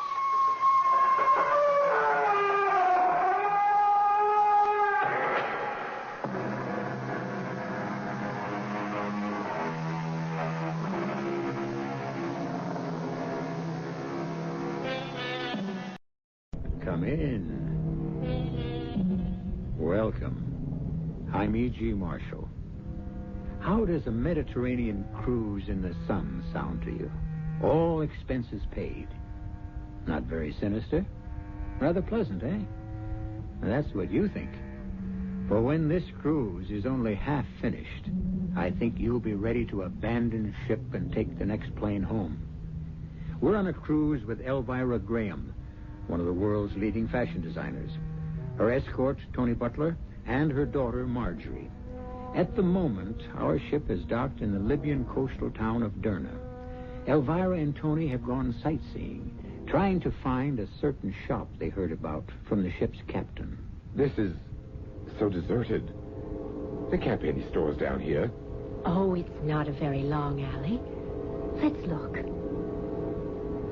Oh, there's a candle shop. Would that be it? Well, there doesn't seem to be anything else. Elvira, I don't like this. Let's get out of here. There's nothing to be afraid of. It's just too strange. We've gone almost the whole length of the alley, and there's nothing but that candle shop. And that's closed. Tony, wait. Look up ahead. The alley doesn't end. It makes a turn. Let's go back. Captain Miller said the store didn't really exist, and I believe him. We can at least look. Come on. Tony, look! There it is!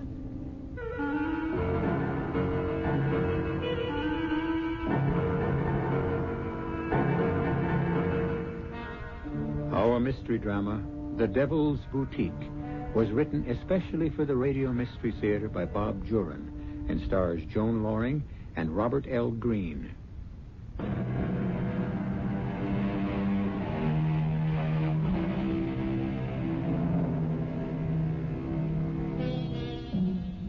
Elvira Graham found the Devil's Boutique, and that was her greatest mistake. She found it on a sunny afternoon in Derna on that Mediterranean cruise, and what happened after that, well, Tony Butler will have to tell us. A year has passed since that fateful afternoon, and at the moment, we're in the office of Lieutenant Morgan, 31st Precinct. Come in, Mr. Butler. Sit down. Thanks. Sergeant McKay says you can identify the body, the lady of the earrings. Yes. Oh, good. We'll go right down to the morgue and... I don't have to see her, Lieutenant. I know who it is. Well, a viewing is absolutely necessary, but we can do it later. Who is she? Elvira Graham. Was she a friend of yours, a relative? A friend. Elvira Graham. We put her age at about 50. If you'd seen her in life, you'd have thought she was 30. But you were close. She was 52. I'd appreciate your giving us a statement, Mr. Butler. Tell us all you can about her. Cause of death was drowning, no marks on the body. We have it down as suicide, but we still can't rule out murder. I'll make a statement. But would you do me a favor? Keep it out of the press. Well, it's already news, Mr. Butler. I know that. It was the item in the paper that brought me in here. Ordinarily, with an unidentified body floating in the river isn't that much news, but a nude woman in earrings and fantastic lipstick. That's why I know without the shadow of a doubt it's Elvira Graham. And that's why I wish you could keep what I'm about to tell you out of the papers. Well, I'll do what I can, Mr. Butler, but well, they don't have to know every detail. We'll have to release her identity, though. Yes, I see that. A lot of people are wondering what happened to Elvira Graham. And now they'll know. But the woman suffered enough. Yeah, she won't suffer anymore. No, I guess not. She was admired, hated, adored, despised, envied. You say you're a friend. She has no relatives? Only a daughter. I'm here in her stead. The daughter's name? Marjorie. Marjorie Graham. Well, just relax and tell us all you can about Elvira Graham. I'll ask questions later. Elvira Graham was a fashion designer. At her peak, the best. And she had a knack of making sure that no one, but no one, ever looked better than Elvira Graham. It was almost a year ago, in June. She just had a showing of her fall line, and she, Marjorie, and I were starting off on a cruise to relax. I was her escort of the moment. Roger, bye! Bye! Tell Amy I'll bring her a souvenir from Italy. I said tell Amy I'll bring her... Can't hear you, Elvira, dear. Just wave. Oh, bye! Bye! Marjorie, give me a streamer, quick. You've thrown them all, Mother. Oh, it doesn't matter. Come along. Let's go back and finish up that champagne. I think you've had enough, Mother. How many times do I have to tell you, Marjorie? I'll be the judge of that.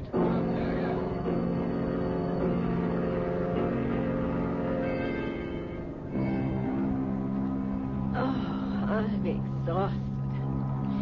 Pour me one more, Tony. Thank heaven Marjorie's gone to her own cabin. She is so tiresome sometimes. Do you think I've had too much champagne, darling? Be honest. Well, you do want to look your best at the captain's table tonight. Sweet, sweet Tony. You have such a knack. For what, I'm not sure yet, but a knack. You're absolutely right. You drink this. I'm going to take a nap. I think I'll go up on deck for a while. Tony, do you think that dress Charlotte Remsen was wearing made her look slimmer? Maybe a little taller? Definitely. You designed it that way. Yes. Made her look almost too attractive, I think. Well, I'm not going to think about work anymore. We're here to relax. Kiss me, Tony. And let Elvira get her beauty rest.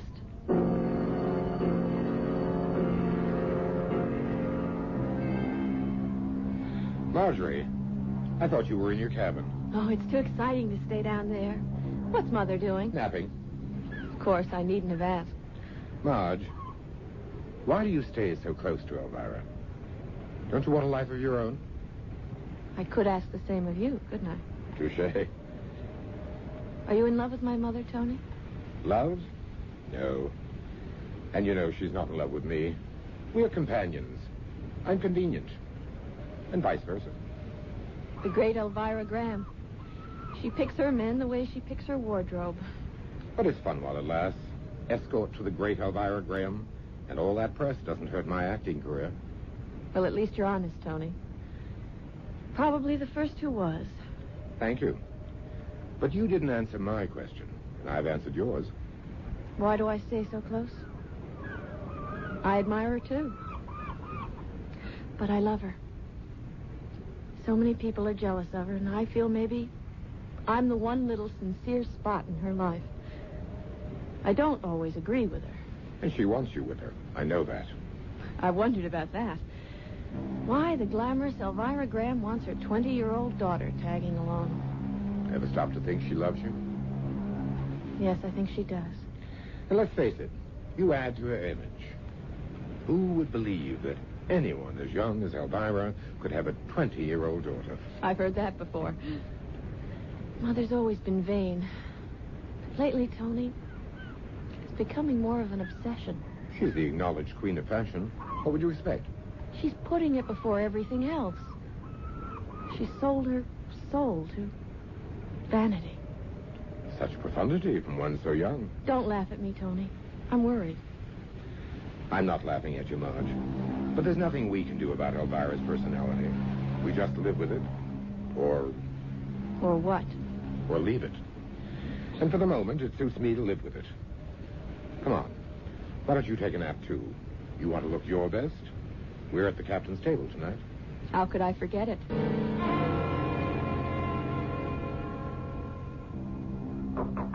Mother, come in, dear.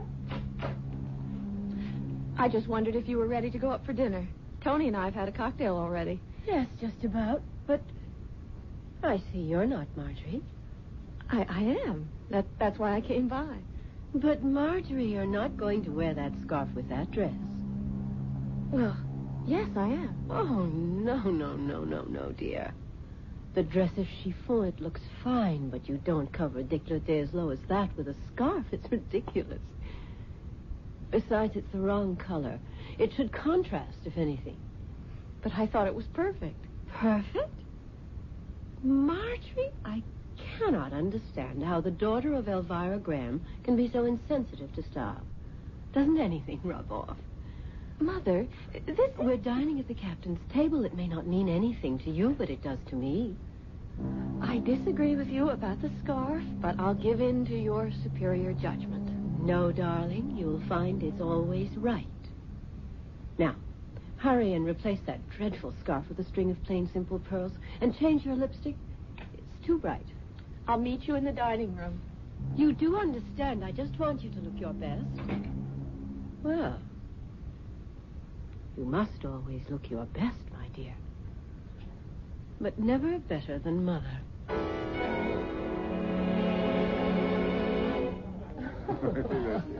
I've never tasted such wine, Captain. A very special vintage, saved for very special guests. Oh, you flatter me, sir. Have some more, Marjorie? Oh, no, thank you. I'm fine. Do, Marjorie. It's bound to improve your disposition. Just a little there. Mr. Butler? Thanks. This isn't your first cruise, Mrs. Graham? The first with such a charming captain. Now, who's flattering? No, I was quite honored to be asked to your table, Captain. Oh, my pleasure, Mrs. Graham. I've been admiring those pearls, Miss Graham. Are they natural? Yes, and matched. Thank you for noticing, Captain. Stunning. Really? I always thought Marjorie's neck was too thick for pearls. Mother? A light scarf might have been more suitable, perhaps. I bow to your expertise, Mrs. Graham, but I do like the pearls. Thank you, Captain. As a matter of fact, I know a place you'd both be interested in. Have you ever heard of the Devil's Boutique? Devil's Boutique? No. Sounds fascinating. It's a little shop in Derna, on the Libyan coast. I've heard some of my passengers talk about it. If it's unusual, it's for Elvira. Apparently, it is unusual, all right. Actually, they tell me the shop itself has no name, and it's very difficult to find, even with directions. How curious. What do you mean? Well, I've had passengers tell me about the unusual things they've bought in this shop. Clothes, accessories, scented candles, everything. Oh, that sounds charming. But I've had others who claim they've never even been able to find it. That's apparently why it's called the Devil's Boutique. Elvira will find it. When will we be in Derna? In about 9 days. Oh, there's lots of cruise to enjoy before then. Yes, our first stop is Cadiz. Then we swing into the Mediterranean. Oh, well, here's to the Mediterranean. And the Devil's Boutique. The next few days were filled with sun, shuffleboard, and swimming.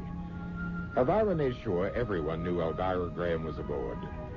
She'd spend a half hour deciding on just the right outfit for the time of day she'd make her appearance. Even the shade of her lipstick changed. One color for morning, another for cocktails. We stopped for a day at Cadiz and then slipped into the Mediterranean. There it is, on the horizon. Derna. We'll dock in about 2 hours. How long will we be there, Captain? We'll leave with tonight's tide, about 7 o'clock. Good. We'll have all afternoon for sightseeing. You'll excuse me, I have to get to the bridge. Certainly. I have such a strange excitement about this city, Tony. There's something about the name, Derna. And the challenge of finding that fascinating shop. And this was supposed to be a non-work vacation?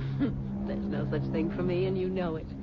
If I don't keep ahead of the pack, well, besides, it's fun. We'll sightsee in Derna, and I won't leave until I find that devil's boutique.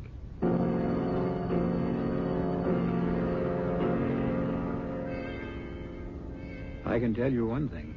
You wouldn't catch me going near a place with a name like that. And I certainly wouldn't go out of my way to find it. But then, for a woman as vain and determined as Elvira Graham, it might be just the place. Vanity, like love, is blind. And Elvira has no inkling of the strange fate that awaits her in the Devil's Boutique. I'll return shortly.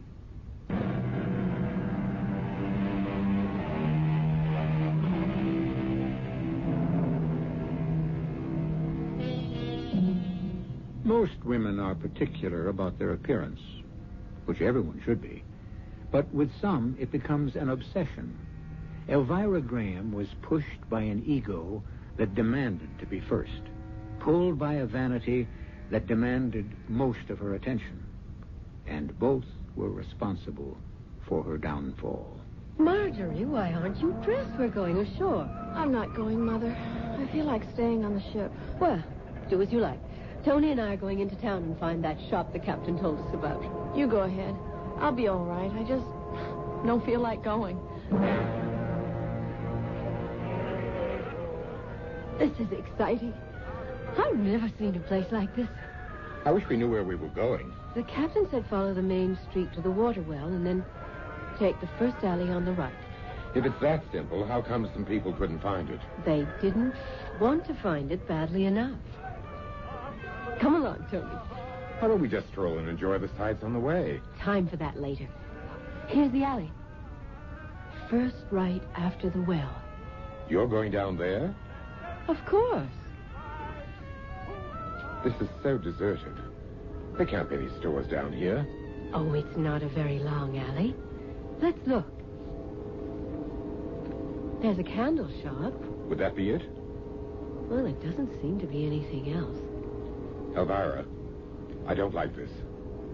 Let's get out of here. Well, there's nothing to be afraid of. It's just too strange. There's nothing but that candle shop, and that's closed. Well, maybe we could knock and ask. Somebody might be in the back. I think we'd better get out of here. Oh, I hate to Wait, Tony, look. Up ahead. The alley doesn't end. It makes a turn. Let's go back. Well, we can at least look. This is crazy. There wouldn't be a store hidden back there. Captain Miller said it was hard to find, and it's probably worth it. I can't imagine why. Tony, look. There it is.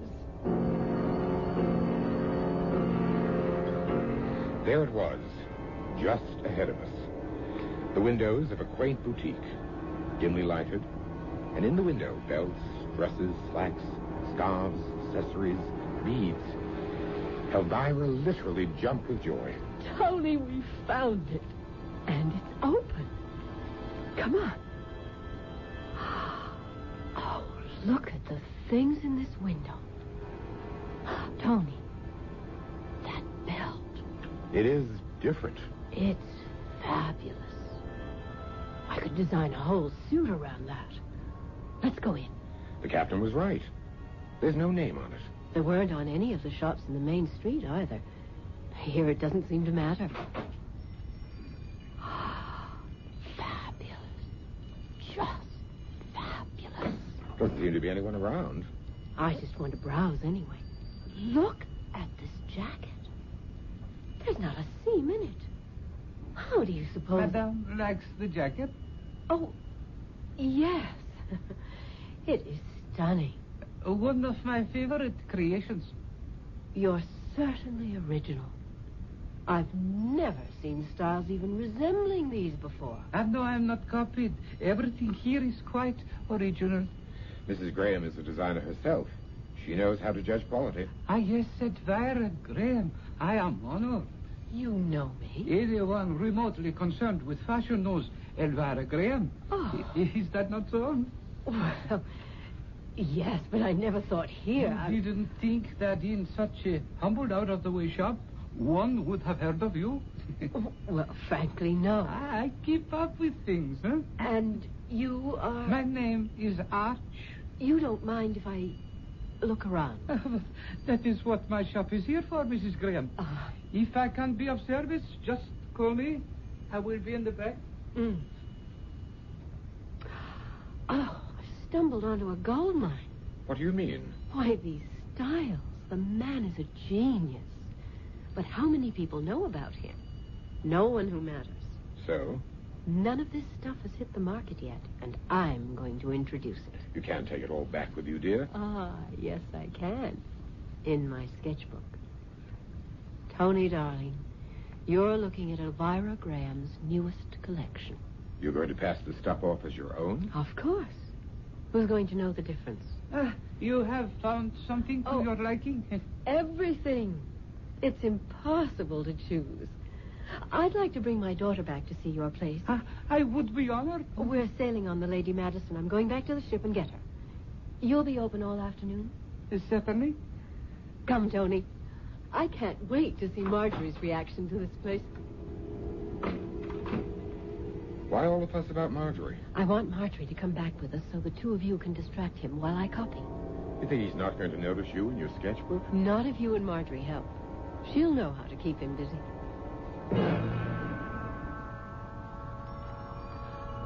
Mother, this is unbelievable. I told you it was sensational. I just wish there were other customers around. Now, you know what to do, Marjorie. Yes. I don't really approve. But I'll do it. What'll I do? You stay with me, Tony. You can cover me. Mrs. Graham, you did return. Yes. This is my daughter, Marjorie. I am charmed, Miss Graham. How do you do? This is Mr. Arch, the fabulous designer. Marjorie's interested in a pantsuit. She wants to try on a few things. Tony and I'll just browse. As you wish. This way, Miss Graham. I have a few styles here I think might interest you. Oh, just stand close, Tony. We'll pretend we're looking closely at these things, and I'll get my sketches. Well, Marjorie, did you find something you liked? I'm taking this blouse. I decided against a suit. Oh, it's very attractive. Well, we must be on our way. We're sailing this evening. Mrs. Graham? Did you get all the sketches you need? I did jot down an idea or two. I hope you don't mind. I mean, imitation is the highest form of flattery or whatever. Is that exactly ethical? Oh, Mother. Well, perhaps not, Mr. Arch. I shall tear them up if you feel that way. No. I didn't say I minded. Perhaps we should leave. Tony, Marjorie. One moment, Mrs. Graham. Yes? Please, no hard feelings. I should not have mentioned the subject. After all, I am flattered by your very presence. The great Elvira Graham in my humble shop, huh? Would you accept the token of admiration? Well, I don't quite understand. Have you ever seen anything as exquisite as this? Mother, how beautiful. Wow. Oh, they are expensive earrings, but surely you're not suggesting you that would honor me by accepting them. This is most extraordinary and generous, Mr. Arch, but I don't see how I could possibly. You do me a disservice, Mrs. Graham. I insist. Go ahead, Elvira. It's an unusual gesture. Well, thank you. I wrap them for you. I'll be right back. You ought to accept kindness with a little more grace, Elvira. But he took me so by surprise. I mean, right on the heels of accusing me of spying. He didn't exactly accuse, Mother. Well, I don't embarrass easily, but that was one of the times. Here he comes. Well, here you are, Mrs. Graham. There is no one on whom they will look better. Good day, Mrs. Graham, and bon voyage.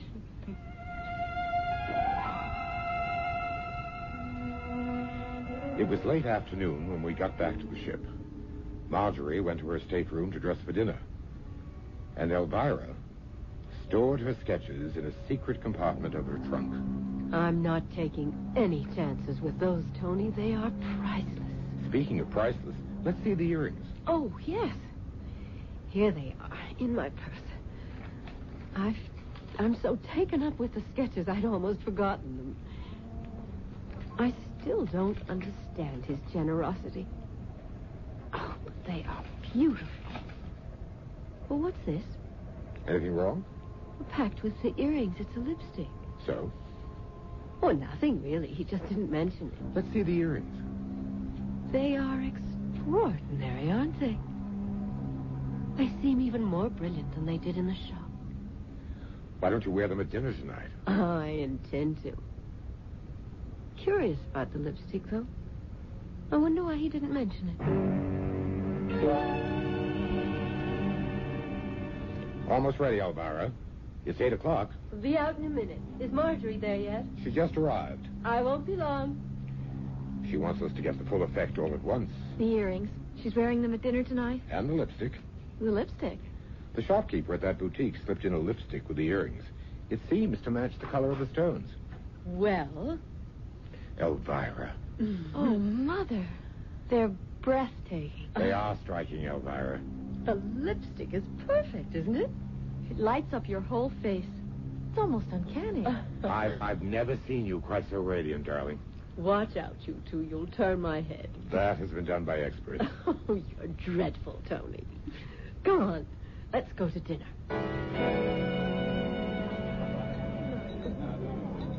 You're turning heads, darling. Everyone's looking at you. Oh? I hadn't noticed. Oh, Mrs. Graham. Good evening. Miss Graham, Mr. Butler. How did you enjoy dinner? Captain Miller, I owe you a million thanks. I found that boutique. And you liked it? It is fabulous. It's going to do great things for me. Do you like my earrings, Captain? Magnificent. I got them at the boutique. Most unusual. The man at the shop gave them to Mother. They're most becoming, Mrs. Graham. Shall we sit down? The steward's ready with the consomme. Oh, yes, dinner, of course. Oh, Tony, it's been the gayest night since we left New York. I think I danced with every man in the room. Almost. Almost? Everyone but me. Oh, but... Well, you hate dancing. You could have sat one out. Be a dear and unzip me. I want to get comfortable and have a last champagne. Here, alone with you. Tony, darling. Damn. Help me with this earring, Tony. I can't get it off. Let's see. Just clips on. It ought to open up. It won't open. Well, try the other one. I can't budge this one either. Well, this is ridiculous. It's just a little spring. Pull harder. Ow. Sorry, darling. Well, never mind. I'll get them off in the morning. I'm too tired to care. I'm going to bed. Don't wake me tomorrow, Tony. I feel as though I could sleep for a week.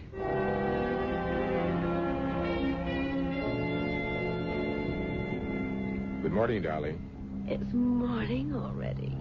Oh, I must look a sight. Hand me that cold cream, dear. Here you are. Oh, I must have been tired last night to leave this lipstick on. You were quite the belle of the ball, you know. You don't mind. The price I pay for escorting the Elvira Graham. Oh. What's the matter? Tony, my lips. The lipstick isn't coming off. What? I can't seem to remove this lipstick. I mean, cold cream always takes it right off. Rub harder. It just doesn't seem to work. The earrings. Now the lipstick. The earrings. Last night, we couldn't get the earrings off. Oh, I remember now. They're still on. Yes. I can't open the clasp. I didn't have any luck with them last night either. Try again, Tony. Try. Okay. It's crazy. It's just a little spring, but I can't open it. Oh, you've got to, Tony. I've got to get these off.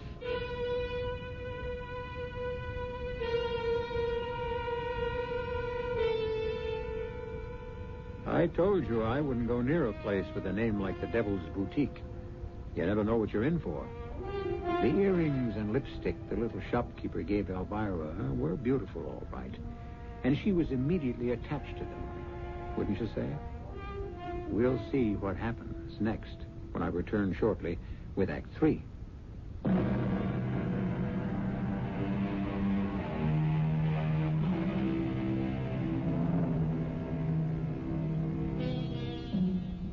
Let's return now to the stateroom where Elvira Graham can't seem to remove her lipstick or her earrings. 2 items she was given by the proprietor of that quaint little shop in Derna. You know, the one with that odd name.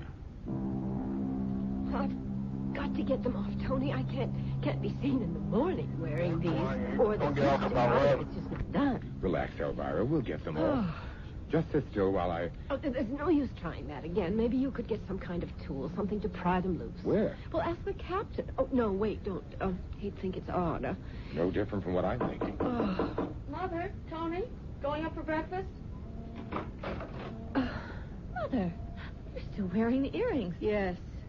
Well, do you think they're quite the thing for morning? Well, of course not. But I'm having a little trouble getting them off. Want me to try? You might as well. Tony and I haven't had any luck. Tony, maybe we ought to try and get a tool. Don't ask the captain. Try the purser or someone. Oh, I've never seen a clasp so tight. That's not the half of it. What do you mean? I can't get the lipstick off either. We tried everything. Cold cream and even alcohol on the lipstick. Wire cutters we got from the engine room on the earrings. But nothing would take away the color from Elvira's lips or those dazzling earrings from her ears. The metal clasps seemed impervious to the shears. Evening finally came, and Elvira decided she could put in an appearance for dinner. The lipstick and the earrings were appropriate after 6. Relax, darling. You're still the center of all eyes. Oh, Mrs. Graham. You're wearing those becoming earrings from the shop in Derna. They're quite extraordinary. They are indeed. We're having a piano recital tonight after dinner. I hope you're all planning to join us. We wouldn't miss it. In the lounge at 9. We never made the recital. On the way from the dining room, something happened that set Elvira off. Mother, what is it? Stupid little trap. Calm down, Elvira. Didn't either of you hear that woman as we were leaving dinner? No. You didn't. You didn't hear her say how gauche those earrings again. To you? No, to her whole table. I wish I'd slapped her face. Well, I can't leave the stateroom again, not until I find some way of getting these hateful things off. Maybe the man in the shop who gave them to you can help. Go all the way back to Derna. There's got to be an easier way. Well, you haven't come up with it. Maybe Marjorie has an idea. I'm going back to Derna. We'll fly from the next port at which we stop. Elvira, be reasonable. We can't... reasonable? There's no reason to this whole mad thing. Marjorie, you go on with the cruise. Tony and I will go back to Derna and then meet you in New York. Oh, no, I'm staying with you. Oh, do as you like. I'm too upset to argue. Tony, see the purser or the captain or someone and see what arrangements we can make.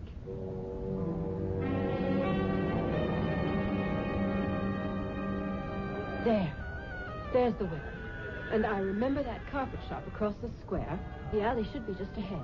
I hope he can help after what it took to get back here. Oh. We've been on everything but a camel. That's the alley we went down, isn't it? Oh, yes. Come on. This is it. There's that candle shop. Still closed. Doesn't look as though it's ever been opened. Tony? Yes, I see. That's strange. The alley ends in a wall. But it turned off to the left the last time we were here. That's where the shop was. An absolutely dead end? How could they have put up a wall? We were here only 3 days ago. This isn't a new wall, Elvira. Look at it. What? It's hundreds of years old. But this is the alley. We came down and it branched off and we found the shop. I wasn't dreaming. You were both with me. Tony, this is frightening. Well, there's another way in, another alley. I've got to find that shop. I've got to find it. Come on, Marjorie, be quick. Which way did she go? I don't know. Well, she's disappeared in the crowd. Stay close to me. The street's so crowded we can't go fast enough. Oh, Tony, what are we going to do? We pushed through the crowded streets, and finally, after more than half an hour, we found Elvira. Mother! Marjorie! Tony, thank heavens I didn't know where to look for you. Elvira, get a hold of yourself. I've asked everyone I could find who spoke any English at all. No one, absolutely no one, ever heard of the shop. The only thing left to do was to go back to New York. We returned home, and Elvira went into hiding. Of course, everyone assumed we were still on the cruise, so no one called. But Elvira was getting more desperate. A plastic surgeon's my only hope. A friend of mine had some work done about a year ago. I could find out the name of his man. Oh, do it, Tony. Do it today. Now, Mrs. Graham, Mr. Butler, come in. Thank you, Doctor. You're a friend of Charlie Poole's? Yes, we've done some shows together. Well, now, how can I help you, Mrs. Graham? This lipstick I'm wearing, Yes? I can't get it off. Nothing works, so don't ask me how many things I've tried. I wouldn't be here if anything had helped. Oh, well, let me see.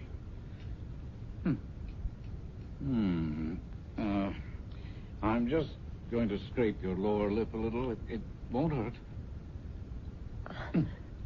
Yes, the color's embedded in the lip tissue. Seems to be a dye. Is there anything you can do? Well, I could try bleach. It would be uncomfortable for a week or so, but probably effective. Do it. I'll do anything to get out of this clown makeup, but that's only part of my problem. There's more. Take my bandana, Tony. Those earrings, Doctor. They won't come off either. They're clasped completely around my earlobe. How long have you had this condition? It's been almost a month. I got the earrings and lipstick in a little shop in Libya, and frankly, they are bewitched. I know that now. Hold still a moment. Yes, the lobes are beginning to swell. And we'll have to work on this.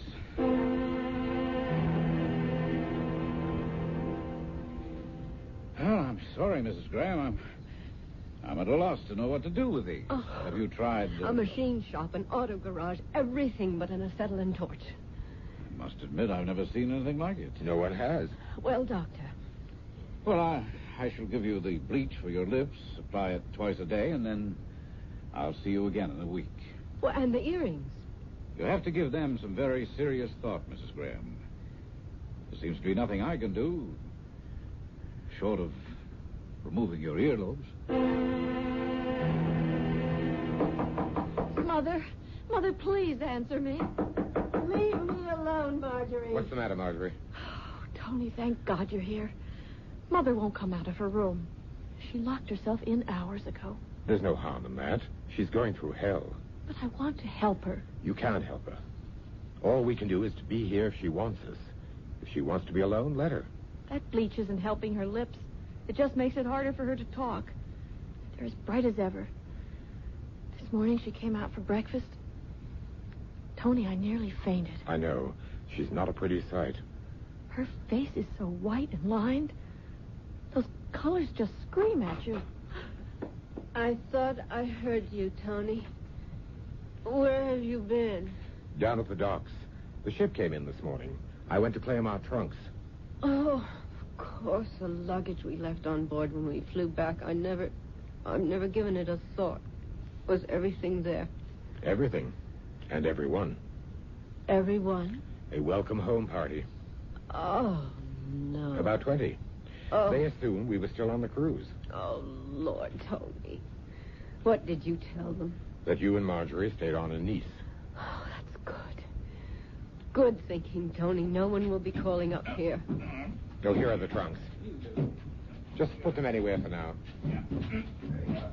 There's the one I'm interested in. Here you are. And this is for you. Oh, yes, I'd almost forgotten. What are you doing, Mother? My sketches. I may be in hibernation, but Elvira Graham isn't through yet. I'll fix that demon. Oh, yes, here they are. What is it, Elvira? Oh. Oh, no. No. Mother? What the... No wonder. Tony, they're blank. Absolutely blank.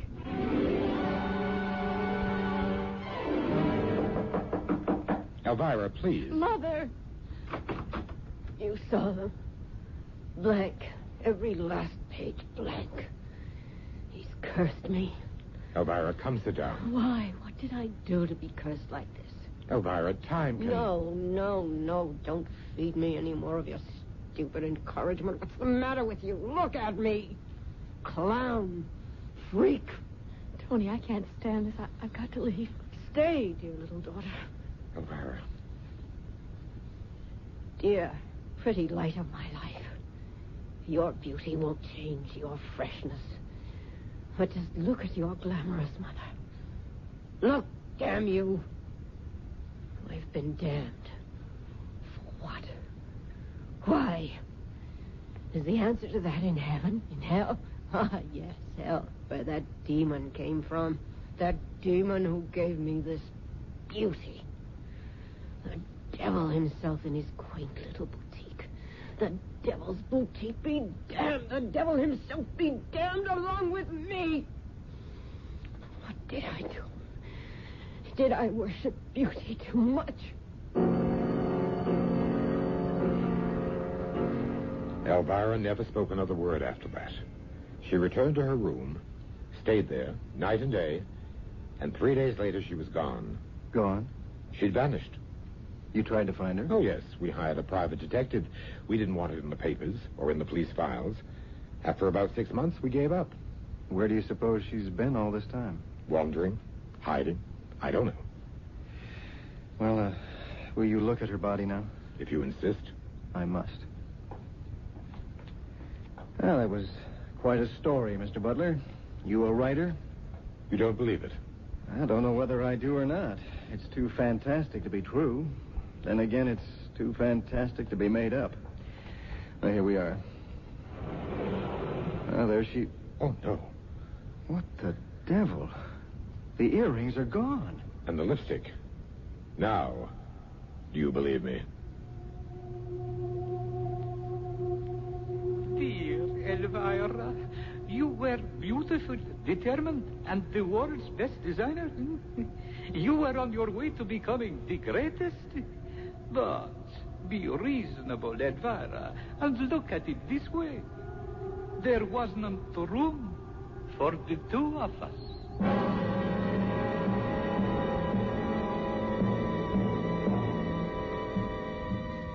There's nothing wrong in being beautiful to other people. It's when we start becoming beautiful to ourselves that we're in for trouble. Elvira's life wasn't a total loss. Considering her personality, she ended up in pretty good company. I'll be back shortly.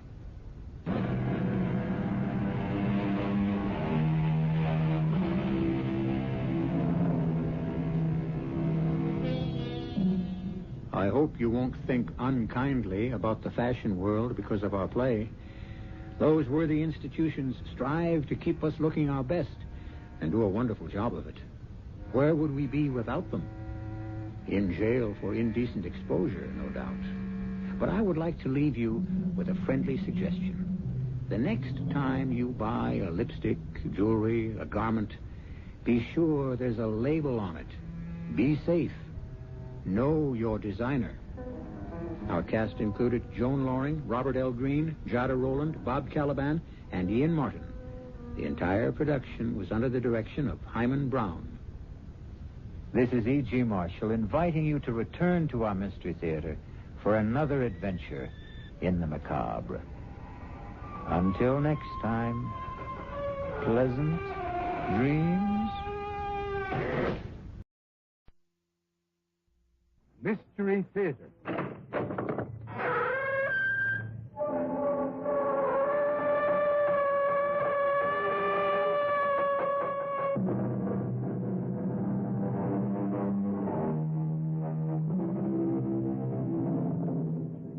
Come in.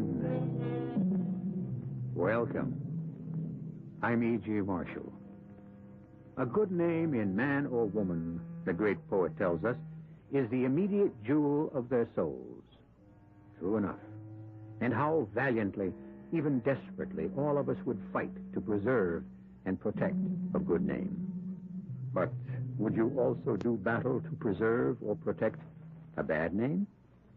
Look at it this way. Suppose a bad name was the only name you had. Suppose it were a name that would make you rich and famous. What then? Would you give it up?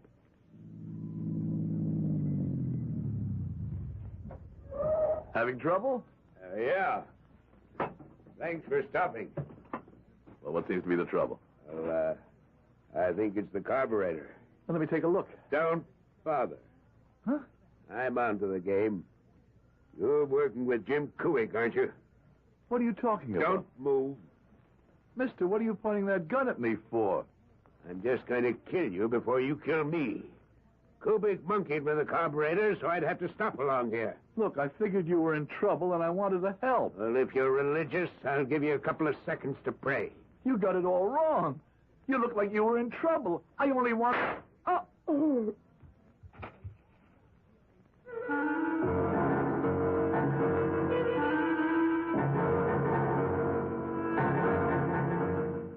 Our mystery drama, Hung Jury, was written especially for the Mystery Theater by Sam Dan and stars Howard Da Silva.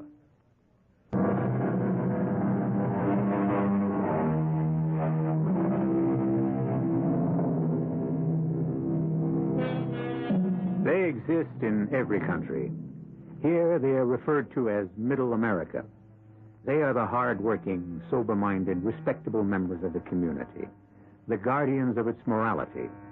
And one of their vast number is the hero, or more properly, the protagonist of our play. His name is Henry Pollard. He's 40-ish, bald, a bit plumpish, and like the character in the classic popular song, you'd pass him on the street and never notice him. And the only reason you'll notice him now is because we shall take you into his house, a suburban split ranch, where we shall confront him in an after-dinner discussion with his wife. Henry? Yeah? I'm afraid I did something you might not approve of this afternoon. Oh, there's not much danger of that. What was it? I volunteered you again. Did you? What for this time? Oh, the books at the church are so confused. And you said I would straighten them out. They need someone who's an accountant. I don't mind, Norma. You don't? Of course not. Well, I do. Now that I think of it, I just... Oh, dear. You're upset. Yes, I'm upset. Let me tell you why. Louise Farnham, head of the finance committee, called me and said, "Darling, our books are absolute chaos. Could Henry be a doll and straighten them out?" Well? I said yes, without thinking. And then I said to myself, why? Why shouldn't I, Norma? I'm an accountant. You're not the only accountant in the congregation. Why don't they ever ask Seth Burton or Tom Mosley? Well... Whenever something has to be done, the automatic reflex action. Call on Henry Pollard. I don't mind. You've been extending yourself for 10 years. In the church, the school, the charities. And where did it get you? Where is it supposed to get me? Nowhere definite, I suppose, but I don't think you're getting any real satisfaction out of it. Well, that's not true, Norm. What's all this? Why are you so upset? Because you're being taken for granted, and I think that rankles you. I think you're bored with your life. Norma, darling. No, you're 40. You're not really getting anywhere. I've got a promotion coming up. You haven't made a mark on the world, and you think being active in the community will somehow do something. But it hasn't. Darling, I'm very content. You don't use that word at 40. It's men like you who eventually break out, do something rash, desperate. What can I do to convince you that I'm happy with the way things are? Oh, I guess I'm being silly. I'm not even sure I understand what I'm saying. Oh, I hope that's not the office. Darling, if they need me, they need me. Hello. Hi, Precious. Who is this? Oh, you're not alone. Yes, Mr. McTavish. I remember you. Did you get away? Well, aren't you supposed to be in Los Angeles? Oh, I missed you, sweetie. So I came home. Well, if you need the figures, Oh, the way you say figures really makes me feel sexy. I'm sorry you missed me at the office. Oh, Angel, I miss you everywhere. No, you people cannot do the annual report unless I check it out. Where are you staying? Oh, baby, the champagne is cooling nicely. I see. Well, look, this kind of thing really cannot be permitted. Pour it on. Suppose I weren't home this evening. Honey, I'd be so lonely, I think I'd die. Well, we'll have to make it short. But sweet. Save time. Make sure everything's laid out and ready for me. Oh. Do you have to go out this evening? Well, these are the West Coast people. They were supposed to be here at lunch. They claimed their plane was late or something. No. They have their presentation tomorrow afternoon. Oh, well. What's the use in complaining? Darling, suppose you'd refused. That's not in my nature. I'm worried about you. Why? There's absolutely nothing to worry about.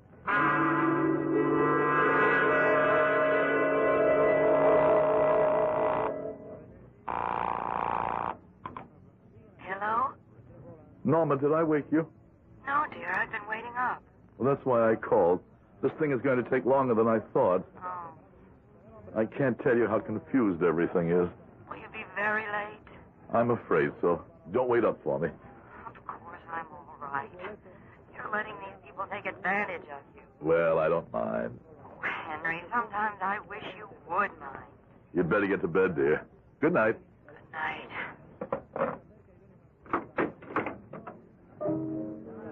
Lover, Hey, how you doing? I need $100. I gave you $100 a half hour ago. The bad man took it away from me. He kept making that little ball drop into black every time I said red. So I thought I'd fool him. I said black, and he made it drop red. Well, our luck will change. Can I have 100? Well, Something wrong? You've such a funny look. I mean, a serious funny look. I don't have $100. Oh, well, that's nothing. When we were in Vegas, you didn't have $1,000 that time either. But you just went ahead and asked Mr. Nightingale if everything was okay. Mr. Nightingale? Yes. You said they call him Mr. Nightingale because he sings such a sweet song. Well, it's just that I'm in kind of deep. Oh, precious. You mean you won't give me $100? Sure I will, sure. You just wait here.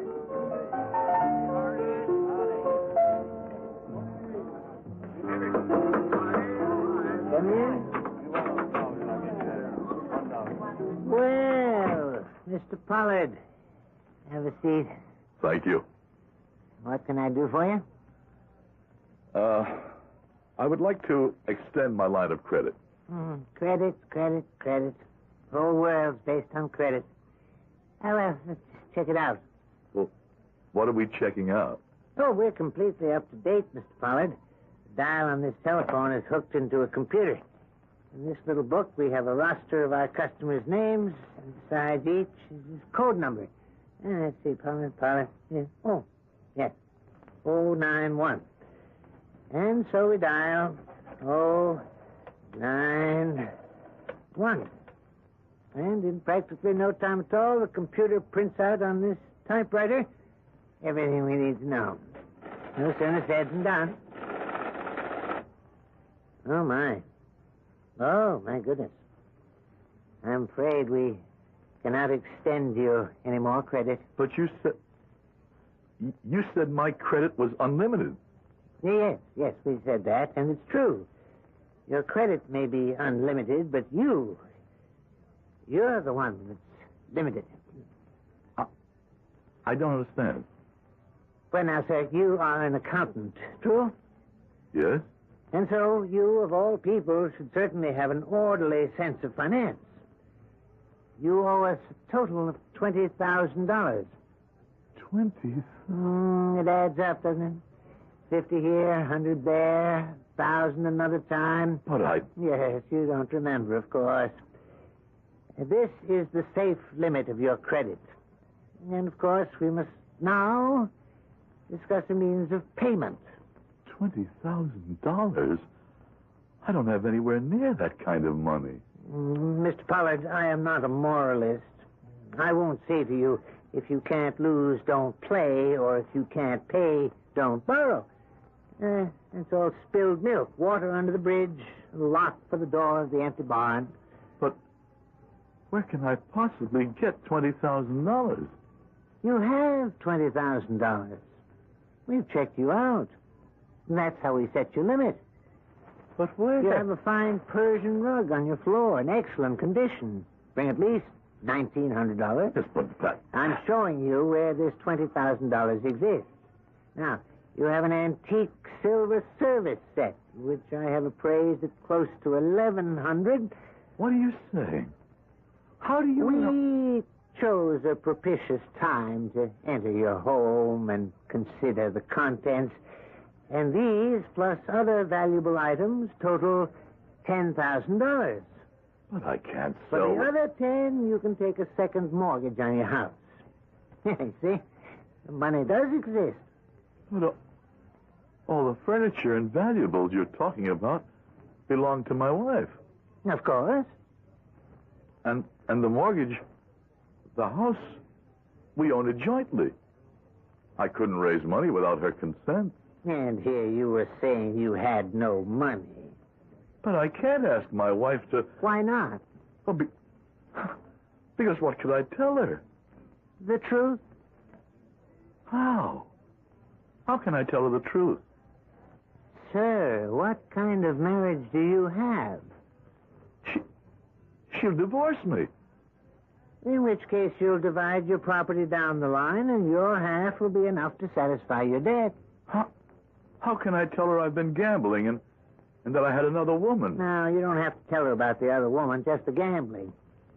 I can't tell her. You will. You will. Just a matter of choosing the right time.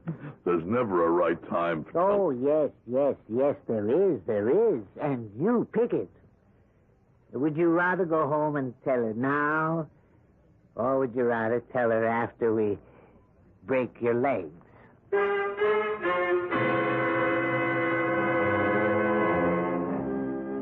His name may be Mr. Nightingale, but the song he sings is more fitting for a vulture.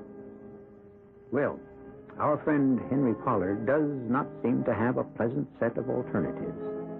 But there's no way to avoid the choice. And so, he will decide as soon as I return in just a few moments with Act Two.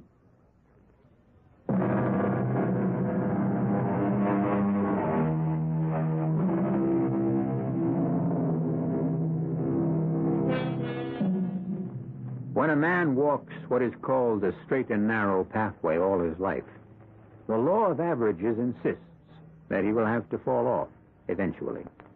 And the distance he falls is usually related to how firm was his step in the first place. Henry Pollard must have been treading very lightly because he has fallen all the way. I can't do it. I can't tell Norma. Then there may be another alternative. Steal it. Steal it from your company. Steal it? I'm not a thief. Oh, yes, you are. You're willing to steal the money from me. And don't say that's different. I can't steal the money. Why not? You're an accountant. Well, I don't handle money. I just keep track of figures. Well, then you just have to go home and test your marriage.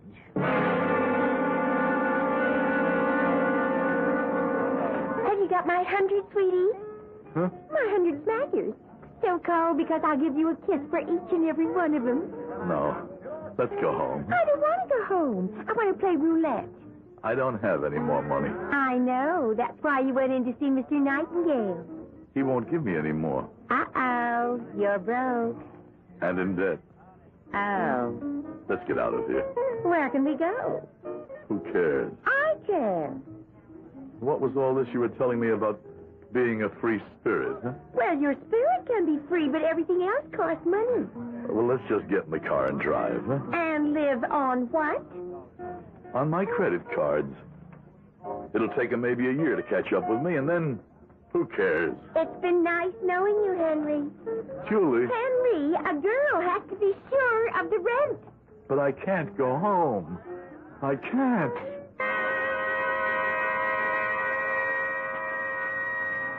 My name is Henry Randall Pollard, and I intend to take my life with this pistol. I commit this act because I don't have the ability to achieve success nor do I have the humility to live with failure. Nor do I have the courage to pull the trigger. No, I'm not afraid to die. I just am not willing to shoot. Because if I make it a suicide, then Norma and the kids will not collect the insurance. What I better do is have an accident. An automobile accident.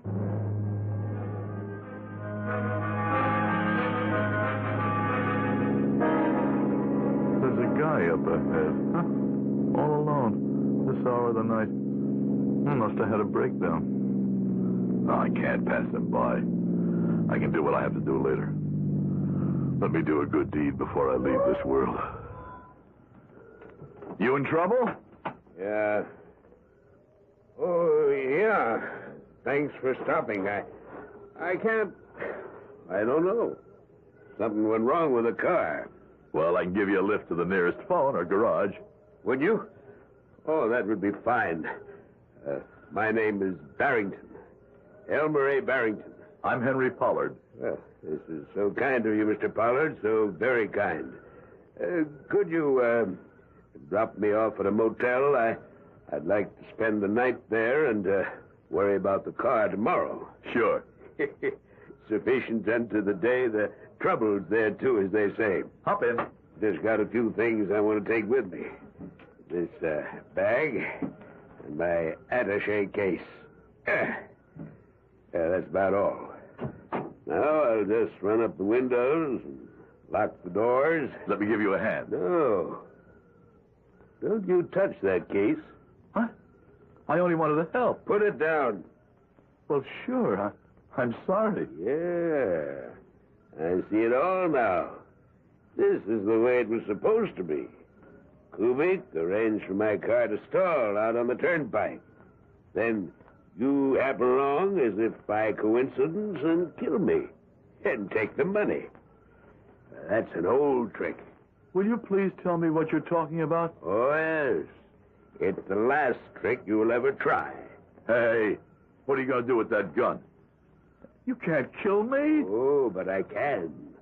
I kill very well. Look, mister. Because I have an instinct. A hunter's instinct. A killer's instinct.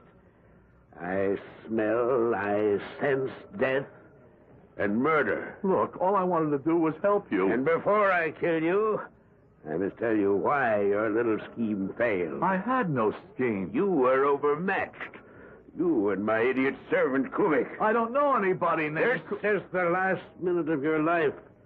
And you should know why your amateurish plan was doomed from the start. Believe me. I've lived here in America 30 years. Look at me. Listen to how I speak. I'm an American. A typical American, no? But my name isn't Barrington. It's von Barenheim. I killed 100,000, 200,000. Who can count them? I pacified Warsaw for my Führer. The others, Goering, Himmler, Goebbels, Streicher, all dead. All gone, except me. Me, one they call the werewolf of Warsaw. And now, you're dead, too. Fire!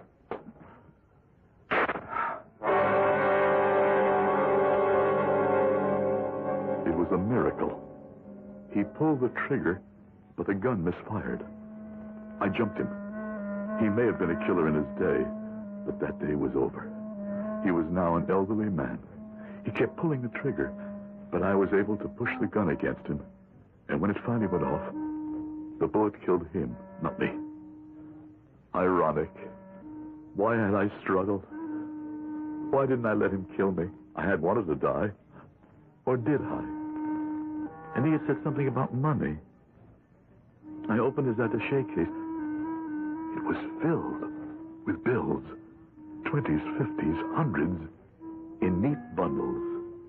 I felt absolutely no remorse. It wasn't as if I'd killed a decent person. He was, after all, a Nazi war criminal. And why should I involve the police and try to explain? And why not just take the money, bury the attaché case a few miles down the road, and go home? Go. Pay off Mr. Nightingale and never stray off the straight and narrow path again because, well, maybe this was the way Providence chose to reward me for being a good citizen who had only made one little mistake.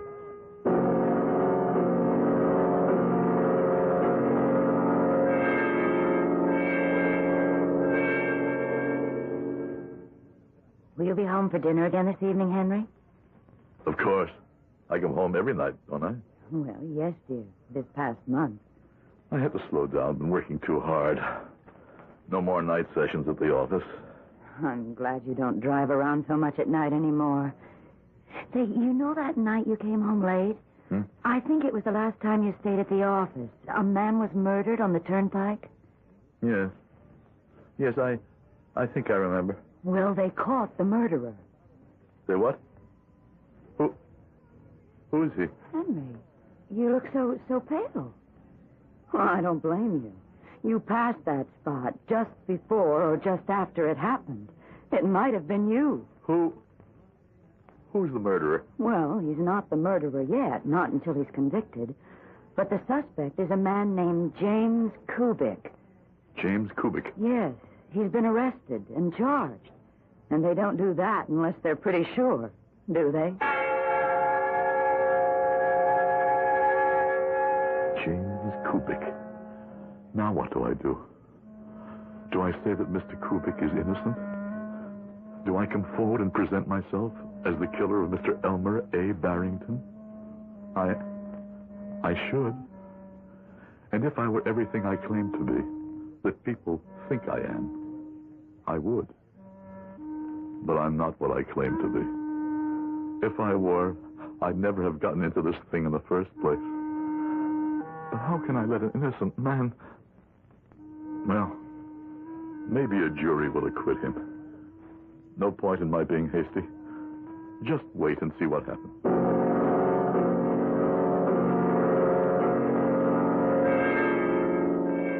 Was there any mail today, dear? Yes, I was going to call you at the office, but... Well, you received a summons for jury duty.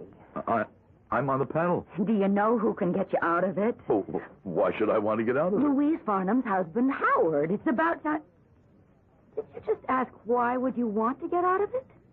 You can get stuck with a murder case and be tied up for weeks, even months. Well, but it's the duty of every citizen. Certainly. Therefore, let somebody else do it. No, dear. I'm afraid I'll have to accept my obligation.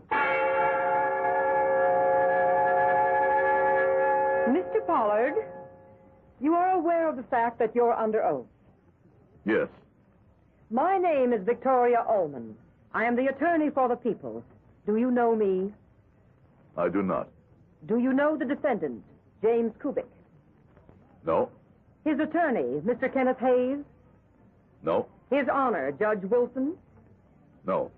Did you know the deceased, Mr. Elmer Barrington? No.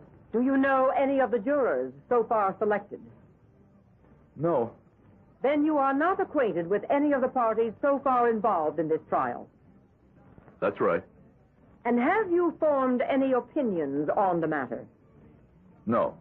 You understand you will be sequestered for the duration of the trial, unable to go to your office by day or to your home at night? Yes. Your Honor, the people find Mr. Henry Pollard acceptable. I knew the questions were a matter of form. All the time she was talking to me, she was looking at me, trying to determine, maybe to guess, if I could be fair, or if I could even be prejudiced in her behalf. I breathed a sigh of relief. I was halfway home. I wanted to be on this jury. I wanted to be on this jury more than anything else in the world.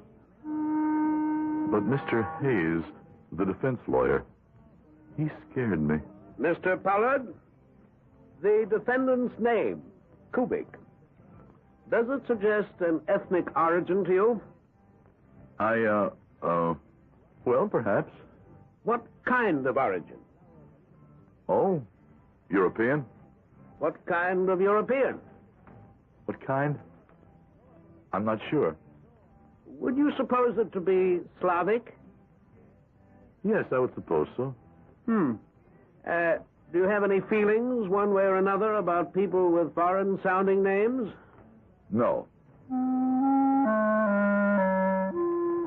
He looked at me very closely, very carefully. He was coming to a decision. I couldn't say a word.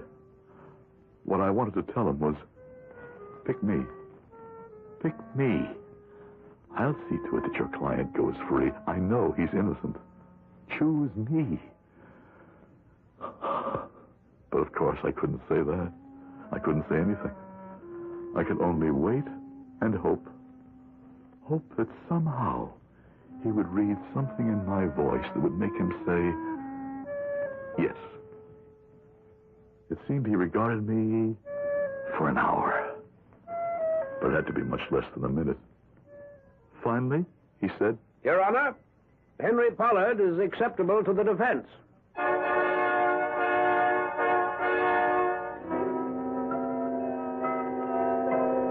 Acceptable to both the people and the defense.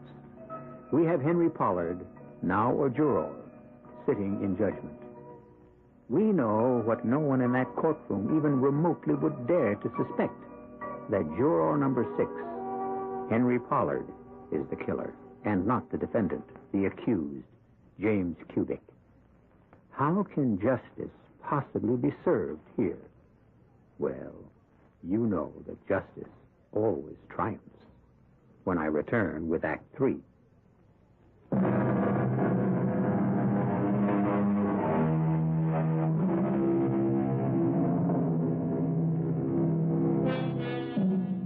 We have been observing the workings of fate on the life of one Henry Pollard.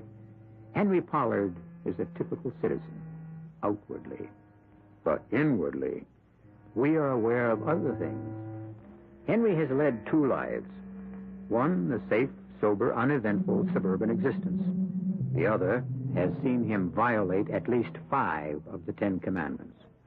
Now, both lives come together in a courtroom where Henry, who has committed murder, is not in the prisoner's chair where he belongs, but in the jury box.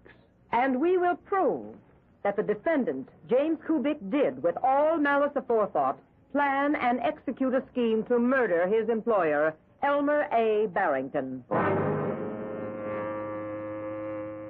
As she started to talk, I looked at the defendant very carefully for the first time. He was about my age, small. He had shifty eyes, which I suppose was not in his favor. He had a nervous manner, which didn't help either. But he had a right to be nervous. He was on trial for his life. I wanted to tell him, don't worry. I won't let you pay the bill for me. You're safe. I'll swing this jury for you. Mrs. Bronson, you were Mr. Barrington's housekeeper? That's absolutely correct. You worked for him for how long? 15 years. And what kind of a man was he to work for? A saint. What business was Mr. Barrington engaged in, Mrs. Bronson? He bought and sold. What? Anything. Everything. Stocks, bonds, houses, business. He was a very sharp, shrewd man. And was he accustomed to carrying cash with him in large amounts? Oh, yes. Thousands of dollars in that attaché case of his. And when I'd say to him, Mr. Barrington, ain't that dangerous? He'd say, well, I got Kubik to protect me. Some protection that one turned out. The pistol he was carrying the night he was shot. The one that killed him, lying there on the table. Do you recognize it? Yes, ma'am. Belongs to Mr. Kubik. Will you tell us what happened the night of the murder? Well, Mr. Barrington had just got a phone call. And he said, I have to go upstairs and get my attaché case. Get hold of Kubik and tell him he has to drive me. Where's Kubik? I'm right here, Mr. Barrington. What's the matter with you? Well, You look like hell. Been drinking again? Oh, no, sir. I just feel sick. I can't let you drive me if you're sick. Is the convertible okay to take? Yes, sir. I fixed the carburetor. Come out with me and make sure. Mr. Barrington, I'll need some money to pay some food bills tomorrow. Oh, well, wait a minute. I got some here in my case. Will a $100 bill cover it? Yes, sir. He opened that briefcase, and it was chock full of money. Well, I'd seen it before, so it didn't faze me none. But Kubik's eyes, they shone like floodlights. And then Mr. Barrington and the defendant left the room. When did you see Mr. Kubik again? Say half an hour later. I was in the kitchen. I thought you'd gone to bed. Yeah, I can't sleep. Where are you going? You mean I got to check in and out to you? I thought you were sick. I got to go out and get some air. You mean some booze? I got to get rid of a headache. Maybe if you went on the wagon. This is a good little thing you got here. You keep telling the boss I'm a loss, and... How can you get all them hangovers? I got headaches. From booze? No. From the boss. He can drive you crazy. One day, I am going to kill him. I believe you would, too. Shut up. Where are you going? I said I was going out. Now, Mr. Kubik, you walked out to the garage with Mr. Barrington. Yes, I did. And you checked out the carburetor of the convertible? Yeah, I did that. And then you claim you gave him the pistol. Yes. Ordinarily, you would carry the pistol because you were also his bodyguard. Well, yes, but I wasn't driving him that night. No one saw you give this pistol to Mr. Barrington? Well, nobody else was there. So we only have your word for it. Why would I lie? Why, indeed. Were you aware of the fact that Mr. Barrington carried large sums of money on his person? I didn't know what he carried. It was all in that case. Mrs. Bronson has just testified that Mr. Barrington opened the attaché case in your presence and that it was filled with bills. I did not see it. I mean, I mind my own business. Somebody opens a private briefcase, I don't snoop to see what's inside. What have you to say to the testimony given by Mrs. Bronson that you threatened to kill Mr. Barrington? I didn't threaten to kill Mr. Barrington. Did you say, one day I'm going to kill him? Well, did you? No. You didn't say it. But I did not mean it. I mean, why would I kill him? Because he was strict. Because he may have insisted on a better job from you. Everybody says something they don't mean sometimes. Don't you? Don't you ever get mad at somebody? It was going from bad to worse. When you sit on a jury, you know how things are being taken by your panel mates. You can tell, well, by the way they breathe, the way they listen, the way they pay attention or pretend to pay attention. You can tell everyone's already leaning one way or the other, and they were leaning toward conviction. Unfortunately, he was a terrible witness for himself. Didn't Mr. Barrington threaten to fire you? No. Yes. And isn't it true that the real reason he kept you is because you were willing to work for low wages? Well, Why were you willing to be underpaid, Mr. Kubik?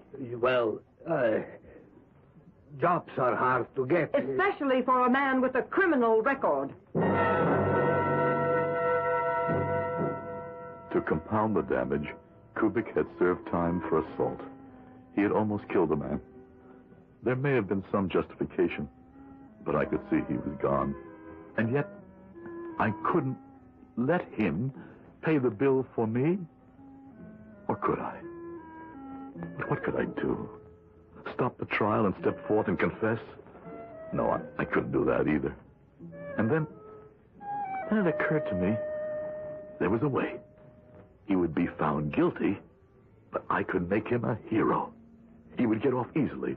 All I had to do was somehow get word to his counsel. Your Honor, I wish to recall the defendant to the stand. I do this because we've come into possession of a piece of evidence which casts an entirely new light on this case. Mr. Kubik, you came to this country from Poland? Yeah. While in Warsaw during the war, had you ever heard of a man named von Barenheim? My memory ain't so good. You were an officer in the Polish army, were you not? Yeah, I think I was a lieutenant. I don't really remember. When the Nazis overran Poland, special Gestapo execution squads hunted down most of the Polish officers. I think that's what happened, but I don't remember. I was in prison. I find it hard to remember. I get headaches. The leader of the execution squads was Colonel Fritz von Barenheim. He was known as the werewolf of Warsaw. Do you remember him? People think I get drunk all the time, but it's just that I have this headache. He was a war criminal. Hundreds of thousands died because of his atrocities. Now, we have been able to determine that this von Barenheim escaped to America and changed his identity to Elmer A. Barrington. I got a headache now. But one night you recognized him. Something happened. He gave himself away. Filled with completely human, absolutely understandable desire for revenge, in a fit of emotion you simply could not control, you killed him. No. I did not kill him. You killed him to avenge your dead and tortured countrymen. I never killed anyone. The air was changing in that jury room. I could smell it. They were leaning forward and looking at him now. For the first time, they saw him as a human being. I glanced at the lady on my left. A tear was running down her cheek. But the idiot, he was too stupid to see his only chance was to confess. Confess, you fool. Confess, and you're a hero. His lawyer was working desperately to make him see it. It doesn't lessen your guilt, but it makes it human. Thou shalt not kill, the book tells us. But how do we answer those who understand only death and murder? You're a hero. You've avenged 1 million crimes. Your name will go down in history as the Avenger of Warsaw. I would not kill anybody. This stupid, cringing coward. He was being offered immortality, and he didn't have the courage to accept it. He would have a place in history. He would be somebody. But he sat there just stammering, stuttering, until finally the idea seemed to percolate somehow into his brain. You need not be ashamed, Mr. Kubik. Oh, well, I... Confess proudly. Accept the blame, but also the glory. Yes. Yes. I recognized him. Confess? To what can he confess? I killed Barenheim. Me, I did it. It's my glory, not his. It's my immortality, not his.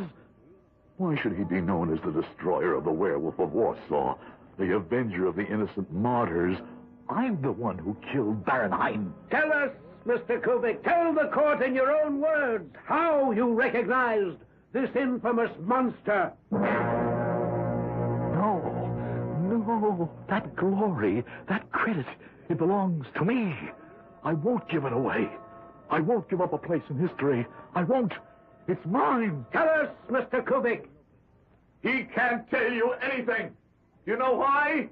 He didn't do it. I'm the one. I killed Barenheim. What are you saying? Listen to me, everybody. I killed him. You see, I recognized him from an old picture in a magazine. I never forget a face. I killed him. You don't believe me? I'll show you where I hid the attaché case. That'll prove it. Prove that I, Henry Pollard, killed the werewolf of Warsaw. Let the whole world know that I killed him.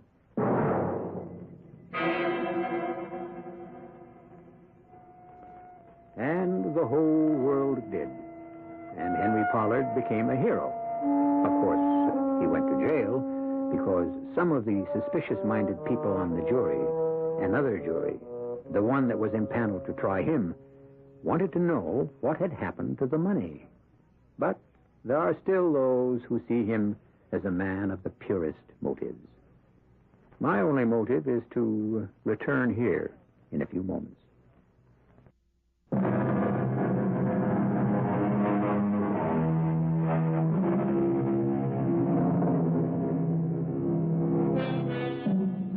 A good name is a treasure, but a bad name can also hold a certain value.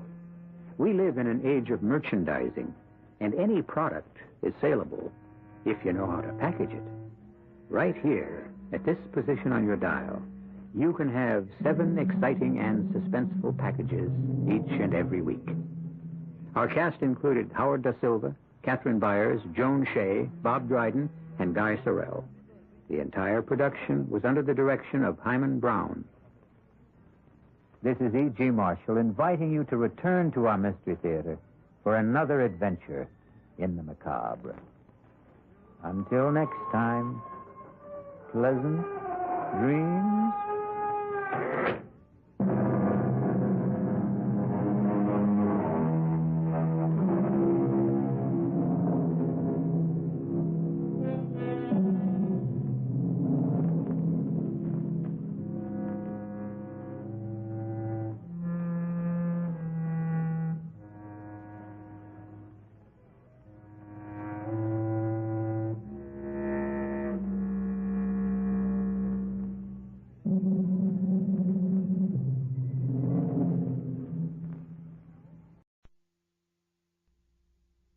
Mystery Theater.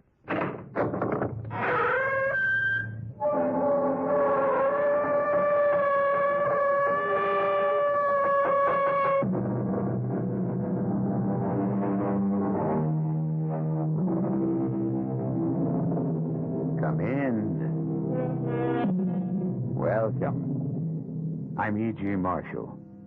Has it ever occurred to you to have yourself put into a frozen sleep when you die so that you may return someday in the future? This is a bone-chilling tale, if you'll excuse the pun, that concerns the science of cryogenics, that branch of physics which deals with low temperatures, the hypothermic range in which more and more people are having their bodies frozen after death in the hope of reincarnation someday in the future. All right. Close the casket. No, please, one moment. Mr. Richard, I don't want to lose any more refrigeration than we have already lost. All right. All right, Doctor, do what you must. Very well. That's it, Mr. Richard. We have done all that human hands can do. From now on, the computer takes over.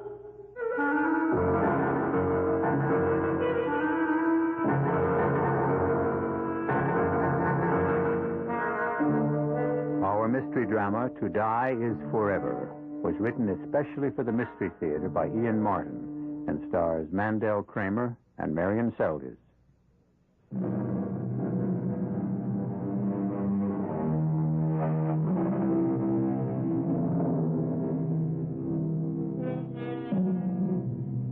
The island looms high out of the sea like a mailed fist. Between it and the mainland, massive riptides whip the calmest sea to whitewater. Since the days of the Spanish Main, it has belonged exclusively to the Richard family, bought with the blood money and booty of 100 pirated ships. Silhouetted high above the harbor, a great mansion stands, built some 300 years ago by Richard the Red-Handed to house the dusky princess he stole for his bride from the island of Martinique. But that's ancient history. Today, 300 years later, we are concerned only with a descendant of his, unlike him in every way, save for his looks and the name he bears. As you can see, Mr. Richard, we are now completely set up. The capsule itself, because of its weight, is on rollers. Ball bearing, and the whole thing counterweighted. I suppose it has to be that enormous, Dr. Berkeley? Yes, in order to accommodate the most efficient insulation system that we can devise to keep the liquid hydrogen at its optimum temperature for our purposes. And how low is that? In the range of minus 250 to 70 degrees. That is centigrade, of course. Doctor, isn't hydrogen dangerous? Highly explosive? Oh, in this case, all precautions have been taken. There is an outer layer of helium, which is a noble gas. Noble? The scientist's term for inert. Then beyond that, more insulation and 2 inches of lead against radiation and to sustain the pressures. And can you maintain that lower temperature indefinitely? The evaporation loss is very slight. It is renewed from the tanks, automatically metered by computer, which in turn is programmed by man. Also, there are manual controls as standby. The inside of the capsule, as you can see, is not much larger than an ordinary burial casket. The lid is also counterweighted, otherwise it would take 4 men to lift it. Of course, when it is closed, there are these lug pressure locks all around, which form a vacuum seal. And mine is exactly the same? Yes, you would like to see it? No, not necessary. I take your word for it, Doctor. What about the compressor? Also backed up. 2 others in case of any mechanical failure. That also is programmed in the computer. Doctor, running like that, how many years could one last? Excuse me, please. I was only testing the system, and since we are nowhere near the desired temperature, the compressor runs constantly. Once minus 250 has been reached, the compressor would automatically cut out like an ordinary air conditioner and would not cut in again till the temperature rose to a thermostatically determined level. I see. Actually, it would run very little. A machine like this might operate anywhere from 100 to 1,000 years. Any more questions, Mr. Richard? No. I'm no physicist or physician, Dr. Berkeley. I leave all that up to you. Well, I can promise you, from the moment your wife is dead, she could be no safer anywhere else in the world. When my wife is dead, what a price to pay for total safety. Oh, do not think of the price now. Remember, you, with my help, are going to make her immortal.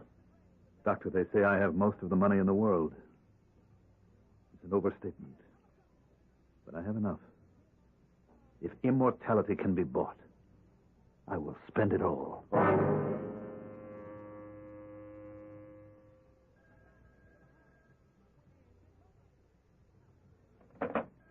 Yeah, Shirley. Shirley? What's that? Oh, the boss's hotline. Hello, Bill Porter, Mr. Richard. You alone, Bill? Yes, sir. All right, listen carefully. I want you to drop everything and come straight down to the island by helicopter. Red light all the way. I got you, Mr. Richard. The chopper will pick you up in the usual place. No one is to know that you're going or that you're missing. Roger. I'm going to give you the safe file combination. Are you ready? Ready, sir. Don't write it down. No, I'll remember it. 25 left, 8 right, 1 full rev plus 10 left, 6 left, 3 right. Now repeat it. 25 left, 8 right, 1 full rev, plus 10 left, 6 left, 3 right. Okay, bring all the contents. All. Can do. One more thing. I want you to bring someone with you. Who? Dr. Fleming. Maggie. Hey, has anything gone wrong with Mrs. Richards having the baby or something? Please, don't ask questions. Can you bring her? Well, I don't know, I guess, if it's important enough, but it's at short notice. Important enough. Are you two still going to be married? Well, that's the general notion. Well, maybe we can have the wedding down here. Bring enough clothes for the week. Look, Mr. Richards, me you've got. I'm committed to you all the way. Not only because you're my bread and butter, but because, well, I'm committed. Now, Maggie, I don't control unless there's something seriously wrong with her sister. Bill, tell Maggie that Felicia needs her. And tell her that this all has to be undercover. I'll explain when you get here. And for heaven's sake, do all that I've asked you to.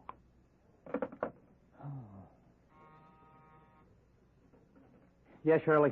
The red light was up, so I knew you were talking to you-know-who. You have a visitor I've been holding. Shirley, I can't see anyone this morning. I have a lot of things to do. Sir, but I think you will see this lady. Maggie? Oh, for the love of Pete, send her right in. Hey, Maggie, come here. That's a little more like it. I'm not used to cooling my heels when... Oh, darling, watch my rib cage. Gracious. Oh. Hey. Oh, what are you doing here? Well, I had a morning clinic at the hospital. I got an early break. Huh? I had a little shopping to do, and I passed by your imposing building, and I said to myself, why not... Darling, what's wrong? Come on over by the window. We have to talk. You mean someone else is bugging you besides me? Now, drop it. Joke time's over. Listen, Maggie, honey, I'm on red alert, and so are you. What is it, Bill? Well, secret orders, both of us. Packed for a week as of the minute before last. Report to the island via helicopter. Pick up soonest. What's gone wrong? Did Felicia miscarry or something? I don't know the answer to anything. Now, can you bug out just like that without a lot of questions? Well, yes, as it happens, I can. That's why I'm floating free as of the moment. I've been writing, Felicia. I don't get any answers, and I made up my mind I was going down there to dig up some myself. Well, I'll go pack some stuff, and you do the same. And meet me, how about noon at the information booth at the terminal? Yes. Of course, it's crazy, but then everything you do with my brother-in-law is. Only for some reason, this time I'm scared. You brought enough luggage for a month, Bill. Is this going to be very formal? Well, my bag isn't all personal. I hate to tell you what the bulk of it is. Why? Well, you might hijack the plane and dump me for good in favor of it. What are you talking about? Oh, I don't really know. Something big, something really way out is cooking. I don't like this trip. Neither do I. I'm worried about my sister. Well, we'll soon find out. There's the island dead ahead. We'll be dropping down on it any moment. Fasten your seatbelt, lover, and do a little praying. Why? Is it a dangerous landing? It isn't the landing that's worrying me. It's why we're making it.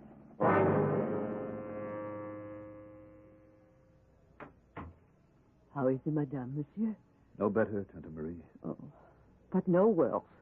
At least there is no pain that we can't control as yet. If there were a God in heaven... Hush, monsieur. For you to say a thing that is blasphemy. And of all places, not in front of him. What? My inestimable ancestor, Richard the Red-Handed. Why do you keep his portrait hanging? This murderer, thief, robber. I don't know, Tante. He's a part of the family line, and to take it down would leave a gap in the succession. Besides, ever since I grew up, on my occasional visits to the island, he was a valuable object lesson to me. Because he is your opposite. Well, certainly not in looks, especially since I grew this beard. But in his soul. This man was all depravity. A product of his times, perhaps. Did you want me for something? Oui, monsieur. The bird with the great wing approaches. It should be landing by now. Yes, I know. The pilot short waved me he was on approach. Did you send Michael to meet them at the pad? With Pierre to bring the bags. Where will they sleep? Put Maggie, Dr. Fleming, next to Mrs. Richard. And Mr. Porter next to the bedroom that I'm using now. I must go downstairs and talk to them immediately. I'm going to be blunt and waste no time. Partly because, in my view, there is none to waste, and mainly because a surgeon's knife has to be swift and sure. First, Felicia is not having a baby. What? Miscarriage? Oh, I was afraid. No, when Maggie. There never was any baby. That was just a general cover so we could disappear from view. The truth is, you must know that it is as hard for me to tell you as for you to hear. Behind the optic nerve is a melanemic tumor. A cancer that is neither operable or reversible. Oh, Lord, no. No. Does that mean she'll be blind in a matter of days? She isn't dead before that. In either case, death is inevitable. I want to see her. Of course you will. But first I must ask you to understand and to help us. We have only been waiting for this, for you to get here. This will be the last time you see your sister. What do you mean? I mean that once you have said your goodbyes, and I have said mine, Felicia and I have agreed that she will be placed under radical hypothermia in suspended animation. Before she's dead? The greater her chance for recovery when she is revived in the future. By the time a cure for her condition can have been perfected, and she can be returned to life. I won't permit it. I'll have you stopped. How? Everything is ready. You're isolated on this island until I arrange to have you taken off. I warn you. If you do this, Richard, I'll have you arrested for murder. That will be rather hard to do, since once Felicia is successfully put to sleep, I shall follow her. If we die together. But if she is to wake someday, she wants as much as I do for me to be there. Now, wait a minute, Chief. You're as good as committing suicide. Not if you believe as I do. I'm only using all of my money for something worthwhile. I am buying the woman I love a piece of the future, and my right to share it with her.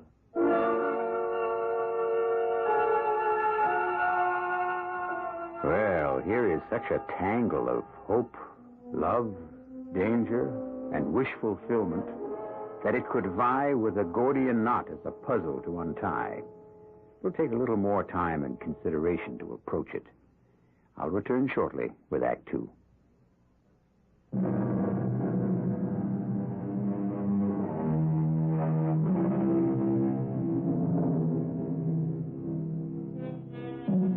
The Gordian knot, as I'm sure you will remember, was never unraveled. Alexander the Great solved the problem by simply taking his sword and slicing the knot in twain. A quick and easy remedy to a tantalizing and difficult problem. But can this one be solved as easily? I still think you must be mad, Ross. I'm sorry to hear that, Maggie, since your specialty is psychiatry. But I can assure you that you are mistaken. Even admitting some techniques have been perfected to preserve the body, there's no way to return it to full life. Not now. But within the next 50, 100 years, who knows what techniques will be devised? Say even 1,000. If those techniques are developed, they cannot be used on a body that has decomposed to dust. Maggie, please, let me take you down and show you the lab that we have built, the preparation and precautions that have been taken. Have you met Dr. Berkeley? No. What's the difference? It's all impossible, as Bill can tell you. Under the circumstances, no doctor would issue a death certificate. There may be no need for death certificates. I give up for the moment. I want to see Lisha. That's all I care about now. You may on one condition. What? That you discuss none of this with her. Now, wait a minute, Chief. Bill, stay out of this. No, I can't, Ross. Damn it, Maggie and I are going to be married. This is all in the family. Exactly, which is where I want it to stay. Maggie, please, for Felicia's sake, she's under sedation, barely avoiding excruciating pain, and she has no illusions how hopeless her case is. This is her decision more than mine. And I have to ask you, for God's sake, as you believe in him, not to tell her that I plan to join her. You know she'd rather die in hopeless agony than think her illness would stop my present life. You don't ask much, do you? All right, if I can have a quid pro quo. What? I will say nothing of our conversation together here today. If you promise to take no action until we've discussed this again.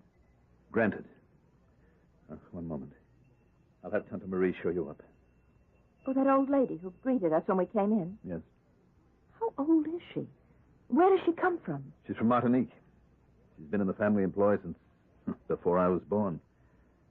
We used to have large holdings in the Caribbean centuries ago. I suppose Tante Marie is descended from some of the servants who came back with my original ancestor who bought this island. Oh, she looks at least 100. I wouldn't be surprised if she were. Entree, Tante Marie.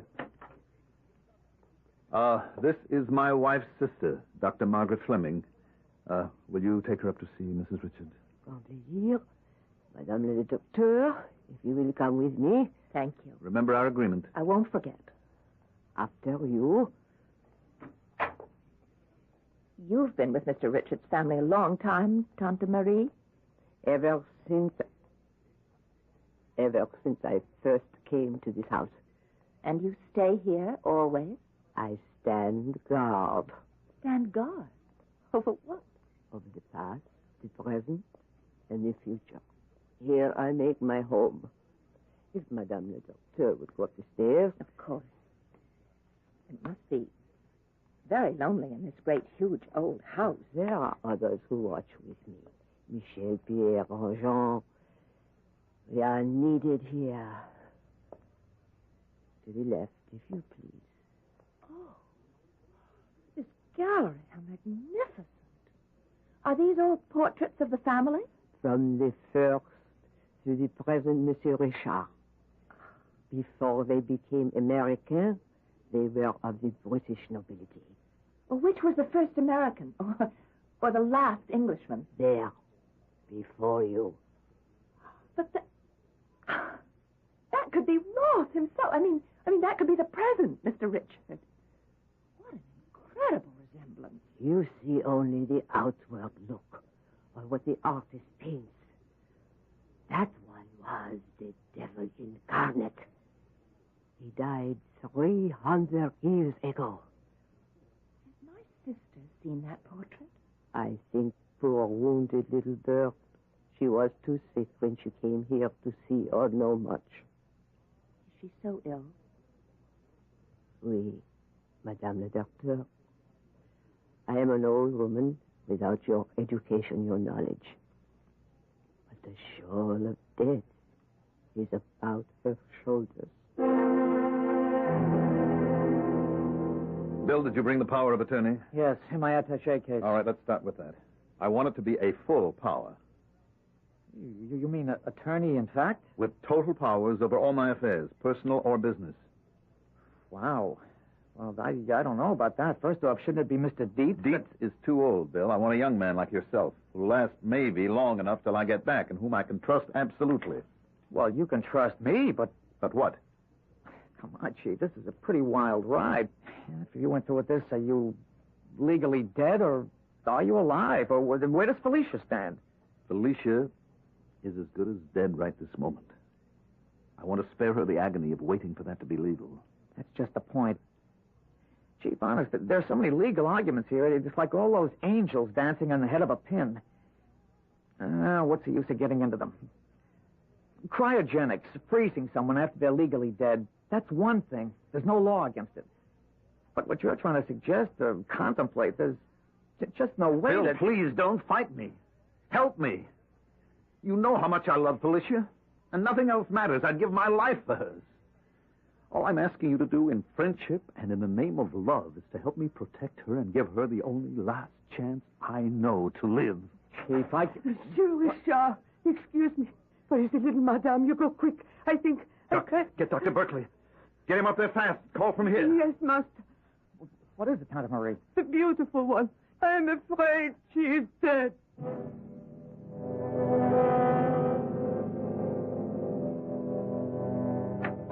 Maggie. Maggie, what happened? It's Lisha.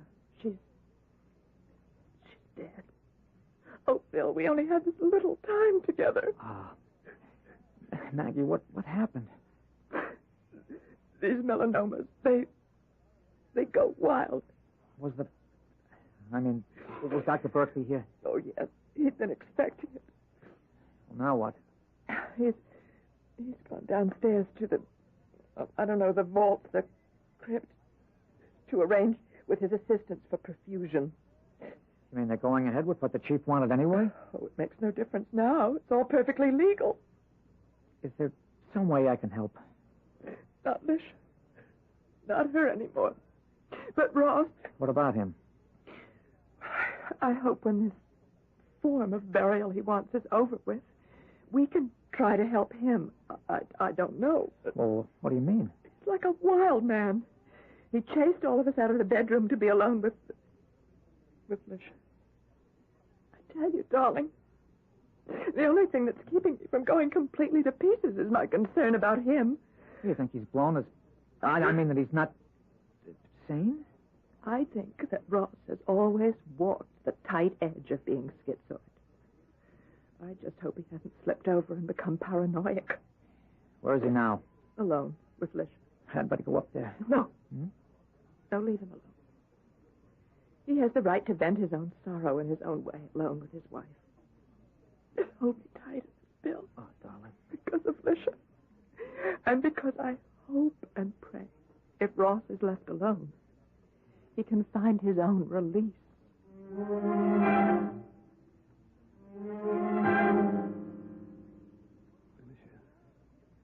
Felicia. All right, darling. The doctor says it doesn't make all that difference, dead or alive. I'll take you downstairs myself. Oh, how little you weigh. How wasted you are. Darling, wherever you are, don't be afraid. You won't be alone long. And you will be back here again someday with me. Soon. soon as I get you downstairs, we'll save you. We'll make you immortal. God.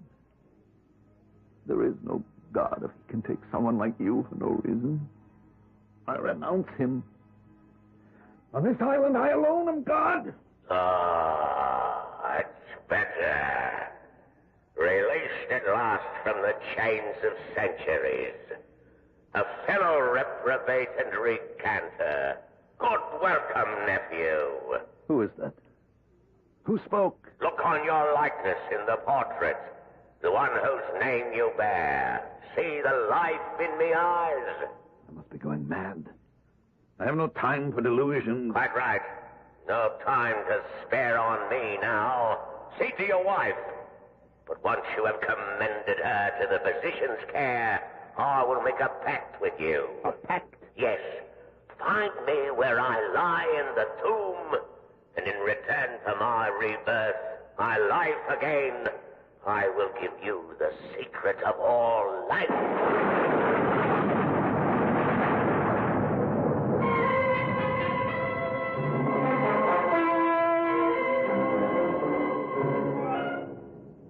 How long are they going to be down there? It's a long process. I don't understand. The blood has to be removed and stored. The body perfused with glycerol or some such substance. The only thing is, Ross, I'm so worried about... Now, look, forget it, dear. His affairs are all in order. But just to set your mind at rest, I'll check them out, okay? All right. All right, good night, love. Try to get some rest.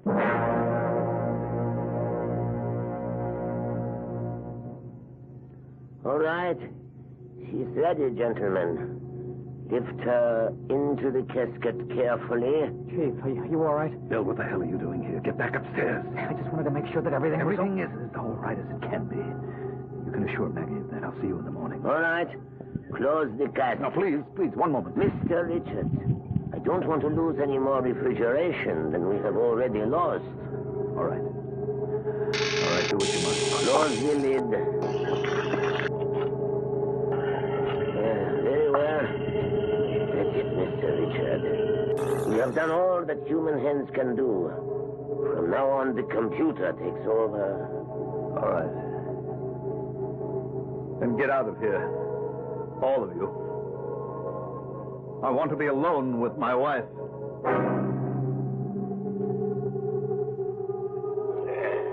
5 o'clock of the morning, just before dawn.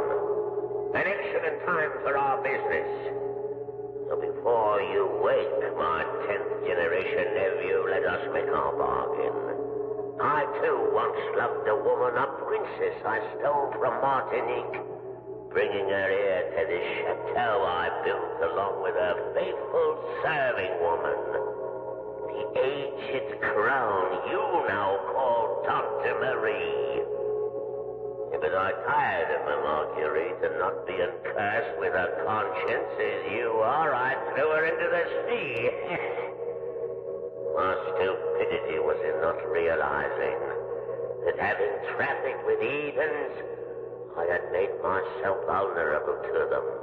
The woman, Dr. Marie, is a Vaudin, high priestess of voodoo.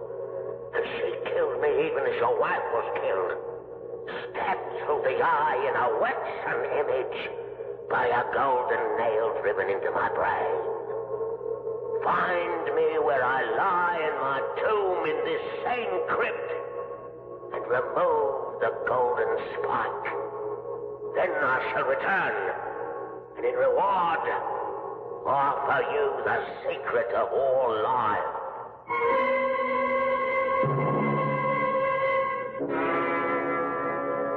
Ross Richards searches the shelves and niches of the crypt that stretches into the shadows.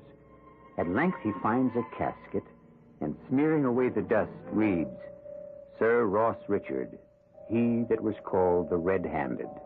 With an effort, he opens the ancient coffin.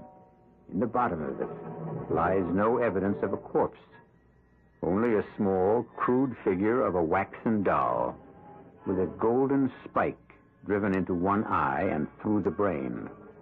I shall return in a moment with Act 3.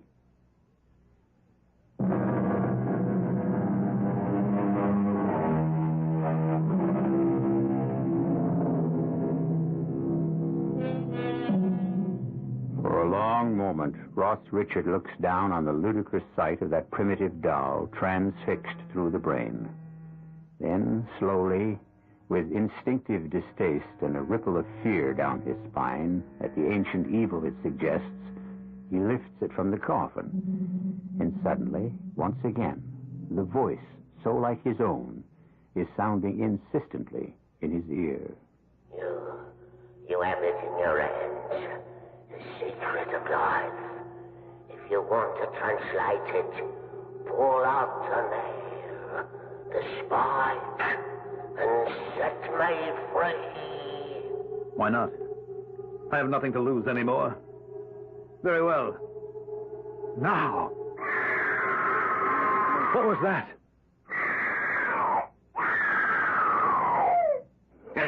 The voodoo woman. In despair that I have triumphed at last. Hey, put her aside. I will take care of her later. Now there is our pact. You have freed me. I must be going mad. I can see your shape standing before me, doublet, sword, a ghost out of the past. Reborn, but no longer ghost. You promised me the secret of all life. Yes. The more fool you to trust me. For I shall have it, not you. What do you mean? Can you see me anymore? No. Because I have already occupied your body and cast you out. How could you have trusted me, poltroon, idiot, sentimentalist? The secret of life is to own a body, as I now own yours, leaving you to wander as I have between heaven and hell. No! God help me! You renounced God and turned yourself over to the devil. As his advocate, I claim title to your body by right. No, never! Never! Too late. Too late. This body is mine. No, I won't let you. You can't stop me. Bit of strength that I have. Chief, what is it? What's wrong? Let him alone, Bill. It's some kind of seizure. I'll handle it. I need a hypo. Darling, look there. The first cabinet, the autoclave's just beyond. Okay. What is it, darling? It's some kind of a seizure. Help me now. Okay. Roll back that right sleeve. All right, sure, Maggie. Here's the hypo. Now help me hold it. I'm holding. Okay. Now. Okay. There. Should take hold in a minute. Well, what happened to him, Maggie? Just what I was afraid of. He's gone over the edge. The question is, into what?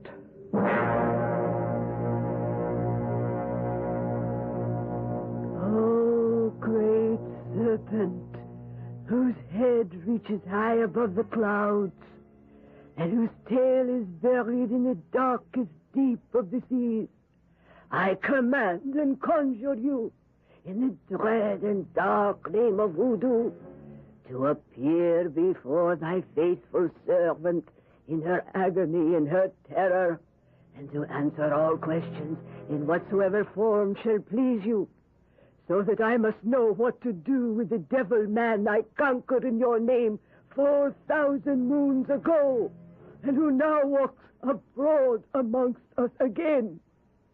Hear me, I beg you, and tell me if my time is come at last.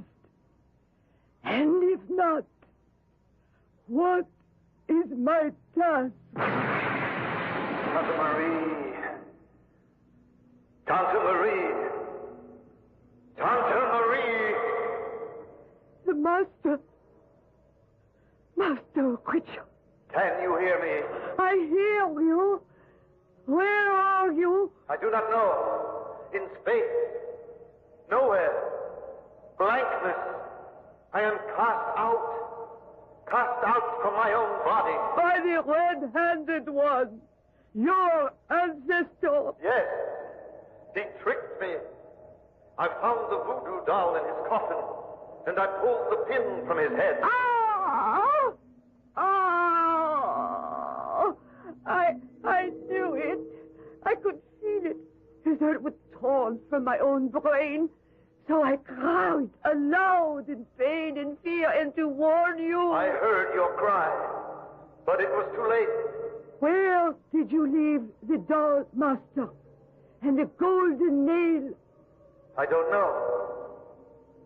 In the coffin. By the coffin when his form appeared. If they are still there, I can return your soul to your body to cast out his. Find the doll before he does. Find the doll. Find the doll. Find the doll.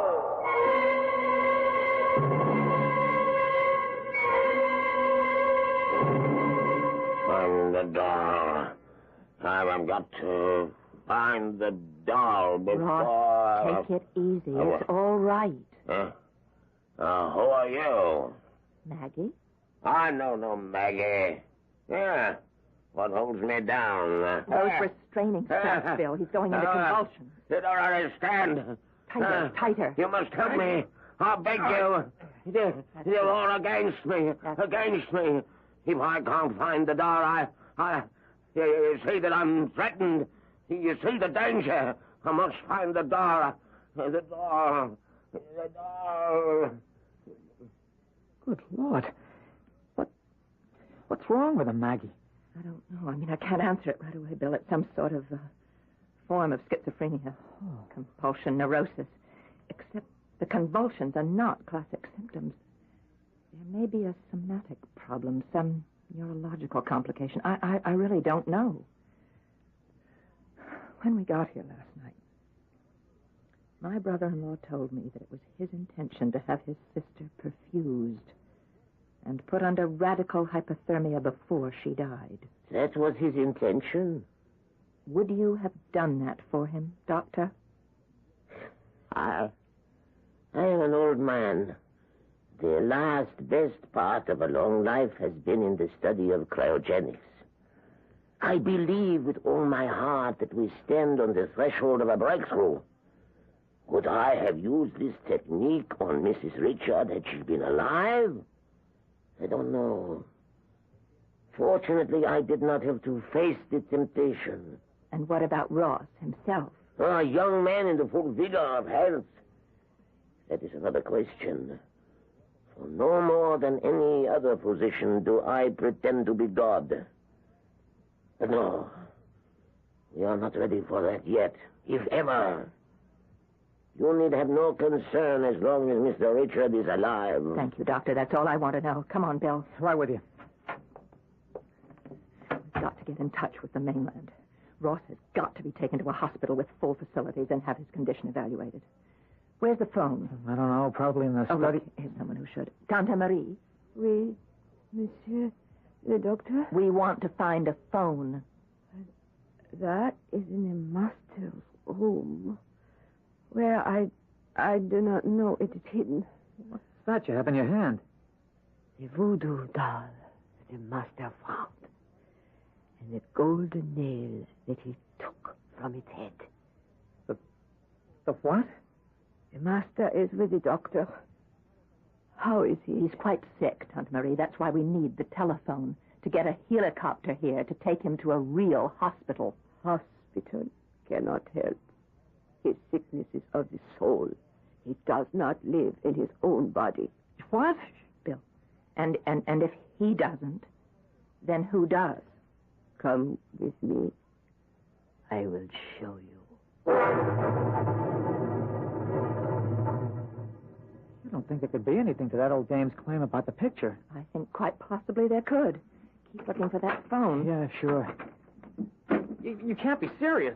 I don't believe in voodoo mumbo-jumbo, but in Ross's state of mind, he might have. It could have been very real to him. You mean because he's half off the track anyway, this might have been enough to knock him all the way? Something like that. Bill, I've got it. I've got it. Where? Here, in the closet. Oh. What's the matter? No tone. Here, listen. Yeah. The line's dead. This is worse than useless. Is there any other way off this island? Well, there are boats in a channel if you can navigate it. Well, why can't you? You have to see it to believe it. Well, there must be someone on the island who can get through besides Ross himself. Well, let's go find him.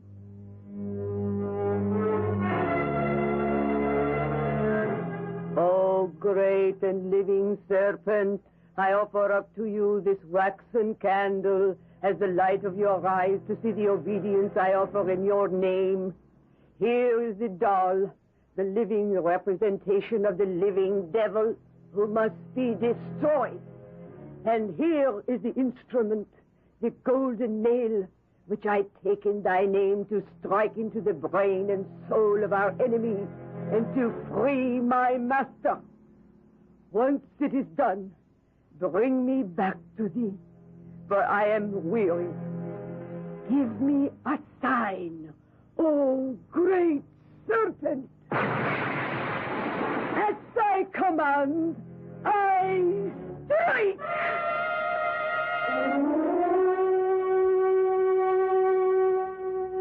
Dr. Fleming. Yes, Dr. Berkeley, what is it? I have been looking for you. Where were you? We were down at the harbor. We're trying to make arrangements to get off the island. What is it? Mr. Richard, he died suddenly in one huge convulsion. I don't know what happened. Hey, wait a minute. Anyone smell anything burning? Yes. Do you suppose the storm, It could lightning... not affect us in the catacombs. Coming from upstairs. Come on.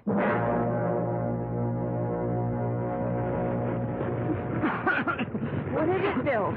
Tante Marie, she's dead. There was a lighted candle in the whole room is a fire. Can't we put it out? I'll take a full armor and a fireboat.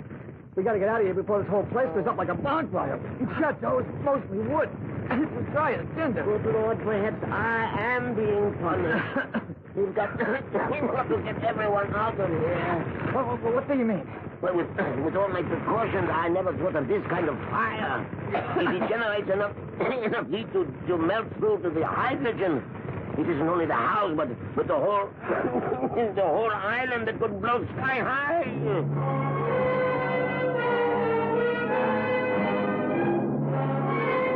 Did we get everyone off, Bill? Well, except Tante Marie and Lisha. And Ross. That's it. They wanted to make that island their grave. Mr. and Mrs. Richard, I mean. Ironic, isn't it? That instead of being frozen, they stand a better chance of being incinerated. You mean you think the hydrogen tanks?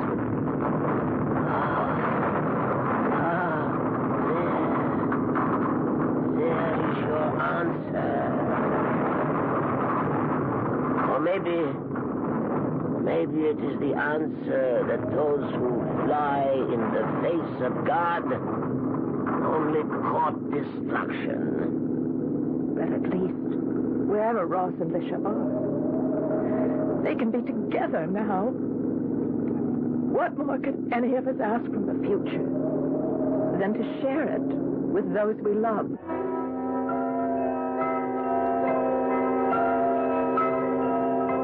A strange, tortuous story. And one that, in spite of all the pyrotechnics, really has no ending. I can only leave you with nothing but questions. I have no answers. Is there anyone who does? I'll be back shortly.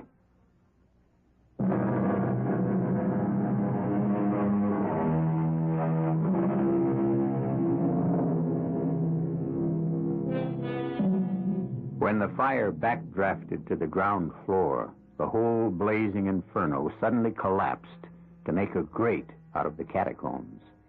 The lead coffins were fused to tangled lumps of metal, and Ross and his bride had no more future than you or I, wherever we go, when death finds us at last. Our cast included Marion Seldes, Mandel Kramer, Jack Grimes, Ann Petoniak, and Leon Janney. The entire production was under the direction of Hyman Brown. This is E.G. Marshall inviting you to return to our Mystery Theater for another adventure in the macabre. Until next time, pleasant dreams.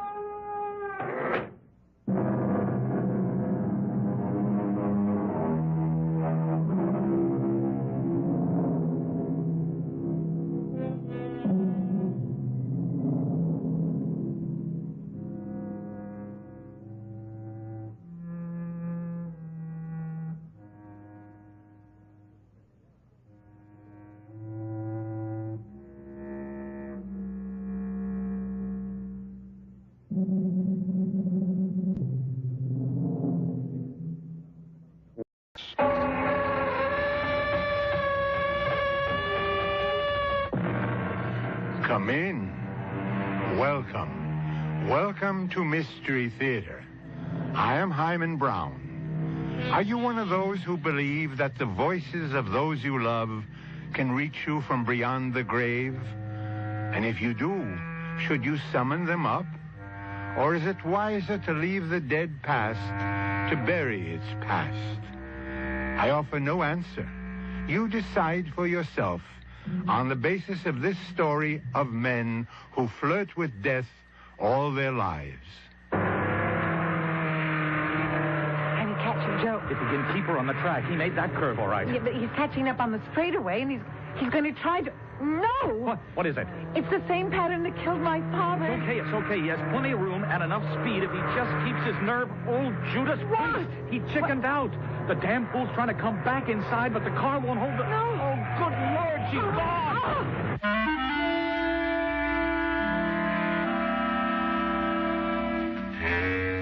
Our mystery drama, The Gray Ghost, was written especially for the Mystery Theater by Ian Martin and stars Betsy Palmer.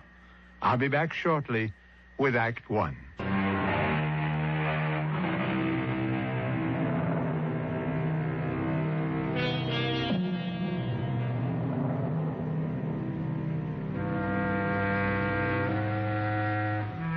All of us have private ghosts of one sort or another, remembered terrors that lurk in shadows deep within us, or specters that lean over our shoulder, ghouls that haunt us by day or night. Psychiatry wouldn't be a very profitable area of medical practice if they didn't. Can I get you another pillow, Mrs. Richards? No, thanks. Or a blanket? No, I don't feel like sleeping. Long night. It'll be 4.5 hours before we reach Rome. Maybe longer. We can't get around this headwind. Well, I really don't want anything, thanks. Well, if you're sure there's nothing I can get you. Oh, maybe a drink. No. Unless you happen to have one labeled Guaranteed Peace of Mind. I wish I could provide it. I'm sorry, Mrs. Richards. Even that really doesn't belong to me. My husband's name. Oh, dear. You lost him? In a manner of speaking. He didn't die, just a divorce. Oh. That should make me gay, shouldn't it? Oh, I beg your pardon? Oh, just a bad joke. The gay divorcee, right? Isn't that the stereotype? Well, I'm not. I'm one of life's losers, and it seems to be a habit that I can't shake. Oh, I just couldn't figure you for a loser. Not anyone as beautifully dressed and as lovely looking. Beauty is only skin deep, and the clothes are someone else's design, not mine. That's another one of my failures. If you want to talk, I'm technically on a break, and I'm a good listener. Oh, thank you. I can't see your name. Angie. Angie, thanks. But I think I'd just soon be alone. Well, if you need me, just ring. I don't need you, Angie. I don't need Ken. And most of all, I don't need myself. What I need is...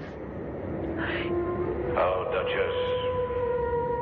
Long time no see. Oh, Dad. Not anymore. Always. Always.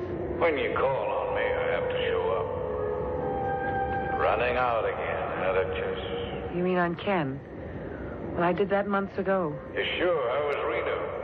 You didn't get over to Vegas to see any of my old gambling buddies, huh? Nope. I stayed my legal time and got out of town fast. Why, Duchess? Oh, I couldn't cut it, Dad. I like Ken too much to be a drag on him. Now, before there were children and we got trapped, I thought I ought to get out, that's all. Did he want it? No. But then, you see, he never would face the truth. What? That he married a loser. I didn't want to make him one, too. Duchess, why do you call yourself a loser all the time? Come on, Dad. What else am I? I took Mom away from you just by her having The me. breaks, baby. I tried to make up for her the best way I could. Could I have ever asked for more? You were it. My sun, my moon, the center of it all, Dad. And not only just my father and my friend and my special boyfriend, but you were somebody.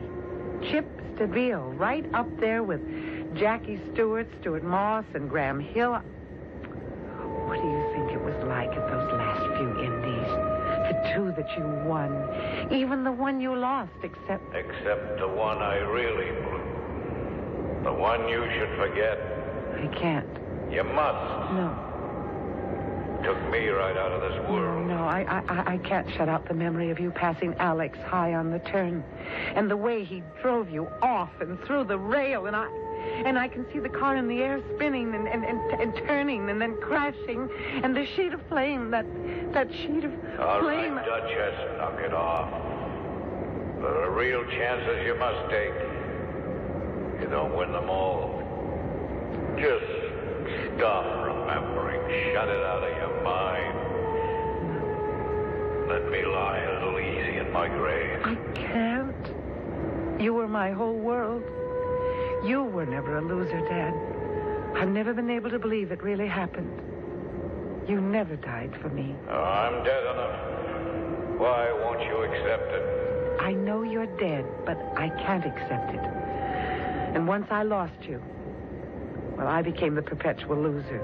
Then I met Ken, sweet Ken, and he was kind and gentle. And he made me a buyer. I thought maybe that was the way out, but Ken fell in love with me. So I married him, and I thought maybe that was my way out. Well, it wasn't. Why, Duchess? Because I couldn't offer him enough in return for what he wanted to give me. He couldn't measure up to you, Dad. So, I'm running. Where? Did you ever play pin the tail on the donkey? Well, I picked Rome.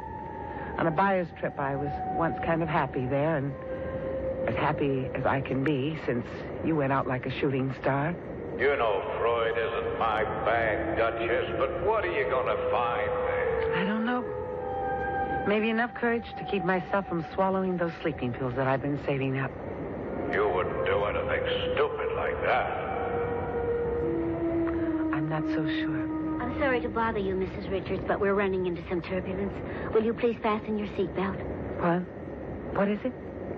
Are you all right? You look as if you'd seen a ghost. Not seen a... I'm sorry, what did you say? Oh, don't be alarmed. It's nothing serious. But we're running into a bad storm, so please fasten your belt. And excuse me. The pilot reports rough weather. Fasten your seatbelt, please. Dad, maybe this would be the best way. Just to go out as you did. And have it all over with.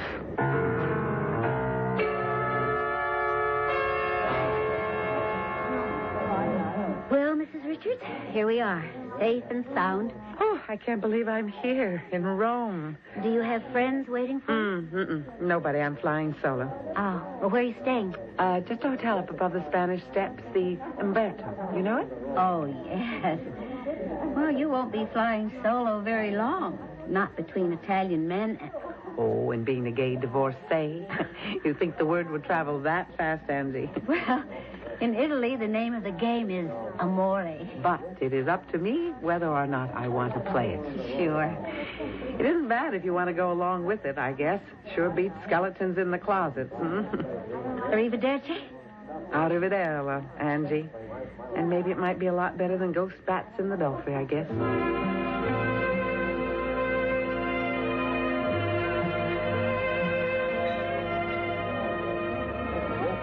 So, Senora Richards, how do you like your first night in Rome? Oh, it's just beautiful, Senor Basso.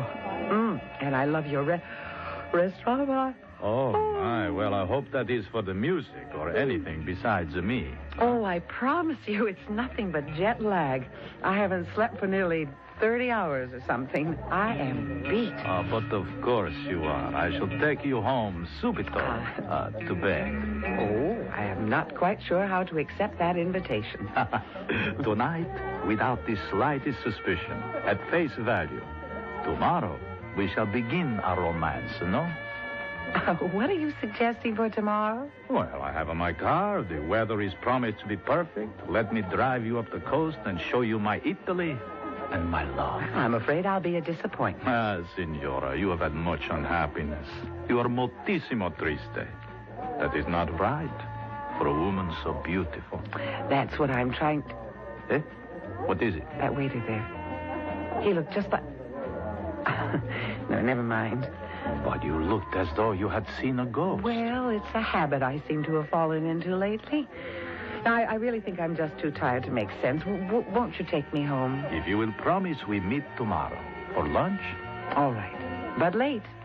I've got to sleep and sleep till I get all these cobwebs out of my head.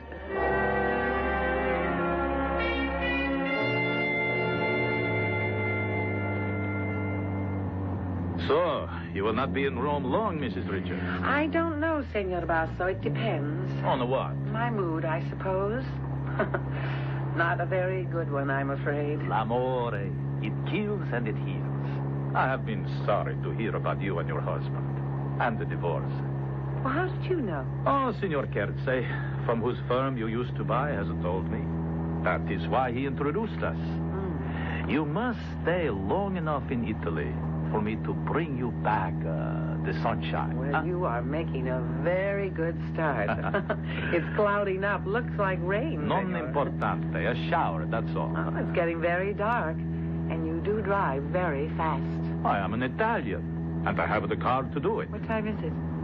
Does it matter? I would like to get back to Rome in the daylight. Well, it happens, but then I do have many affairs of the heart also. Well, score one for honesty. But I do think we should get back. It's getting quite misty. Oh, there is no hurry. I can have you back in Rome in 40 minutes.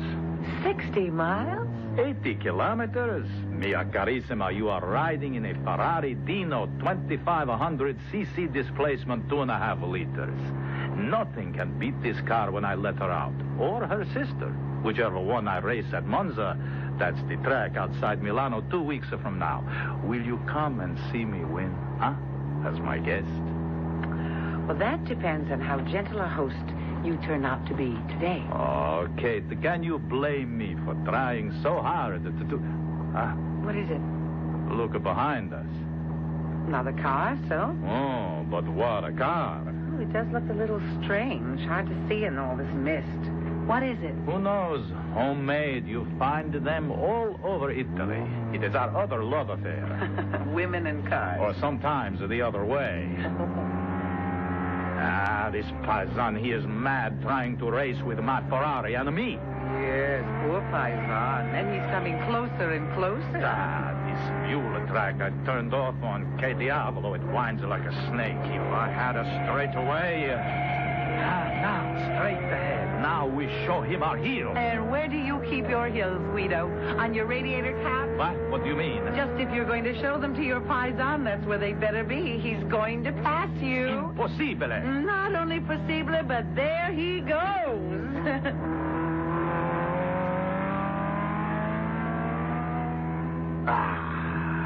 Guido, you're slowing down. And I thought you never gave up. Well, you hear what's happened to my car? Oh, serious? No. She is due in the shop to be taken down on Monday. She needs an overhaul. I shouldn't have let her fall out in this condition. Now I am filled with, how do you say, superstition. Did we really see that car? It passed us? Of course. Who was driving? Well, in a crash helmet and goggles, how can anyone tell? What is it? I don't know. Just a sudden cold feeling that came over me. That it might not have been a car at all, huh? Just some phantom of the storm? Driven by a ghost.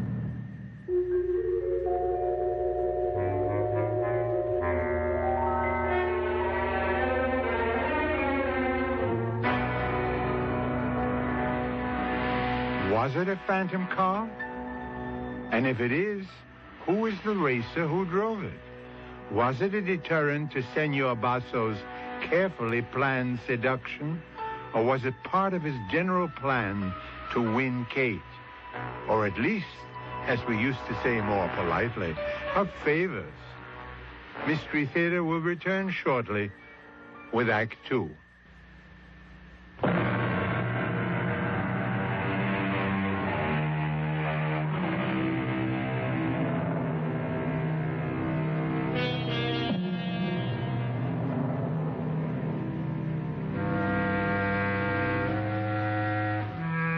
Whatever strange vehicle that passed him so unhappily, whatever it turns out to be, For the moment, it is not occupying Guido's mind. His thoughts are far from the supernatural.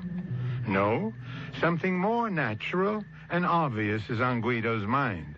Has been ever since he met Kate. And he little expects to see the ghost car again. Do you think you can coax her back to Rome? Oh, no, I could not think of it. But we are coming into Corvietto, a little town right ahead. We can garage her there for the night. Oh. Won't they have a mechanic?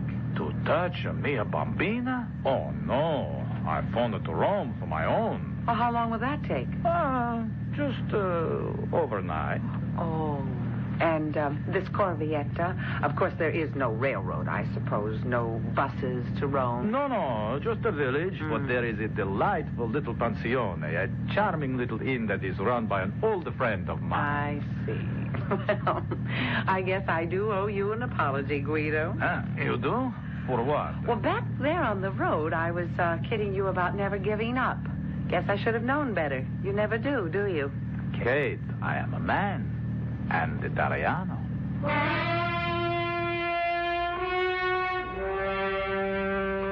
Buonasera. You wish to register? Per piacere. Come sta, signora Brandalione, huh?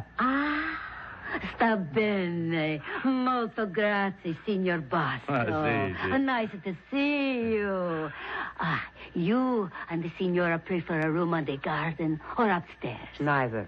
Okay. 2 single rooms, one upstairs, the other down, and I'll take the ground floor. But I do not understand, signora. It's quite simple. I am not, technically anyway, a signora. I'm a single girl, and I guess I'm a Ms. Ms.? She means that we are not married or...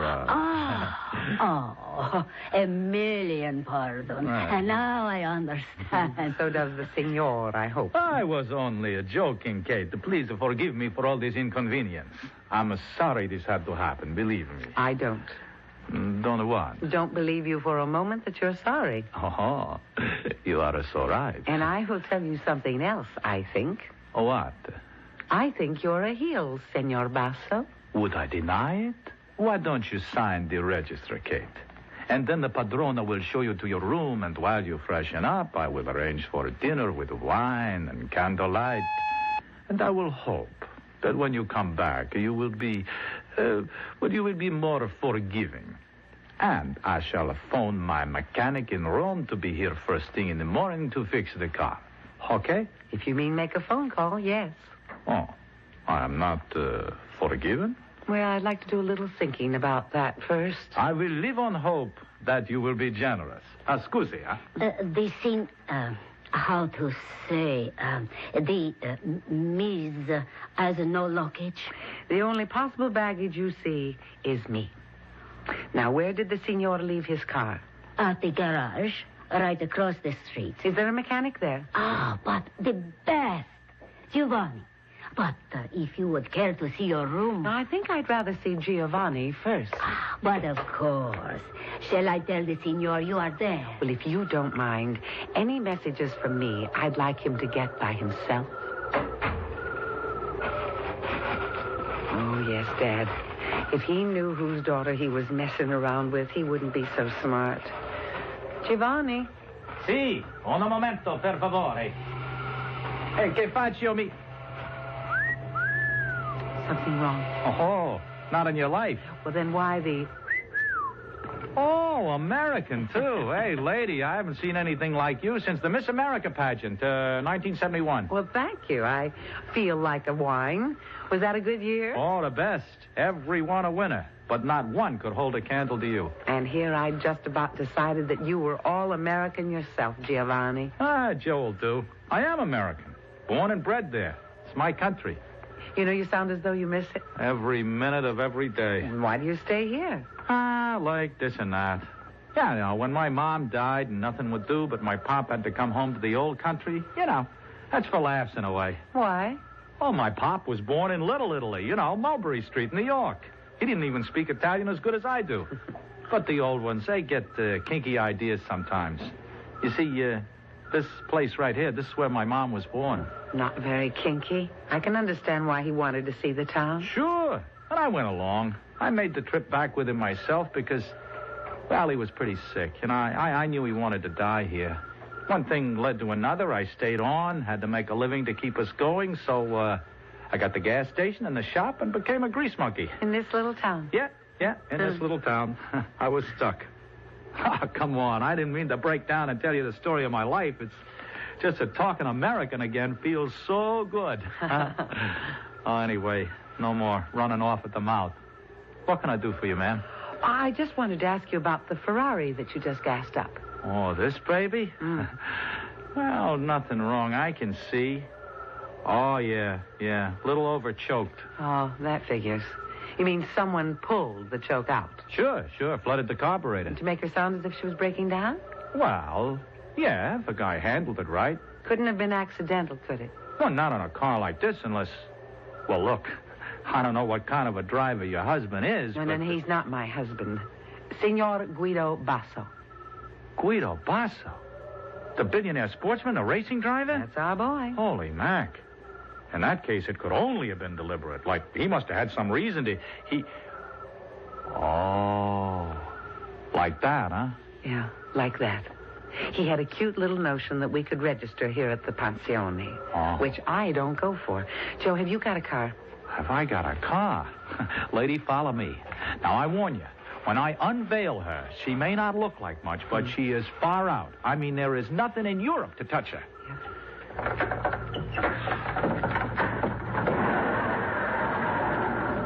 Well, there she is, ma'am. I call her La Bellissima. The gray ghost. Huh? The what? You passed us on the road a while back so fast that we weren't sure whether you were real or a mirage. Oh, she's for real. Yeah. I figured this was the Ferrari I blew by. But I never figured I was kicking dirt on Guido Basso. Joe, will you take me back to Rome? I'll pay you, of course. Oh, no, forget it. I'm closing up anyway. Well, what business is there now? Besides, how often does a plain Joe get a chance to play Sir Galahad, huh?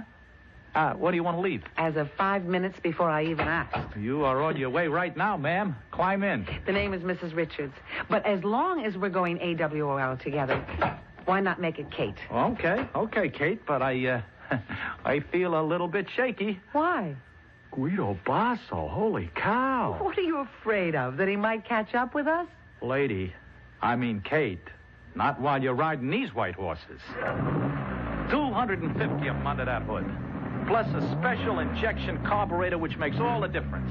A little gimmick of my own, you know. I call it the Ross Special. Ross? Is that your second name? Rossini, before it got cut down. Now listen to this chorus sing. The only thing faster is a jet plane, and you can't run them on the ground. Guido Basso, huh? Oh, I'll bet he popped the cork when I passed him. It's gonna make him a hell of a lot madder that you passed him up.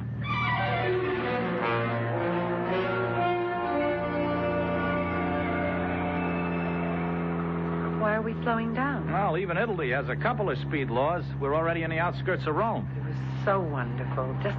Just like old times, sailing on the wind. Oh, she's a wonderful car, Joe. Just ate up the road. Do you race her? Are you kidding?